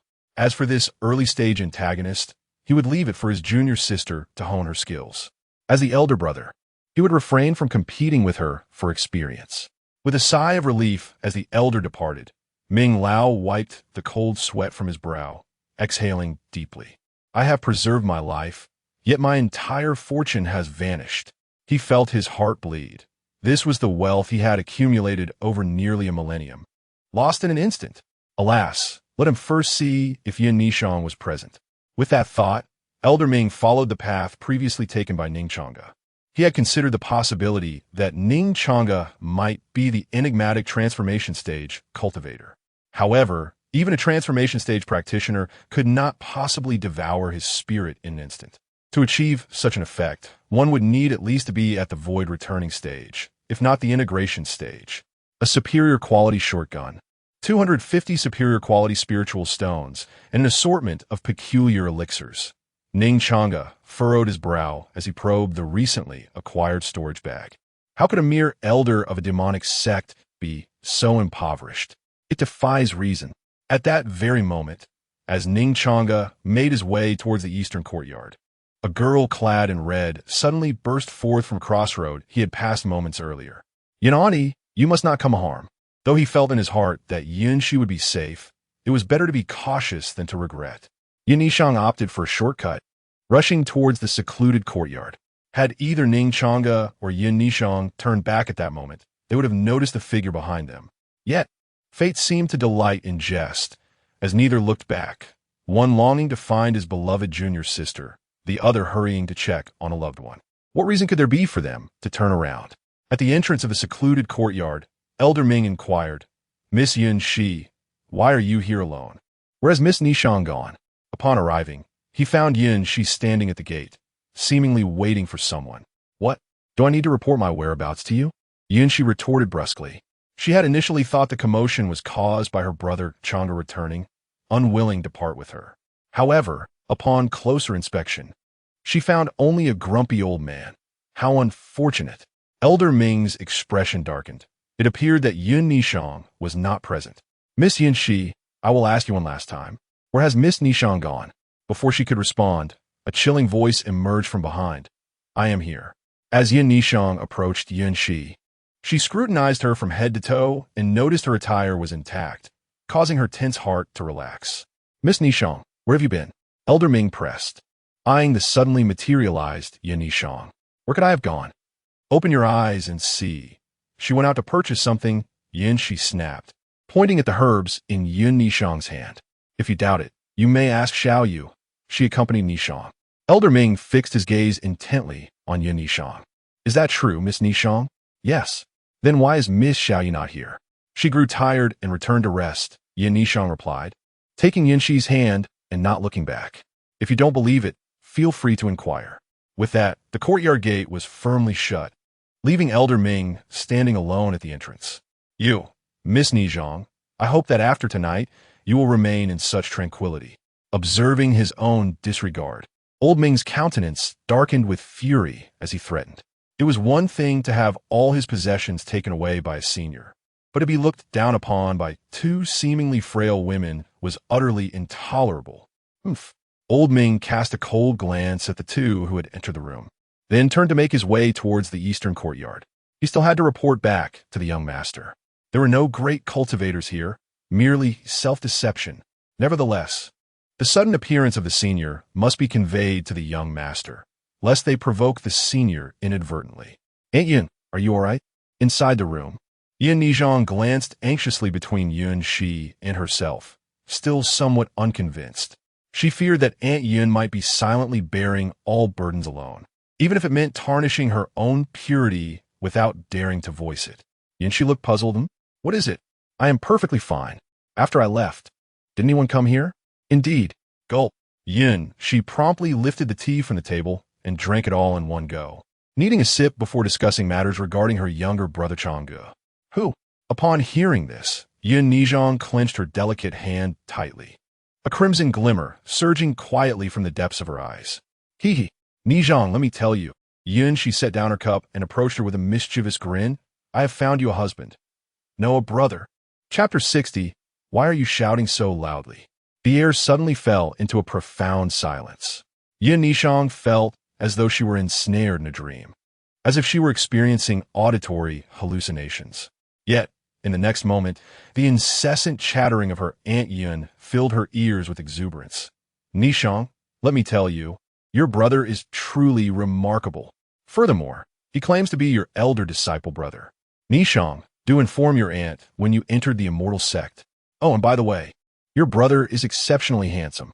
Yin Nishang gazed at her Aunt Yun Shi, who wore a starry-eyed expression, rubbing her temples, sensing an overwhelming fatigue. It was not her body that was weary. Rather, it was her mind that seemed to have faltered. Aunt Yun, have you been under too much stress lately, perhaps hallucinating? Why don't you take a moment to rest? Yin Nishang was aware that Yun Shi had been preparing for days for her escape. Aunt, perhaps you're truly exhausted. As she spoke, she reached out and grasped Yun Shi's delicate arm, pulling her towards her chamber. Nishang, what are you doing? Yun Shi swiftly wrenched her arm free, exclaiming loudly, I am your aunt. It is one thing that you do not heed my words like your younger brother long ago, but to issue commands to me is unacceptable. I have endured enough of your antics these past few days. I must assert my dignity as your aunt, and you are not to ask me to do anything henceforth. What did you say? Yin Nishang replied coolly. Yin Shi looked upon her niece's calm demeanor, particularly her eyes, which betrayed no emotion. This had been the case for several days. Whenever Nishang commanded her, she wore this same expression. Ultimately, Yin Shi would relent, but this time was different, for she had her brother Long Gu supporting her. I said I must uphold my dignity as your aunt, and you must listen to me. Yin Shi pressed on, her voice diminishing with each syllable. Wu brother, you must assist your sister later and teach your little disciple sister a lesson. Ideally, make her unable to rise from bed for 3 days. No, that is not it. Yin Nishang furrowed her brows. Nishang, are you deliberately trying to vex me? If that wasn't Tia, then what could it be? Yin, she resolved to be bold, emboldened by her brother's backing. The sentence before that, hurry and say it. Yin Nishang suddenly shouted. Why are you shouting so loudly? Yin Shi's eyes reddened. She had never been spoken to so harshly before in her life, especially not by her closest kin, leaving her heart feeling cold and desolate. "I apologize, Aunt Yun." Yun Nishang observed the tears cascading down Yun Shi's cheeks and finally recognized her inappropriate demeanor. After uttering an apology, her expression turned grave. "Aunt, please repeat the first sentence again. It is truly of utmost importance." That individual, although merely a passerby in her previous life, bore a name she could never forget, for he was her elder brother in the sect. Ning Changge's demeanor was profoundly heavy, and Yun Shi, stifling her sobs, managed to utter between breaths, "I am your little aunt. You're not like your younger brother Changge." Her words were abruptly interrupted as Yun Changge grasped her delicate hand tightly, enunciating each word with fervor. Changge, Aunt Yun, you're not hallucinating. You truly saw him?" Yun Shi, perplexed, retorted, "What hallucination? Was I not just speaking of Changge?" Upon hearing this, Yun Changge stood frozen, her hands, which had been clutching Yun Shi's delicate fingers, falling away unbeknownst to her. It was her senior brother, indeed the name Ning Changge. But why? Why had her senior brother come to Luyun City and met with Aunt Yun? Yun Changge murmured to herself. In her previous life, it was her master who fortuitously passed through Luyun City and took her as a disciple. At that time, Aunt Yun had already perished to save her. How could it be that this time her senior brother appeared, and the timeline had shifted so significantly? And Chong, did you not know Changge's name? Why then do you speak of hallucinations? It seems you're the one who is weary. Yun, she exclaimed as she heard the name Ning Changge slip from Yun Changge's lips. She had only mentioned Changge's given name, never his surname. This exclamation snapped Yun Changge from her thoughts, and she fixed her gaze upon Yun Shi, saying earnestly, "Aunt Yun, please recount to me every detail of your meeting with my senior brother, leaving nothing unspoken." Yun Shi nodded, "All right." She cast a glance at the solemn Yun Changge and thought to herself, "Brother truly has an uncanny ability to predict." Everything was unfolding just as he had anticipated. She merely needed to relay the events as instructed. Yet, why did Changge possess knowledge of future occurrences? Could it be that he harbored some hidden identity? After a brief respite, Yun Changge pieced together the events. According to what Aunt Yun had just recounted, shortly after she had left the residence, her senior brother arrived. He had come at the behest of their master to bring her back to the Qing Yun immortal sect. In the midst of their conversation, upon learning of her tragic childhood, her senior brother had been filled with wrath. Without waiting for her return, he resolved to eliminate the minions of the demonic sect in Luyun City to avenge her. As for the principal perpetrator, Xiao Fan, Luo Jixiang, he reserved that vengeance for her to exact personally. However, several aspects remained perplexing to Yun Changge. How did her senior brother ascertain the precise locations of the demonic sect's members, and how did he execute his plans so quietly? This question would have to await their encounter for answers.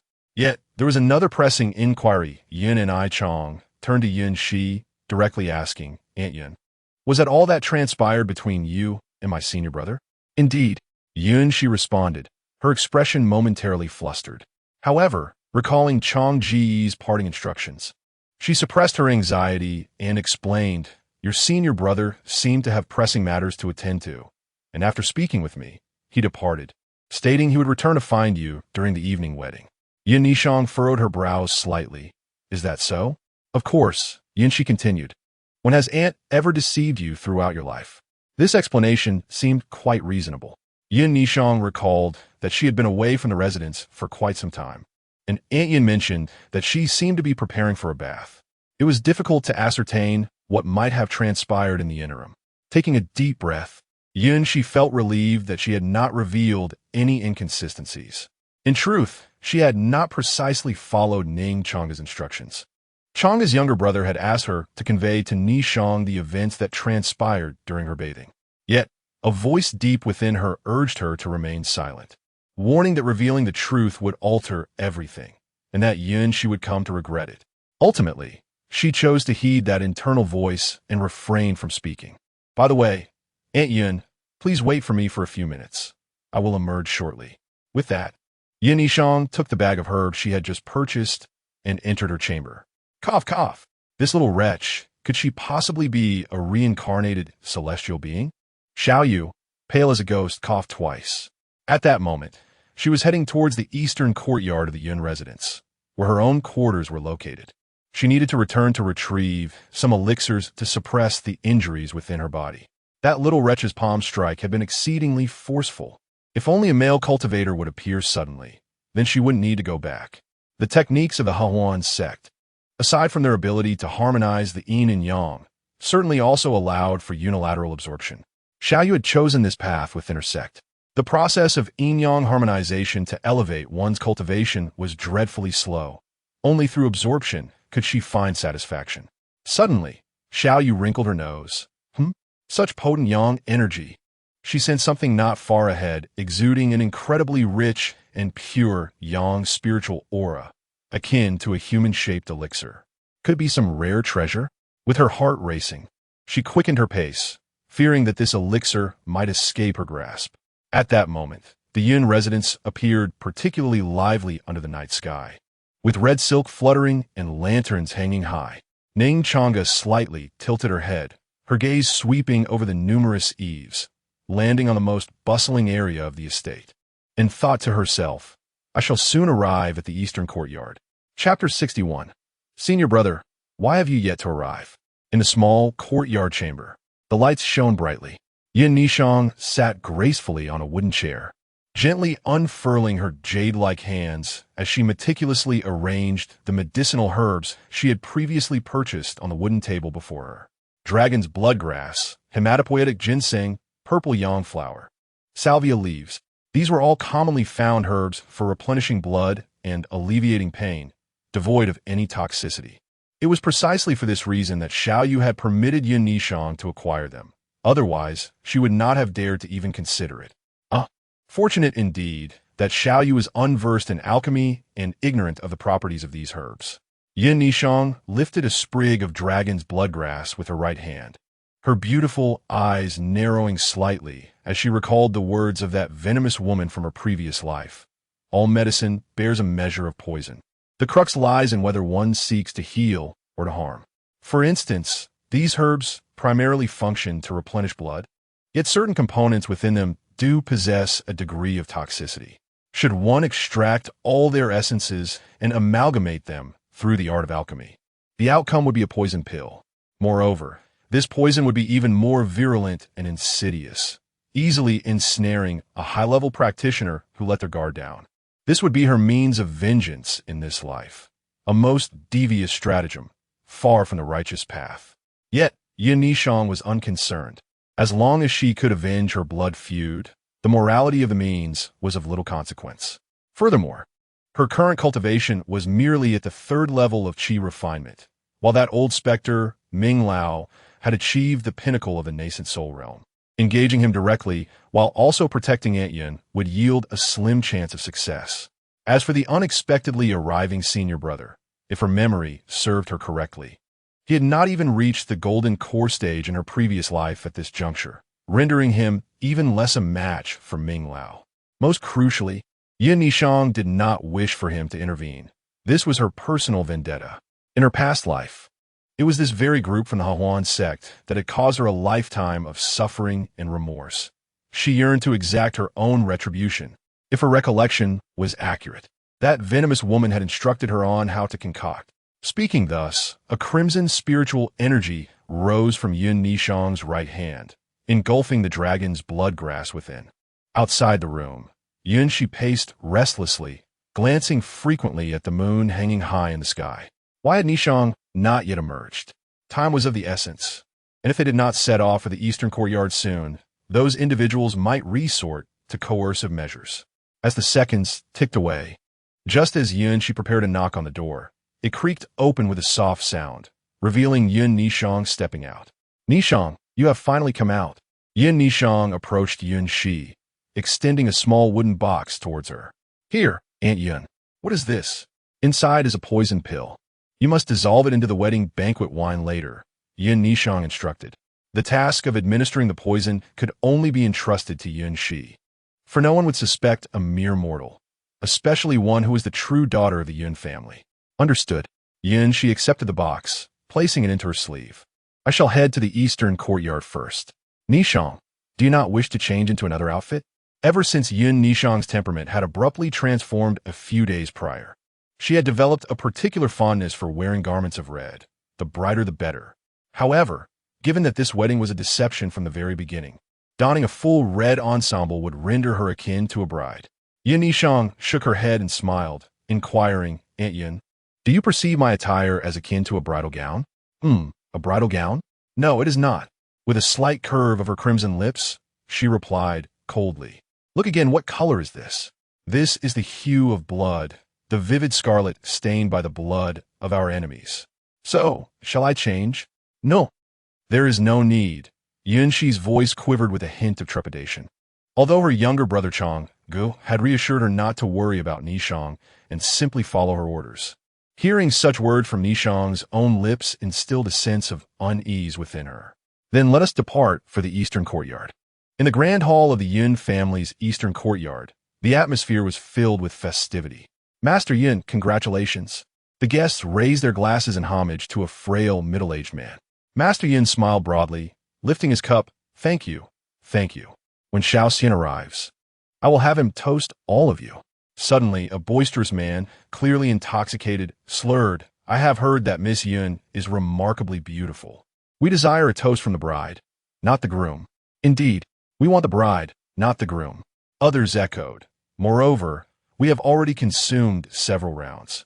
Why have the newlyweds not yet arrived? The drunken man continued. Yun Shan, it seems you have risen to prominence through the connections of the Yun Lai sword sect. Looking down upon the other prominent families in the city, you must understand, had it not been for your elder brother's untimely demise and the assistance from the Xiao family and others, this position of master of the Yun family would not have been yours. The man, evidently inebriated, spoke without restraint. Oh dear, old Wang, what nonsensical things are you saying? A nearby friend hurriedly covered his mouth, forcing a smile. Master Yun, please do not take offense. Yun Shan clenched his fists tightly, yet wore a smile. It is nothing. Drunken ramblings are to be expected. Master Wang is merely in high spirits. I have matters to attend to, so I shall take my leave. With that, he departed, summoning a servant nearby, instructing, go summon Xiao Fan to come quickly. Inform him that old Ming and I await him at our usual place. Yes, master. The servant complied and left. In a quiet corner of the eastern courtyard's hall, a rear row by the window, the lively sounds of clinking glasses and merriment seemed distant. However, an incongruous voice suddenly pierced the tranquility. My lady, why do you sit alone here? Recognizing that the voice did not belong to her senior, Lu Qingxue did not lift her gaze, responding indifferently, waiting for someone. Oh, I see. Undeterred by her cool demeanor, Luo Ji was not disheartened. He had noticed Lu Qingxue sitting alone since early morning. Although her veil obscured her features, his decades of experience with women led him to discern that this lady was extraordinary, indeed exceptional. Just like Yin Yishang, no matter, he thought, since she is waiting for someone, it must mean that the person she awaits has yet to arrive. Luo Zhixiang slightly bowed to Lu Qingxue and then smiled, saying, I am Xiao Fan, a true disciple of the Yun Lai sword sect, and I am also the groom tonight. May I have the honor of inviting you for a drink? As he spoke, Luo Zhixiang adjusted his middle-parted hairstyle, eager to present his most charming self. He was filled with confidence. Despite the woman's aloof demeanor, he was determined to win her over. However, upon hearing the name Xiao Fan, Lu Qingxue's brows furrowed slightly. If her memory served her correctly, her senior brother had mentioned that someone named Xiao Fan was likely affiliated with the demonic sect. Instantly, a wave of disdain surged within her. No, I won't drink.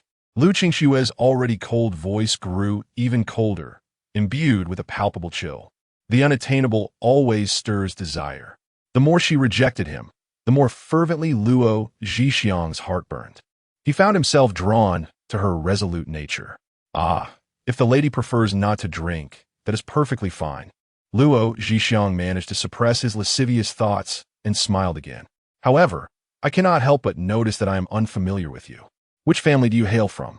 He sensed a faint aura of the golden core from her, though it was skillfully concealed. Suddenly, he recalled a report from his subordinate earlier that afternoon, and felt as if he had stumbled upon a revelation. A friend of Miss Ning Changge, Ning Changge replied succinctly. I do not recall Miss Ning Changge having any friends. I would appreciate your honesty, or else. Just then, a servant approached Luo Zhixiang and interrupted. Young master, the family head has asked you to meet with Elder Ming at the usual place.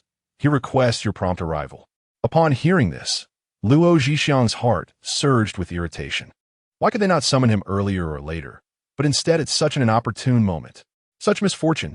Yet, with Elder Ming's safe return, it must mean he had news from a transcendent cultivator. This is Miss Ning Changge's friend.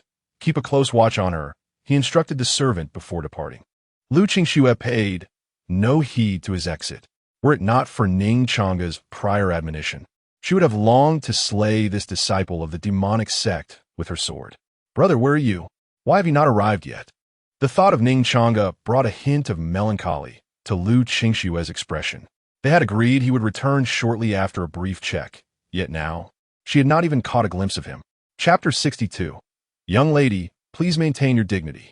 Within a secluded chamber of the eastern courtyard of the Yun Manor, 3 individuals convened, each possessing significant stature within the realm of Luoyuan City.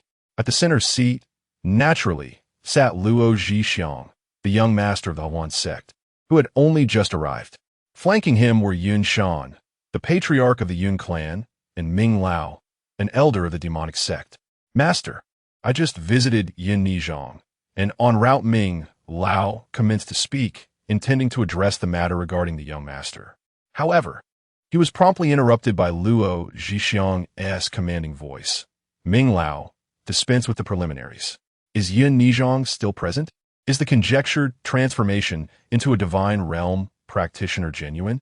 Luo Zhixiang was in haste. Having encountered a beauty akin to Yin Nizhong, he was eager to employ his wiles to win her over, and he had no patience for superfluous dialogue. Yun Shan, upon hearing this, wore a perplexed expression. Had that little vixen, Yin Nizhong, fled? Moreover, what did the mention of a divine realm practitioner imply? It is as follows. Patriarch Ming Lao swiftly recounted the speculations he had shared with the young master. What? Elder Xian has perished? There exists a practitioner in Luoyuan City who is suspected to possess divine realm capabilities. Upon hearing this, Yin Shan's countenance shifted dramatically.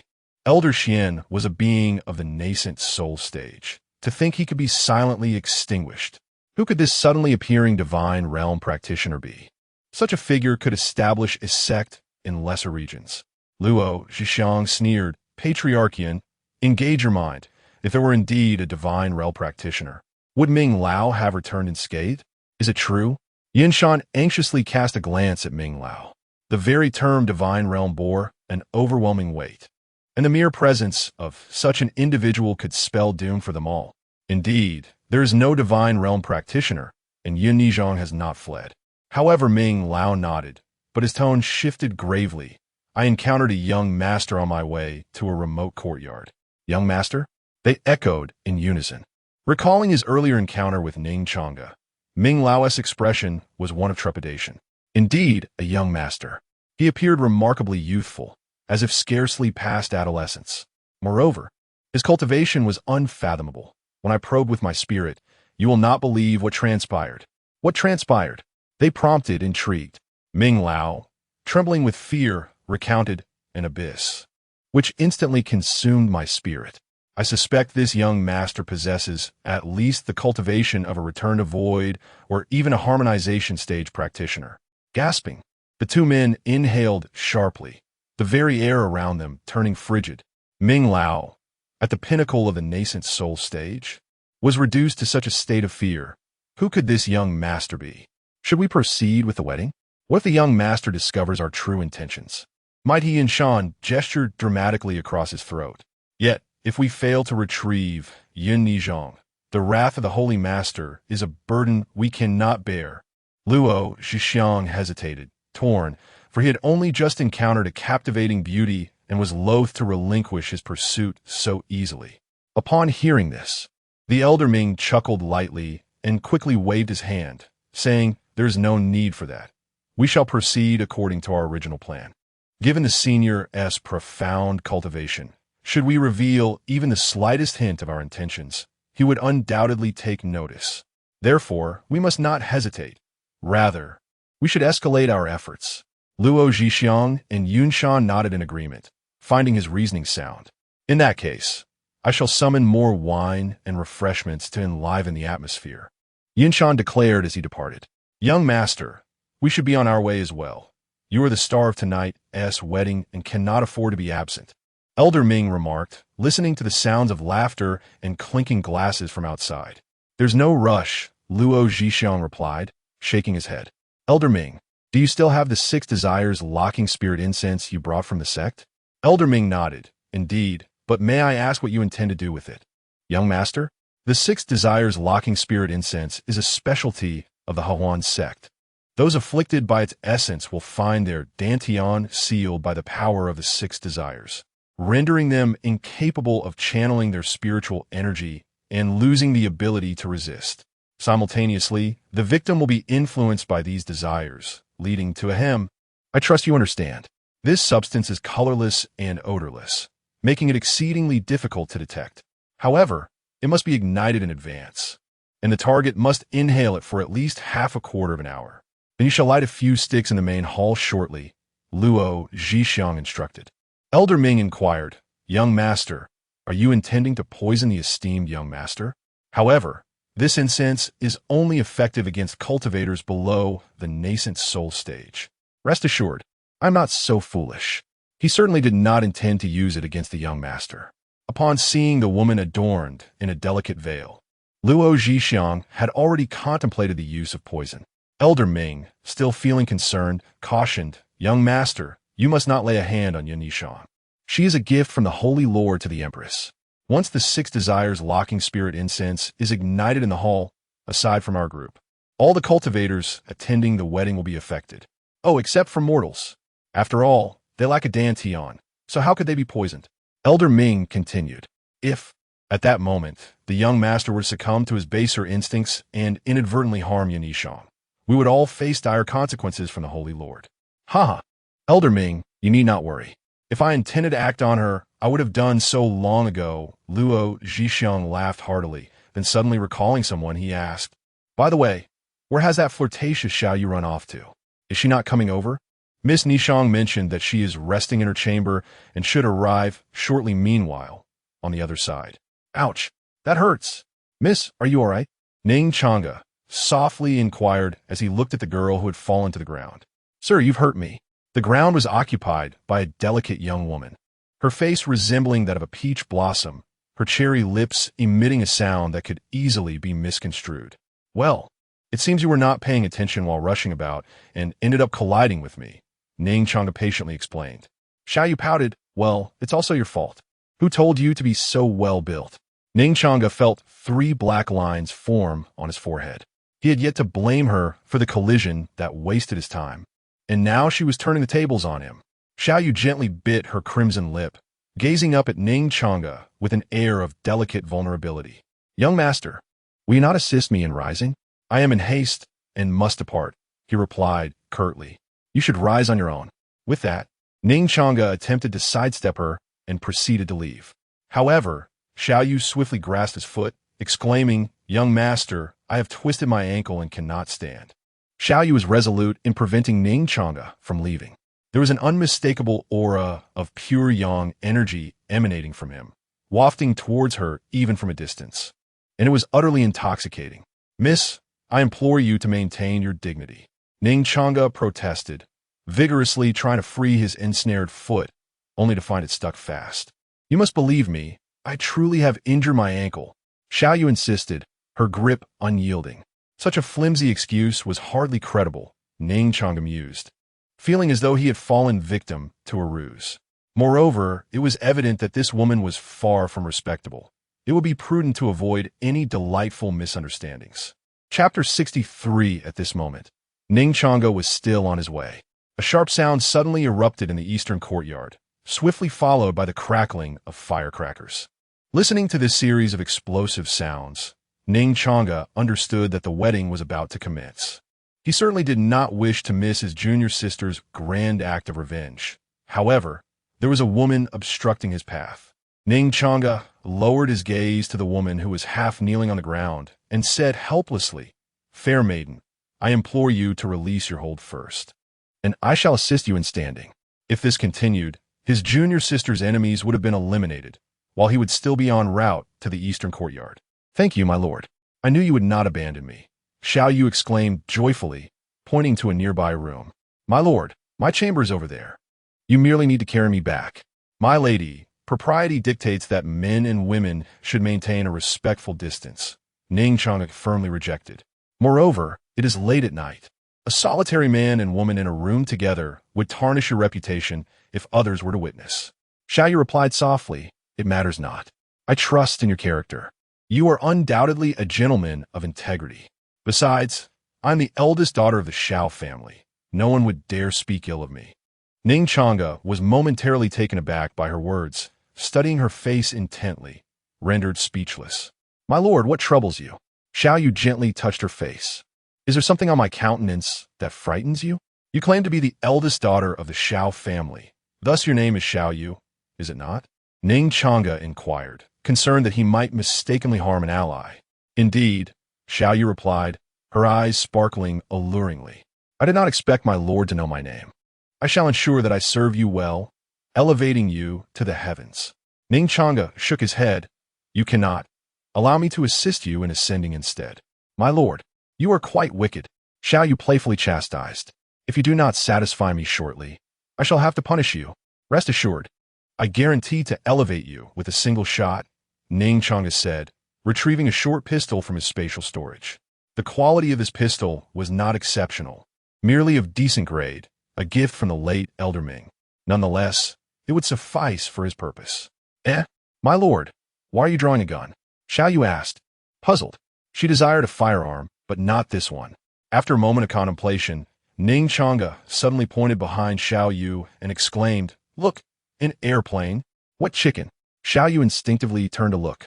Seizing the opportunity, Ning Changge sprang into action, using his foot to deliver a powerful kick to her vulnerable spot. Bang! The force of the kick was astonishing, and her flesh was thoroughly crushed. "Ouch! That hurts!" Xiao Yu gasped, clutching her chest in pain. "My lord, you... Ning Changge did not wish to give this wicked woman time to react.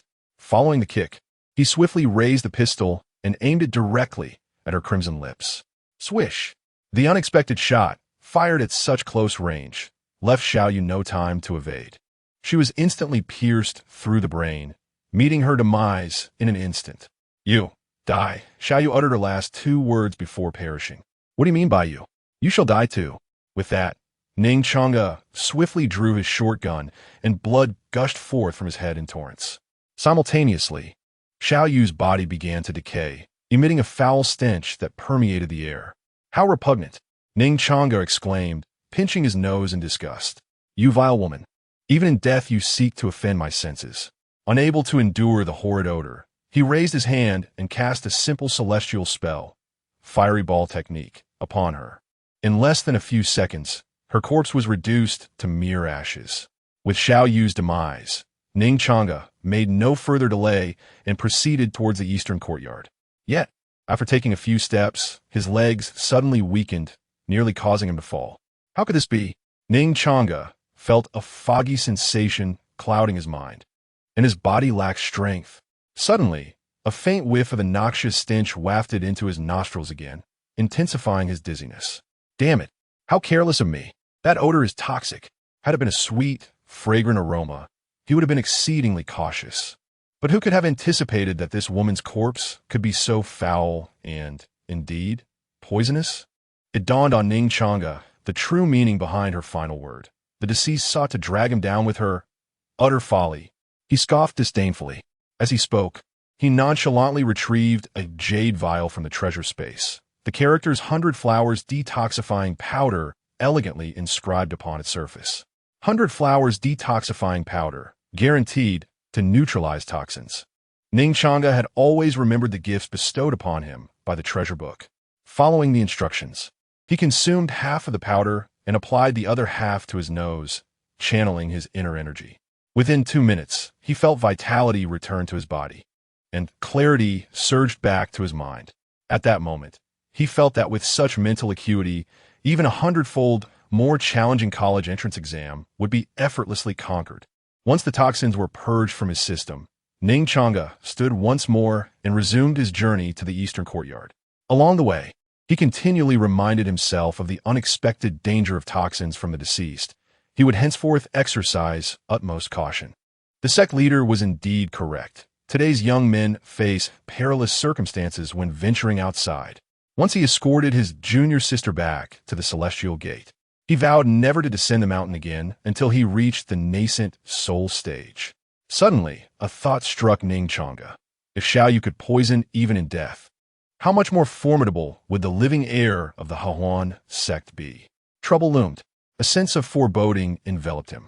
He was not being overly paranoid. In any novel where the Hahuan sect was involved, there invariably existed a classic plotline. The heroine fell victim to a poison administered by a villainous character within the sect. Without a doubt, it would be a love poison. The quintessential scenario unfolded. Just as the heroine teetered on the brink of disgrace, the hero would arrive, vanquishing the antagonist. And then, faced with a heroine on the verge of succumbing to desire, the hero would have no choice but to become the antidote. Although a common trope, it never failed to captivate readers. Although the original text does not depict the grand wedding scene, I recall that the author mentioned in the synopsis that they would not incorporate poison. As Ning Changge hurried towards the eastern courtyard, she pondered, therefore, the young master of the Hahuan sect in the original narrative should not have resorted to poison. Yet, now that I have traversed into this world, the plot may not unfold as it did in the original. Moreover, with Schwer currently alone in the eastern courtyard, it is prudent to consider the possibility of poison. Upon reaching this conclusion, Ning Changge glanced at the 2 remaining bottles of Baiwa antidote in the treasure space. Should they indeed fall victim to poison, it would be logical to allocate 1 bottle to Lu Qingxue and the other to Yunxi. Ning Changge instinctively overlooked Yun Nishan, little junior sister. As the reincarnated heroine of a female-oriented narrative, you must surely possess greater foresight than your senior brother. Please, do not allow your brother to succumb to poison. Chapter 64. Paying a heavy price at the same moment, a series of explosive sounds erupted, instantly elevating the atmosphere in the festive hall of the Yun family's eastern courtyard. Laughter, cheers, and the clinking of glasses intertwined, filling the entire hall with jubilance. All the guests were aware that the bride and groom were about to make their entrance, and they turned their eyes eagerly towards the entrance. Even Lu Qingxue found herself gazing towards the door, sensing that her senior brother was soon to arrive. Moreover, she was quite curious to see what the little junior sister looked like. From the discussions among the mortals earlier, it was said that the young lady of the Yun family was exceptionally beautiful. If that were true, it would indeed elicit a twinge of envy. However, to everyone's astonishment, 2 men and 1 woman entered, none of whom were the bride. Among them, the woman was quite unappealing in appearance. What was happening? Why was it only the groom who appeared? Was the bride perhaps experiencing second thoughts and fleeing from the wedding? Yin family head, what is going on? Is this wedding going to take place or not? The guests immediately began to murmur, with some directing their inquiries at Yinshan. My apologies. The bride will arrive shortly. Yinshan quickly interjected, bowing and smiling. Please, enjoy your drinks, and bring more wine. Once he had spoken, he noticed Luo Zhixiang had arrived beside him and hastily transmitted a message. Xiao Xinshu, where is she? Did we not agree to proceed as planned in the secret chamber? Why are you alone? Luo Zhixiang pointed to the individuals behind him and inquired about her. What happened, Yinxi? Yinshan frowned. If something unexpected occurred and attracted the elder mentioned by Ming Lao, they would all be in peril. I set off with Nizhang, but I separated from her halfway to go to the kitchen. Yinxi replied truthfully. However, given Nizhang's pace, she should be arriving shortly. After all, her trip to the kitchen to poison the drinks had indeed transpired, and lying would only expose her.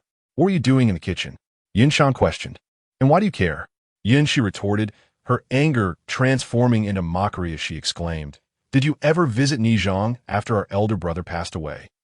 Before Yinshan could respond, she unleashed a torrent of curses. No, Not even once. Her outburst drew the attention of the guests. Yinshan's face darkened considerably. Yet, Yunshi remained undeterred, intent on creating chaos, and continued her tirade. Elder brother regarded you as a true sibling. And what about you? After his death, you neglected Ning Changge. She finally found a chance to marry, and you arranged this wedding like a farce. The more Yunshi scolded, the more agitated she became, pointing her finger at Yinshan's nose as she chastised him. You asked me what I was doing in the kitchen? I'll tell you. There was nothing in the kitchen. If I hadn't checked and instructed the servants to buy supplies, where would you have found the drinks to serve? As the crowd absorbed her words, they began to murmur. No wonder the drinks have been so inconsistent. It all makes sense now. Yinshan truly cannot manage this family well. Other voices chimed in. The wine brought later had a peculiar taste, yet it was delightful, leaving a warm sensation after drinking. Amidst the continuous criticisms, Yinshan could no longer contain himself and shouted, Enough! Yunshi, there are guests present. I do not wish to prolong this. He added, Once Ning Changge's wedding is concluded, I will provide an explanation. Luo Zhixiang approached with 2 cups of wine, offering them to Yinshan and Yunshi, smiling as he said, Let us calm down. We are family, after all. The clan leader of the Yun family has neglected to show concern for Ning Changge. Fear not. After Ning Changge marries me, she will certainly make amends upon returning to the sect. Yinshan took the cup, sipped a few times, and remarked with a smile. You are right, my esteemed son-in-law. Yunshi, do not hold a grudge. I shall see if Ning Changge has arrived. She snorted coldly, refusing the drink, and turned to leave. Watching her retreating figure, Yinshan's expression grew increasingly frosty. This madwoman, had it not been for my elder brother, I would have eliminated her long ago. She is but a mere mortal. Do not let it vex you. Luo Zhixiang lifted his cup, clinking it with Yinshan's. Clan leader, this mundane wine is quite delightful, comparable to spirit wine. Even old Ming has indulged in a few cups. Yinshan nodded with a smile. Indeed, this wine is quite commendable. Mortals do possess some merit. Come, let's drink a few more cups and wish for a successful evening. Luo Zhixiang clinked his cup again. Come, esteemed son-in-law. Yinshan downed his drink and, noticing only Luo Zhixiang present, inquired, Where is old Ming? Invite him to join us. Old Ming has matters to attend to, but he will arrive shortly, Luo Zhixiang replied, finishing his drink. By the way, Yinshan, it would be prudent to breathe less for a while. It is best not to breathe at all.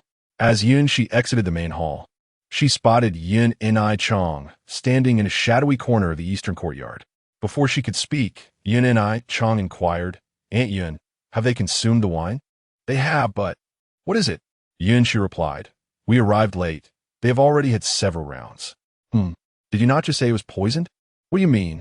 Yunshi recounted the events in the kitchen, explaining that there had been no opportunity to poison the drink as there was no wine left. Yet, for some reason, Yinshan had commanded more wine to be brought, and it was then that she had poisoned it. Yunshi expressed her concern. Ning Changge, do you think they will discover it? Ning Changge shook her head. They should not. Aunt Yun, are you certain they have drunk? Indeed, Yunshi affirmed. As long as they have consumed it. Ning Changge was perplexed as to why Yinshan had summoned more wine. All she knew was that as long as they had ingested the poison wine, the time for vengeance would soon arrive. It is time for them to pay a heavy price. Ning Changge led Yunshi into the banquet hall. Chapter 65. There is no escape. He, the bride, arrives. A melodious female voice suddenly resonated at the entrance of the hall. In an instant, the cacophony of noise, cheers, and laughter came to an abrupt halt, all eyes turning in unison towards the source of the sound. This time, the crowd, along with Lu Qingxue, was not disappointed. What graced their sight was a woman clad in a captivating red gown. The long dress trailed gracefully behind her, adorned at the hem with several otherworldly blossoms, blood red and vivid as if dipped in crimson. As she approached, it became evident that her beauty was exquisite, akin to a finely painted portrait. Her face resembled the blossoming peach flowers of spring, delicate and rosy, as tender as clouds at dawn.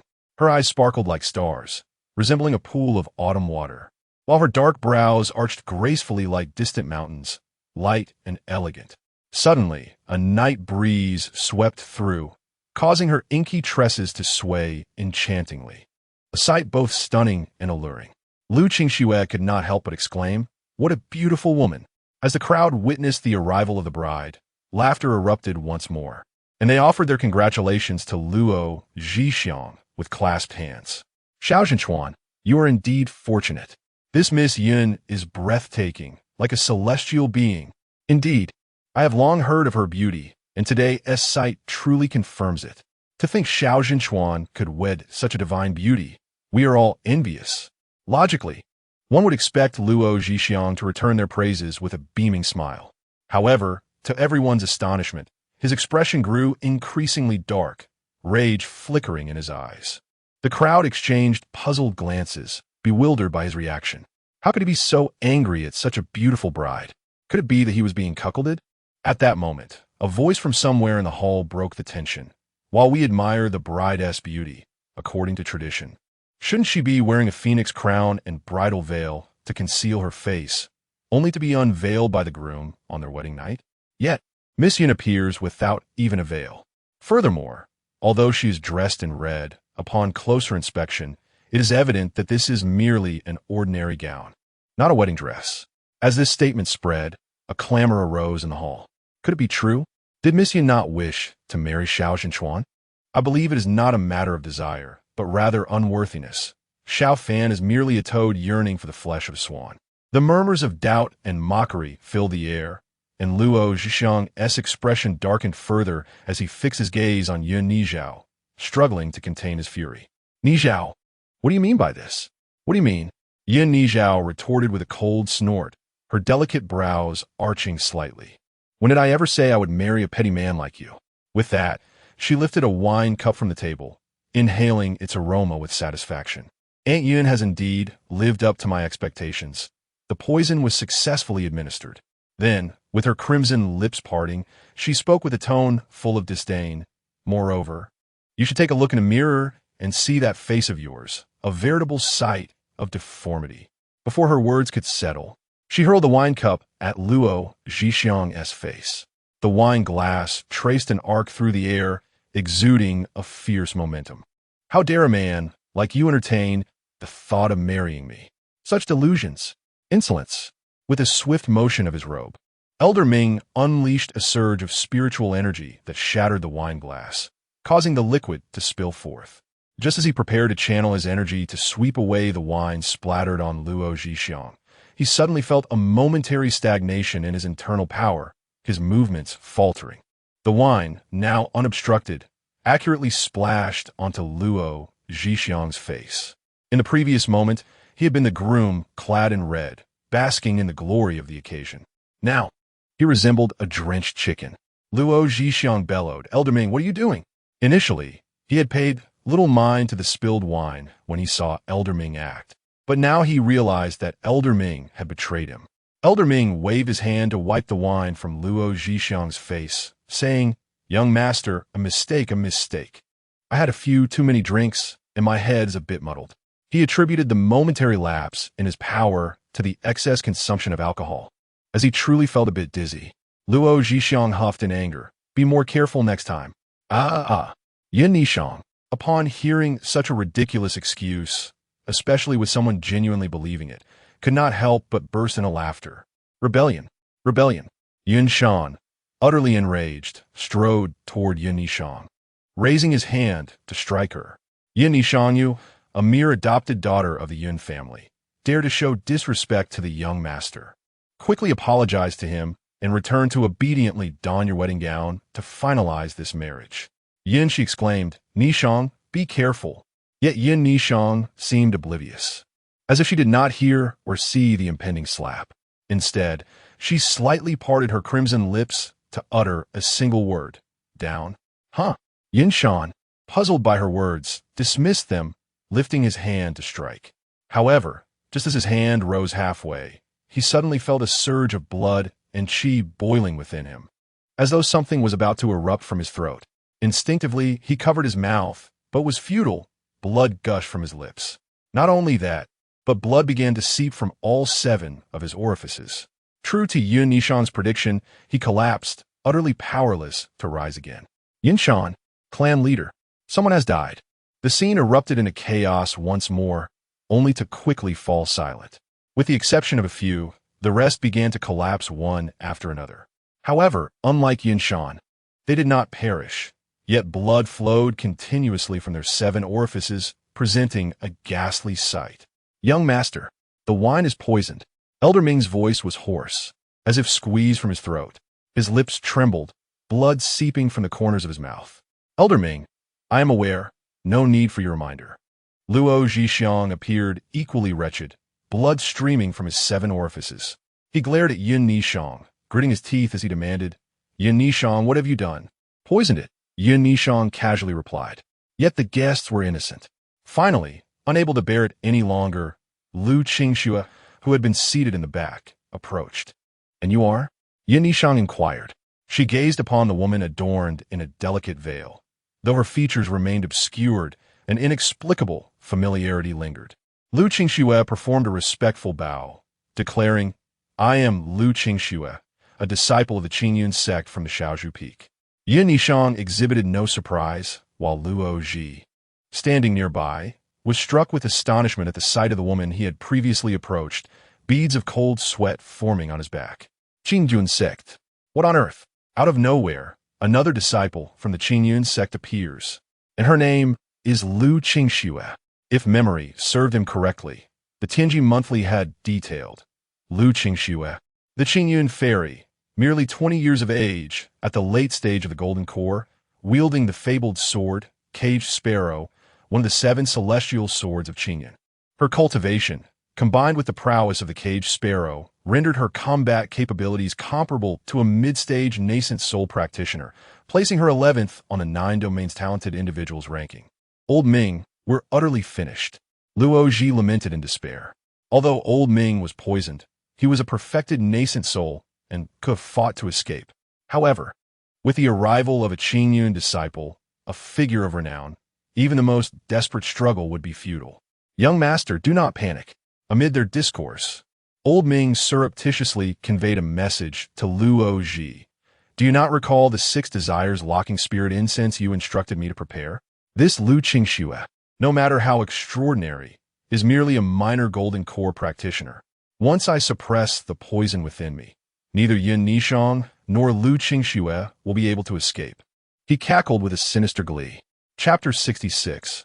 What if I insist on taking her away today? Upon hearing these words, Luo Zhixiang was filled with uncontainable joy. Initially, he only intended to charm Lu Qingxue, but unexpectedly, he stumbled upon a chance to save his own life. Ming Lao, hurry, tell me how much longer I must wait? Luo Zhixiang could hardly contain his excitement, his heart ablaze with anticipation. The Tianji Monthly had proclaimed that Lu Qingxue was a beauty of unmatched allure. The Yin Nishang was prepared by the Holy Master for the Empress, yet the unexpected Lu Qingxue was his to claim. Ming Lao responded, in half a cup of tea's time. Yin Nishang, release me at once. Otherwise, you'll regret it when the Holy Master arrives. Upon hearing this, Luo Zhixiang immediately put on a performance. Ming Lao chimed in, Miss Nishang, I believe there must be some misunderstanding. Let us sit down and discuss this matter properly. Ignoring the 2 doomed souls, Yin Nishang turned her gaze towards Lu Qingxue, a mysterious smile gracing her lips. So, you are Lu Qingxue? Yes, what of it? Lu Qingxue nodded, perplexed by her senior brother's little junior sister's inexplicable mirth. Yin Nishang reached out to touch her veil, her fingers gliding gently down her cheek until they reached her throat. So, tell me, did you come with senior brother? Lu Qingxue replied, truthfully. I came with senior brother Changge. Why do you ask? This little junior sister was truly peculiar, continually posing odd questions and even caressing her face. Since you have mentioned senior brother, you must have seen him, correct? Upon hearing Lu Qingxue confirm that she had come with Ning Changge, Yin Nishang's previously glowing fingers dimmed, and she smiled, saying, I did not see senior brother. It was Aunt Yin who informed me of his arrival.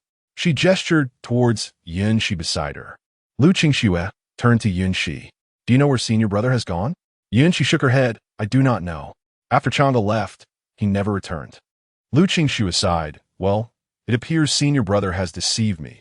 He promised he would return shortly. Seeing these women engage in conversation about a man none of them had yet met, Luo Zhixiang could not suppress his jealousy. Yin Nishang, you shameless wretch.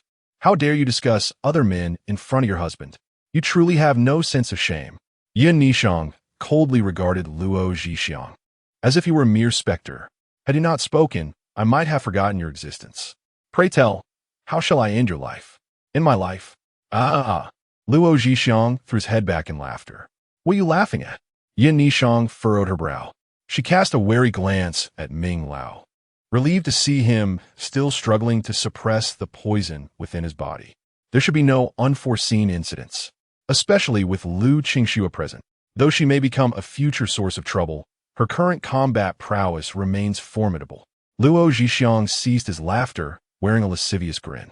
Do you not feel a warmth enveloping your body? Yin Nishang took a sip from a cup of water on the table. No, I do not. Oh, is that so?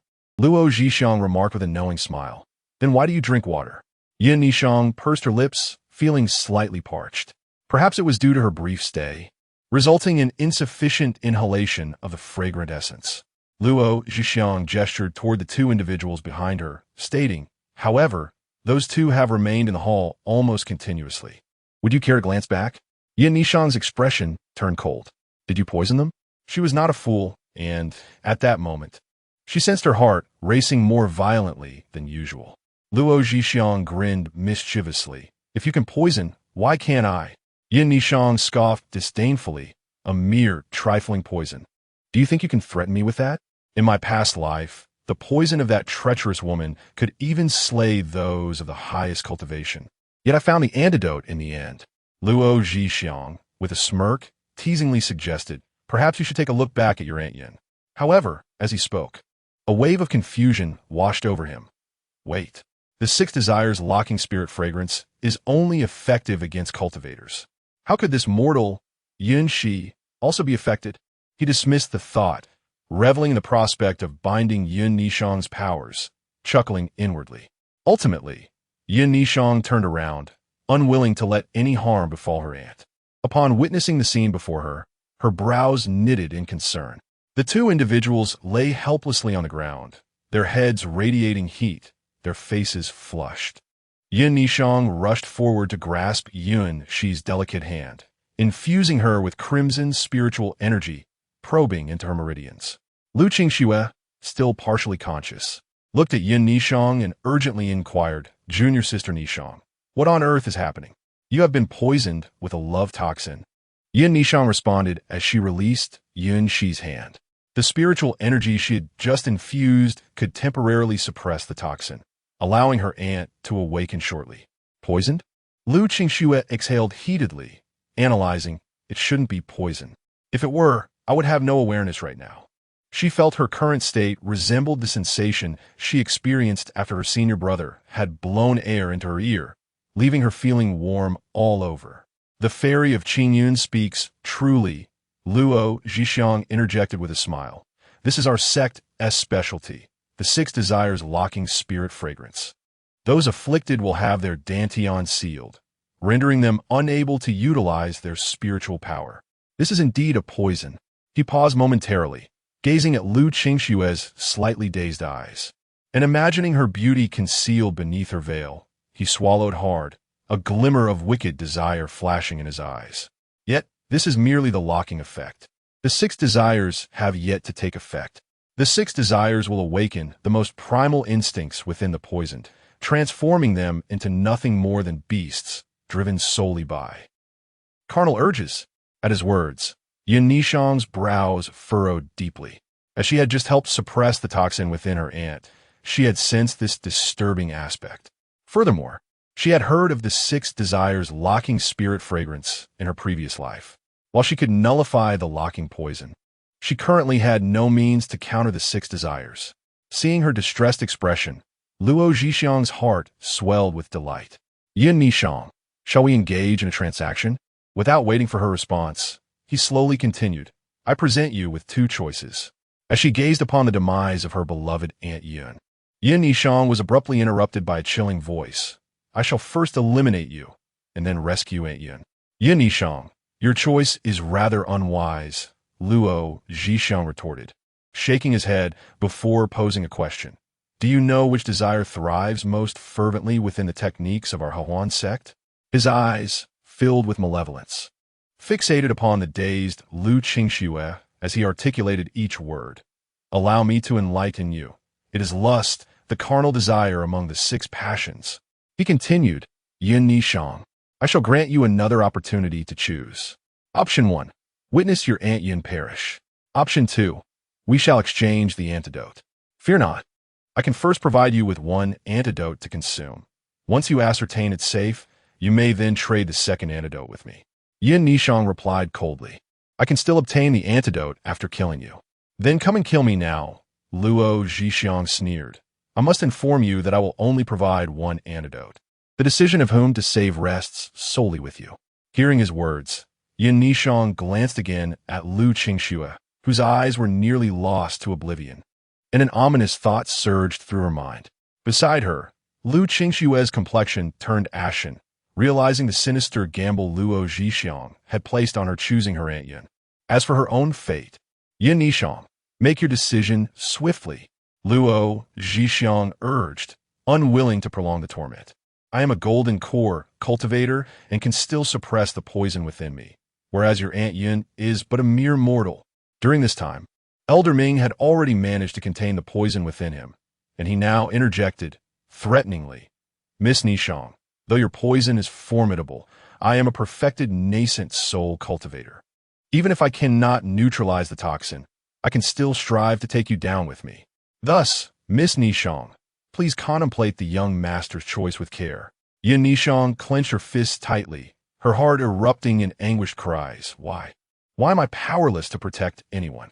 The notion of sacrificing Lu Qingxue's life to save her Aunt Yin was unbearable to her. Even if Lu Qingxue were to become a calamity for the Qingyun sect in the future, she did not deserve such a fate.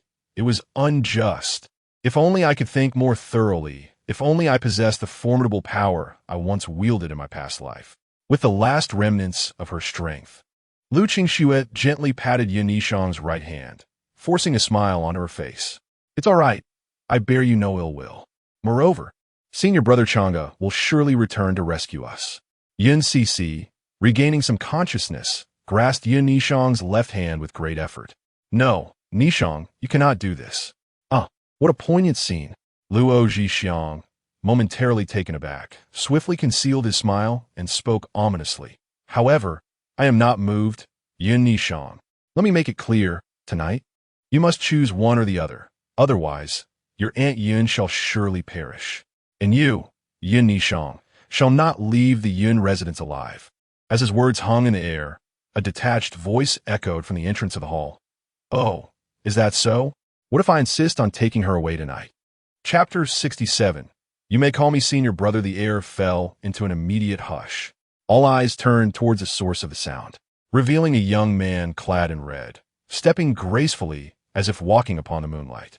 His ink-black hair was elegantly tied up, and his strikingly handsome features captivated all who beheld him. The pure white moonlight bathed him in an ethereal glow, as if draping him in a shimmering veil of light. In this moment, the scene evoked a singular poetic line. The bright moon washes the azure gate. The young master arrives beneath the night. Meanwhile, Luo Zhixiang, who had been brimming with confidence and certain of victory, felt his countenance darken upon hearing this seemingly nonchalant rhetorical question. He gazed at the suddenly arriving Ning Changge, a flicker of surprise crossing his eyes, but it was overshadowed by a profound wariness. Although he could not ascertain the identity of this young man in red, Luo Zhixiang understood that he was undoubtedly a formidable opponent. The otherworldly aura he exuded, coupled with his celestial visage, conveyed a clear message. This was someone to be avoided, someone not to be trifled with. However, a prize once grasped could not simply be relinquished. Moreover, with the help of the Elder Ming, who had successfully subdued the poison within him, even if this young man proved to be a worthy rival, escape would certainly be feasible. It was merely the case that tonight, Yin Nishang might not be leaving with him. Nonetheless, it was imperative to assess the situation first. Suppressing his inner turmoil, Luo Zhixiang inquired, Who are you? Disregarding the minor disciple of the demonic sect, Ning Changge surveyed the gathering crowd and quickly spotted the trio huddled together. Yet, their conditions seemed rather amiss. Ning Changge was struck by the uncanny similarity of their state to that of Li Yuwei in the cave of the 10,000 Beast Mountain. Alas, Ning Changge si ketin vortli. Little junior sister, you are a reborn soul, the grand heroine of the original tale. How could you be so careless as to fall victim to poison? Thankfully, your senior brother arrived just in time to rescue you. You must express your gratitude to me henceforth. With these thoughts swirling in his mind, Ning Changge gradually approached the three young women. He needed to detoxify them, otherwise, if their desires overpowered their minds, he would find himself compelled to sing a lamenting tune for them. As Ning Changge directly ignored him and proceeded towards Yun Nishang and the others, Luo Zhixiang's expression darkened considerably. These three were his spoils, and among them, Lu Qingxue had already been deemed a prize in his possession. The audacity of having someone else swoop in at this juncture was utterly intolerable. Boy, I care not who you are, but if you seek to be the hero rescuing a damsel, you must first assess your own worth. Luo Zhixiang's gaze turned venomous, fixating on Ning Changge with a menacing glare. Ning Changge cast a cold glance at Luo Zhixiang and retorted, "Noisy, you." Luo Zhixiang erupted in fury and, without hesitation, shouted towards the Elder Ming, "Elder Ming, eliminate him." Yet, the Elder Ming appeared oblivious, as if deaf to the command. "Young master, what did you say?" "I told you to kill him." Luo Zhixiang bellowed in anger. Sighing deeply, Elder Ming then transmitted a message to him. "Young master, I will self-destruct my nascent soul shortly, and you must seize the chaos to escape. As for whether you can survive this ordeal, that shall depend on fate." Luo Zhixiang wore a perplexed expression as he asked, "Old Ming, what do you mean by that?" Old Ming replied, "Do you recall the young senior I mentioned previously in the secret chamber?" "I do," Luo Zhixiang responded. But soon, as if a realization dawned upon him, his pupils contracted sharply, and horror washed over his blood-stained face. "Are you implying him?" Old Ming nodded slowly, affirming, "Yes." He could never forget that moment in the backyard when he foolishly tested the young senior's prowess and was subsequently met with a backlash from his own soul. How is that possible? Meanwhile, upon Ning Changge's entrance into the East Courtyard Hall, both the almost entranced Qingyun fairy and the recently awakened, flushed-faced elder sister could not tear their gazes away from him. Lu Qingxue's beautiful eyes sparkled with pink hearts. "Brother, you're here." Yunqi's cheeks were rosy. "My brother has finally come to rescue me." Even for Yun Nishang, who had been reborn and was seeing her elder brother for the first time in this life, there was a fleeting moment of dazedness. Was it merely her illusion? Why did it feel as though her elder brother had changed, different from the last life, yet somehow the same? At that moment, a gentle voice reached her ears. "Hello, young lady." Yun Nishang pretended to retreat slightly, her gaze evasive. "Hello, may I ask who you are?" Though puzzled, she knew this was not the time for curiosity. Her current identity was merely that of a wealthy young lady. Ning Changge observed Yun Nishang's seemingly natural and flawless demeanor with a hint of helplessness. Truly, had he not been aware that his junior sister was a reincarnator and that the Great Treasure Book was recording their tale, he might have genuinely been deceived. Protagonist, Yun Nishang, cultivation level, 3rd layer of Qi refinement. Identity, adopted daughter of the Yun family, a reincarnated avenger, the Bloodhen Butcher, Asura Empress. And the second junior sister of Qianming Peak, initial title, blood-colored Nishang Shura dance, current plot. The reincarnated Asura Empress, utilizing her memories from her past life, has concocted a 5th-grade poison pill, the Bloodbane Pill, in the Qingyun immortal sect, Ning Changge. P.S. Reiterating the plot would likely be considered filler, so it has been omitted. Subsequent plot. Please assist the Shura Empress in overcoming her current predicament. Great treasure, why have you been so meticulous this time, writing so much? Ning Changge inquired, peering at the densely packed text in the book with curiosity. Previously, when you encountered Li Yuwei and Lu Qingxue, you were reluctant to write. Great treasure replied. Yun Nishang is one of the key female protagonists driving the main storyline, while Li Yuwei and Lu Qingxue are merely significant supporting characters. relevant only in critical plot moments. Ah, I see. Ning Changge and great treasure's communication transpired in a fleeting thought, undetectable by outsiders. After a moment's contemplation, he gazed at the exquisite oval face before him, so strikingly beautiful, and slowly spoke, I am Ning Changge, a disciple of the Qingyun immortal sect. Yin Nishang softly repeated, Ning Changge. Ning Changge smiled gently and said, Of course, you may also address me as Master Brother. Chapter 68, The Body of 1,000 Poisons. The poisonous woman, listening to Ning Changge's gentle voice, especially as she observed the subtle smile gracing his lips, Yin Nishang was momentarily taken aback, her expression growing more dazed. Was this truly her elder brother for her past life? Why had he suddenly transformed into such a tender soul? The way he looked at her was filled with affection, akin to that of an elder brother doting on his beloved younger sister, in stark contrast to the taciturn and wooden demeanor of her former elder brother. This version of him felt like a genuine person, a living, breathing individual. What was happening? Had she startled him?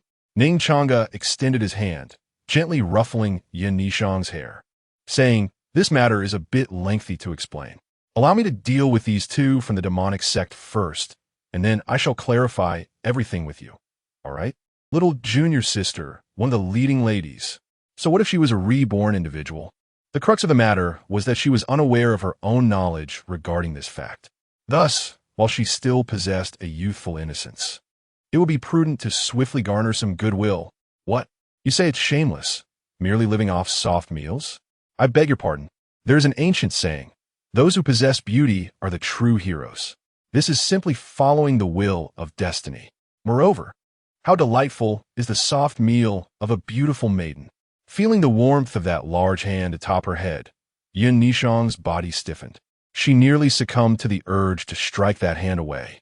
After all, she was the Asura Empress, once known as the Bloodied Hand Butcher, a being who could kill without a second thought. Yet now, she was being treated like a neighborly little sister, coddled so tenderly. How infuriating. Even if you're my elder brother, that does not grant you permission. Release me at once. Ning Changge, sensing her sudden tension, continued to stroke her head. However, having already begun, how could he retract his hand now? Besides, as her elder brother, what was so wrong with a gentle pat on his little sister's head? Little junior sister, if you remain silent, I shall take it as your acquiescence. Ning Changge patted Yin Nishang's head once more, a gentle smile gracing his face. After tonight, I shall take you back to Qingyun immortal sect. Stop touching me, or I shall go bald. Yin Nishang lamented, tears brimming in her eyes. Having a brother so tender-hearted was indeed troublesome. Yet, she was no ordinary person herself. She managed to endure Ning Changge's head patting without revealing any dissatisfaction on her face. I understand. You are my elder brother, Yin Nishang said, tilting her little face up to look at Ning Changge. Her gaze was somewhat evasive, yet she forced herself to maintain an appearance of bravery, softly uttering the title of elder brother. Truly, a reborn powerhouse. This performance was flawless, a perfect score. Ning Changge mused inwardly, while his smile remained warm as he responded, Little junior sister, seemingly unable to withstand such tender scrutiny. A faint blush rose on Yin Nishang's cheeks, and she bashfully lowered her head. Indeed, her elder brother's visage was excessively handsome. Had he often smiled at girls in his past life, he would have surely found himself in a relationship by now. Ning Changge was well aware that she was merely acting. If a reborn individual retained the simplicity of a young girl, that would truly be. Upon witnessing the situation, Ning Changge ceased further conversation with Yin Nishang, for there lay a patient upon the ground. At that moment, Lu Qingshue's eyes had already grown dim, shimmering with a mesmerizing glimmer, as her crimson lips unconsciously murmured, Senior brother Ning, I feel so hot. Ning Changge produced the remaining 2 bottles of 100-flower detox powder and handed them to Yin Cece, stating, Sister Yin, half for external application, half for internal use. What is this? The 100-flower detox powder, an antidote that is 100% effective. Ning Changge had read the inscription on the bottle and realized they had been afflicted by the 6 desires locking spirit fragrance. If it is indeed a poison, then it shall be easily resolved. The antidote will surely eliminate it. Yin Nishang was taken aback, her beautiful eyes revealing profound confusion. At this point, she found it increasingly difficult to remain composed. Ning Changge regarded her with a puzzled expression. What's wrong?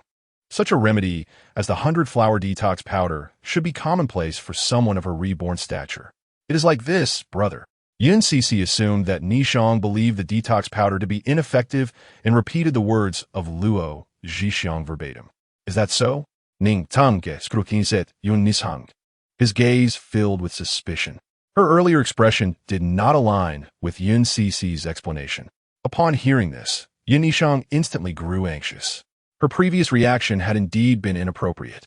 The issue, however, was that the 100-flower detox powder was an exceedingly rare concoction, one that could only be produced by the poisonous women possessing a body of myriad toxins.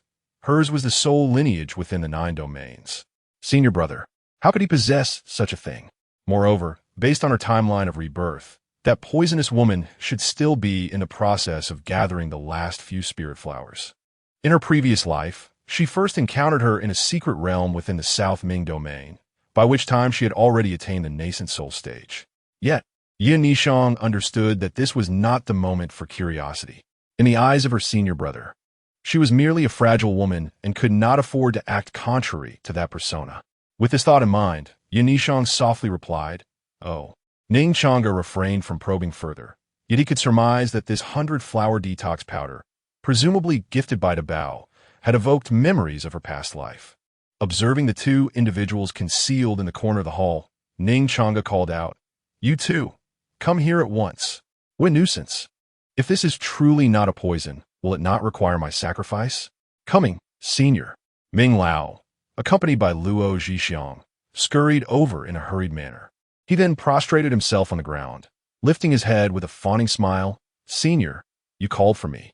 Ning Changge gave him a kick, bringing the antidote. Yes, yes. Senior.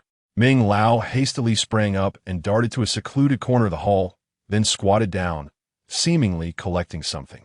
After a few breaths, he returned in a rush, his hands laden with ash, presenting it to Ning Changge. "Here, senior, this is the ash left from the burning of the 6 desires locking spirit fragrance. It serves as the antidote. Applying it in a circle upon the lips will neutralize the poison." Ning Changge responded with a nonchalant utterance and reached out to accept it. Just as Ning Changge was about to apply the gray ointment to Lu Qingxue, a voice whispered in his ear, leaving him uncertain whether to feel joy or sorrow. "Senior, this fragrance can only alleviate the poison of the spirit. The 6 desires are not poison, therefore." Enraged, Ning Changge kicked him away, exclaiming, "You scoundrel, step aside." While he was determined to eliminate them, he resolved to extract the last vestige of their worth before delivering the final blow.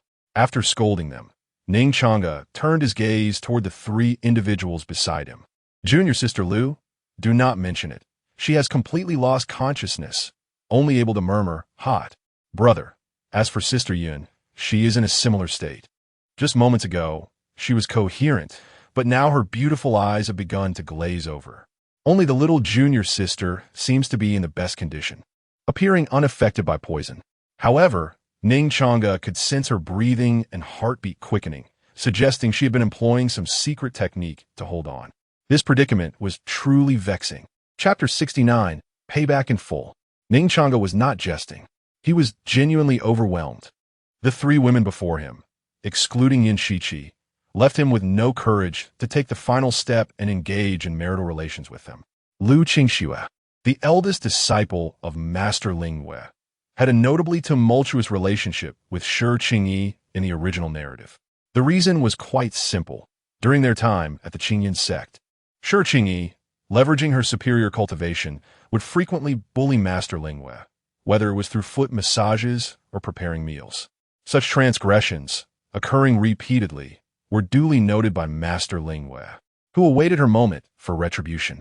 Thus, should he consummate his relationship with Lu Qingxue, her innocent and kind-hearted nature would undoubtedly lead her to confide in her master upon returning to the sect.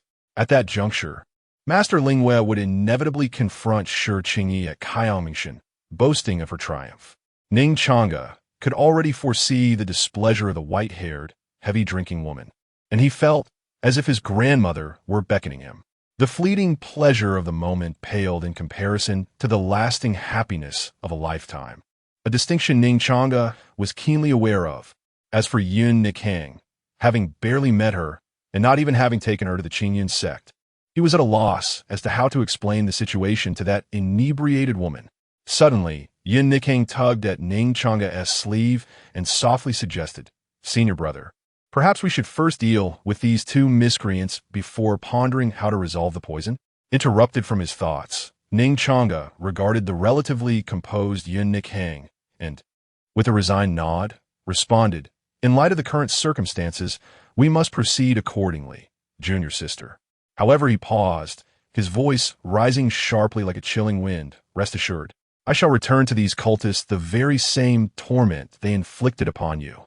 With that, Ning Changge's gaze turned to the two men cowering in the corner, and he commanded sternly, "You two, come here at once." "Yes, yes, senior." Elder Ming replied eagerly, not daring to voice any dissent. "Young master, you must come with me." As he spoke, he seized Luo Zhixiang's hand, and the two of them stumbled forward, rolling and crawling until they stood before Ning Changge, their faces adorned with ingratiating smiles. "Senior, we have come forth. What are your commands?" Ning Changge replied coldly, "How do you wish to meet your demise?"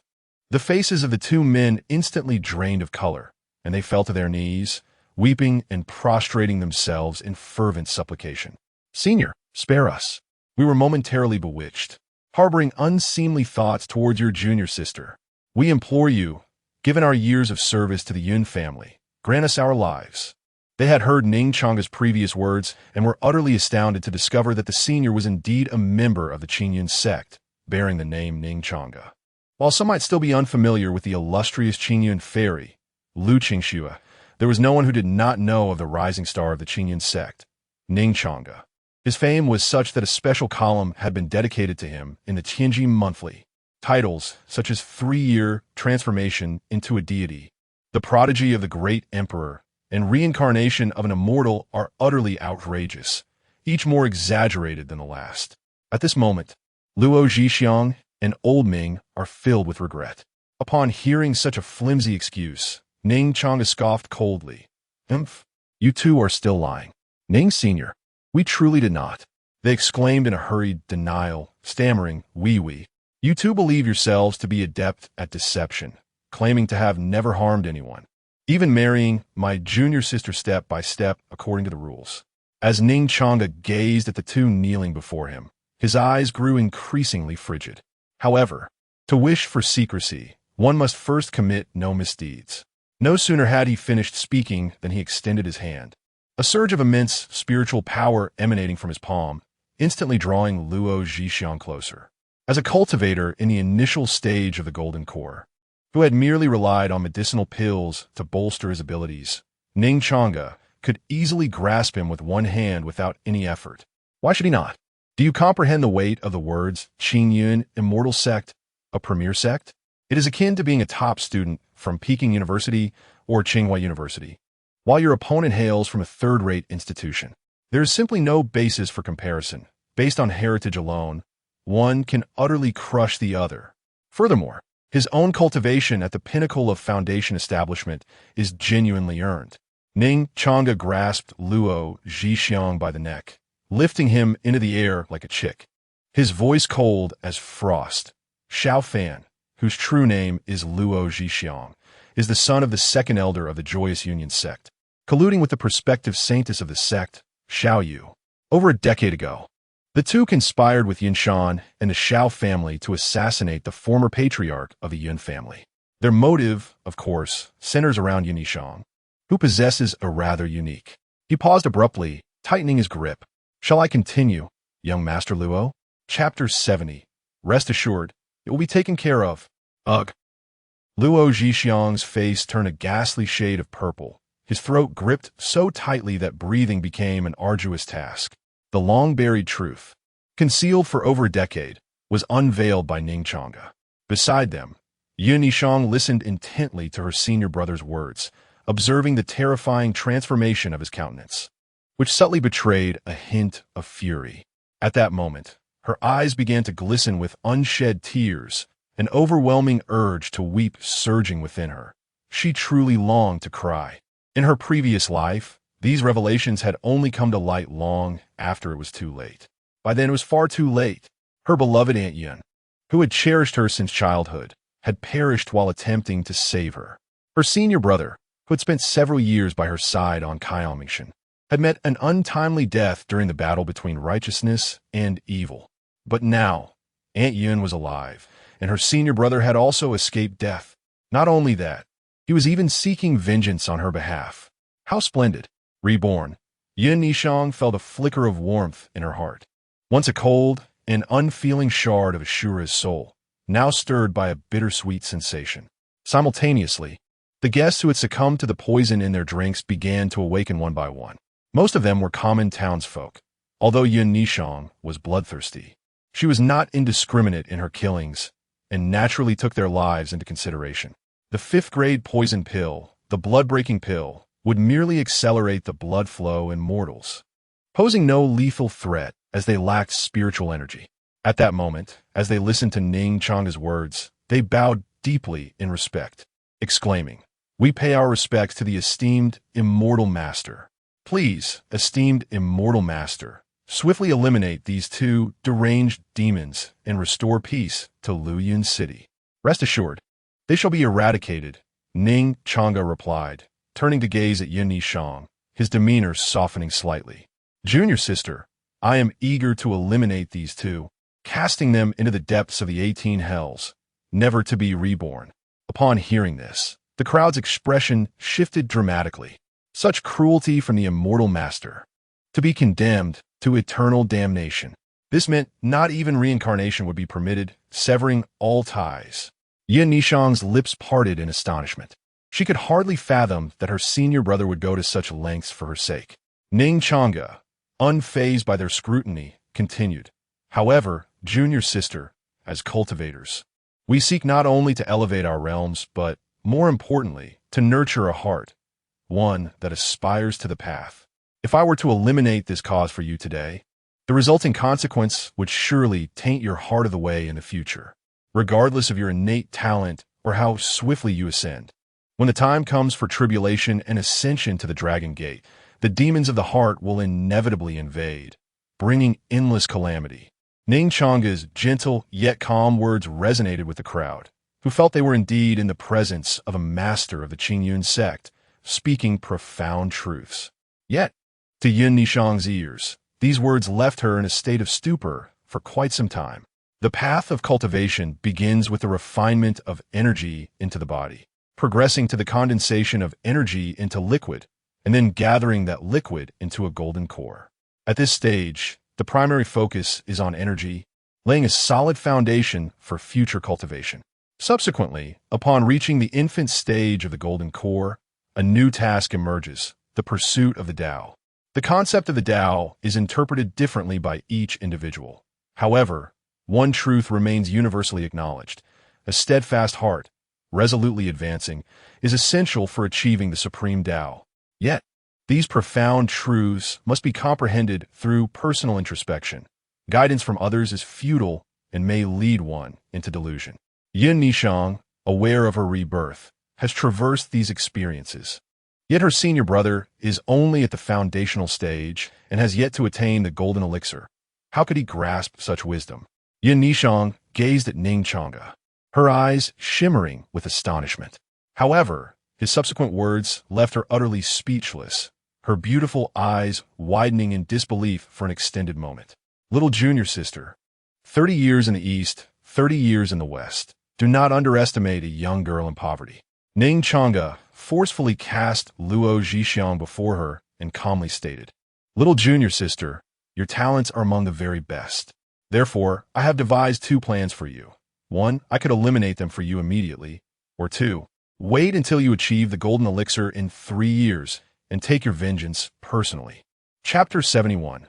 Unpredictable Ning Changge had been discreetly observing the expressions on Ning Changge's face. Now, seeing her demeanor align with his conjectures, a subtle smile crept upon his lips. The rapport had been sufficiently established, bolstered by the profound affection from his senior brother. It was only natural that the junior sister would follow his lead with a statement akin to a 3-year promise. After all, those who have undergone rebirth are particularly sensitive to regrets, karma, and the heart of the Tao. Presently, her regret, Yin Shi, was resolved, and the intricacies of karma and the Tao had already been articulated by him, sparing her the need for further justification. This was a solid victory. However, as Yin Changge gazed at the tall, elegant figure before her, she found herself momentarily lost in thought. I never imagined my senior brother would be such an impassioned youth.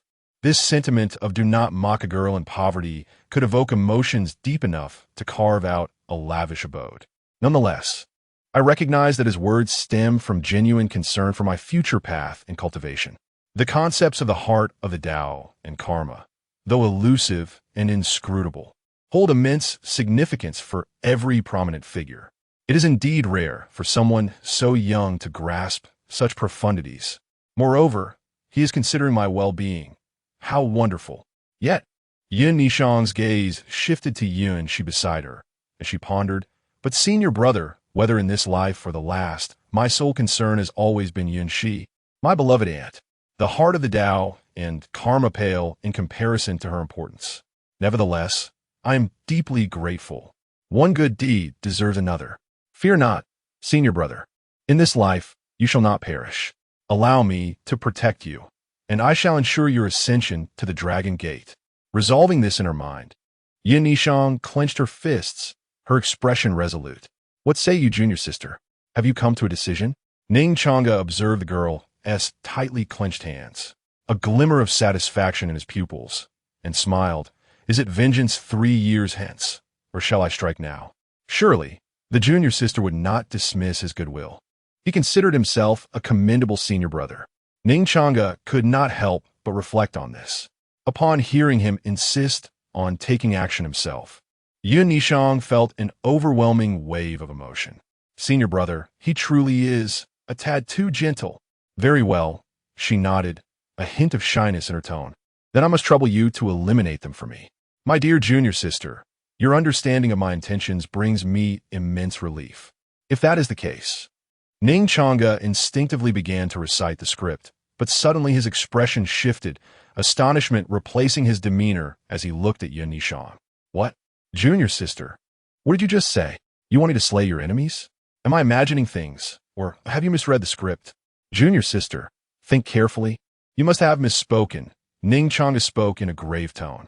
No, you simply need to avenge me. Yin Changge gazed at him with a serious expression, her rosy cheeks blooming into a smile as radiant as peach blossoms. Thank you, senior brother. I truly appreciate your consideration. Ning Changge's lips twitched slightly. No need for thanks. As your senior brother, it is my duty to protect my junior sister. Damn it. Ning Changge felt his heart bleed profusely. So, all his previous efforts had been in vain. This wave of affection had evaporated into thin air. He cast a glance at his beaming junior sister, feeling a strong urge to land a couple of punches on her face. At that moment, Ning Changge began to question whether Yin Changge was indeed a reincarnated soul. How could she claim to be poison one moment, and then say she wouldn't kill the next? She exhibited none of the demeanor of a destined woman. Yet, anger was futile. He still had 3 poison women awaiting his rescue. Regaining his composure, Ning Changge extended his hand and lifted the sprawled Luo Zhixiang from the ground. Young Master Luo, I presume you can hear the words of my junior sister? Luo Zhixiang struggled to speak. Do not kill me. It was all. That wretched woman, Xiaoyu, who ordered me to do this. That is unacceptable. Ning Changge shook his head, his voice slow and deliberate. I just promised my junior sister, so you must meet your demise. Fear not. You shall not be alone in your descent. Xiaoyu has already ascended before you. As Ning Changge finished speaking, a surge of spiritual energy coursed through his right hand, ready to dispatch him to the afterlife, when a feeble voice suddenly interrupted. Senior Ning, I implore you to spare my young master. He was merely following orders. Elder Ming stepped forward, unwilling to let Luo Zhixiang perish. Following orders? Ning Changge's gaze shifted to him, his tone indifferent. I am well aware he was acting on orders. Rest assured, when I meet the leader of the He Huan sect, I shall hold him accountable and seek justice for my junior sister. If my junior sister desires his death, then he shall put on a splendid performance and bring this act to a perfect conclusion." With that, Ning Changge tightened his grip on Luo Zhixiang's throat, his voice icy cold. "At present, I merely seek to collect some interest." Saying this, Ning Changge squeezed fiercely, spiritual energy surging into Luo Zhixiang's dantian. Luo Zhixiang's eyes rolled back, froth escaping his lips as his legs flailed helplessly in the air. "Wait!" Elder Ming exclaimed urgently. "Senior Ning, I understand your desire for vengeance on behalf of your junior sister, but could you spare my young master's life? If you destroy his dantian, he'll be rendered useless. I beseech you to show mercy." Ning Changge approached Luo Zhixiang, amusement dancing in his eyes. "Why is it that your demonic sect can kill without a second thought, yet when it comes to my righteous sect, you demand compassion? So, are we to be the ones to suffer?" Elder Ming fell silent. However, seeing the agony etched on Luo Zhixiang's face, he decided to take a bold stand. "Ning Changge, I have but one request. Please spare my young master's life. If you refuse, I shall self-destruct my nascent soul, and we shall all perish together." Ning Changge raised an eyebrow. "Are you threatening me?" "Dare not," replied Ming Lao, clasping his hands together. He then glanced around at the numerous guests present and spoke in a somber tone. "I am aware of your profound cultivation. Even self-detonation would not harm you. However, with so many mortals here, you cannot shield them all." Ning Changge waved his hand dismissively. "Care to test that theory?" Chapter 72. The Sixth Sword, exorcising demons between heaven and earth. Hearing Ning Changge's nonchalant tone, Ming Lao bellowed in fury. "Ning Changge, do not take your arrogance too far. If so many mortals perish because of you, I wonder how you will return to explain yourself to the Qingyun immortal sect and the people of the Eastern Wilderness." Bang!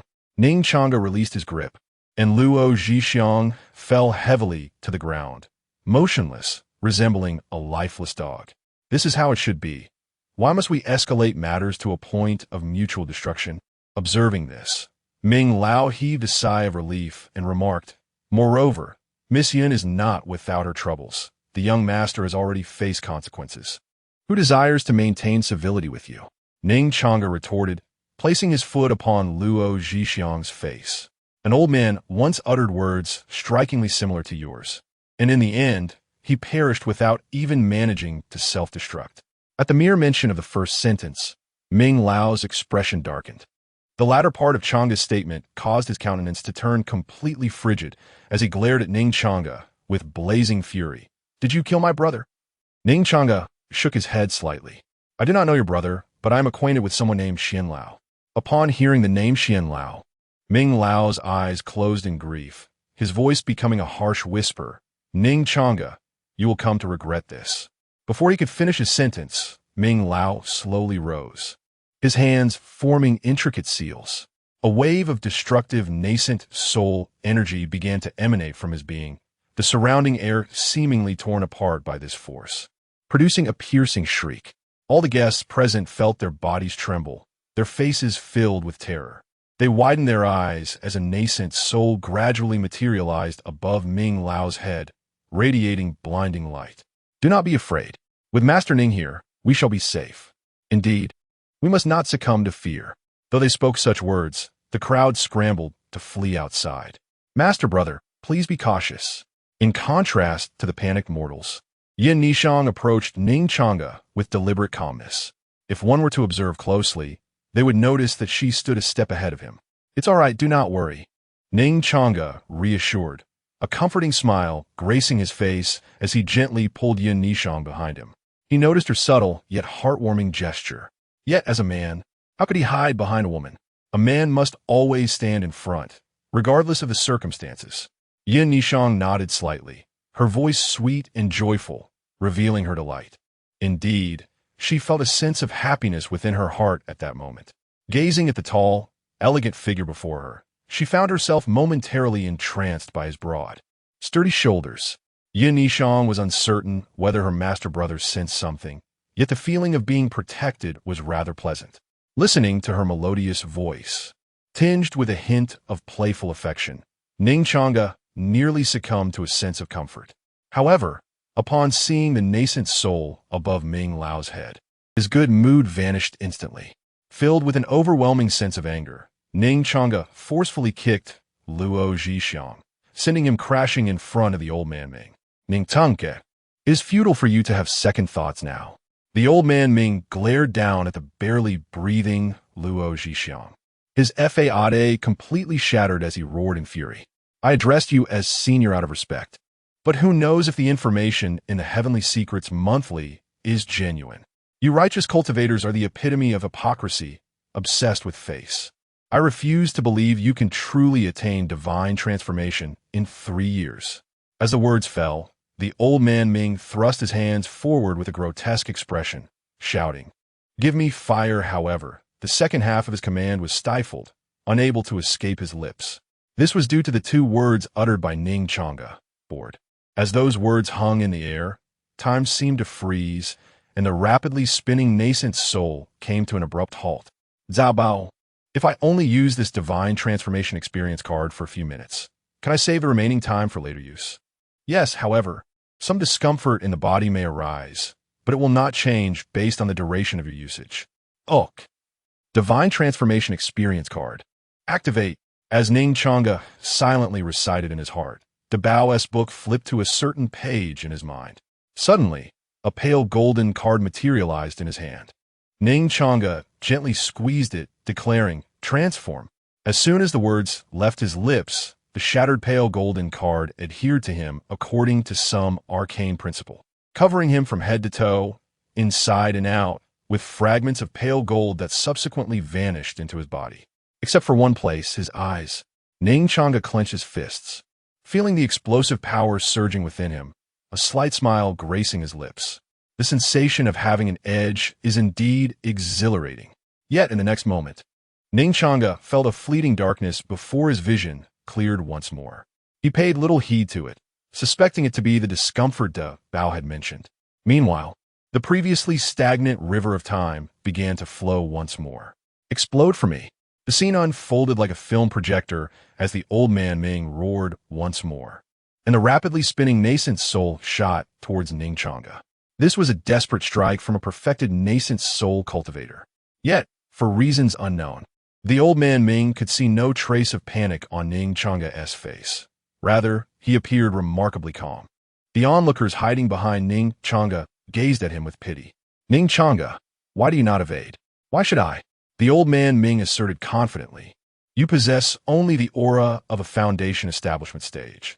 There is no way you can withstand this blow. I may not be able to endure, but that does not imply that the empowered me cannot withstand it." Ning Changge chuckled lightly. "Is that so?" Before his words had fully dissipated, an overwhelming and terrifying pressure emanated from him, surging towards the heavens. This aura resembled a cataclysm, instantly engulfing everyone present. In contrast to their previous tremors, at this moment, all felt their souls gripped by fear. Even the calm and composed Asura, immortal Lord's expression shifted slightly, disbelief flashing across his face as he exclaimed, "This is the power of divine transformation. My senior brother has actually achieved it. My heavens, what on earth is happening?" In his previous life, the senior brother had yet to attain the golden core stage, and now he has unexpectedly reached the divine transformation. He is even more formidable than her. As the overwhelming power of divine transformation pressed upon him, the protagonist, Elder Ming, felt his legs weaken, causing him to collapse to the ground. "This is impossible. You are clearly only at the foundation establishment stage. It is unreasonable." Elder Ming was utterly dumbfounded, and beyond his astonishment, he was consumed by fear. "This is utterly absurd." Ning Changge lifted his right hand, pressing his thumb against his middle finger, and with a gentle flick, he bid farewell to the old man. Elder Ming's pupils were left with nothing but a brilliant flash of sword light. "No, sword heart technique, 6th form, exorcising demons from the world." In an instant, Ning Changge's middle finger flicked lightly, releasing an invisible sword chi that shot forth with unparalleled speed, as if transcending the confines of time and space. No one could trace the trajectory of the sword chi, not even Yin Nishang, who had once attained the status of a celestial sovereign in her past life. To all onlookers, it appeared as though a streak of light flickered by like lightning. That radiance illuminated the entire space, only to vanish without a trace in the blink of an eye. Yet the oppressive sensation it brought caused every individual present to experience a moment of breathlessness, as if their hearts had momentarily ceased to beat. Accompanied by the dazzling light, the rapidly spinning nascent soul in the air, the near-death Luo Zhixiang, and the kneeling elder Ming all vanished, reduced entirely to ashes. The cultivation technique bestowed by that drunken master is rather impressive. Ning Changge observed the outcome of his strike, nodding in satisfaction. This technique, known as the Sword Heart technique, comprises a total of 36 forms. He had practiced on Qiuming Peak for 3 years, and though he could have mastered them all, that insufferable lazy drunkard had kept summoning him. Only now had he managed to learn a meager 21 forms. "Senior brother, is it resolved?" A voice inquired, laced with concern. "You're all right, aren't you?" Another female voice followed, filled with worry. "Little junior sister, you must not die again." Ning Changge turned around, facing the two women with a cheerful smile. "Sister Yun, do not worry. I have yet to dispel the poison for you. So how could anything go wrong?" As he spoke, he communicated with the great treasure book in his mind. "Great treasure, please retract my divine transformation experience card." "Understood." This time, you used a total of 25 seconds, leaving 29 minutes and 35 seconds remaining. "Come, Sister Yin. Hand me the antidote for little Sister Lu and the 100 Flowers antidote, then take me to your room." Ning Changge stepped forward, extending his hands towards Yun Nishang, and then instructed Yun Shi, "Little junior sister, your poisoning is not severe. First, deal with this group of mortals in the hall, and then come to Sister Yun's room." Watching his peculiar behavior, Yun Shi and Yun Nishang exchanged uncertain glances. "Brother, dear brother, were you just speaking to me?" "Yes." "What is the matter?" Upon hearing this, they shared a worried look before expressing their concern. "Senior brother, dear brother, are you all right?" "It's nothing, I can have." Ning Changge waved his hand, but as soon as he uttered half of the sentence, he suddenly paused. For at that moment, the world before him was engulfed in utter darkness. Chapter 73.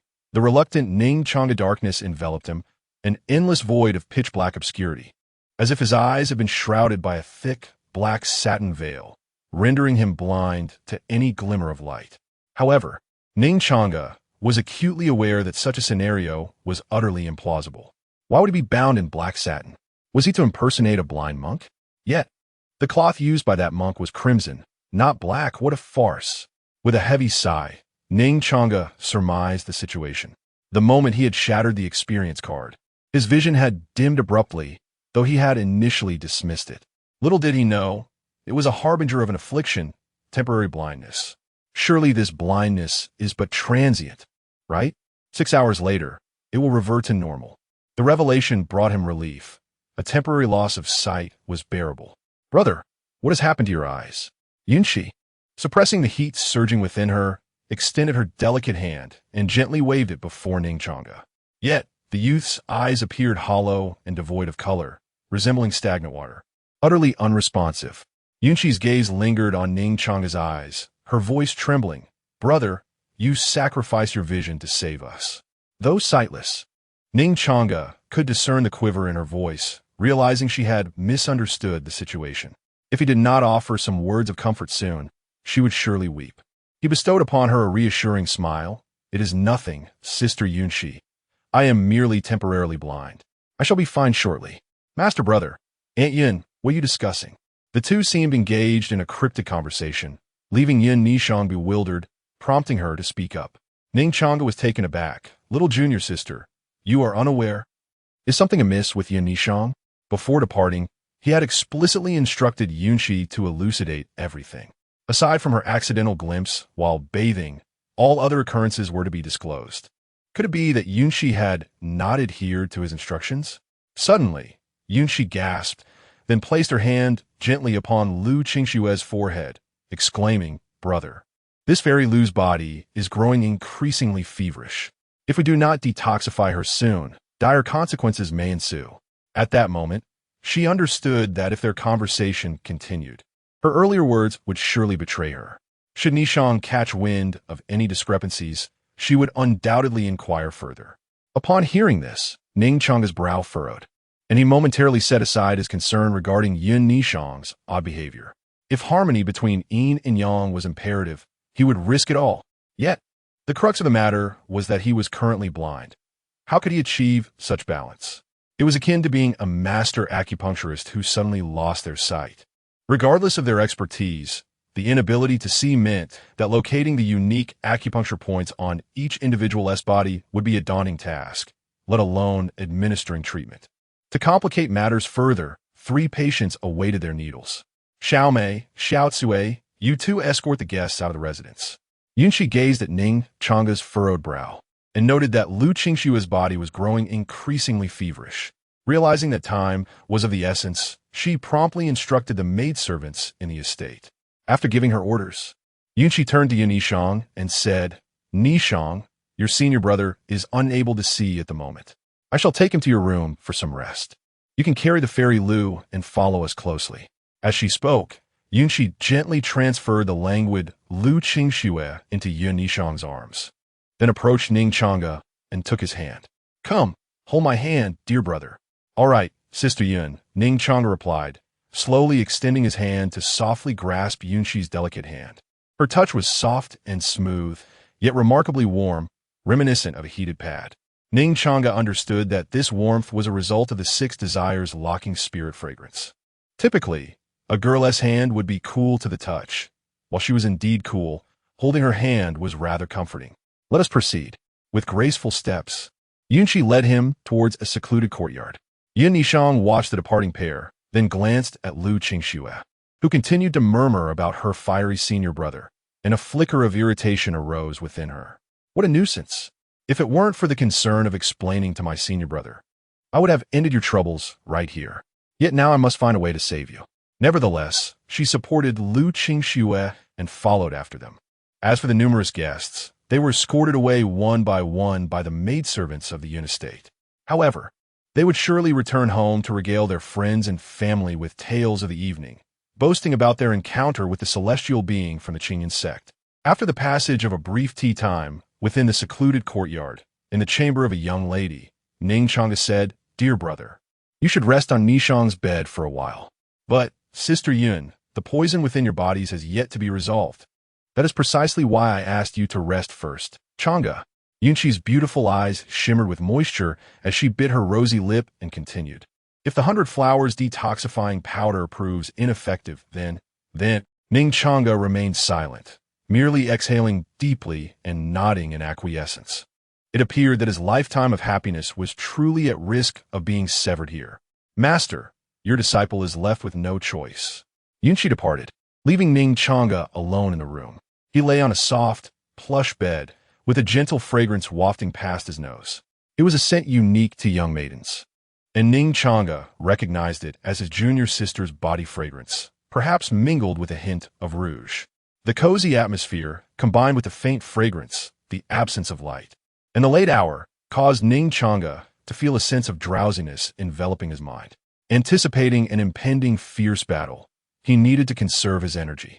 In a state of drowsy reverie, he embraced the brocade quilt and drifted into slumber. Soon after, Ning Changge found himself in a dream. Within this dream, he encountered a woman of unparalleled beauty. He vaguely recalled addressing her as Schwerer, but was promptly met with sharp tugs on his ear from the enchanting maiden. Then, after that, he couldn't quite recall. Chapter 74.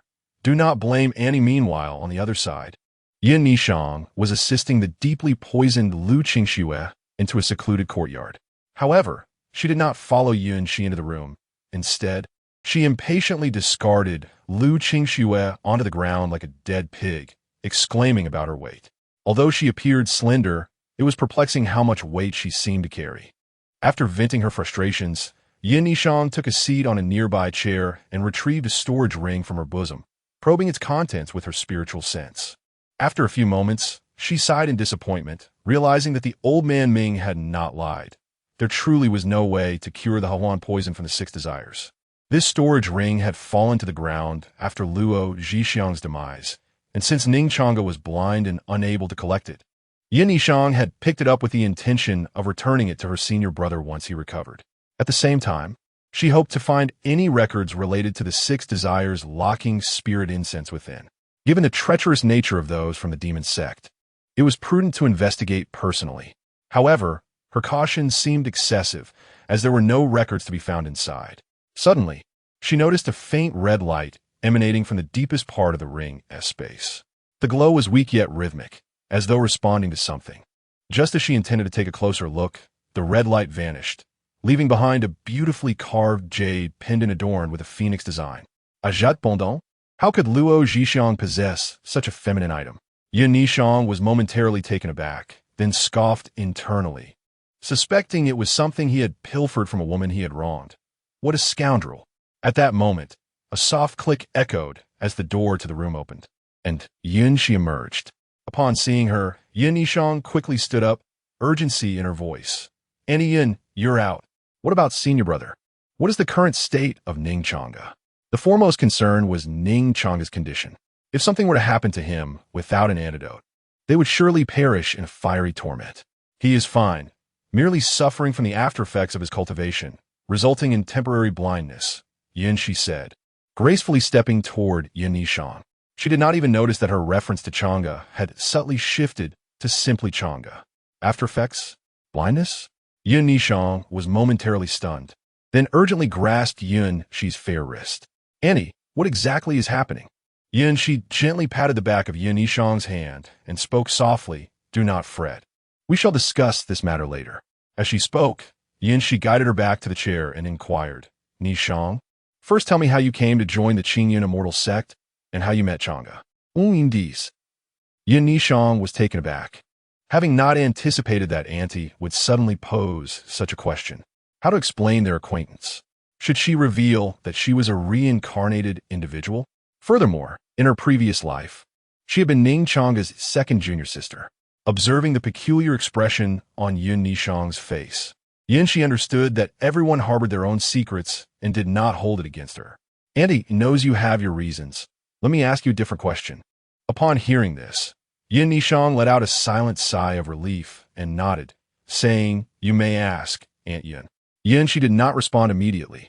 Instead, she discreetly glanced at the door of the chamber before softly inquiring, "Well, what do you think of your senior brother? How is he?" Yin Nishang pondered for a moment and replied, My senior brother is quite a good person, very kind-hearted." She recounted the virtues of Ning Changge from her previous life, as she could only answer in this manner.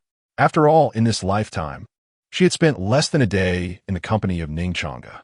Listening to these words, she again stole a glance at the door, thinking that Changge was indeed a good person, and that was sufficient. She hoped that you would not blame Aunt. As if resolved to a certain determination, Yin Shi asked again, "What about Fairy Lu?" Yin Nishang casually pointed to a spot not far away where Lu Qingxue lay on the ground. "Why did you leave Fairy Lu on the floor?" Yin Shi approached and helped Lu Qingxue into a chair, saying, "She came here with your senior brother. She might even become your future sister." "She's not my sister," Yin Nishang replied coldly. As if recalling something, she questioned, "Why are you suddenly concerned about this woman? Could it be that you want her to?" As she spoke, Yin Nishang's gaze shifted towards her chamber, where she vaguely discerned a shadow reflected in the window.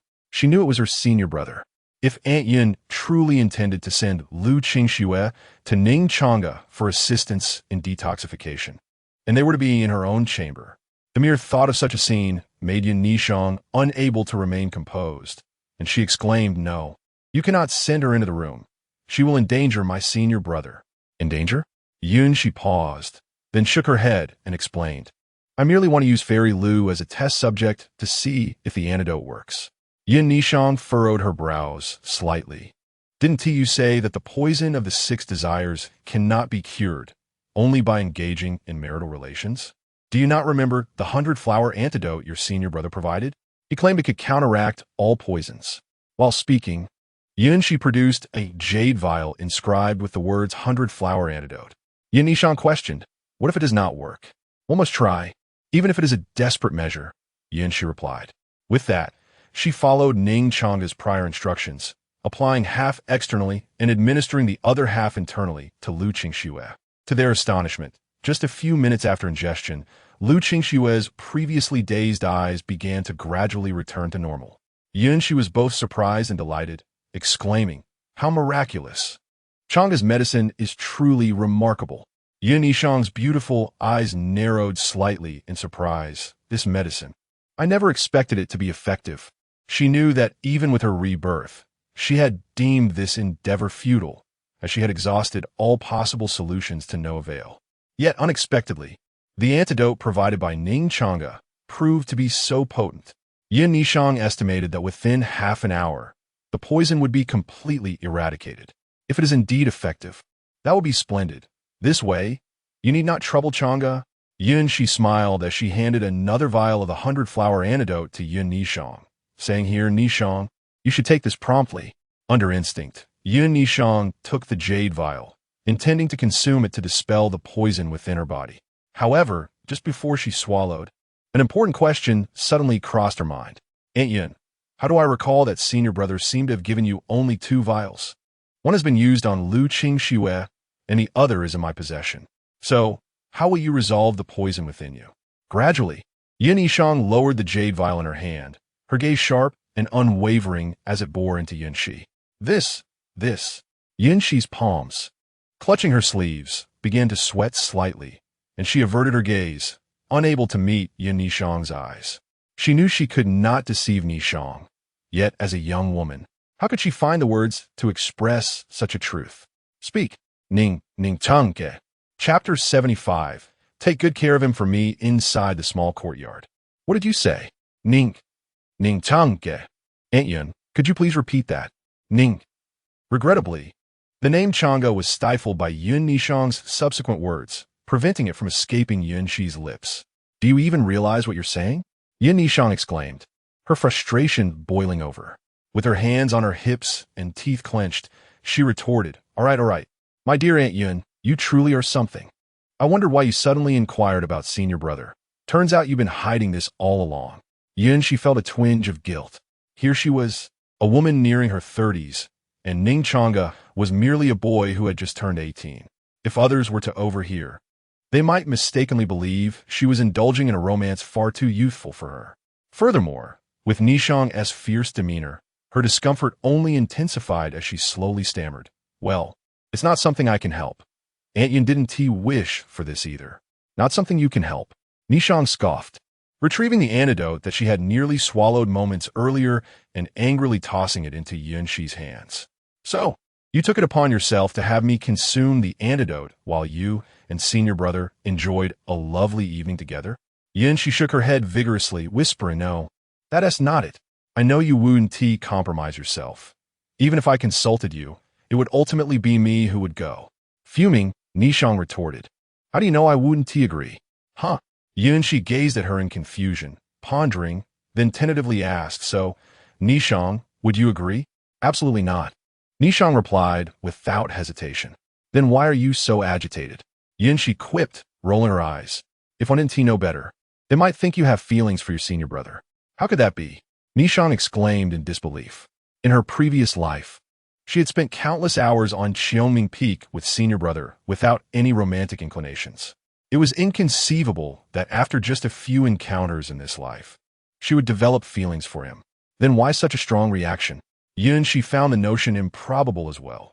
Although Ning Changge was undeniably handsome, she knew Nishang well enough to dismiss her as a lovesick fool. Yet, her reaction seemed off. I simply don't want Aunt Yin to be wronged." Even she was surprised by the intensity of her own response. Nishang was uncertain whether her discomfort stemmed from Ning Changge or from Aunt Yin, but she felt a vague unease in her heart. Yin Shi regarded her with suspicion. "Really? Is it not for some other reason?" Nishang shook her head, "No." Yin Shi smiled faintly. "Do not worry. You won't be wronged. If anyone were to be wronged, it would be your senior brother. After all, I am merely a mortal woman." Upon hearing this, Nishang still felt a lingering discomfort in her heart, though she could not articulate the reason. Her intuition warned her against allowing Yin Shi to enter, yet she struggled to find a suitable rationale. Mortal? Suddenly, a mere mortal provided Yin Nishang with a moment of clarity, prompting her to respond. "Aunt Yin, precisely because you are a mortal, you should contemplate this matter thoroughly. The divide between the celestial and the mundane is stark. For mortals, living a century is already a marvel, while cultivators may live for hundreds, even thousands of years, with some spanning over 10 millennia. She shook her head slightly, smiling as she replied, "It matters not. What is important is to seize the present and cherish the time we share together. Besides, you still have me." Nishang furrowed her brow, questioning, "Me?" She gently caressed Nishang's jade-like, smooth face, saying, "Have you forgotten what you told me a few days ago? What is mine is also yours, and what is yours is mine." Startled, Nishang exclaimed, "Those two are not the same thing." Yet, she maintained her smile, "They are indeed the same. When I grow old and pass away, you shall take good care of him for me. You won't die, Aunt Yun." Nishang asserted with unwavering certainty. Having undergone rebirth herself, how could she allow Shi to perish in this lifetime? Thus, she could not acquiesce to such a notion. However, the previous statement was a childhood promise, one she could not break. With this realization, Nishang's brow knitted in concern, sensing she had uncovered the source of her discomfort. "All right, you should take the antidote and then accompany Lady Lu to rest." She handed Nishang a jade vial containing the 100-flower detoxifying powder, then gently smoothed her furrowed brow, saying, "Why frown? Aunt Yin merely spoke casually. This is something only the two of us understand. Your senior brother is unaware. So consider it a childhood jest and do not take it to heart." Nishang hesitated. "Aunt Yin and I, no more talk of that. I wish to live a few more years." Before she could finish, she dashed into the room. Nishang gazed at the now-closed door, then looked down at the jade vial in her hand, lost in thought. Finally, she turned her attention to Lu Qingxue, who lay on the table, letting out a deep sigh. "Very well, we shall address everything once the poison is resolved." Suppressing her unspoken emotions, Nishang supported Lu Qingxue as they made their way to Shi's room, deciding it would be better not to hear any strange sounds that might arise. In the chamber, Ning Changge sat quietly on the soft bed, pondering. This invisible sensation is truly unsettling. However, the thought of the impending battle stirred a flutter of excitement within him. Although unseen, he could still sense its presence. He simply did not know whether he would be alone, or... Suddenly, a faint sound pierced the quiet, squeak. The door gently creaked open, only to close slowly thereafter. Recognizing this subtle noise, Ning Changge understood that only one person had arrived. "Well, the grandest of my hopes has been dashed. It seems they are coming in succession. This is acceptable, though I wonder who this first person is. I can't see, so do find a place to sit down." Ning Changge spoke first, breaking the awkward silence that lingered in the air. The woman replied softly, yet her voice was so delicate that Ning Changge could not discern which among the three it belonged to. Chapter 76. The True Bride of Tonight. Sheer with soft, delicate footsteps, Yunshi approached and settled beside Ning Changge. As she gazed at the still figure on the bed, waiting for her arrival, a myriad of emotions surged within her. In this moment, she was the groom, and Ning Changge the bride, awaiting her to lift the red veil and bestow affection upon him. Though blind, he was not deaf. He discerned the hurried breaths nearby, recognizing her nervousness. He jested, "No need to be anxious, I'm blind and cannot see." "I'm not nervous," Yunshi replied softly, her voice barely above a whisper. Despite its softness, the clarity of her tone, combined with their proximity, led Ning Changge to instantly deduce her identity. Yet, he found it hard to believe his ears. Tentatively, he inquired, "Is it Schwer?" Almost immediately, he regretted his words. No matter how oblivious he might be, he should never mention another woman in front of his girlfriend, especially at such a significant moment. As anticipated, Ning Changge faced the consequences. Yunshi, with a graceful hand, pinched his ears sharply, exclaiming, "Schwer, it seems you share an extraordinary bond with Miss Lu." "Oh, that hurts." Ning Changge winset. "Sister Yin, could you be a bit gentler?" "Sister Yin? I'm not your sister." Observing the pain etched on his face, Yunshi felt a twinge of sympathy. Yet, the thought that he could not even recognize her voice fueled her resolve, and with renewed vigor, she asserted, "If it weren't for Nijong, I wouldn't be enduring this." Realizing her ire was genuine, Ning Changge quickly grasped her hand, which was still pinching his ear, and softly replied, "Sister Yun, I was merely jesting. Although we have known each other for less than a day, how could I possibly fail to recognize your melodious voice? Women, especially those of a certain age, relish compliments. Yunqi's grip loosened slightly. Really? You're not deceiving me, are you? Of course not. Sensing her lingering doubts, Ning Changge continued, in fact, the moment you entered, I knew it was you. Yunqi blinked her enchanting eyes. Then why did you mention Miss Liu just now? Ning Changge chuckled lightly. I merely wish to prevent you from feeling shy and to lighten the atmosphere. Such flattery, Yunqi chided, casting him a playful glare. Yet, her hand shifted to tenderly caress his ear, concern evident. Is it still painful? Ning Changge held her hand, placing it over his heart. Pain exists, yet it is only in my heart. I never intended to feel so awkward facing you, Sister Yun, and now it is even more difficult for me too. He left his sentence unfinished, but it was clear that Yunqi understood. She spoke with an air of calmness, as if they were meeting for the first time. Yet the deep blush on her cheeks betrayed her. Changge, your surname is Ning, and mine is Yun. We share no blood ties. Upon hearing this, Ning Changge couldn't help but chuckle. Just this afternoon, she had taken on the demeanor of an elder sister, and yet now, her tone had shifted so dramatically. However, Ning Changge understood she was merely trying to alleviate any psychological burden on him, and thus he resolved not to hurt her feelings. With this in mind, Ning Changge feigned a troubled expression. Sister Yunyu, Changge. Yunqi gently pressed her delicate hand against his lips. Please, don't call me that. What shall I call you then? Since it's just the two of us here, you can call me by my name. Very well. At that moment, Ning Changge felt a warmth rising in his heart. He reached out and gently held Yunqi's delicate hand, softly uttering, She-er. The instant the words left his mouth, Yunqi's little face flushed crimson, reminiscent of blooming peach blossoms in April, exquisite and radiant. Her expression was one of shock, but more so, it was tinged with shyness. Yunqi remained silent for a long while, and only when the blush on her cheeks had faded somewhat did she whisper. Her voice barely audible, Please don't call me that. As soon as she spoke, her previously recovered complexion turned scarlet once more. Her voice, soft and feeble, seemed less a rejection and more an invitation to tease. Ning Changge understood what Yunqi wished him to call her, yet he found greater delight in this form of address. This dynamic, one that surpassed mere sisterhood, was exhilarating for him. While gently holding her soft hand, Ning Changge remarked, She-er, weren't you the one who just asked me to call you by your name? And no, that's not it, but this isn't my name. Yun, she stammered, her words fragmented and hesitant. Finally, with a determined bite of her lip, she feigned calmness and said softly, But that's how I perceive your name.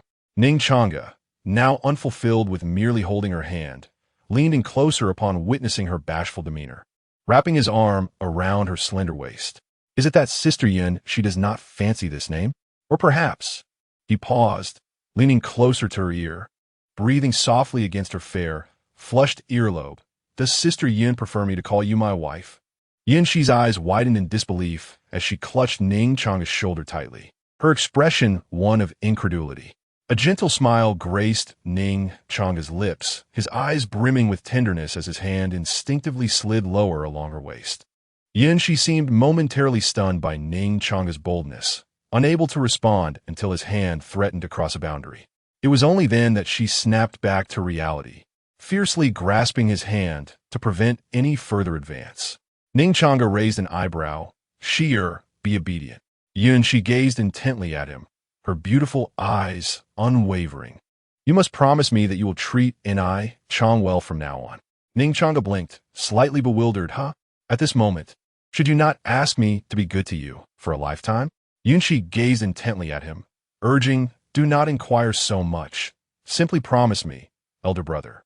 Though he did not fully comprehend Yunqi's thoughts, Ning Changge nodded in agreement. He then leaned down and pressed his lips gently against Yunqi's crimson ones. Esta suat, dia elfea. I shall always treat both you and the junior sister with utmost care. Ouch, that hurts. Chapter 77. A unique flavor after a day and a night had passed. A persistent voice pierced through the haze of slumber. Senior brother, the sun is already high in the sky. Wake up, everyone is waiting for you in the hall. With a frown, Ning Changge reluctantly stirred from his dreams. The previous night had exhausted him beyond measure. The effort he expended in the darkness surpassed that of assisting the revered lady Li by more than a fold. Moreover, During the latter part of the night, Yunqi's demeanor had seemed somewhat amiss. He struggled to recall the details, fatigue clouding his memory. Instinctively, he turned over, yearning to sink back into slumber. As he did, his arm instinctively wrapped around the woman at the edge of the bed, pulling her into his embrace like a plush pillow. "Hey, what are you doing? Senior brother, let go of me. This is inappropriate in broad daylight." The woman in his arms suddenly wriggled free, her flowing hair brushing against Ning Changge's nose, causing a ticklish sensation. Instinctively, he tightened his grip, unwilling to release her. Then, echoing the previous night's actions, he leaned down and planted a gentle kiss on the delicate nape of the maiden's fair neck, hoping to soothe Yunqi into stillness. The sensation was reminiscent of last night, sweet, delightful, and intoxicating, prompting an irresistible desire for more kisses. "Ning, senior brother, that tickles. Please stop. If my little junior sister sees this, it would not be good. Let's discuss it when we return to the sect, all right?" Yunqi's voice trembled, her breath quickening, akin to a little cat in heat. "What little junior sister? This is your home, isn't it? Has your mind been singed?" Ning Changge felt a flicker of annoyance at her lack of cooperation. Just as he contemplated a light reprimand, his movements froze abruptly. Among the women he had embraced, Yunqi possessed a voluptuous and ample form, likely owing to her mortal nature, free from the rigors of cultivation. However, the woman in his arms now, while equally endowed, exuded a vigor indicative of one accustomed to the discipline of training. "Ah, it appears I have mistaken identities once again." A realization dawned upon Ning Changge, recognizing that the woman was indeed Lu Qingxue. In the next moment, he quietly removed his hand from Lu Qingshue's waist and turned over. Gradually he awakened, his sleep-drenched eyes settling on Lu Qingxue, who was adjusting her somewhat disheveled attire, her beautiful eyes filled with confusion. She was bewildered by Ning's senior brother's sudden behavior. Upon hearing his words, Lu Qingxue abruptly raised her head, locking her gaze onto his seemingly innocent eyes. "Good morning, Ning senior brother. Don't you remember what just transpired?" "Huh?" Ning Changge scratched his head, feigning innocence. "What are you talking about? I was merely asleep." He could not comprehend why Lu Qingxue was the first person he saw upon awakening, when it had surely been Yunqi the night before. Furthermore, her demeanor indicated she was oblivious to the previous night's events. Otherwise, she would not be so composed. Thus, Ning Changge resolved to play the fool, pretending as though nothing had transpired. "Oh, perhaps you're indeed exhausted, senior brother." Lu Qingxue lowered her head, feeling a bit embarrassed. "After all, it was you who came to my rescue last night." Ning Changge gently patted the girl's head, smiling softly. "What is there to thank? You're my junior sister, and it is only natural for me to save you." Lu Qingxue embraced Ning Changge tightly, saying, "Regardless, I must express my gratitude for saving me." Ning Changge lightly patted her back and inquired, "How is the poison within you? Has it been completely eradicated? Last night, it seemed that only Yunqi was present. How did she and Lu Qingxue resolve the poison within them?" Ning Changge's heart was filled with numerous questions, which he could only voice one by one. "It's all right. Thanks to the antidote you provided, I feel much better after a good night's sleep." Lu Qingxue beamed with a sweet smile, adding, indeed, but there's something peculiar."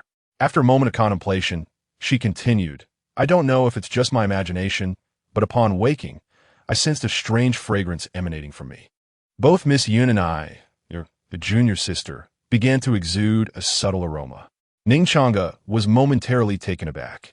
"A fragrance?" Lu Qingxue elaborated at first. "It was a faint scent of peach blossoms, then a sweet lily fragrance, and finally, I cannot describe what it was." "Oh."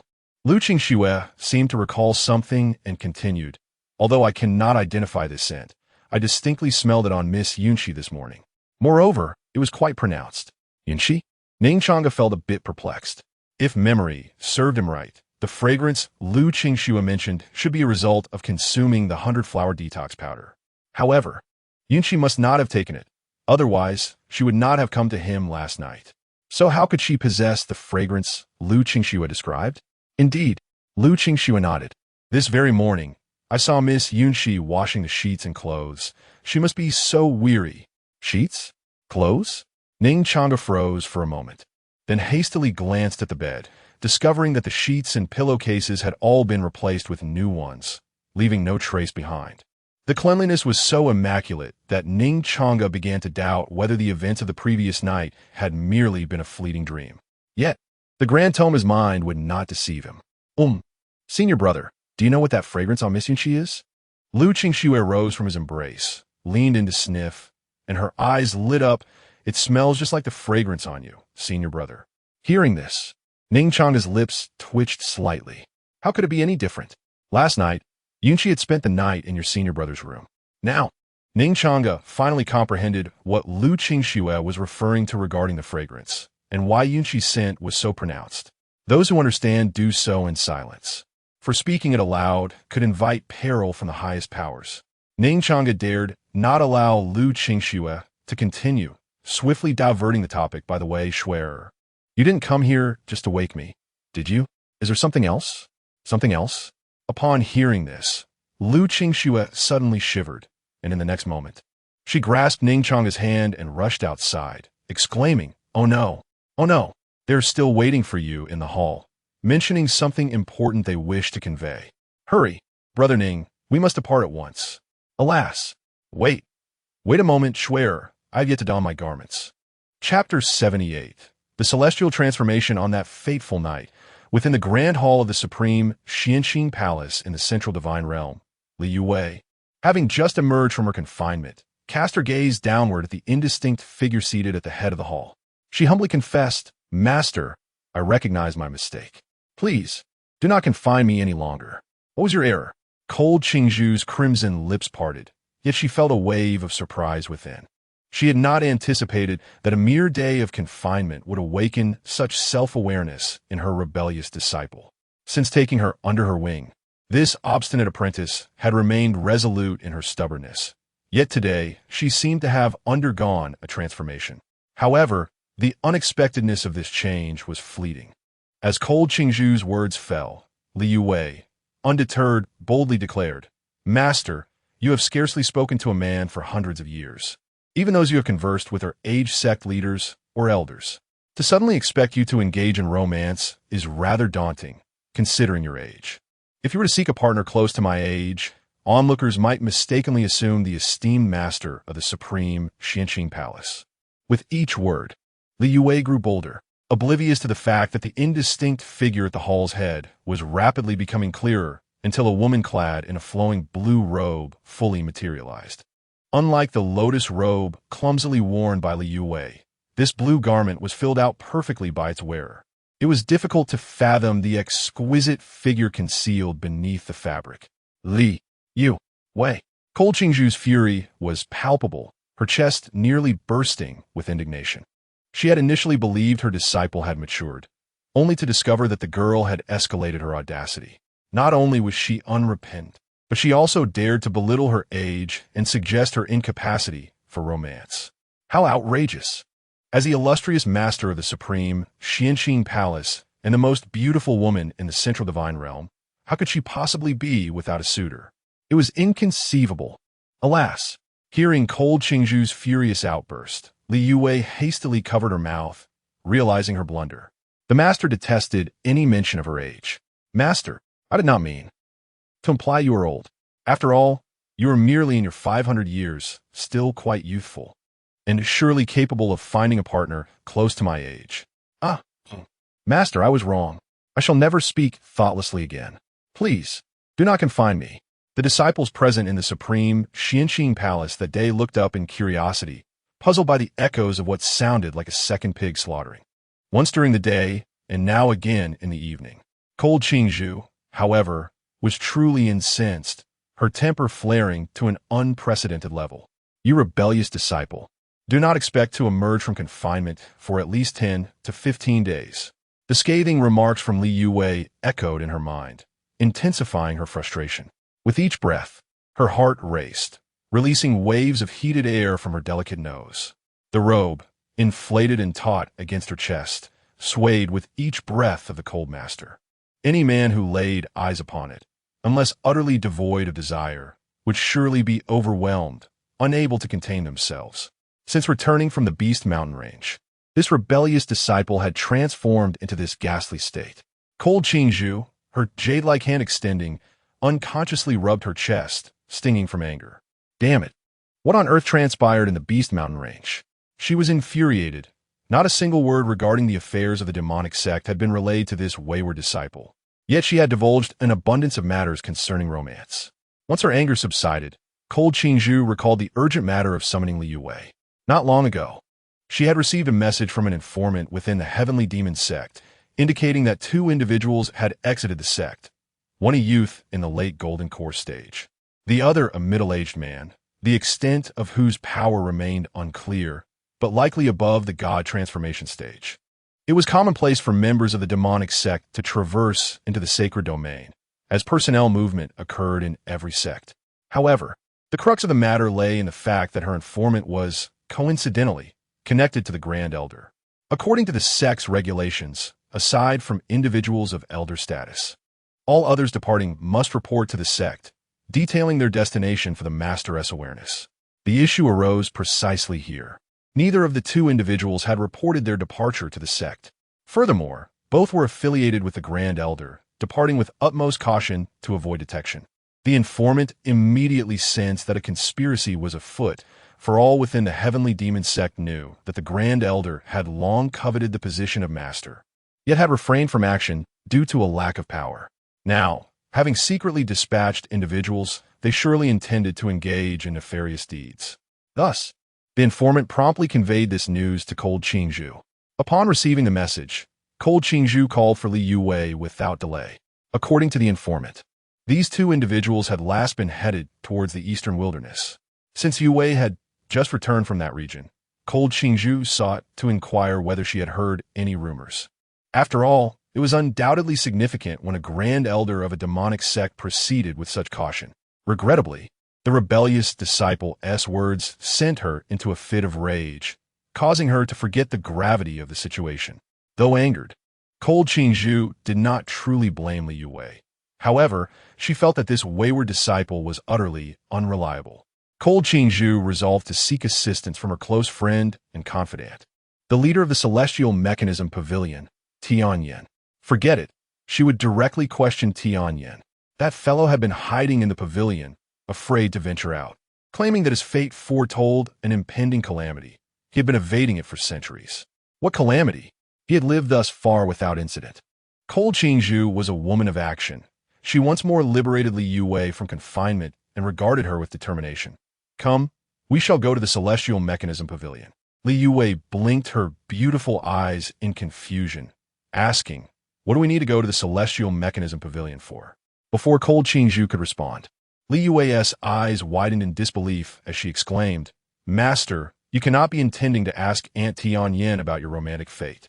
Cold Changge promptly thumped her on the head, commanding, silence. Do I require divination for my romantic fate? This time, seeking her out is of great significance, and additionally. Ning Changge paused, her gaze fixed upon her rebellious disciple, and fiercely remarked, Furthermore, let us ascertain what transpired in the Beast Mountain range, and whether it is true that you have found a romantic partner. You dare to defy your master now. Upon hearing this, Li Yue suddenly felt a cold sweat trickle down her back. The celestial secrets of Aunt Tianyan are among the pinnacle of the 9 domains. If she were to truly unravel the truth, the incident of her losing her innocence in the Beast Mountain range would undoubtedly be exposed. Master, might I be excused from this?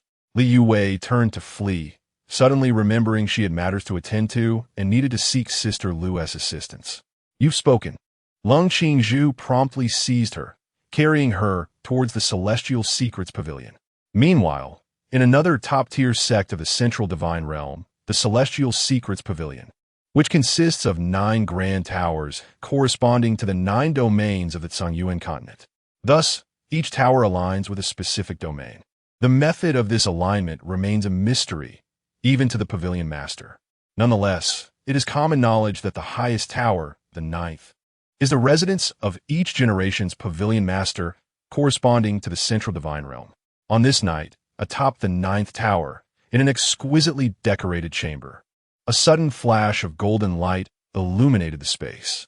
A female guard, witnessing this brilliance, exclaimed with joy, Master, you have emerged.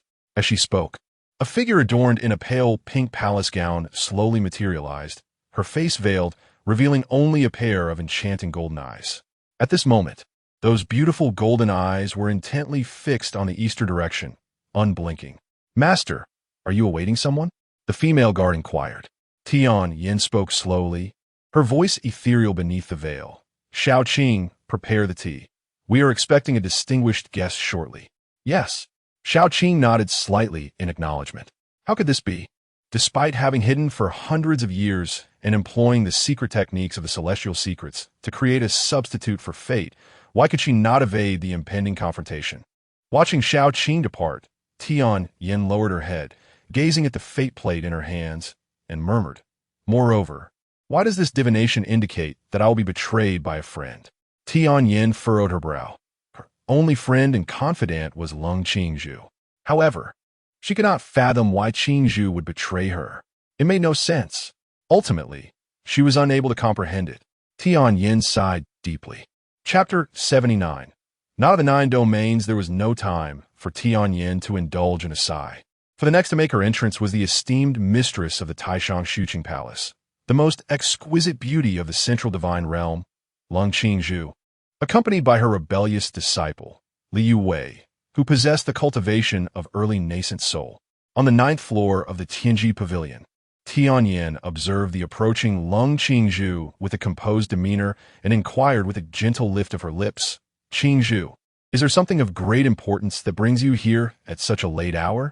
She was well aware that her dear friend was the type who would not visit without a significant reason. Without hesitation, Ning Changge cast her disciple, Liu Wei, from the air, causing her to land precisely before Tian Yin. "First, assist me in discerning who this rebellious disciple's destined partner is." "Destined partner?" Tian Yin was momentarily taken aback as she gazed at Liu Wei, a sense of astonishment washing over her. It was hard to believe that just a few years had passed and this girl, who once affectionately called her Aunt Tian Yin, now had a destined partner. She was curious to see who possessed the remarkable ability to win Liu Wei's heart. It was common knowledge that maidens of the Taishang Shuqing Palace seldom wed. "Aunt Tian Yin, please do not heed my master's frivolous words. I am still quite young. Why would I be foolish enough to seek a partner?" Liu Wei interjecta, clinging to Tian Yin's arm and playfully shaking it. "Furthermore, I am the holy maiden of the Taishang Shuqing Palace, the future mistress. If I were to seek a companion, he would undoubtedly be a paragon of virtue, the strongest among the 9 domains." Liu Wei was aware of Tian Yin's benevolent nature and her tendency to favor her elders. She believed that displaying a pitiful demeanor would sway Tian Yin's affections in her direction. However, she seemed to have forgotten that Ning Changge stood right beside her. Rebellious disciple. Still so defiant, Ning Changge raised her delicate hand, and a beam of azure light shot forth, sealing Liu Wei's mouth. She then turned to Tian Yin, her expression fierce. "Calculate. I demand a thorough divination. I must uncover the identity of this loathsome man." Liu Wei, unable to speak, could only shake her head vigorously, her meaning unmistakable. "No, don't calculate. Aunt Tian Yin, what's happening here, Changge?" Tian Yin was bewildered. What performance were these master and disciple putting on? One insisted on divination, while the other begged against it. Whom should she heed? Ultimately, she resolved to proceed with the calculation, for her curiosity about the loathsome man was piqued. With a heart full of intrigue regarding this mysterious figure, Tian Yin began her divination, her fingers deftly performing the calculations. Up and down, left and right, BVA, forward and backward. As a series of intricate divination phrases flowed from her lips, her golden eyes suddenly spun counterclockwise in an uncanny manner. A beam of golden light emanating from the depths of her pupils, landing upon the red star of Liu Wei's brow. Upon witnessing this, Liu Wei felt as though her heart had plummeted. "Oh no, this is disastrous.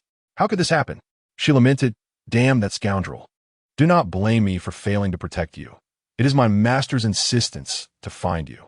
Liu Wei could already envision her master's wrath upon learning of the events transpiring in the 10,000 Beast Mountain range, and she imagined the dire consequences awaiting the man who had tarnished her purity. "Alas, the scoundrel, you are destined to perish. Yet I regret that I remain unaware of your name." Upon this thought, Li Yue painfully shut her eyes. For, barring unforeseen circumstances, once Aunt Tianyin concludes her divination, she shall face judgment. However, if nothing unexpected occurs, an unexpected event is surely to transpire. What peculiar omens are these? Tianyin gazed intently at Li Yue for an extended period, her brow furrowed, murmuring incessantly. Ning Changge, perplexed, inquired, "What troubles you?" "It is nothing." With a slow closure of her eyes, Tianyin did not reopen them until several breaths had passed. She regarded the anguished visage of Li Yue and voiced her lingering doubts. "This omen is rather strange. It is my first encounter with such a phenomenon." Ning Changge pressed. "In what manner is it strange?" Tianyin refrained from responding, instead waving her hand to lift the seal from Li Yue's mouth, then asked, "Yue, tell me, have you lost your innocence?" Ning Changge gasped. "What?" Li Yue despondently affirmed with a soft sound. At this juncture, she no longer wished to feign innocence. "Traitor!" Ning Changge exclaimed in fury. She had initially believed this wayward disciple merely had an additional partner, as suggested in the Tianjin Monthly, but she had not anticipated that she had lost her virtue entirely. "Who is that person?" In a fit of rage, Ning Changge raised her hand as if to strike Li Yue across the face, yet ultimately refrained. Li Yue shook her head, uncertain. At this point, "Do you still wish to shield that vile man?" Ning Changge, exuding disappointment, declared, "Yue, I shall grant you one more opportunity. Reveal to me, who is he?" "Master, I am truly sorry. I did not intend to withhold the truth, but I genuinely do not know." Li Yue nil, her voice quivering with emotion. "That day in the cave, after he awakened me, I simply left." "Why did you not slay him with a single sword strike upon waking?" Ning Changge pressed. "After all, he saved my life, and he is quite handsome. I cannot bring myself to do it." As she spoke, Li Yue's face flushed inexplicably, her gaze dropping shyly. "You!" Ning Changge was rendered speechless in her ire. Taking deep breaths, she felt that if she continued to inquire, she might be struck by a heart ailment. "Enough, Changge, this matter cannot be blamed on Yue. It is not her fault." Tianyin interjected, unable to bear the sight of Li Yue kneeling. "What do you mean by that?" Ning Changge regarded her in confusion. "If it is not her fault, does that imply it is mine?" Tianyin nodded. "Indeed, it is your fault. Had you not sent Yue to the eastern wilderness in search of the Nirvana Lotus, she would not have faced this calamity." "Tianyin, you are aware of Yue's physical condition," Ning Changge replied. "Without the Nirvana Lotus, her soul's foundation could face peril. I exerted considerable effort to ascertain that the 10,000 Beasts mountain in the eastern wilderness may conceal the Nirvana Lotus. This is truly what you brought upon yourself. How can you blame me?" Tianyin retorted. "Are you aware of the side effects brought about by consuming the Nirvana Immortal Lotus?" "Side effects?" Ning Changge furrowed her brows in disbelief. It seems highly improbable that such a rare and ethereal treasure of nature would possess any adverse effects. "Why is it impossible?" As she spoke, Tianyin assisted the kneeling Li Yue to her feet. "Go ahead, Yue. There's no need to feel embarrassed." Ning Changge encouraged, "Speak freely. I shan't hold it against you." Despite their reassurances, it was still a daunting task for a young woman to articulate such matters. After much inner turmoil, Li Yue hesitantly began to express herself. "After taking it, I felt a warmth in my body, a desire to." Yet, the final words eluded her lips, no matter how hard she tried. However, Ning Changge was undeterred. "What do you wish for? Speak up, it's maddening." Li Yue realized that if she remained silent, her mentor would not relent. Thus, deciding to abandon her inhibitions, she shouted at Ning Changge, "A man? I desire a man." The only thought in my mind was of a man. After her outburst, Li Yue could no longer bear the embarrassment and fled into the air. This. Ning Changge's face flushed, feeling quite awkward. Observing her best friend's mortification, Tianyin erupted into laughter. "Ha! Changge, you truly have the ability to make me laugh to tears. I can't take it anymore. Do not laugh." Ning Changge shot her a fierce glare, threatening, "If you continue, I shall spank you as I did before." Tianyin hastily covered her backside. "Changge, how dare you? Do you think I wouldn't dare?" A playful expression crossed Ning Changge's face. but she quickly waved her hand, saying, "All right, I shan't jest with you any longer." Contemplating with a hand on her chin, she analyzed thus. After Yue Wei consumed the immortal lotus, a man fortuitously appeared and saved her. Moreover, due to his striking appearance, she couldn't bring herself to harm him. This unfolding of events seems so reminiscent of tales and novels from the mortal realm. It's all too coincidental. Indeed, it is quite coincidental, Tianyan remarked, her golden gaze fixed towards the east. That is precisely why I mentioned the unusual nature of the divination. By the way, did your earlier calculations reveal who that man is? Only then did Ning Changge recall the crucial question. Tianyan nodded, then shook her head. What do you mean? You have insights, yet you do not? Tianyan began to explain slowly. The divination indeed indicates that Yue Wei's red star of romance is stirred, and the one who captured her heart is the very man who saved her. However, there is something peculiar about her red star. Ning Changge frowned. Peculiar? Tianyan continued. Yue Wei's red star has split into two. One part resides within herself, and the other resides with you. Ning Changge pointed to herself. With me? My disciple has feelings for me? Tianyan shook her head, her expression complex as she regarded her. It's not that she harbors affection for you. Rather, you will inadvertently seize half of her red star. Ning Changge, ultimately, as a prominent figure in her domain. Ning Changge quickly grasped the essence of her best friend's words after a brief moment of confusion. In disbelief, she exclaimed, "Are you suggesting that I would compete with my disciple for a partner?" Although she harbored a deep-seated conviction that this ancient woman could not possibly have a significant other. Tianyan nodded in affirmation, stating, "Indeed, the divination suggests as much." Upon hearing this, Ning Changge fell into a contemplative silence. It was not until the moon descended and the sun ascended, heralding the arrival of a new day, that she finally inquired, "So, have you discerned who that person is?" "No," Tianyan replied, her gaze fixed steadfastly towards the eastern horizon. "I cannot ascertain their identity. It is not that they possess any concealed treasures or that they are obscured by powerful beings. Rather, they are simply not from the 9 domains. Thus, the secrets of the 9 domains cannot unveil them." "I see," Ning Changge responded, refraining from further questioning. As the foremost master of divination in the 9 domains, if Tianyan claimed it was beyond her reach, then it was indeed so. "By the way, why have you been gazing so intently towards the east? Could it be that you have an insider within the heavenly demon sect?" Ning Changge had noticed this earlier, but had refrained from asking due to her preoccupation with her disciple's affairs. Now that there was time, she felt compelled to inquire. Tianyan looked puzzled. "An insider? Given your expression, it seems you are unaware of the internal matters of the heavenly demon sect. Allow me to explain." As she spoke, Ning Changge recounted to Tianyan the information regarding the insider she had previously shared with Yue Wei. "Ah, I see," Tianyan responded. "That explains why I foresaw impending chaos in the eastern wasteland. The demon sect is intervening." Yet, Ning Changge remained perplexed. "But you are still fixated on the east." Sighing softly, Tianyan replied, "That is because my fated calamity has already commenced. My substitute for this tribulation is currently shielding me, though she may not be able to withstand it. Do you wish to go and see?" Ning Changge had long recognized her friend's eccentricities and was astonished to discover the truth behind her claims of impending doom. "Changge, do you think I should go?" Chapter 80. The first betrayal from the Cold Palace Master. Cold Changge paused momentarily, her eyes widening in surprise as she replied, "How would I know? I am not one who specializes in the study of fate and celestial secrets. However, if you truly seek my counsel, I would advise against it." Tianyan countered, "Why not?" Pointing at Tianyan, who sat across from her, Cold Changge remarked, "You said it yourself." Tianyan furrowed her brows in confusion. "When did I ever say that? I am currently inquiring about your reasoning. I did not imply that you said it just now.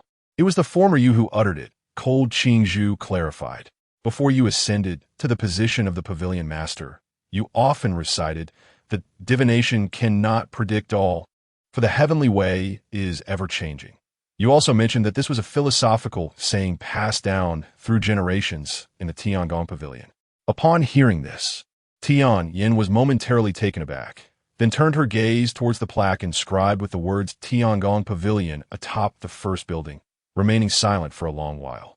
After a significant pause, she sighed softly. The Great Way encompasses 50, while Tianyin encompasses 49. Humanity escapes one. Thus the heavenly way is deemed unpredictable. Since even the celestial secrets cannot reveal who that person is, whether to go or not matters little. Let fate decide. Originally, she had assumed that employing this celestial secret technique, along with her own divine soul's puppet to avert calamity, would sustain her for several centuries. Yet, unexpectedly, merely a few decades had passed, and this puppet had already succumbed to its fate. The most troubling aspect was that she could not foresee this calamity. Why? The heavens would not permit it. Rest assured, could this calamity really traverse from the eastern wilderness to the central divine realm? Cold Changge remarked, clearly standing in comfort while speaking. Moreover, consider your status, aside from us masters, who could easily gain access to you. Observing her dear friend's fervent declaration, Tianyin found herself unable to rebut and could only nod slightly in agreement, stating, "Indeed, as long as I do not venture out." However, perhaps due to her frequent divinations, Tianyin regretted her words immediately after uttering them. She felt as though Cold Changge resembled an old general on a stage, with flags planted behind her. That is how the pavilion master of Tiangong should be. Cold Changge continued, shifting the topic. However, you cannot go to the eastern wilderness. I can. Tianyin blinked. You intend to go to the eastern wilderness? Yes, I shall, Cold Changge affirmed, her voice gradually growing colder. Now that I know the one who tarnished my disciple's reputation resides in the eastern wilderness, it is imperative to seek him out and confront him. Tianyin inquired. And then, after meeting him, you will kill him? No, Cold Changge shook her head. If his cultivation and talent are commendable, I shall bring him back to the palace to wed Yue. However, if, she paused, her expression turning grave, if he is utterly unremarkable, then I will have no choice but to play the villain and sever Yue's aspirations. Tianyin responded with a curious "oh," recalling. Did not Yue mention that this person is quite handsome? Cold Changge waved her hand dismissively, interrupting coldly. What good is good looks? Can it be eaten? Even if he were extraordinarily handsome, if his aptitude were mediocre, he would stand no chance with Yue. Well, Tianyin refrained from probing further into the matter, as it was a concern solely between her and her disciple, having nothing to do with him. Moreover, since his dear friend had made such a declaration, he was inclined to trust her resolute nature and let it be. Are you departing now? Tianyin inquired, glancing at the sun hanging high in the sky, only to realize that they had conversed throughout the entire night. Indeed, I must leave now, Ning Changge affirmed, lightly nodding her head. I have just received word from my informant within the demon sect, indicating that those two have arrived in the eastern wilderness. I need to investigate what the demon sect is up to, and on the way, I shall search for that insufferable man. Tianyin expressed her concern. Please exercise caution. Do not worry. Nothing will go awry, Ning Changge reassured her. With that, she raised her delicate hand and swept it through the air, conjuring a shimmering silver spatial tunnel beside her. Upon reaching the great ascension stage, one begins to grasp rudimentary principles of power, making traversing the void a commonplace feat. I'm off now, Tianyin. During my absence, please oversee the Xianqing Palace. As she spoke, Ning Changge stepped into the spatial tunnel. However, just as she prepared to close the void behind her, she turned back to Tianyin and, almost impulsively, asked, by the way, would you like me to assist in locating your replacement puppet to ascertain what has transpired with her? Tianyin hesitated momentarily, since she could not go herself. Sending someone inconsequential to investigate seemed acceptable. Yes, please. This jade slip contains the last known location of the puppet. You may go and check on her once your task is completed. As she finished speaking, a stream of golden light shot from Tianyin's hand into Ning Changge's grasp. Very well. Ning Changge glanced at the golden jade slip in her hand before stepping into the tunnel, vanishing from the Tianji pavilion in an instant. Watching her retreating figure, Tianyin couldn't help but murmur to herself, for some reason, I feel I should not have agreed to Changju's request. It's rather strange. Meanwhile, on the other side, in the East Courtyard Hall of Luoyang City, Yunji's residence. Yin Nishang observed the rosy complexion of Yunqi with a hint of curiosity. Aunt Yin, how do you feel? Yunqi blinked, confused. How do I feel about what? Lowering her voice, Yin Nishang pressed, I mean you and the senior brother. Didn't you two have that last night? Yunqi nodded. Yes, we did. In her eyes, Nishang was not an outsider, so she felt free to speak. Then why do you act as if nothing has happened? Yin Nishang was genuinely intrigued. You are merely immortal, while the senior brother is a cultivator. Logically speaking, it should be you who cannot rise from bed. Yet here we are, with the sun high in the sky, and the senior brother still asleep, requiring Lu Qingxue to rouse him.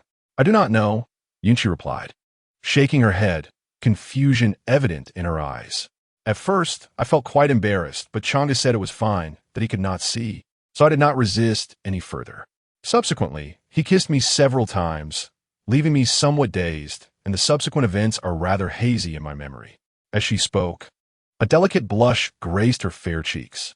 Clearly, recounting such intimate details of her first experience brought her considerable embarrassment. Where did he kiss you? After all, it was Aunt Yun's first time, and Yin Nishang was genuinely curious.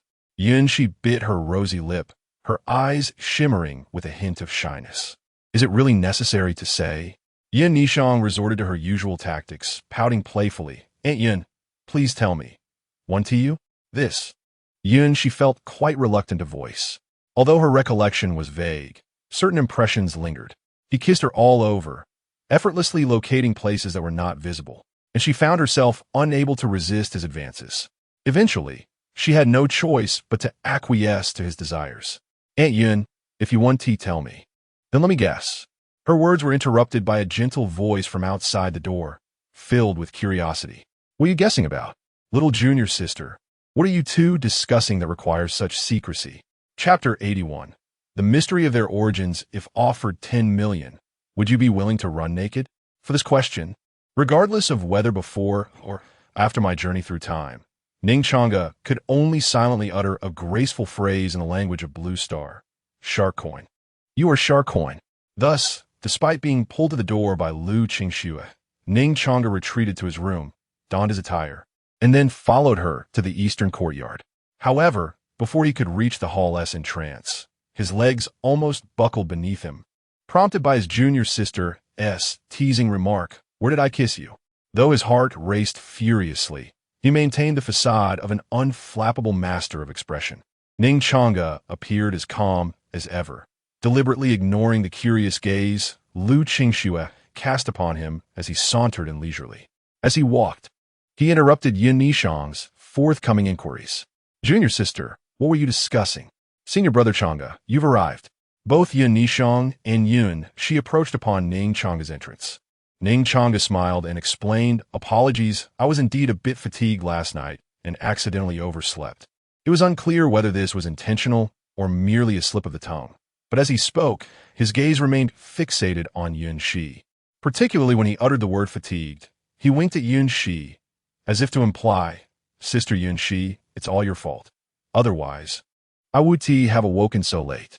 Though inexperienced, Yunqi comprehended immediately.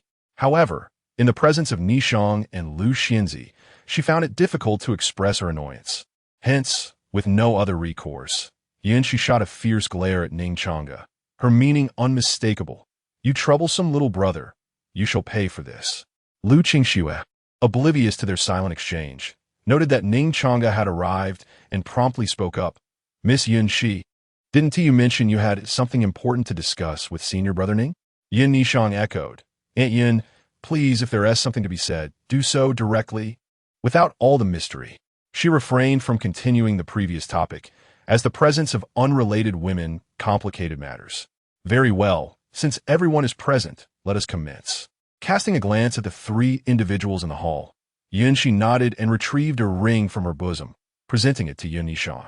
The ring was black, adorned with peculiar engravings, some of which appeared damaged, likely due to prolonged storage. In contemporary terms, it was quite shabby, clearly an item of little worth. Yet, upon seeing the black ring, Ning Changge's pupils constricted slightly. Goodness, how quintessentially archaic. He thought, even grandmothers would be interested in this. However, this thought was swiftly extinguished.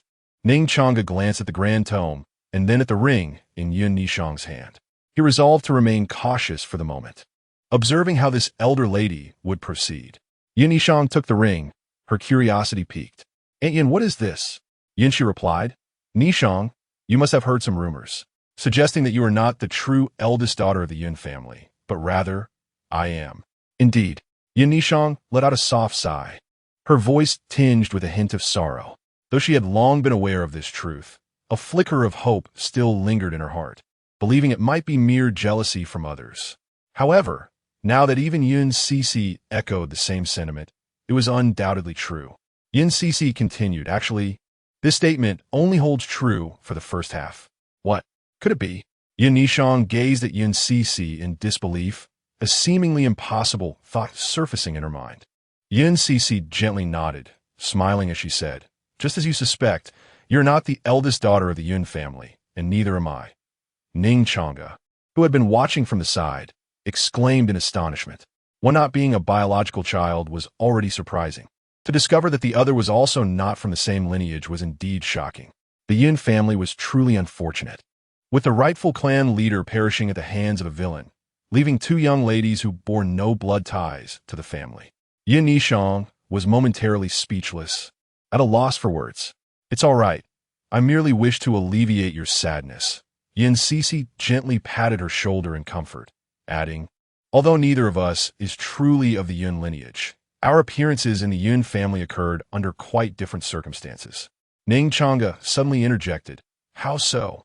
Yun Cece regarded him, wondering why he was suddenly interested in this matter. Ning Changge chuckled, "I'm not merely concerned for Sister Yun.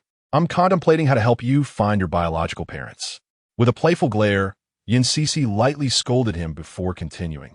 "My elder brother claims that I was sent to the Yun residence by a celestial fairy during a torrential downpour, hence the name Yun Cece." Upon hearing this, Lu Qingxue, who had remained silent until now, could no longer contain her curiosity and asked, "Miss Yun Cece, don't you think your brother might be deceiving you?" This explanation seemed rather far-fetched. Ning Changge nodded in agreement. "I think so too." Yun Cece chuckled softly. "I was just like you all back then, disbelieving at first. But ultimately, I came to accept it." "Why?" the three inquired in unison. Yun Cece explained, "Because of the eyes. My brother, being a cultivator, has encountered many peculiar things. Yet he has never seen a pair of eyes as unique as mine." "Unique eyes?" Ning Changge suddenly recalled that his white-haired master possessed red eyes and asked casually, "Could that person also have red eyes?" Yun Cece shook her head. "No, my brother said that person had golden eyes." Yun Nishang pondered for a moment. "Golden eyes?" If my memories from my previous life serve me correctly, the master of the Tianji Pavilion possessed golden eyes. Could it be that Aunt Yun has some connection to the Tianji Pavilion? Keeping this in mind, Yun Nishang resolved to investigate further when she had the opportunity to venture into the central divine domain. White hair with red eyes, golden eyes. The peculiarities of this author's imagination are truly bizarre. Ning Changge silently mused, then continued to listen to Yun Cece. "My brother said that even if that person is not a celestial fairy, they are undoubtedly one of the rare strong beings in this world. For those eyes are exceptionally extraordinary." At this point, Yun Cece glanced at Yun Nishang and continued, "As for you, Nishang, your origins are even more intricate. I, at least, had someone to escort me to Yunfu, yet in I Chong seems to have appeared out of thin air, inexplicably arriving at Yunfu. It cannot be a mere coincidence."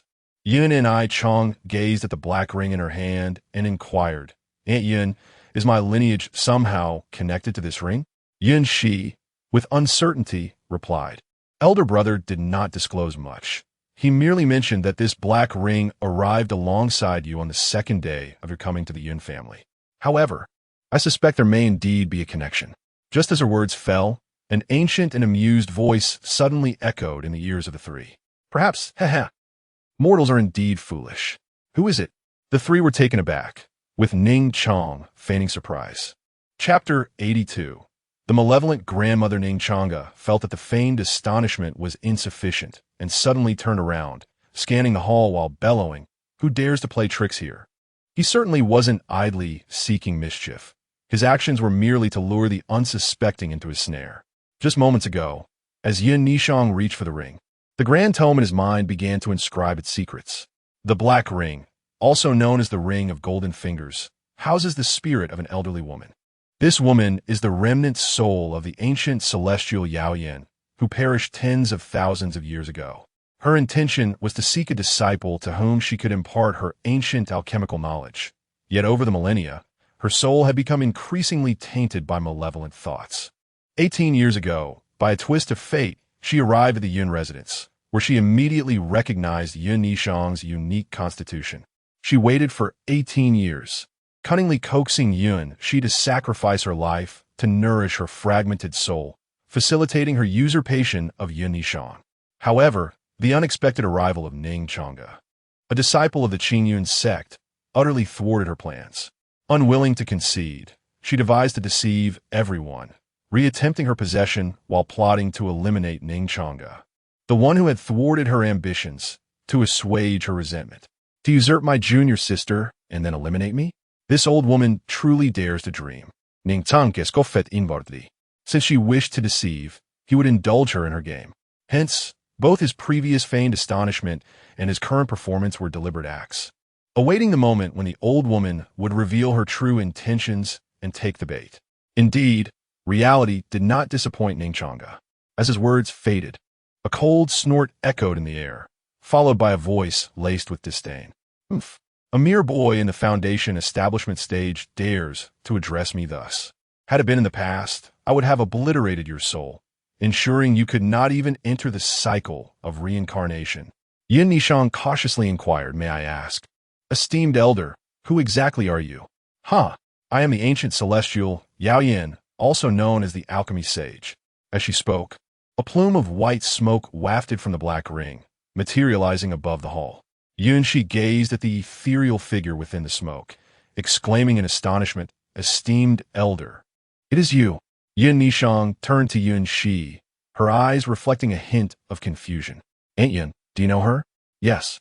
Yun Shi nodded, elaborating. "This ring has been in my possession since my brother's passing. Not long ago, Elder Yao Yin suddenly appeared before me, claiming she could assist in saving you." "Saving me?" Ning Changge was taken aback, suddenly recalling Aunt Yun's previous words. "As long as she is here, you will surely be safe tonight." It appeared that this was not mere idle chatter. Aunt Yun had indeed sought the help of a remnant soul of a true celestial. "Yes, to save you." Yun Shi nodded and said, "The senior mentioned that as long as it's a temporary borrowing." "Yun Shi, some things are better left unsaid," interrupted the true immortal Yao Yin abruptly. After several millennia, her remnant soul was on the verge of collapse, making it impossible for her to forcibly seize another's body. If Ning Changge were to discover her intentions to harm her aunt, coupled with the absence of Yun Shi's soul as nourishment, the difficulty of possession would increase significantly.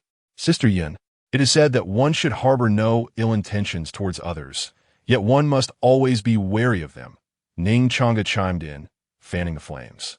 "Some truths must be spoken. Be cautious, lest you fall prey to wicked individuals." Without Yun Shi's words, how could this grand play unfold? The expression of true immortal Yao Yin darkened instantly. "Foundation building, brat. What do you mean by that?" "Nothing of consequence," Ning Changge replied nonchalantly. Yao Yin's countenance turned furious as she bellowed, "If it is of no consequence, then cease your reckless speech. My patience has its limits." After rebuking him, she turned to Ning Changge with a smile and said, "Little girl, do not heed the misguided words of outsiders. Yun Shi and I are good friends. Otherwise, why would I have agreed to assist her in saving you? How about this? If you doubt my words, open your heart, and I shall relay to you the conversation I had with Yun Shi that day." In that moment, her true intentions were laid bare. If she slightly relaxed her guard, with the strength of her true immortal remnant soul, seizing a mere third-tier Qi refinement cultivator would be a trivial task. Then, once the possession was successful, she could eliminate that insufferable foundation-building brat. However, Ning Changge shook her head and pointed at Ning Changge, earnestly stating, "He is not an outsider. He is my senior brother." Yao Yin's tone dripped with disdain. "What of a senior brother? I am an ancient, true immortal, with a mere demonstration. I could elevate your realm significantly." Ning Changge disregarded her completely. In her past life, she had ascended through tribulation to the Dragon Gate, She hardly needed anyone's instruction. Had it not been for Ning Changge seeking her out, she might not have even considered joining the Qingyun sect in this life. Seeing herself ignored, true immortal Yaoyin seethed with frustration. Yet, for the sake of her grand scheme, she could only suppress her anger and feign a sorrowful expression. You, little girl, do you not realize what you are missing? Yin Yishang chose to ignore her once more, turning her gaze to Yunxi and asked, Aunt Yun, what did she say to you? Tell me exactly. Yunxi hesitated.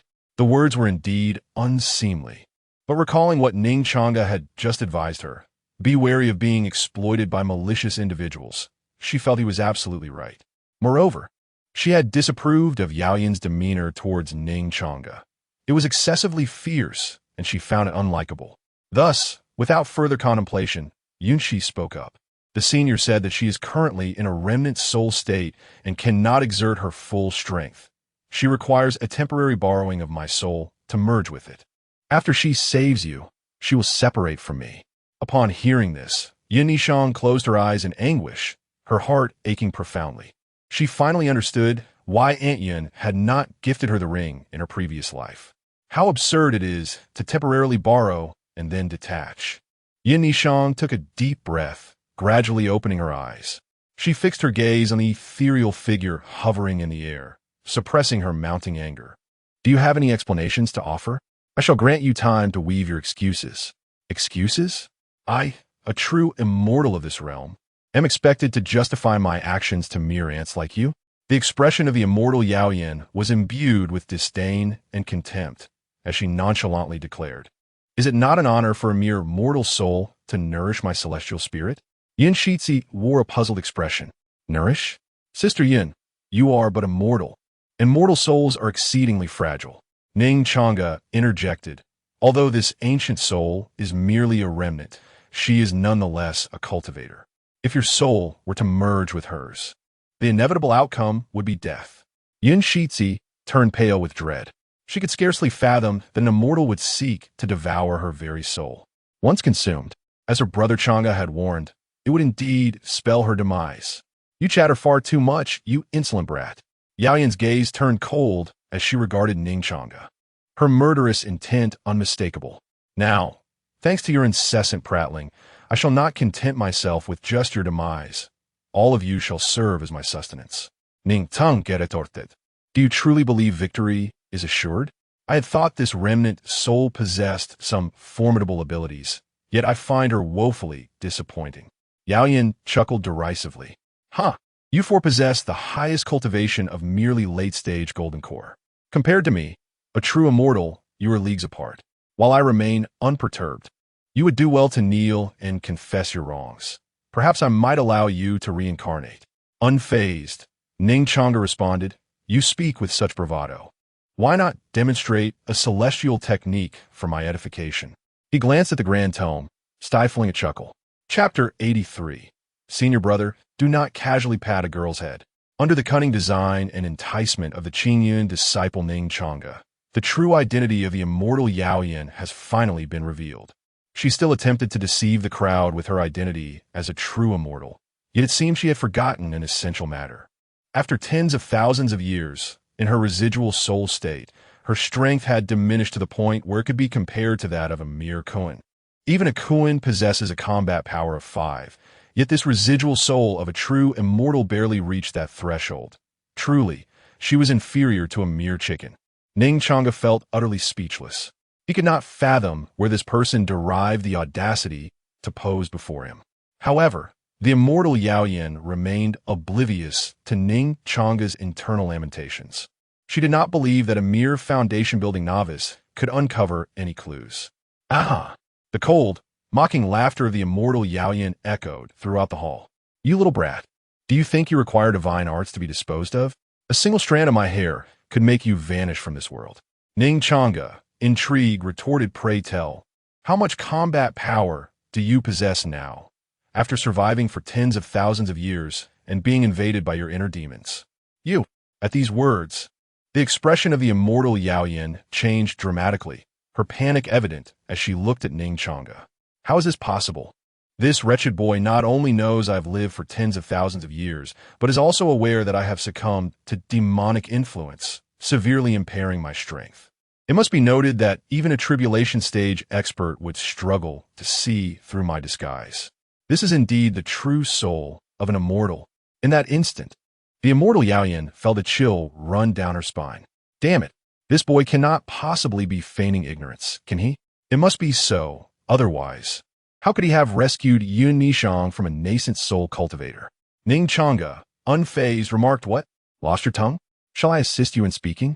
The immortal Yaoyan replied coolly, "Boy, tell this immortal how you came to know." Recognizing that her ruse had been uncovered, she no longer felt inclined to deceive. Ning Changge teased, "Care to take a guess?" "Oomph." The immortal Yaoyan scoffed. "It seems like a blind cat has stumbled upon a dead rat, and you guessed correctly. Congratulations." On being mistaken, Ning Changge offered her a gentle smile, saying, "So, as a punishment, have you thought about how you wish to die?" The immortal Yaoyan was taken aback, then burst into laughter as if hearing the grandest of jokes. "You truly are amusing, little brat. It appears you have yet to grasp a fundamental reality. Even if my strength has diminished to a fraction of its former self, I was once a true immortal. Do you truly believe you can extinguish an immortal soul? You are woefully deluded." Ning Changge replied calmly, "I believe it is you who has not grasped reality." The immortal Yaoyan was momentarily stunned. "Me, indeed." Ning Changge nodded, a gentle smile gracing his face. "When did I ever say that I would kill you myself? Yun Nishang, my little junior sister, is a reborn powerhouse. I have faith that she possesses the means to obliterate an immortal soul. On another note, even if she does not, my esteemed master, that great drunkard, surely does." The atmosphere descended into a peculiar awkwardness and silence. Moments later, the true immortal Yaoyan suddenly knelt down, her complexion ashen, and pleaded, "Respected elder, grant me a chance. I aspire to be a good person." She had underestimated the situation. Although her adversary might lack the means to kill her at this moment, it did not signify that such means would not arise in the future, especially considering that he was a disciple of the Qingyun sect, a renowned powerhouse in the Eastern Wilderness. Within such a top-tier sect, undoubtedly, there were formidable beings capable of ending her life. Ning Changge replied, "Very well. I shall speak to the king of hell shortly and see if he permits you to be a good soul. Elder, I truly recognize my mistakes." Yaoyan, the true immortal, repeatedly bowed her head, earnestly imploring, "I have lived for tens of thousands of years and possess knowledge of many hidden realms. I am also an ancient alchemist, capable of refining any grade of elixir. If you spare my life, I am willing to enter into a slave contract with you." A slave contract is the most unequal of agreements. Once established, the bound individual loses their freedom, becoming a servant who must unconditionally obey their master's commands. It was evident that Yaoyan, in her desperation to survive, was willing to forsake everything. After a moment of contemplation, Ning Changge remarked, "What you propose is undeniably enticing. I have made my decision.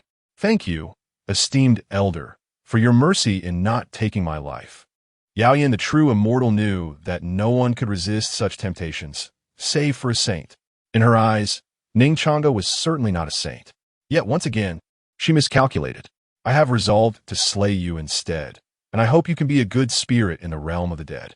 As her surprised exclamation resonated, Ning Changge spoke simultaneously, though his voice sounded to her like the whispers of a demon. "Elder, I truly possess value. Please do not. No. Stop." Before her words could fully escape her lips, Ning Changge waved his hand, sealing her within a ring and casting a minor spell to prevent her from freely entering or exiting it. After completing this, he turned to Yun Nishang and said, "Junior sister, you won't hold it against me for taking such unilateral action, will you? After all, the conditions she offered could greatly aid your current and future cultivation." Yun Nishang shook her head. "No, if senior brother had agreed to her terms, I would have been quite disappointed." Ning Changge chuckled. "It seems I hold a rather high regard in your eyes." He then shifted his gaze to the palm of Yun Nishang, saying, "Junior sister, although this remnant soul is sealed within the ring and cannot escape, just to be cautious, why not let me temporarily safeguard the ring for you?" Ning Changge understood that she would surely refuse. After all, she was a reincarnated powerhouse, unafraid of a soulless remnant. However, he felt compelled to voice this, as outwardly, he was unaware of Yin Nishang's true identity as a reborn individual. In her perception, he remained her senior brother from a past life, who would care for and cherish his little sister. Just as Ning Changge was about to continue, Yin Nishang gently nodded her head, interrupting him. Then, I'm grateful to senior brother. However, Aunt Yin mentioned that this ring might relate to my origins. I wish to contemplate and study it further before returning it to you. Ning Changge was momentarily taken aback. What did you say? Why does this feel so different from what I expected? The reaction of the senior brother seems rather peculiar. Observing his response, I should indeed accept this ring. Though curiosity stirs within me, I replied to Yin Nishang with a calm facade. I wish to study this ring further, to see if I can uncover any clues. I will present it to senior brother later. Of course, take all the time you need. This belongs to you. After all, there is no need to consult me. Ning Changge felt compelled to mask any further signs of unease. If the junior sister detected any anomaly, it would be difficult to explain. The fact that he had traversed into this realm was his greatest secret, one he intended to keep buried deep within for a lifetime. Yin Nishang beamed. Senior brother, you are truly wonderful. Indeed, he treated her well. It was just unfortunate that his prowess was somewhat lacking. Thus, her intention in obtaining the ring was not merely to seek clues, but rather for the benefit of senior brother. In her previous life, she had mastered a soul-searching technique that could retrieve the entirety of a cultivator's memories unscathed. Since the remnant soul of the true immortal claimed to possess knowledge of numerous secret realms and alchemical formulas, she resolved to extract it all and present it to senior brother. This way, he could swiftly elevate his cultivation. Yin Nishang had not forgotten the vow she made last night. In this life, she would protect him and ensure he did not perish in battle. Ning Changge gently ruffled Yin Nishang's hair, smiling tenderly. It's nothing at all. Remember, junior sister, I am your senior brother. It is only natural for me to treat you well. Just a few kind words, along with a touch of goodwill, to enhance their rapport. The leading lady still required his protection. It would be more fitting if she were the one safeguarding him. Yin Nishang felt a wave of frustration wash over her. While she was indeed moved by his words, could he please refrain from patting her head? This was the second time he had done so. Once last night, and now again. In her previous life, she was a ruthless figure, mercilessly taking lives without a second thought. Yet she was now being coddled like a little girl. She yearned to express her irritation, but ultimately decided to suppress it. Very well, he was her senior brother. If he wished to pat her head, so be it. However, there were those who were less amenable to such gestures. Senior brother Ning, please refrain from casually patting a girl's head. Chapter 84. The Sudden Inferno of a Novice Ning Changge. It was not unintentional. I deliberately touched her head. Seeing Ning Changge lingering without releasing her, Lu Qingxue grew anxious, her voice tinged with a hint of acidity. Really, senior brother Ning, you ought not to casually touch a girl's hair. Although Miss Yichang is nominally your junior sister, she has yet to formally enter the Qingyan sect. Thus she remains an outsider. Such casualness in touching her head can tarnish both your reputation and that of the sect. Upon hearing the first statement, Yin Yichang wholeheartedly agreed.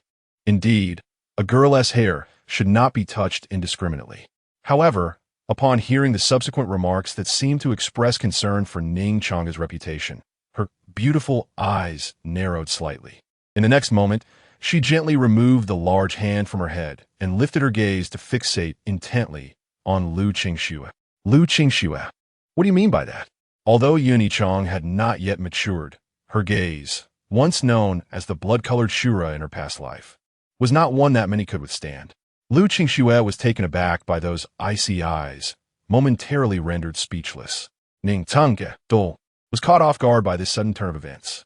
He observed his junior sister's eyes grow cold and felt a wave of astonishment wash over him. She had not been angered by the earlier head pat.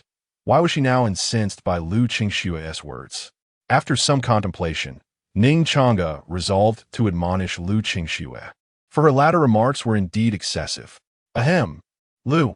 Ning Changge cleared his throat, preparing to speak, only to be ruthlessly interrupted by Yin Yichang. Senior brother, You must not speak. This. Very well.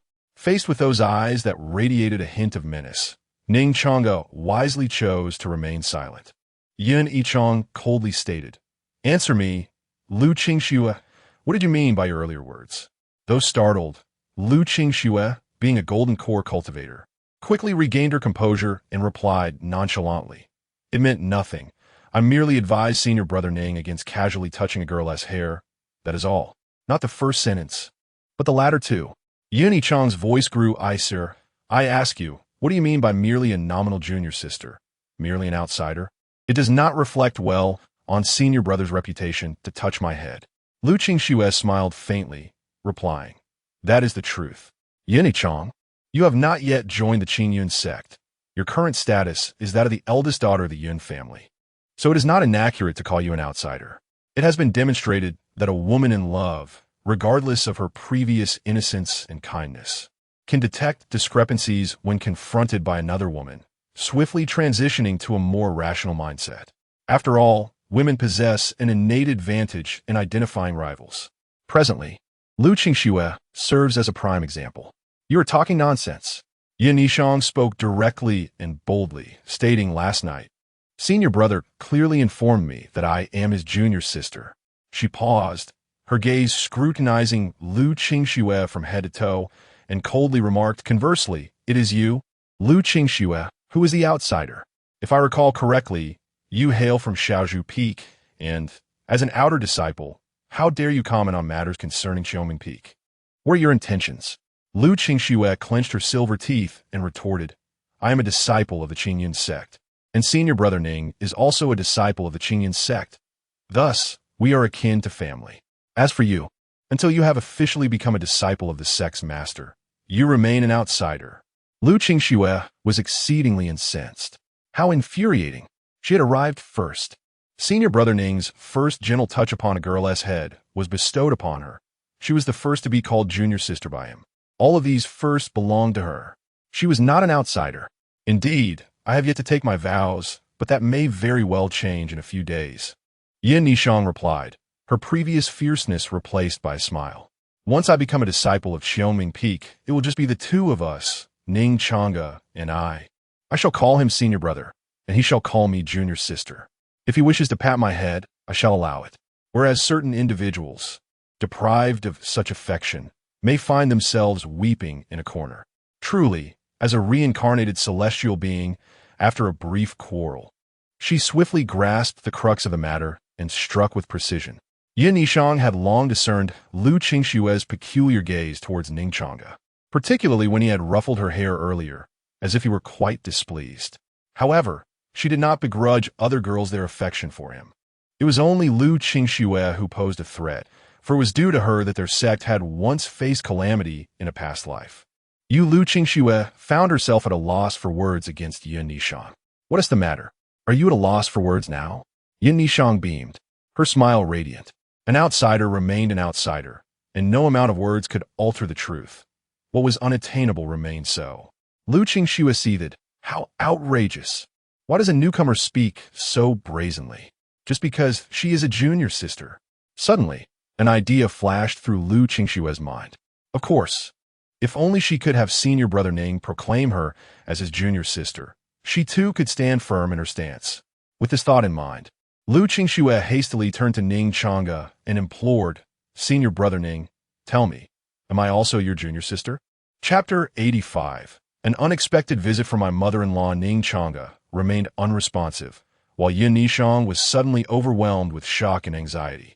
She could not fathom that Lu Qingxue had set her sights on Ning Changge, intent on usurping the position of her junior sister. Although she had experienced this once before and had not been particularly concerned, an inexplicable emotion surged within her, causing her to furrow her delicate brows. She felt an unsettling desire to retain her identity as the junior sister, a status that rightfully belonged to her. With this thought in mind, Yin Yichang turned to Ning Changge, her tone growing markedly colder. "Elder brother, tell me, who is your junior sister, her or me?" Ning Changge swallowed nervously, hesitant to respond. His instincts warned him that this was a perilous question, one that could lead to dire consequences if answered carelessly. Moreover, he could not comprehend why his junior sister, a formidable figure reborn, would even think to contend with Ning Changge. It seemed utterly illogical. However, there was no time for contemplation. Notiking Ning Changge's silence. The two women pressed him once more. Ning Shixiang, elder brother, I ask you, who is truly your junior sister? I choose death. Ning Changge could no longer endure the internal turmoil, shouting silently within himself. At that moment, he yearned to step between the two women and gently declare, "You both are my wings. There is no need for rivalry." Yet, he was certain that voicing such sentiments would only exacerbate the situation. For whether it was Ning Changge, glaring at him with indignation, or Yin Nishang, smiling warmly, both seemed to convey the message. Ning Shixiang, elder brother, you can only choose one. Glancing between the pouting Schwerer and the beaming junior sister, he longed to exclaim, "Family, I am far too much a man. Why must I be forced to choose when I desire both? Family, it is possible, but not advisable. Ning Changge, get lost."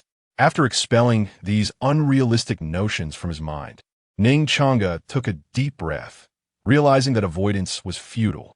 Yet, he was acutely aware that whichever choice he made would inevitably wound the other. As if heaven had sensed his predicament, a spatial tunnel silently manifested behind him just as he faced this dilemma. The three women were startled by this unexpected occurrence. Ning Changge and Yin Shi gasped. "Ning Shixiang, Changge, behind you." In contrast to their panic, Yin Nishang called out to Ning Changge with urgency. "Quick, get away. Elder brother." The emergence of a spatial tunnel was a technique reserved for only a select few exceptionally gifted cultivators of transcendent levels.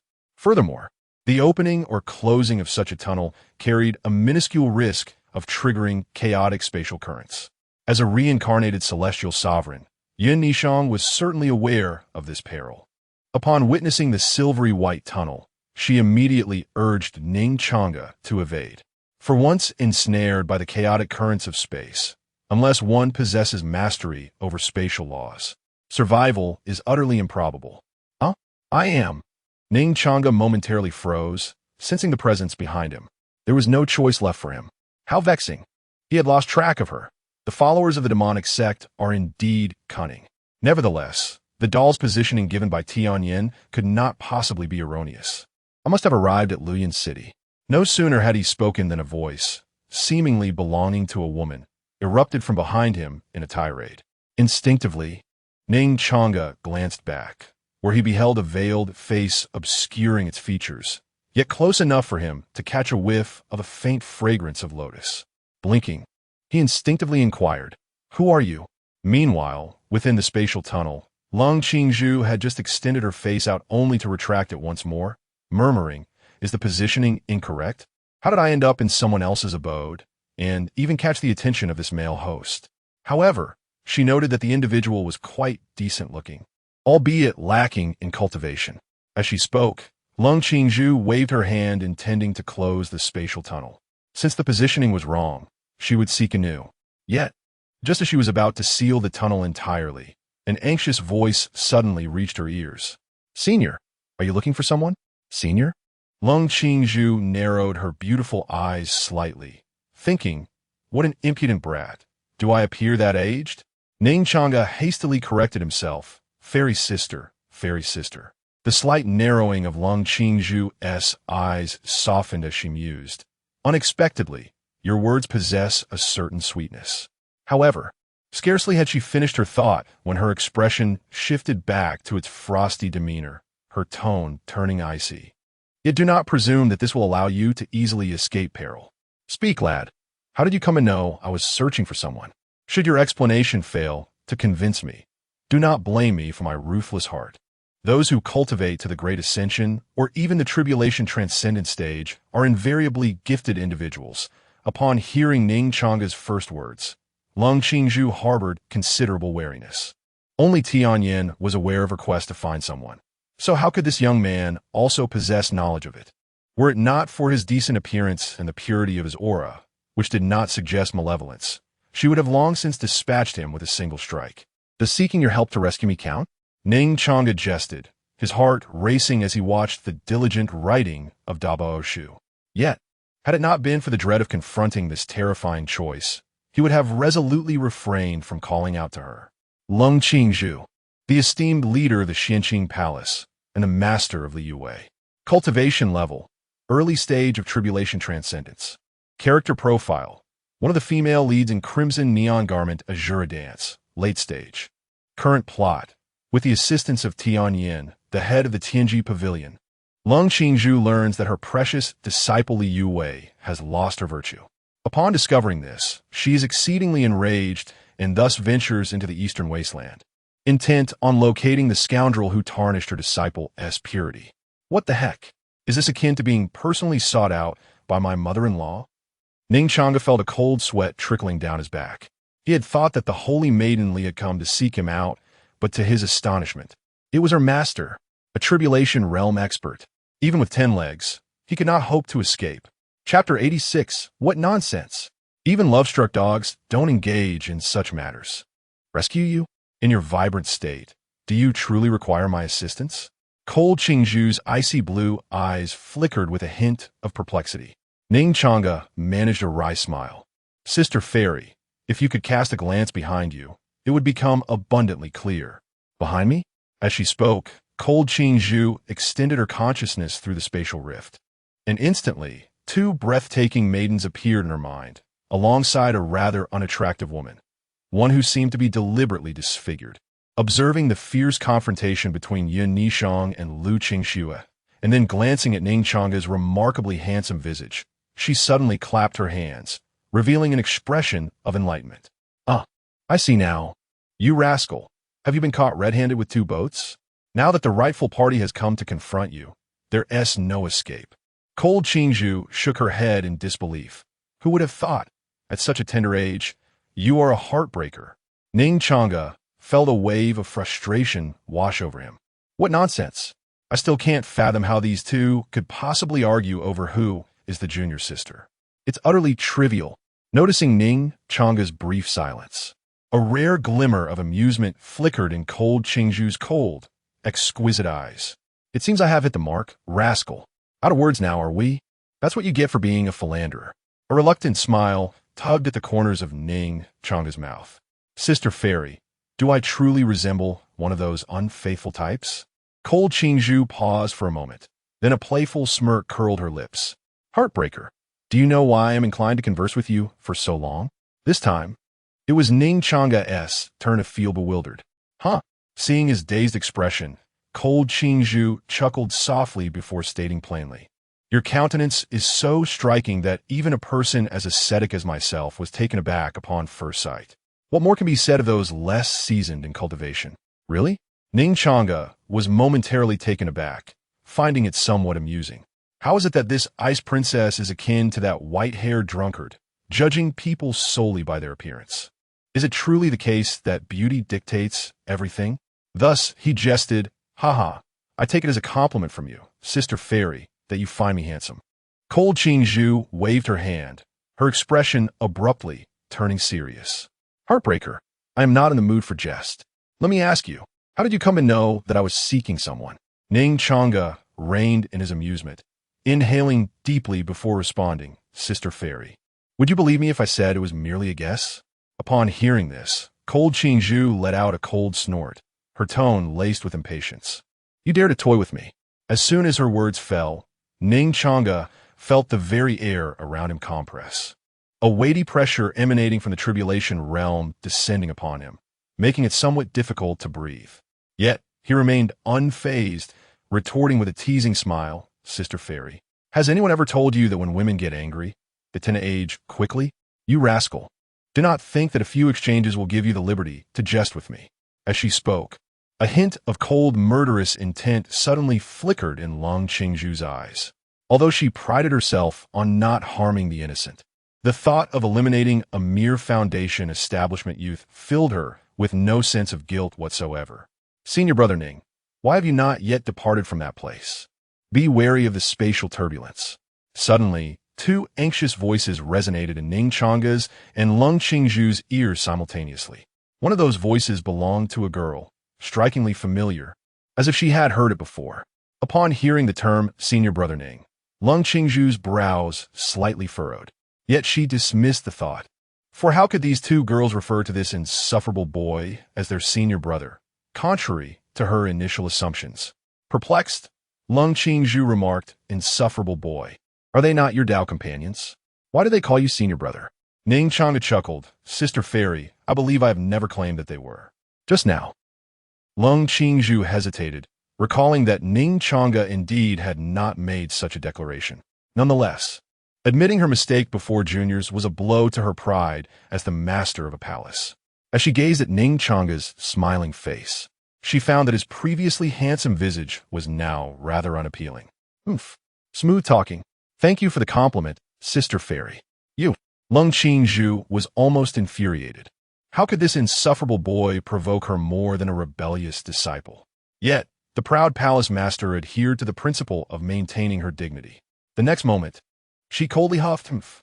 Their calling you senior brother is of no concern to me. You still have not disclosed your reasons to me." Ning Changge replied nonchalantly. "I have already stated them. It is merely that you choose not to believe. Only a fool would believe in conjectures." Ning Changge's lips curled into a disdainful smirk. "Enough. I have matters to attend to and am disinclined to continue this conversation." After saying that, she cast a glance at the two girls behind Ning Changge and added, "Insufferable boy, I shall not interfere in your sibling matters, nor do I wish to rescue you." As the words "rescue you" fell from her lips, Ning Changge completely sealed the spatial tunnel, yet inwardly, she could not help but find the situation amusing. It was truly absurd that she had spent such a lengthy time conversing with a Foundation establishment youth, only to be provoked to the point of retreating. Could it be true, as that rebellious disciple had suggested, that she needed to venture out and perhaps even indulge in romance? However, just as such thoughts emerged, her icy Tao heart wavered. What nonsense! Romance is not for me. Yet, since the positioning provided by Tianyin is incorrect and the demonic sect has also lost track, I shall head directly to the 10,000 Beasts mountain range. I must uncover the foul man who has harmed my disciple. Resolute, Ning Changge determined the next location of the spatial tunnel to be the 10,000 Beasts mountain range. Meanwhile, on the other side, the group of girls watched as the silver-white tunnel vanished, quickly rushing to Ning Changge's side, expressing their concern. "Senior brother Master Ning Changge, are you all right?" Seeing that Yin Nishang and Lu Qingxue had finally ceased their insistence on making him choose, Ning Changge felt an immense sense of relief. Indeed, it was wise to have a private conversation with Ning Changge for such an extended period. However, he maintained an air of nonchalance, casually stating, "It's nothing. A senior inadvertently lost her way and unexpectedly arrived here." We exchanged a few words before she departed. Upon hearing this, the anxieties of the young women eased, and they felt relieved. Ning Changge glanced at Yin Nishang and then at Lu Qingxue, smilingly inquired, "What? Are you no longer competing over who is the junior sister?" "We're not competing anymore." Lu Qingxue, her face reflecting a tinge of apprehension, shook her head upon seeing this silver-white passage. I suddenly recalled what our master had told me, that only cultivators at the Great Ascension stage and above could traverse space tunnels. I was nearly terrified, thinking a powerful figure was stealthily plotting against Brother Ning. Yin Nishang also shook her head, saying, "I too have ceased the competition. Had we not insisted on making you choose, we might have left this hall long ago." Ning Changge gently placed his hands on their heads, affectionately tousling their hair as he softly remarked, "Though I do not fully comprehend why you contend for this title, I wish to convey that you are both my cherished junior sisters. Therefore, let us not quarrel over such a trivial matter, shall we?" I will heed your words, Ning. Brother Ning, whatever you say goes." Having not felt Ning Changge's touch for a day, Lu Qingxue felt a bit dizzy from the affection, which made her speech somewhat disjointed. Steady, steady. If only the junior sister would nod once more. Ning Changge sensed that the goddess of victory was smiling upon him. Yet, the reborn master was not so easily swayed. Yin Nishang inquired with a hint of indifference, "So, brother, am I still your junior sister?" At this, Ning Changge's hand, resting upon Yin Nishang's head, paused momentarily before resuming its motion, a gentle smile gracing his lips as he replied, "Isn't this answer something you have long known?" Yin Nishang's beautiful eyes reflected a flicker of confusion. "I have known, Indeed, you have known for quite some time. Ning Changge nodded slightly. Now, let us set aside this topic, for I have something of great importance to discuss with you. The young women responded, something important? Yes. Ning Changge gradually withdrew his hands, his expression growing increasingly solemn. He recalled the notes fervently written by de Baoshu during his encounter with Ning Changge, particularly the latter portion, which sent a shiver down his spine. Chapter 87 Departure 1. At the very moment when Ning Changge was teasing Ning Changge with her words, a sudden white vortex appeared above a secluded village in the eastern wilderness. The hard-working villagers looked up in astonishment and inquired of an elderly man resting nearby. "What is this?" "Village chief, do you know?" The man, referred to as the village chief, opened his sleepy eyes, and upon seeing the vortex, he instantly became alert and shouted, "Quick, bow your heads. It is an immortal." Barely a moment had passed after his exclamation when two men clad in black stepped forth from the white vortex. Among them, a younger man walked nervously and remarked to his companion, "That scared me to death. Uncle Dong, that woman is terrifying. I feel her power surpasses even that of my godfather." Uncle Dong's voice was profoundly somber as he replied, "That is Ning Changge, the leader of the supreme Xianqing Palace. 10 years ago, she challenged by Ru Xue, who is currently the leader of our Tianma sect, known as the Demon Empress among righteous practitioners." He paused briefly before turning to the young man beside him, smiling as he asked, "Young master, and why don't you take a guess at who won that battle?" And Qiqiang, uncertain, replied, "The leader."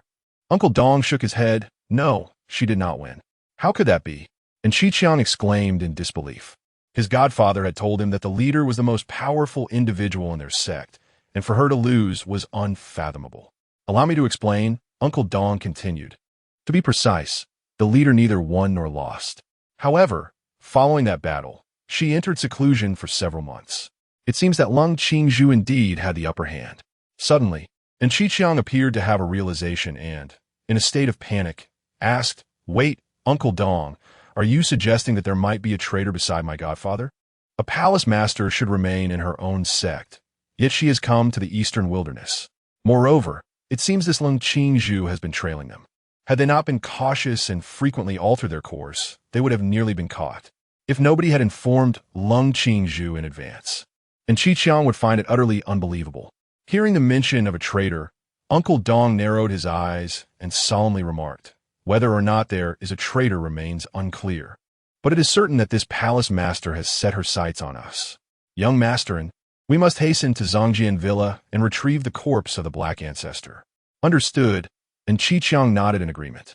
He then surveyed his surroundings and suddenly noticed the village chief kneeling on the ground, pulling him up by the arm. "Old man, I ask you, where is this place?"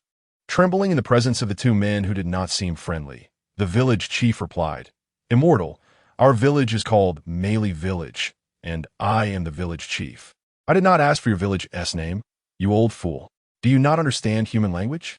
And Qiqiang shouted furiously, then inquired again, "Are there any cultivation sects nearby?" The village chief responded, "I am not sure. We have lived here for generations and have never ventured outside." "You worthless fool, knowing nothing." As he spoke, and Qiqiang flung his hand, sending the village chief crashing to the ground, witnessing the gruesome demise of their leader. The villagers were instantly struck with terror and fled in all directions. Uncle Dong furrowed his brow slightly. "Young master, and since we are acting in secrecy this time, it would be wise to refrain from unnecessary killings. A mere mortal, what does it matter if he is slain?" And Qiqiang scoffed, "Uncle Dong, I understand your concerns. Once I eliminate all the fleeing villagers, there will be no trace of us left." With that, two wisps of black smoke surged from his hands like serpents, darting toward the panicked villagers. Help! Father! Mother! Save me!" As the anguished cries echoed, the village of Meili was engulfed in a crimson haze. Half a minute later, and Qiqiang retracted the black smoke, surveying his work with a satisfied nod. "Not a single one left, just like slaughtering chickens." Uncle Dong advised, "Let us depart after finishing. We must not linger. Let us go." With that, the two left the scene, leaving behind a trail of lifeless bodies. Meanwhile, in the eastern hall of the Yun residence, de Bao spoke.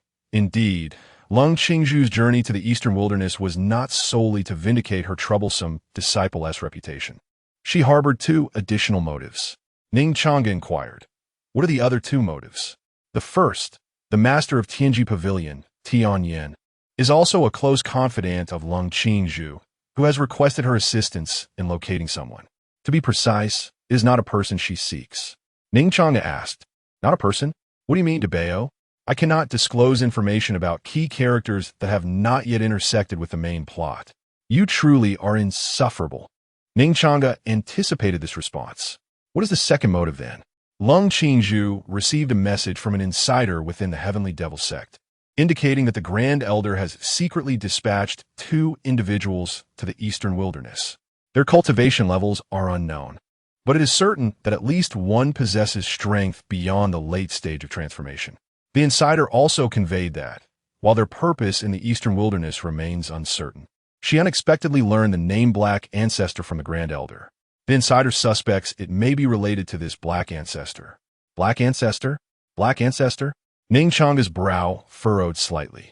The name felt familiar. Or had he heard it before? Suddenly, he recalled a recent encounter at the Sword Burial Manor. In his dream, the adversary in the second challenge was known as Black Old Ghost.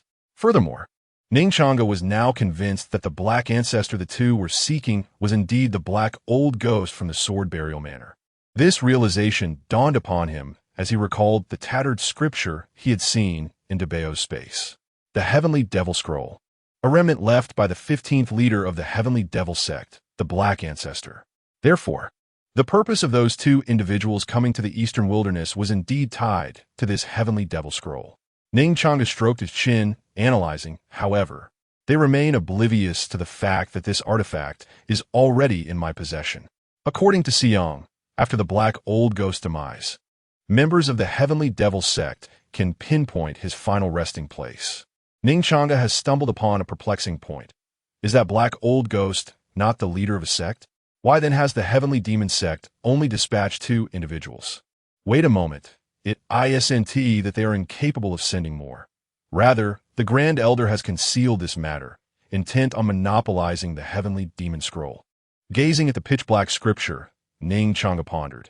This mere fragment seems to harbor a significant secret. Lu Qingxue, observing Ning Changge muttering softly to himself, could no longer contain her curiosity and finally inquired, "Senior Brother Ning, did you not mention discussing something of great importance? Why are you speaking to yourself?" Ning Changge withdrew his thoughts and turned to Lu Qingxue, his expression exceedingly grave, and said, "Junior Sister Lu, is Elder Li the only one in the Sword Burial Manor who has attained the transformation realm?" Lu Qingxue pouted slightly, feeling somewhat displeased. "Junior Sister Lu, you previously called me Schwerer," she thought. Yet, sensing her senior brother's serious tone, she dared not speak further and replied, "There is another. Madame Li also possesses the transformation realm. However, her cultivation is not as advanced as Elder Li's. Elder Li is at the late stage of transformation, while she is merely at the early stage." Upon hearing this, Ning Changge's brow furrowed slightly. This was insufficient. Two practitioners of the transformation realm alone would not suffice. Ning Changge harbored doubts that neither of those two lacked profound cultivation. The Sword Burial Manor belongs to the Qingyan sect. The people of the Heavenly Demon sect could not possibly be unaware of this. Yet the Grand Elder still chose to send only two individuals, indicating his immense confidence. Confidence that those two could seize the treasure and escape immediately. Such an endeavor would be unattainable without formidable cultivation. What is still insufficient? Lu Qingxue asked, perplexed. "Senior Brother Ning, what exactly do you wish to convey?" Chapter 88. Departure 2. Ning Changge did not respond, but instead posed another question. "Junior Sister Lu, can we bypass the Sword Burial Villa and return to the Immortal Gate?" Although she found it perplexing that Ning Shixiang consistently inquired about such peculiar matters, Lu Qingxue nonetheless replied, "It is possible. However, due to the need to accommodate an additional person and to take a detour, we may arrive back at the Immortal Gate 3 days later than planned." Upon hearing this, Ning Changge immediately shook his head and said, 3 days is unacceptable. By then, we would probably arrive just in time to partake an Elder Li's banquet. Partake an Elder Li's banquet? Lu Qingxue was taken aback. But Elder Li is in good health. How could he possibly be dead? Ning Changge pondered for a moment and decided not to disclose the matters concerning the heavenly demon sect for now. Firstly, he found it challenging to explain the reasons, as the grand treasure book in his mind preferred to keep such knowledge from a second party. Secondly, regardless of Lu Qingxue's late-stage golden core prowess or Yin Yishang's recent rebirth, their abilities still fell short. No matter how extraordinary their talents, they could not hope to slay foes several realms above them, unless, of course, they possess some fortuitous advantage. Considering all this, Ning Changge chose to share the prepared excuse. I was merely jesting, so there is no need for concern. Oh, I see. Lu Qingxue nodded slightly, but then inquired, so? Was my earlier question about what transpired a joke as well? Ning Changge chuckled. That was certainly not the case. With that, he turned his gaze towards Yin Nishang and Yun Shi, stating, I wish for the two of them to spend more time together, as we are heading to the immortal gate for cultivation, and it is uncertain when we shall meet again. However, since we will be delayed for a few days, it is better to depart today rather than prolong the inevitable. Ning Changge felt he could not afford any further delays. Lung Qingzhu had followed the two from the heavenly demon sect, and since she had already arrived, it was likely that they had come even earlier.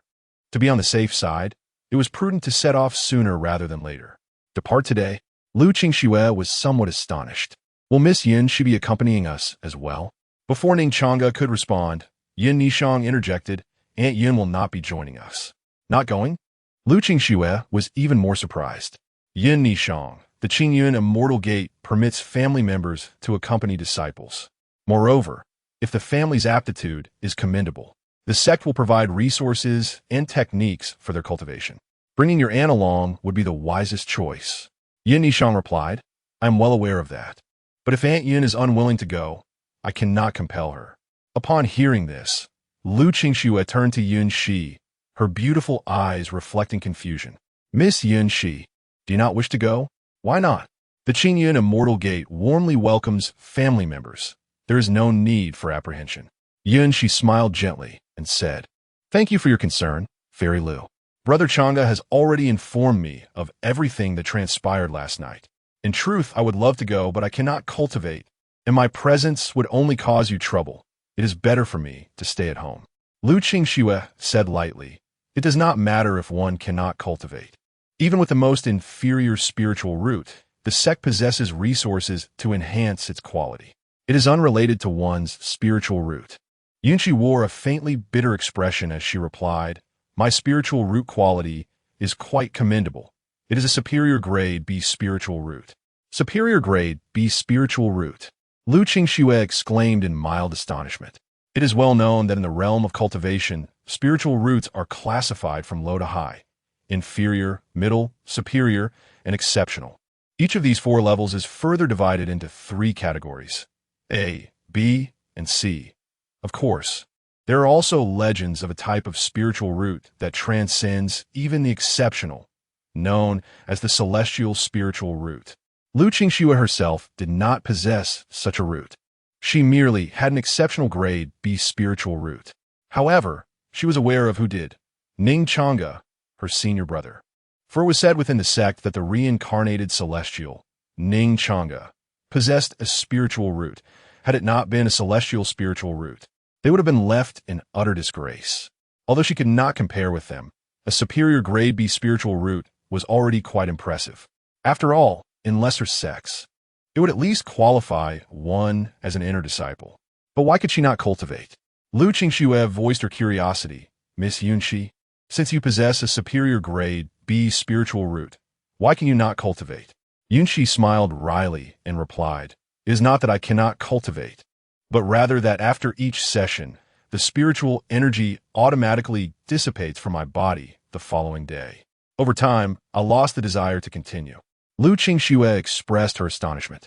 Such a bizarre occurrence. Have you sought assistance? Yunxi responded, I have.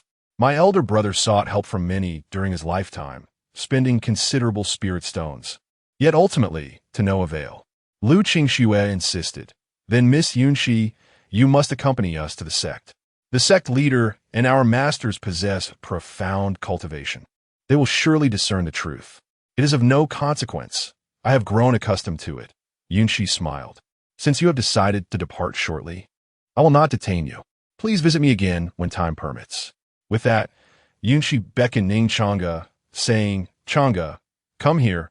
I have something to discuss with you privately. Before Ning Changge could respond, Yunshi stepped toward her room. Lu Qingxue gently patted Ning Changge's shoulder and urged, Senior brother Ning, go on.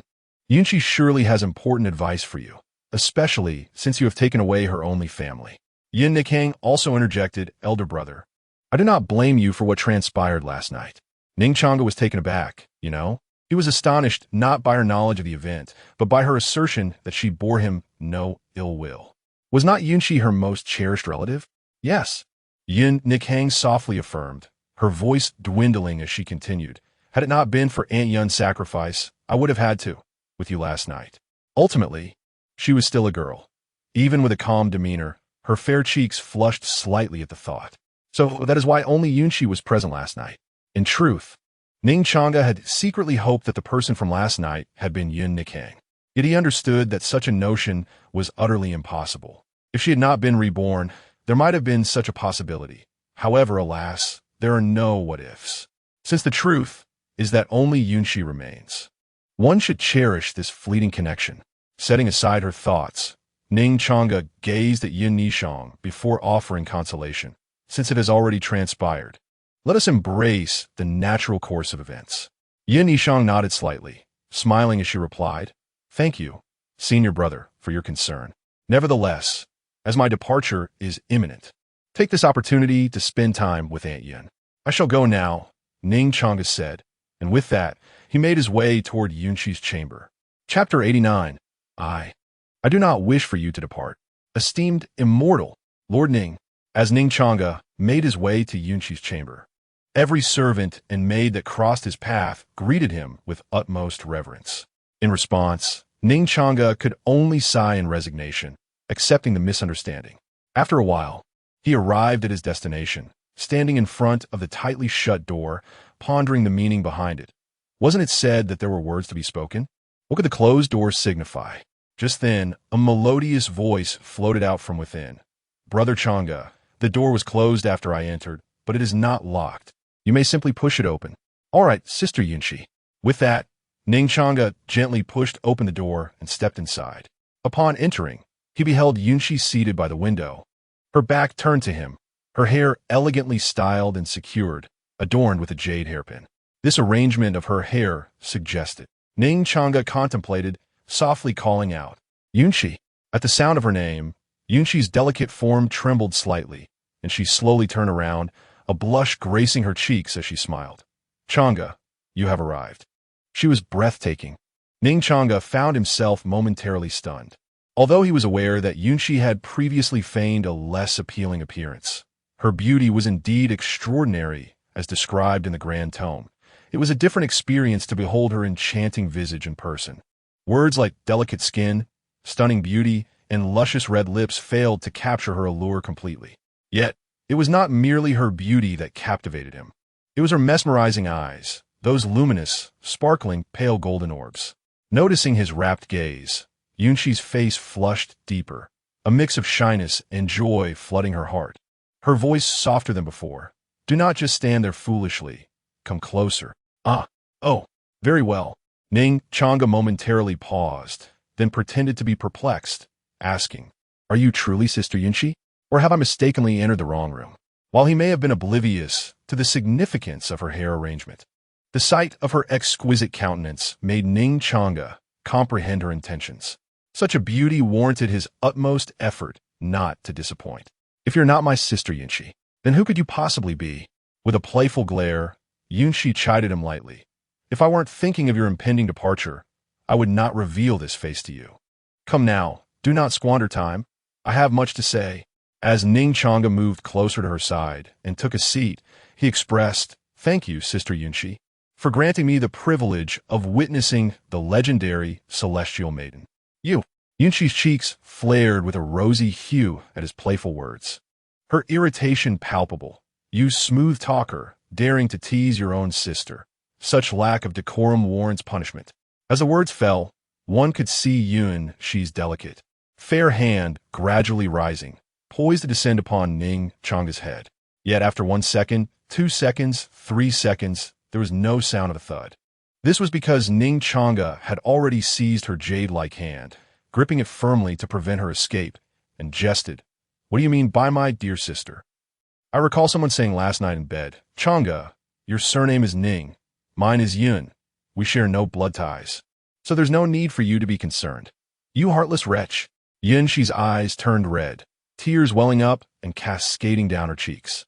She choked on her words. "It was you who said you were too nervous to take action last night, which is why I uttered those words.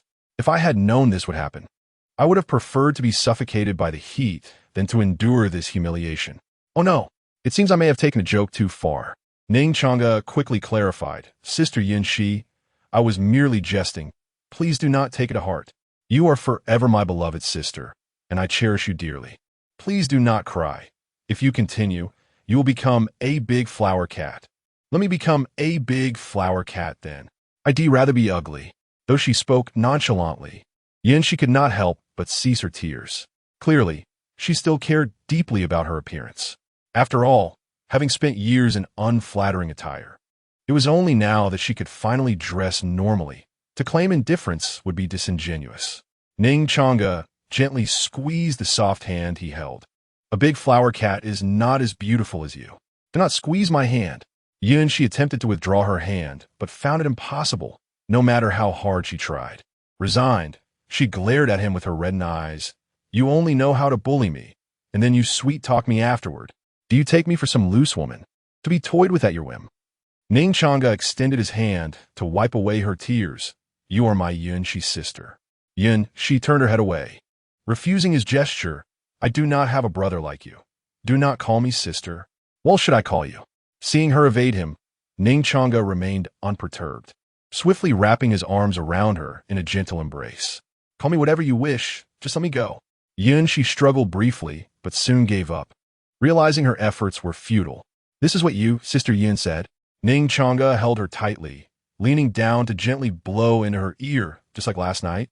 "Call your mother." "Ah!" A scream echoed throughout the Yun residence, reaching the ears of Yun Nishang and Lu Qingxue. Lu Qingxue furrowed her brows. "Is that not Ning Shixiang's voice? Was he not with Miss Yun Shi? Why does he sound so distressed?" "Perhaps you misheard," Yun Nishang replied. "Aunt Yun has no cultivation. Could she possibly bully the senior brother?" Lu Qingxue nodded in agreement. "That is indeed a point. Ning Shixiang is exceptionally formidable. It would be a miracle if he were to bully Miss Yun Shi." Indeed, as if struck by a sudden realization, Lu Qingxue turned to her companion Yun Nishang and inquired, "By the way, where has Brother Ning been for so long? Why does it take him such an eternity to utter a few words?" Yun Nishang's gaze wandered. Perhaps she had some pressing matters to attend to. Lu Qingxue continued, "Is there anything that requires the collaboration of two individuals?" Meanwhile, in another room, Ning Changge rubbed his chest, expressing a hint of grievance. "Sister Yun Shi, your bite is rather fierce." "Well, you did provoke me.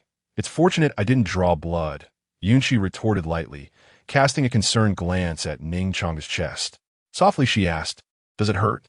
She felt a twinge of regret, fearing that if she had indeed drawn blood, she would be filled with remorse. Yet in the next moment, her regret shifted, not for biting Ning Changge, but for her previous words. Ning Changge chuckled. "Not at all. It doesn't hurt one bit. In fact, it might encourage you to bite me again." As he spoke, he playfully patted his own chest. "You." Yun Shi was at a loss for words, her frustration bubbling to the surface as she stomped her foot and declared, "I wish you would just feel pain. I don't have a shameless brother like you, who only knows how to tease his elder sister." "All right, Sister Yin, don't be upset," Ning Changge coaxed, tugging gently at her delicate hand. "And besides, how can you blame me? Did you not just tell me to speak freely? So, you called me daughter." As Yun Shi was about to retort, she caught sight of Ning Changge's mischievous grin and realized she had nearly fallen for her naughty brother's ploy once more. "What do you mean by daughter?" Ning Changge beamed at her, saying, "Sister Yun, although you're several years my senior, I could accept you as my godsister. However, to suggest you be my godmother is simply absurd." Observing the gleeful expression on Ning Changge's face, Yun Shi took a deep breath, attempting to regain her composure. She understood she could not win an argument against him, yet his words served as a reminder of her status. She was the elder sister. As the elder sibling, it was her duty and obligation to guide her disobedient brother. Thus, it was time to assert her authority as the elder sister.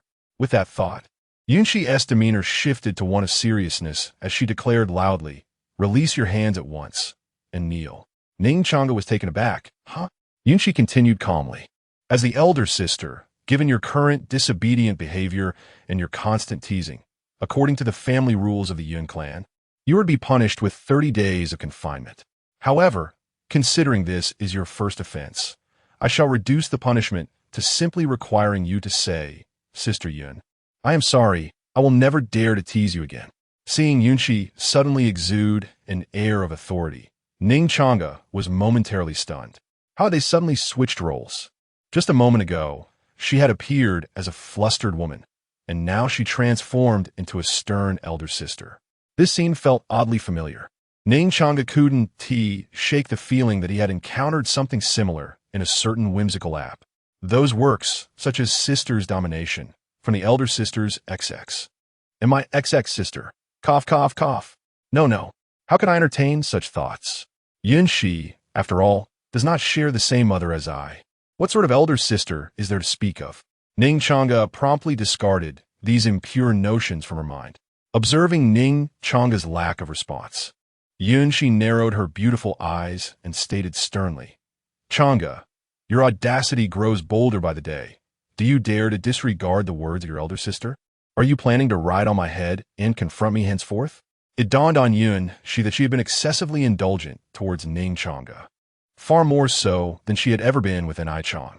This could not continue. After a brief moment of bewilderment, Ning Changge regarded the stern elder sister before her, and, after a moment of contemplation, replied, "I apologize, Sister Yun. I recognize my mistake." Yunxi nodded in satisfaction and said, "It is good that you understand your error. Let this be the last time." Sensing that she had taken a bait, Ning Changge immediately feigned a pitiful and innocent demeanor. However, although the younger sibling had erred, did the elder sister not share in the fault? Yunxi, puzzled, retorted, "I am at fault? As the elder sister, how could I possibly be in the wrong?" Ning Changge did not respond directly, but instead posed another question. "I wonder if Sister Yun has ever heard a saying?" Yunxi inquired, "What saying?" With a soft sigh, Ning Changge replied, "Never mind, Sister Yun. Perhaps it is best that you do not hear it." "It is nothing. Please speak freely," Yunxi urged. Upon hearing this, Ning Changge's lips curled into a slight smile as she began. "There exists a saying in this world. If a child is not taught, it is the mother's fault. As an elder sister is akin to a mother, this saying can also be interpreted as if a child is not taught. It is the elder sister's fault. Therefore, while I may indeed have erred, the underlying reason lies in your failure to educate me properly. Thus, dear sister, you too share in the fault." Yunxi vehemently objected. "You are engaging in sophistry." She was taken aback by Ning Changge's audacious reasoning, finding it utterly shameless. Ning Changge chuckled softly, asserting, "This is not sophistry. It is the truth. Sister Yun's prior failure to teach me resulted in my subsequent mistakes. I faced punishment first. And you, Sister Yun." Suddenly, as Yunxi noticed the teasing smile upon his face, her expression shifted to one of alarm. "What is the matter with me? You, Sister Yun, faced punishment last." Ning Changge, who had been holding her small hand, suddenly tightened his grip, causing Yunxi to gasp in surprise as he drew her into his embrace.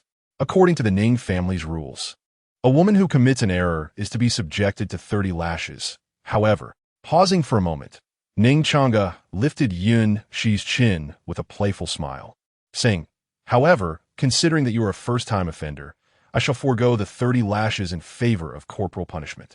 Upon hearing the term corporal punishment, Yunxi's expression instantly changed, and she hurriedly covered her backside, exclaiming, "No, you must not strike my bottom." "Oh!" Ning Changge's lips curled into a mischievous smile, pondering whether Sister Yun was akin to a child, afraid of being spanked. "Regardless, you are not permitted to strike my backside," Yunxi insisted firmly, as if this were her unyielding boundary. Ning Changge sighed. "Very well, what a pity it is." Upon hearing this, Yunshi released a long breath of relief. She was uncertain as to why, but she dreaded the thought of others striking her behind. However, punishment was inevitable. Thus, she had no choice but to adopt an alternative method of discipline. With that, Ning Changge extended his arms and effortlessly lifted her. As she felt herself plummet, Yunshi instinctively wrapped her delicate arms around Ning Changge's neck. "Do we not agree to avoid striking my behind? Why are you lifting me? You deceived me." Yunshi felt betrayed. Her voice tinged with a hint of tears. "I did not deceive you," Ning Changge replied as he carried her toward the edge of the bed. "Then why are you lifting me?" Before Ning Changge could respond, Yunshi's gaze fell upon the increasingly close bed. Panic etched across her face. "No. What are you doing at the bed?" Ning Changge retorted. "If not to the bed, then where else would I go?" He had no inclination for outdoor escapades. Yunshi gasped. "No, it's broad daylight." At her words, Ning Changge halted, lowering his gaze to meet hers, a playful smile gracing his lips. "So your implication is that it is acceptable when night falls, is it?" No sooner had he spoken than he produced a crimson silk ribbon from seemingly nowhere and proceeded to blindfold Yunshi. Gazing at the enchanting beauty in his arms, her eyes covered, Ning Changge was suddenly reminded of the character Xylon. In this moment, he felt akin to Yonggwa. Ning Changge remarked, "Look, it is already dark. You cannot see. This is sheer self-deception." Yunshi attempted to reason with him. "Moreover, did you not mention that you would depart shortly? Ning Changge and the others are still waiting for you outside." Ning Changge removed the red ribbon, locking his gaze onto her mesmerizing golden eyes. "So, you wish for me to leave right now?" Yunshi instinctively averted her gaze. Yet the next instant, she seized the ribbon from Ning Changge's hand and blindfolded herself. Her voice quivering with emotion. "I do not want you to leave." Chapter 90. The uncommon eyes as the midday sun ascended, casting its warm rays upon the courtyard of the Yun residence. A door to one of the chambers opened, revealing a young man and woman. The young man, brimming with pride, was clad in white attire that accentuated his ethereal presence. Following closely behind him was an enchanting woman, her complexion still tinged with a blush, who could not help but lightly pinch the young man's waist, exclaiming, "Do not ever call me Sister Yun again. With a brother as audacious as you, I may either be driven to madness or simply perish." "Dear Sister Yun, it was you who just insisted that I stay," the young man replied. "As your younger brother, it is my duty to heed the words of my elder sister." In high spirits, Ning Changge grasped Yunshi's delicate hand, and together they strode toward the entrance of the Yun residence, much to the astonishment of the servants. Yin Nishang and Lu Qingxue had been awaiting their arrival since the early morning. "Senior Brother Ning, you have arrived?" The two women exclaimed in unison upon seeing Ning Changge approach. Ning Changge smiled and nodded at them, saying, "I was momentarily delayed by a trivial matter. I hope I did not keep you waiting too long." "Not at all," Lu Qingxue replied. "Yin Nishang and I were just discussing whether Miss Yunshi was bullying you." "Senior Brother Ning." After all, that scream sounded rather familiar. Suddenly, Yunshi stepped forward, lightly reproaching Lu Xianzi. "If anyone is doing the bullying, it is certainly not me. I would be grateful if Changge did not bully me." The recollection of recent events made Yunshi wish to stomp her foot in frustration, though she would never truly act upon it. Observing the striking woman before her, Lu Qingxue inquired with curiosity, "And who might you be?" "Ning Changge." "This is Sister Yunshi." "You are Miss Yunshi?" Lu Qingxue exclaimed, astonished, as she pointed toward Yunshi's face. "How have you changed so much?" Yunshi smiled and answered, "You mean to say I have become more beautiful?" "Lu Xianzi, I am merely an ordinary woman devoid of cultivation. Should I venture out with this visage, I fear I might soon find myself among the graves." Lu Qingxue nodded in agreement. "Indeed, your beauty is almost excessive, especially with those captivating golden-hued eyes. There is nothing particularly enchanting about it," Yunshi said, touching her eyes with a forced smile. "In my youth, these unusual eyes often drew ridicule, with people labeling me a demoness." "Nonsense," Ning Changge interjected. "Such judgments reflect their lack of aesthetic appreciation. Sister Yunshi, you cannot fathom how remarkable it is to possess a pair of extraordinary eyes." Yunshi turned to Ning Changge, offering a gentle smile. "Thank you for your kind words, Changge, but it has been over 20 years. I have long since ceased to care. This is no mere consolation. It is the truth, Ning Changge remarked casually. To be honest, I would love to possess a pair of unique eyes myself. Ning Changge enumerated the various mystical eyes, such as the reincarnation eye, the blood wheel eye, the thousand illusions spirit eye, and the kaleidoscope blood wheel eye, all of which he had encountered in the novels and anime of his previous life. After all, the inhabitants of this realm were oblivious to such matters, so there was no harm in mentioning them.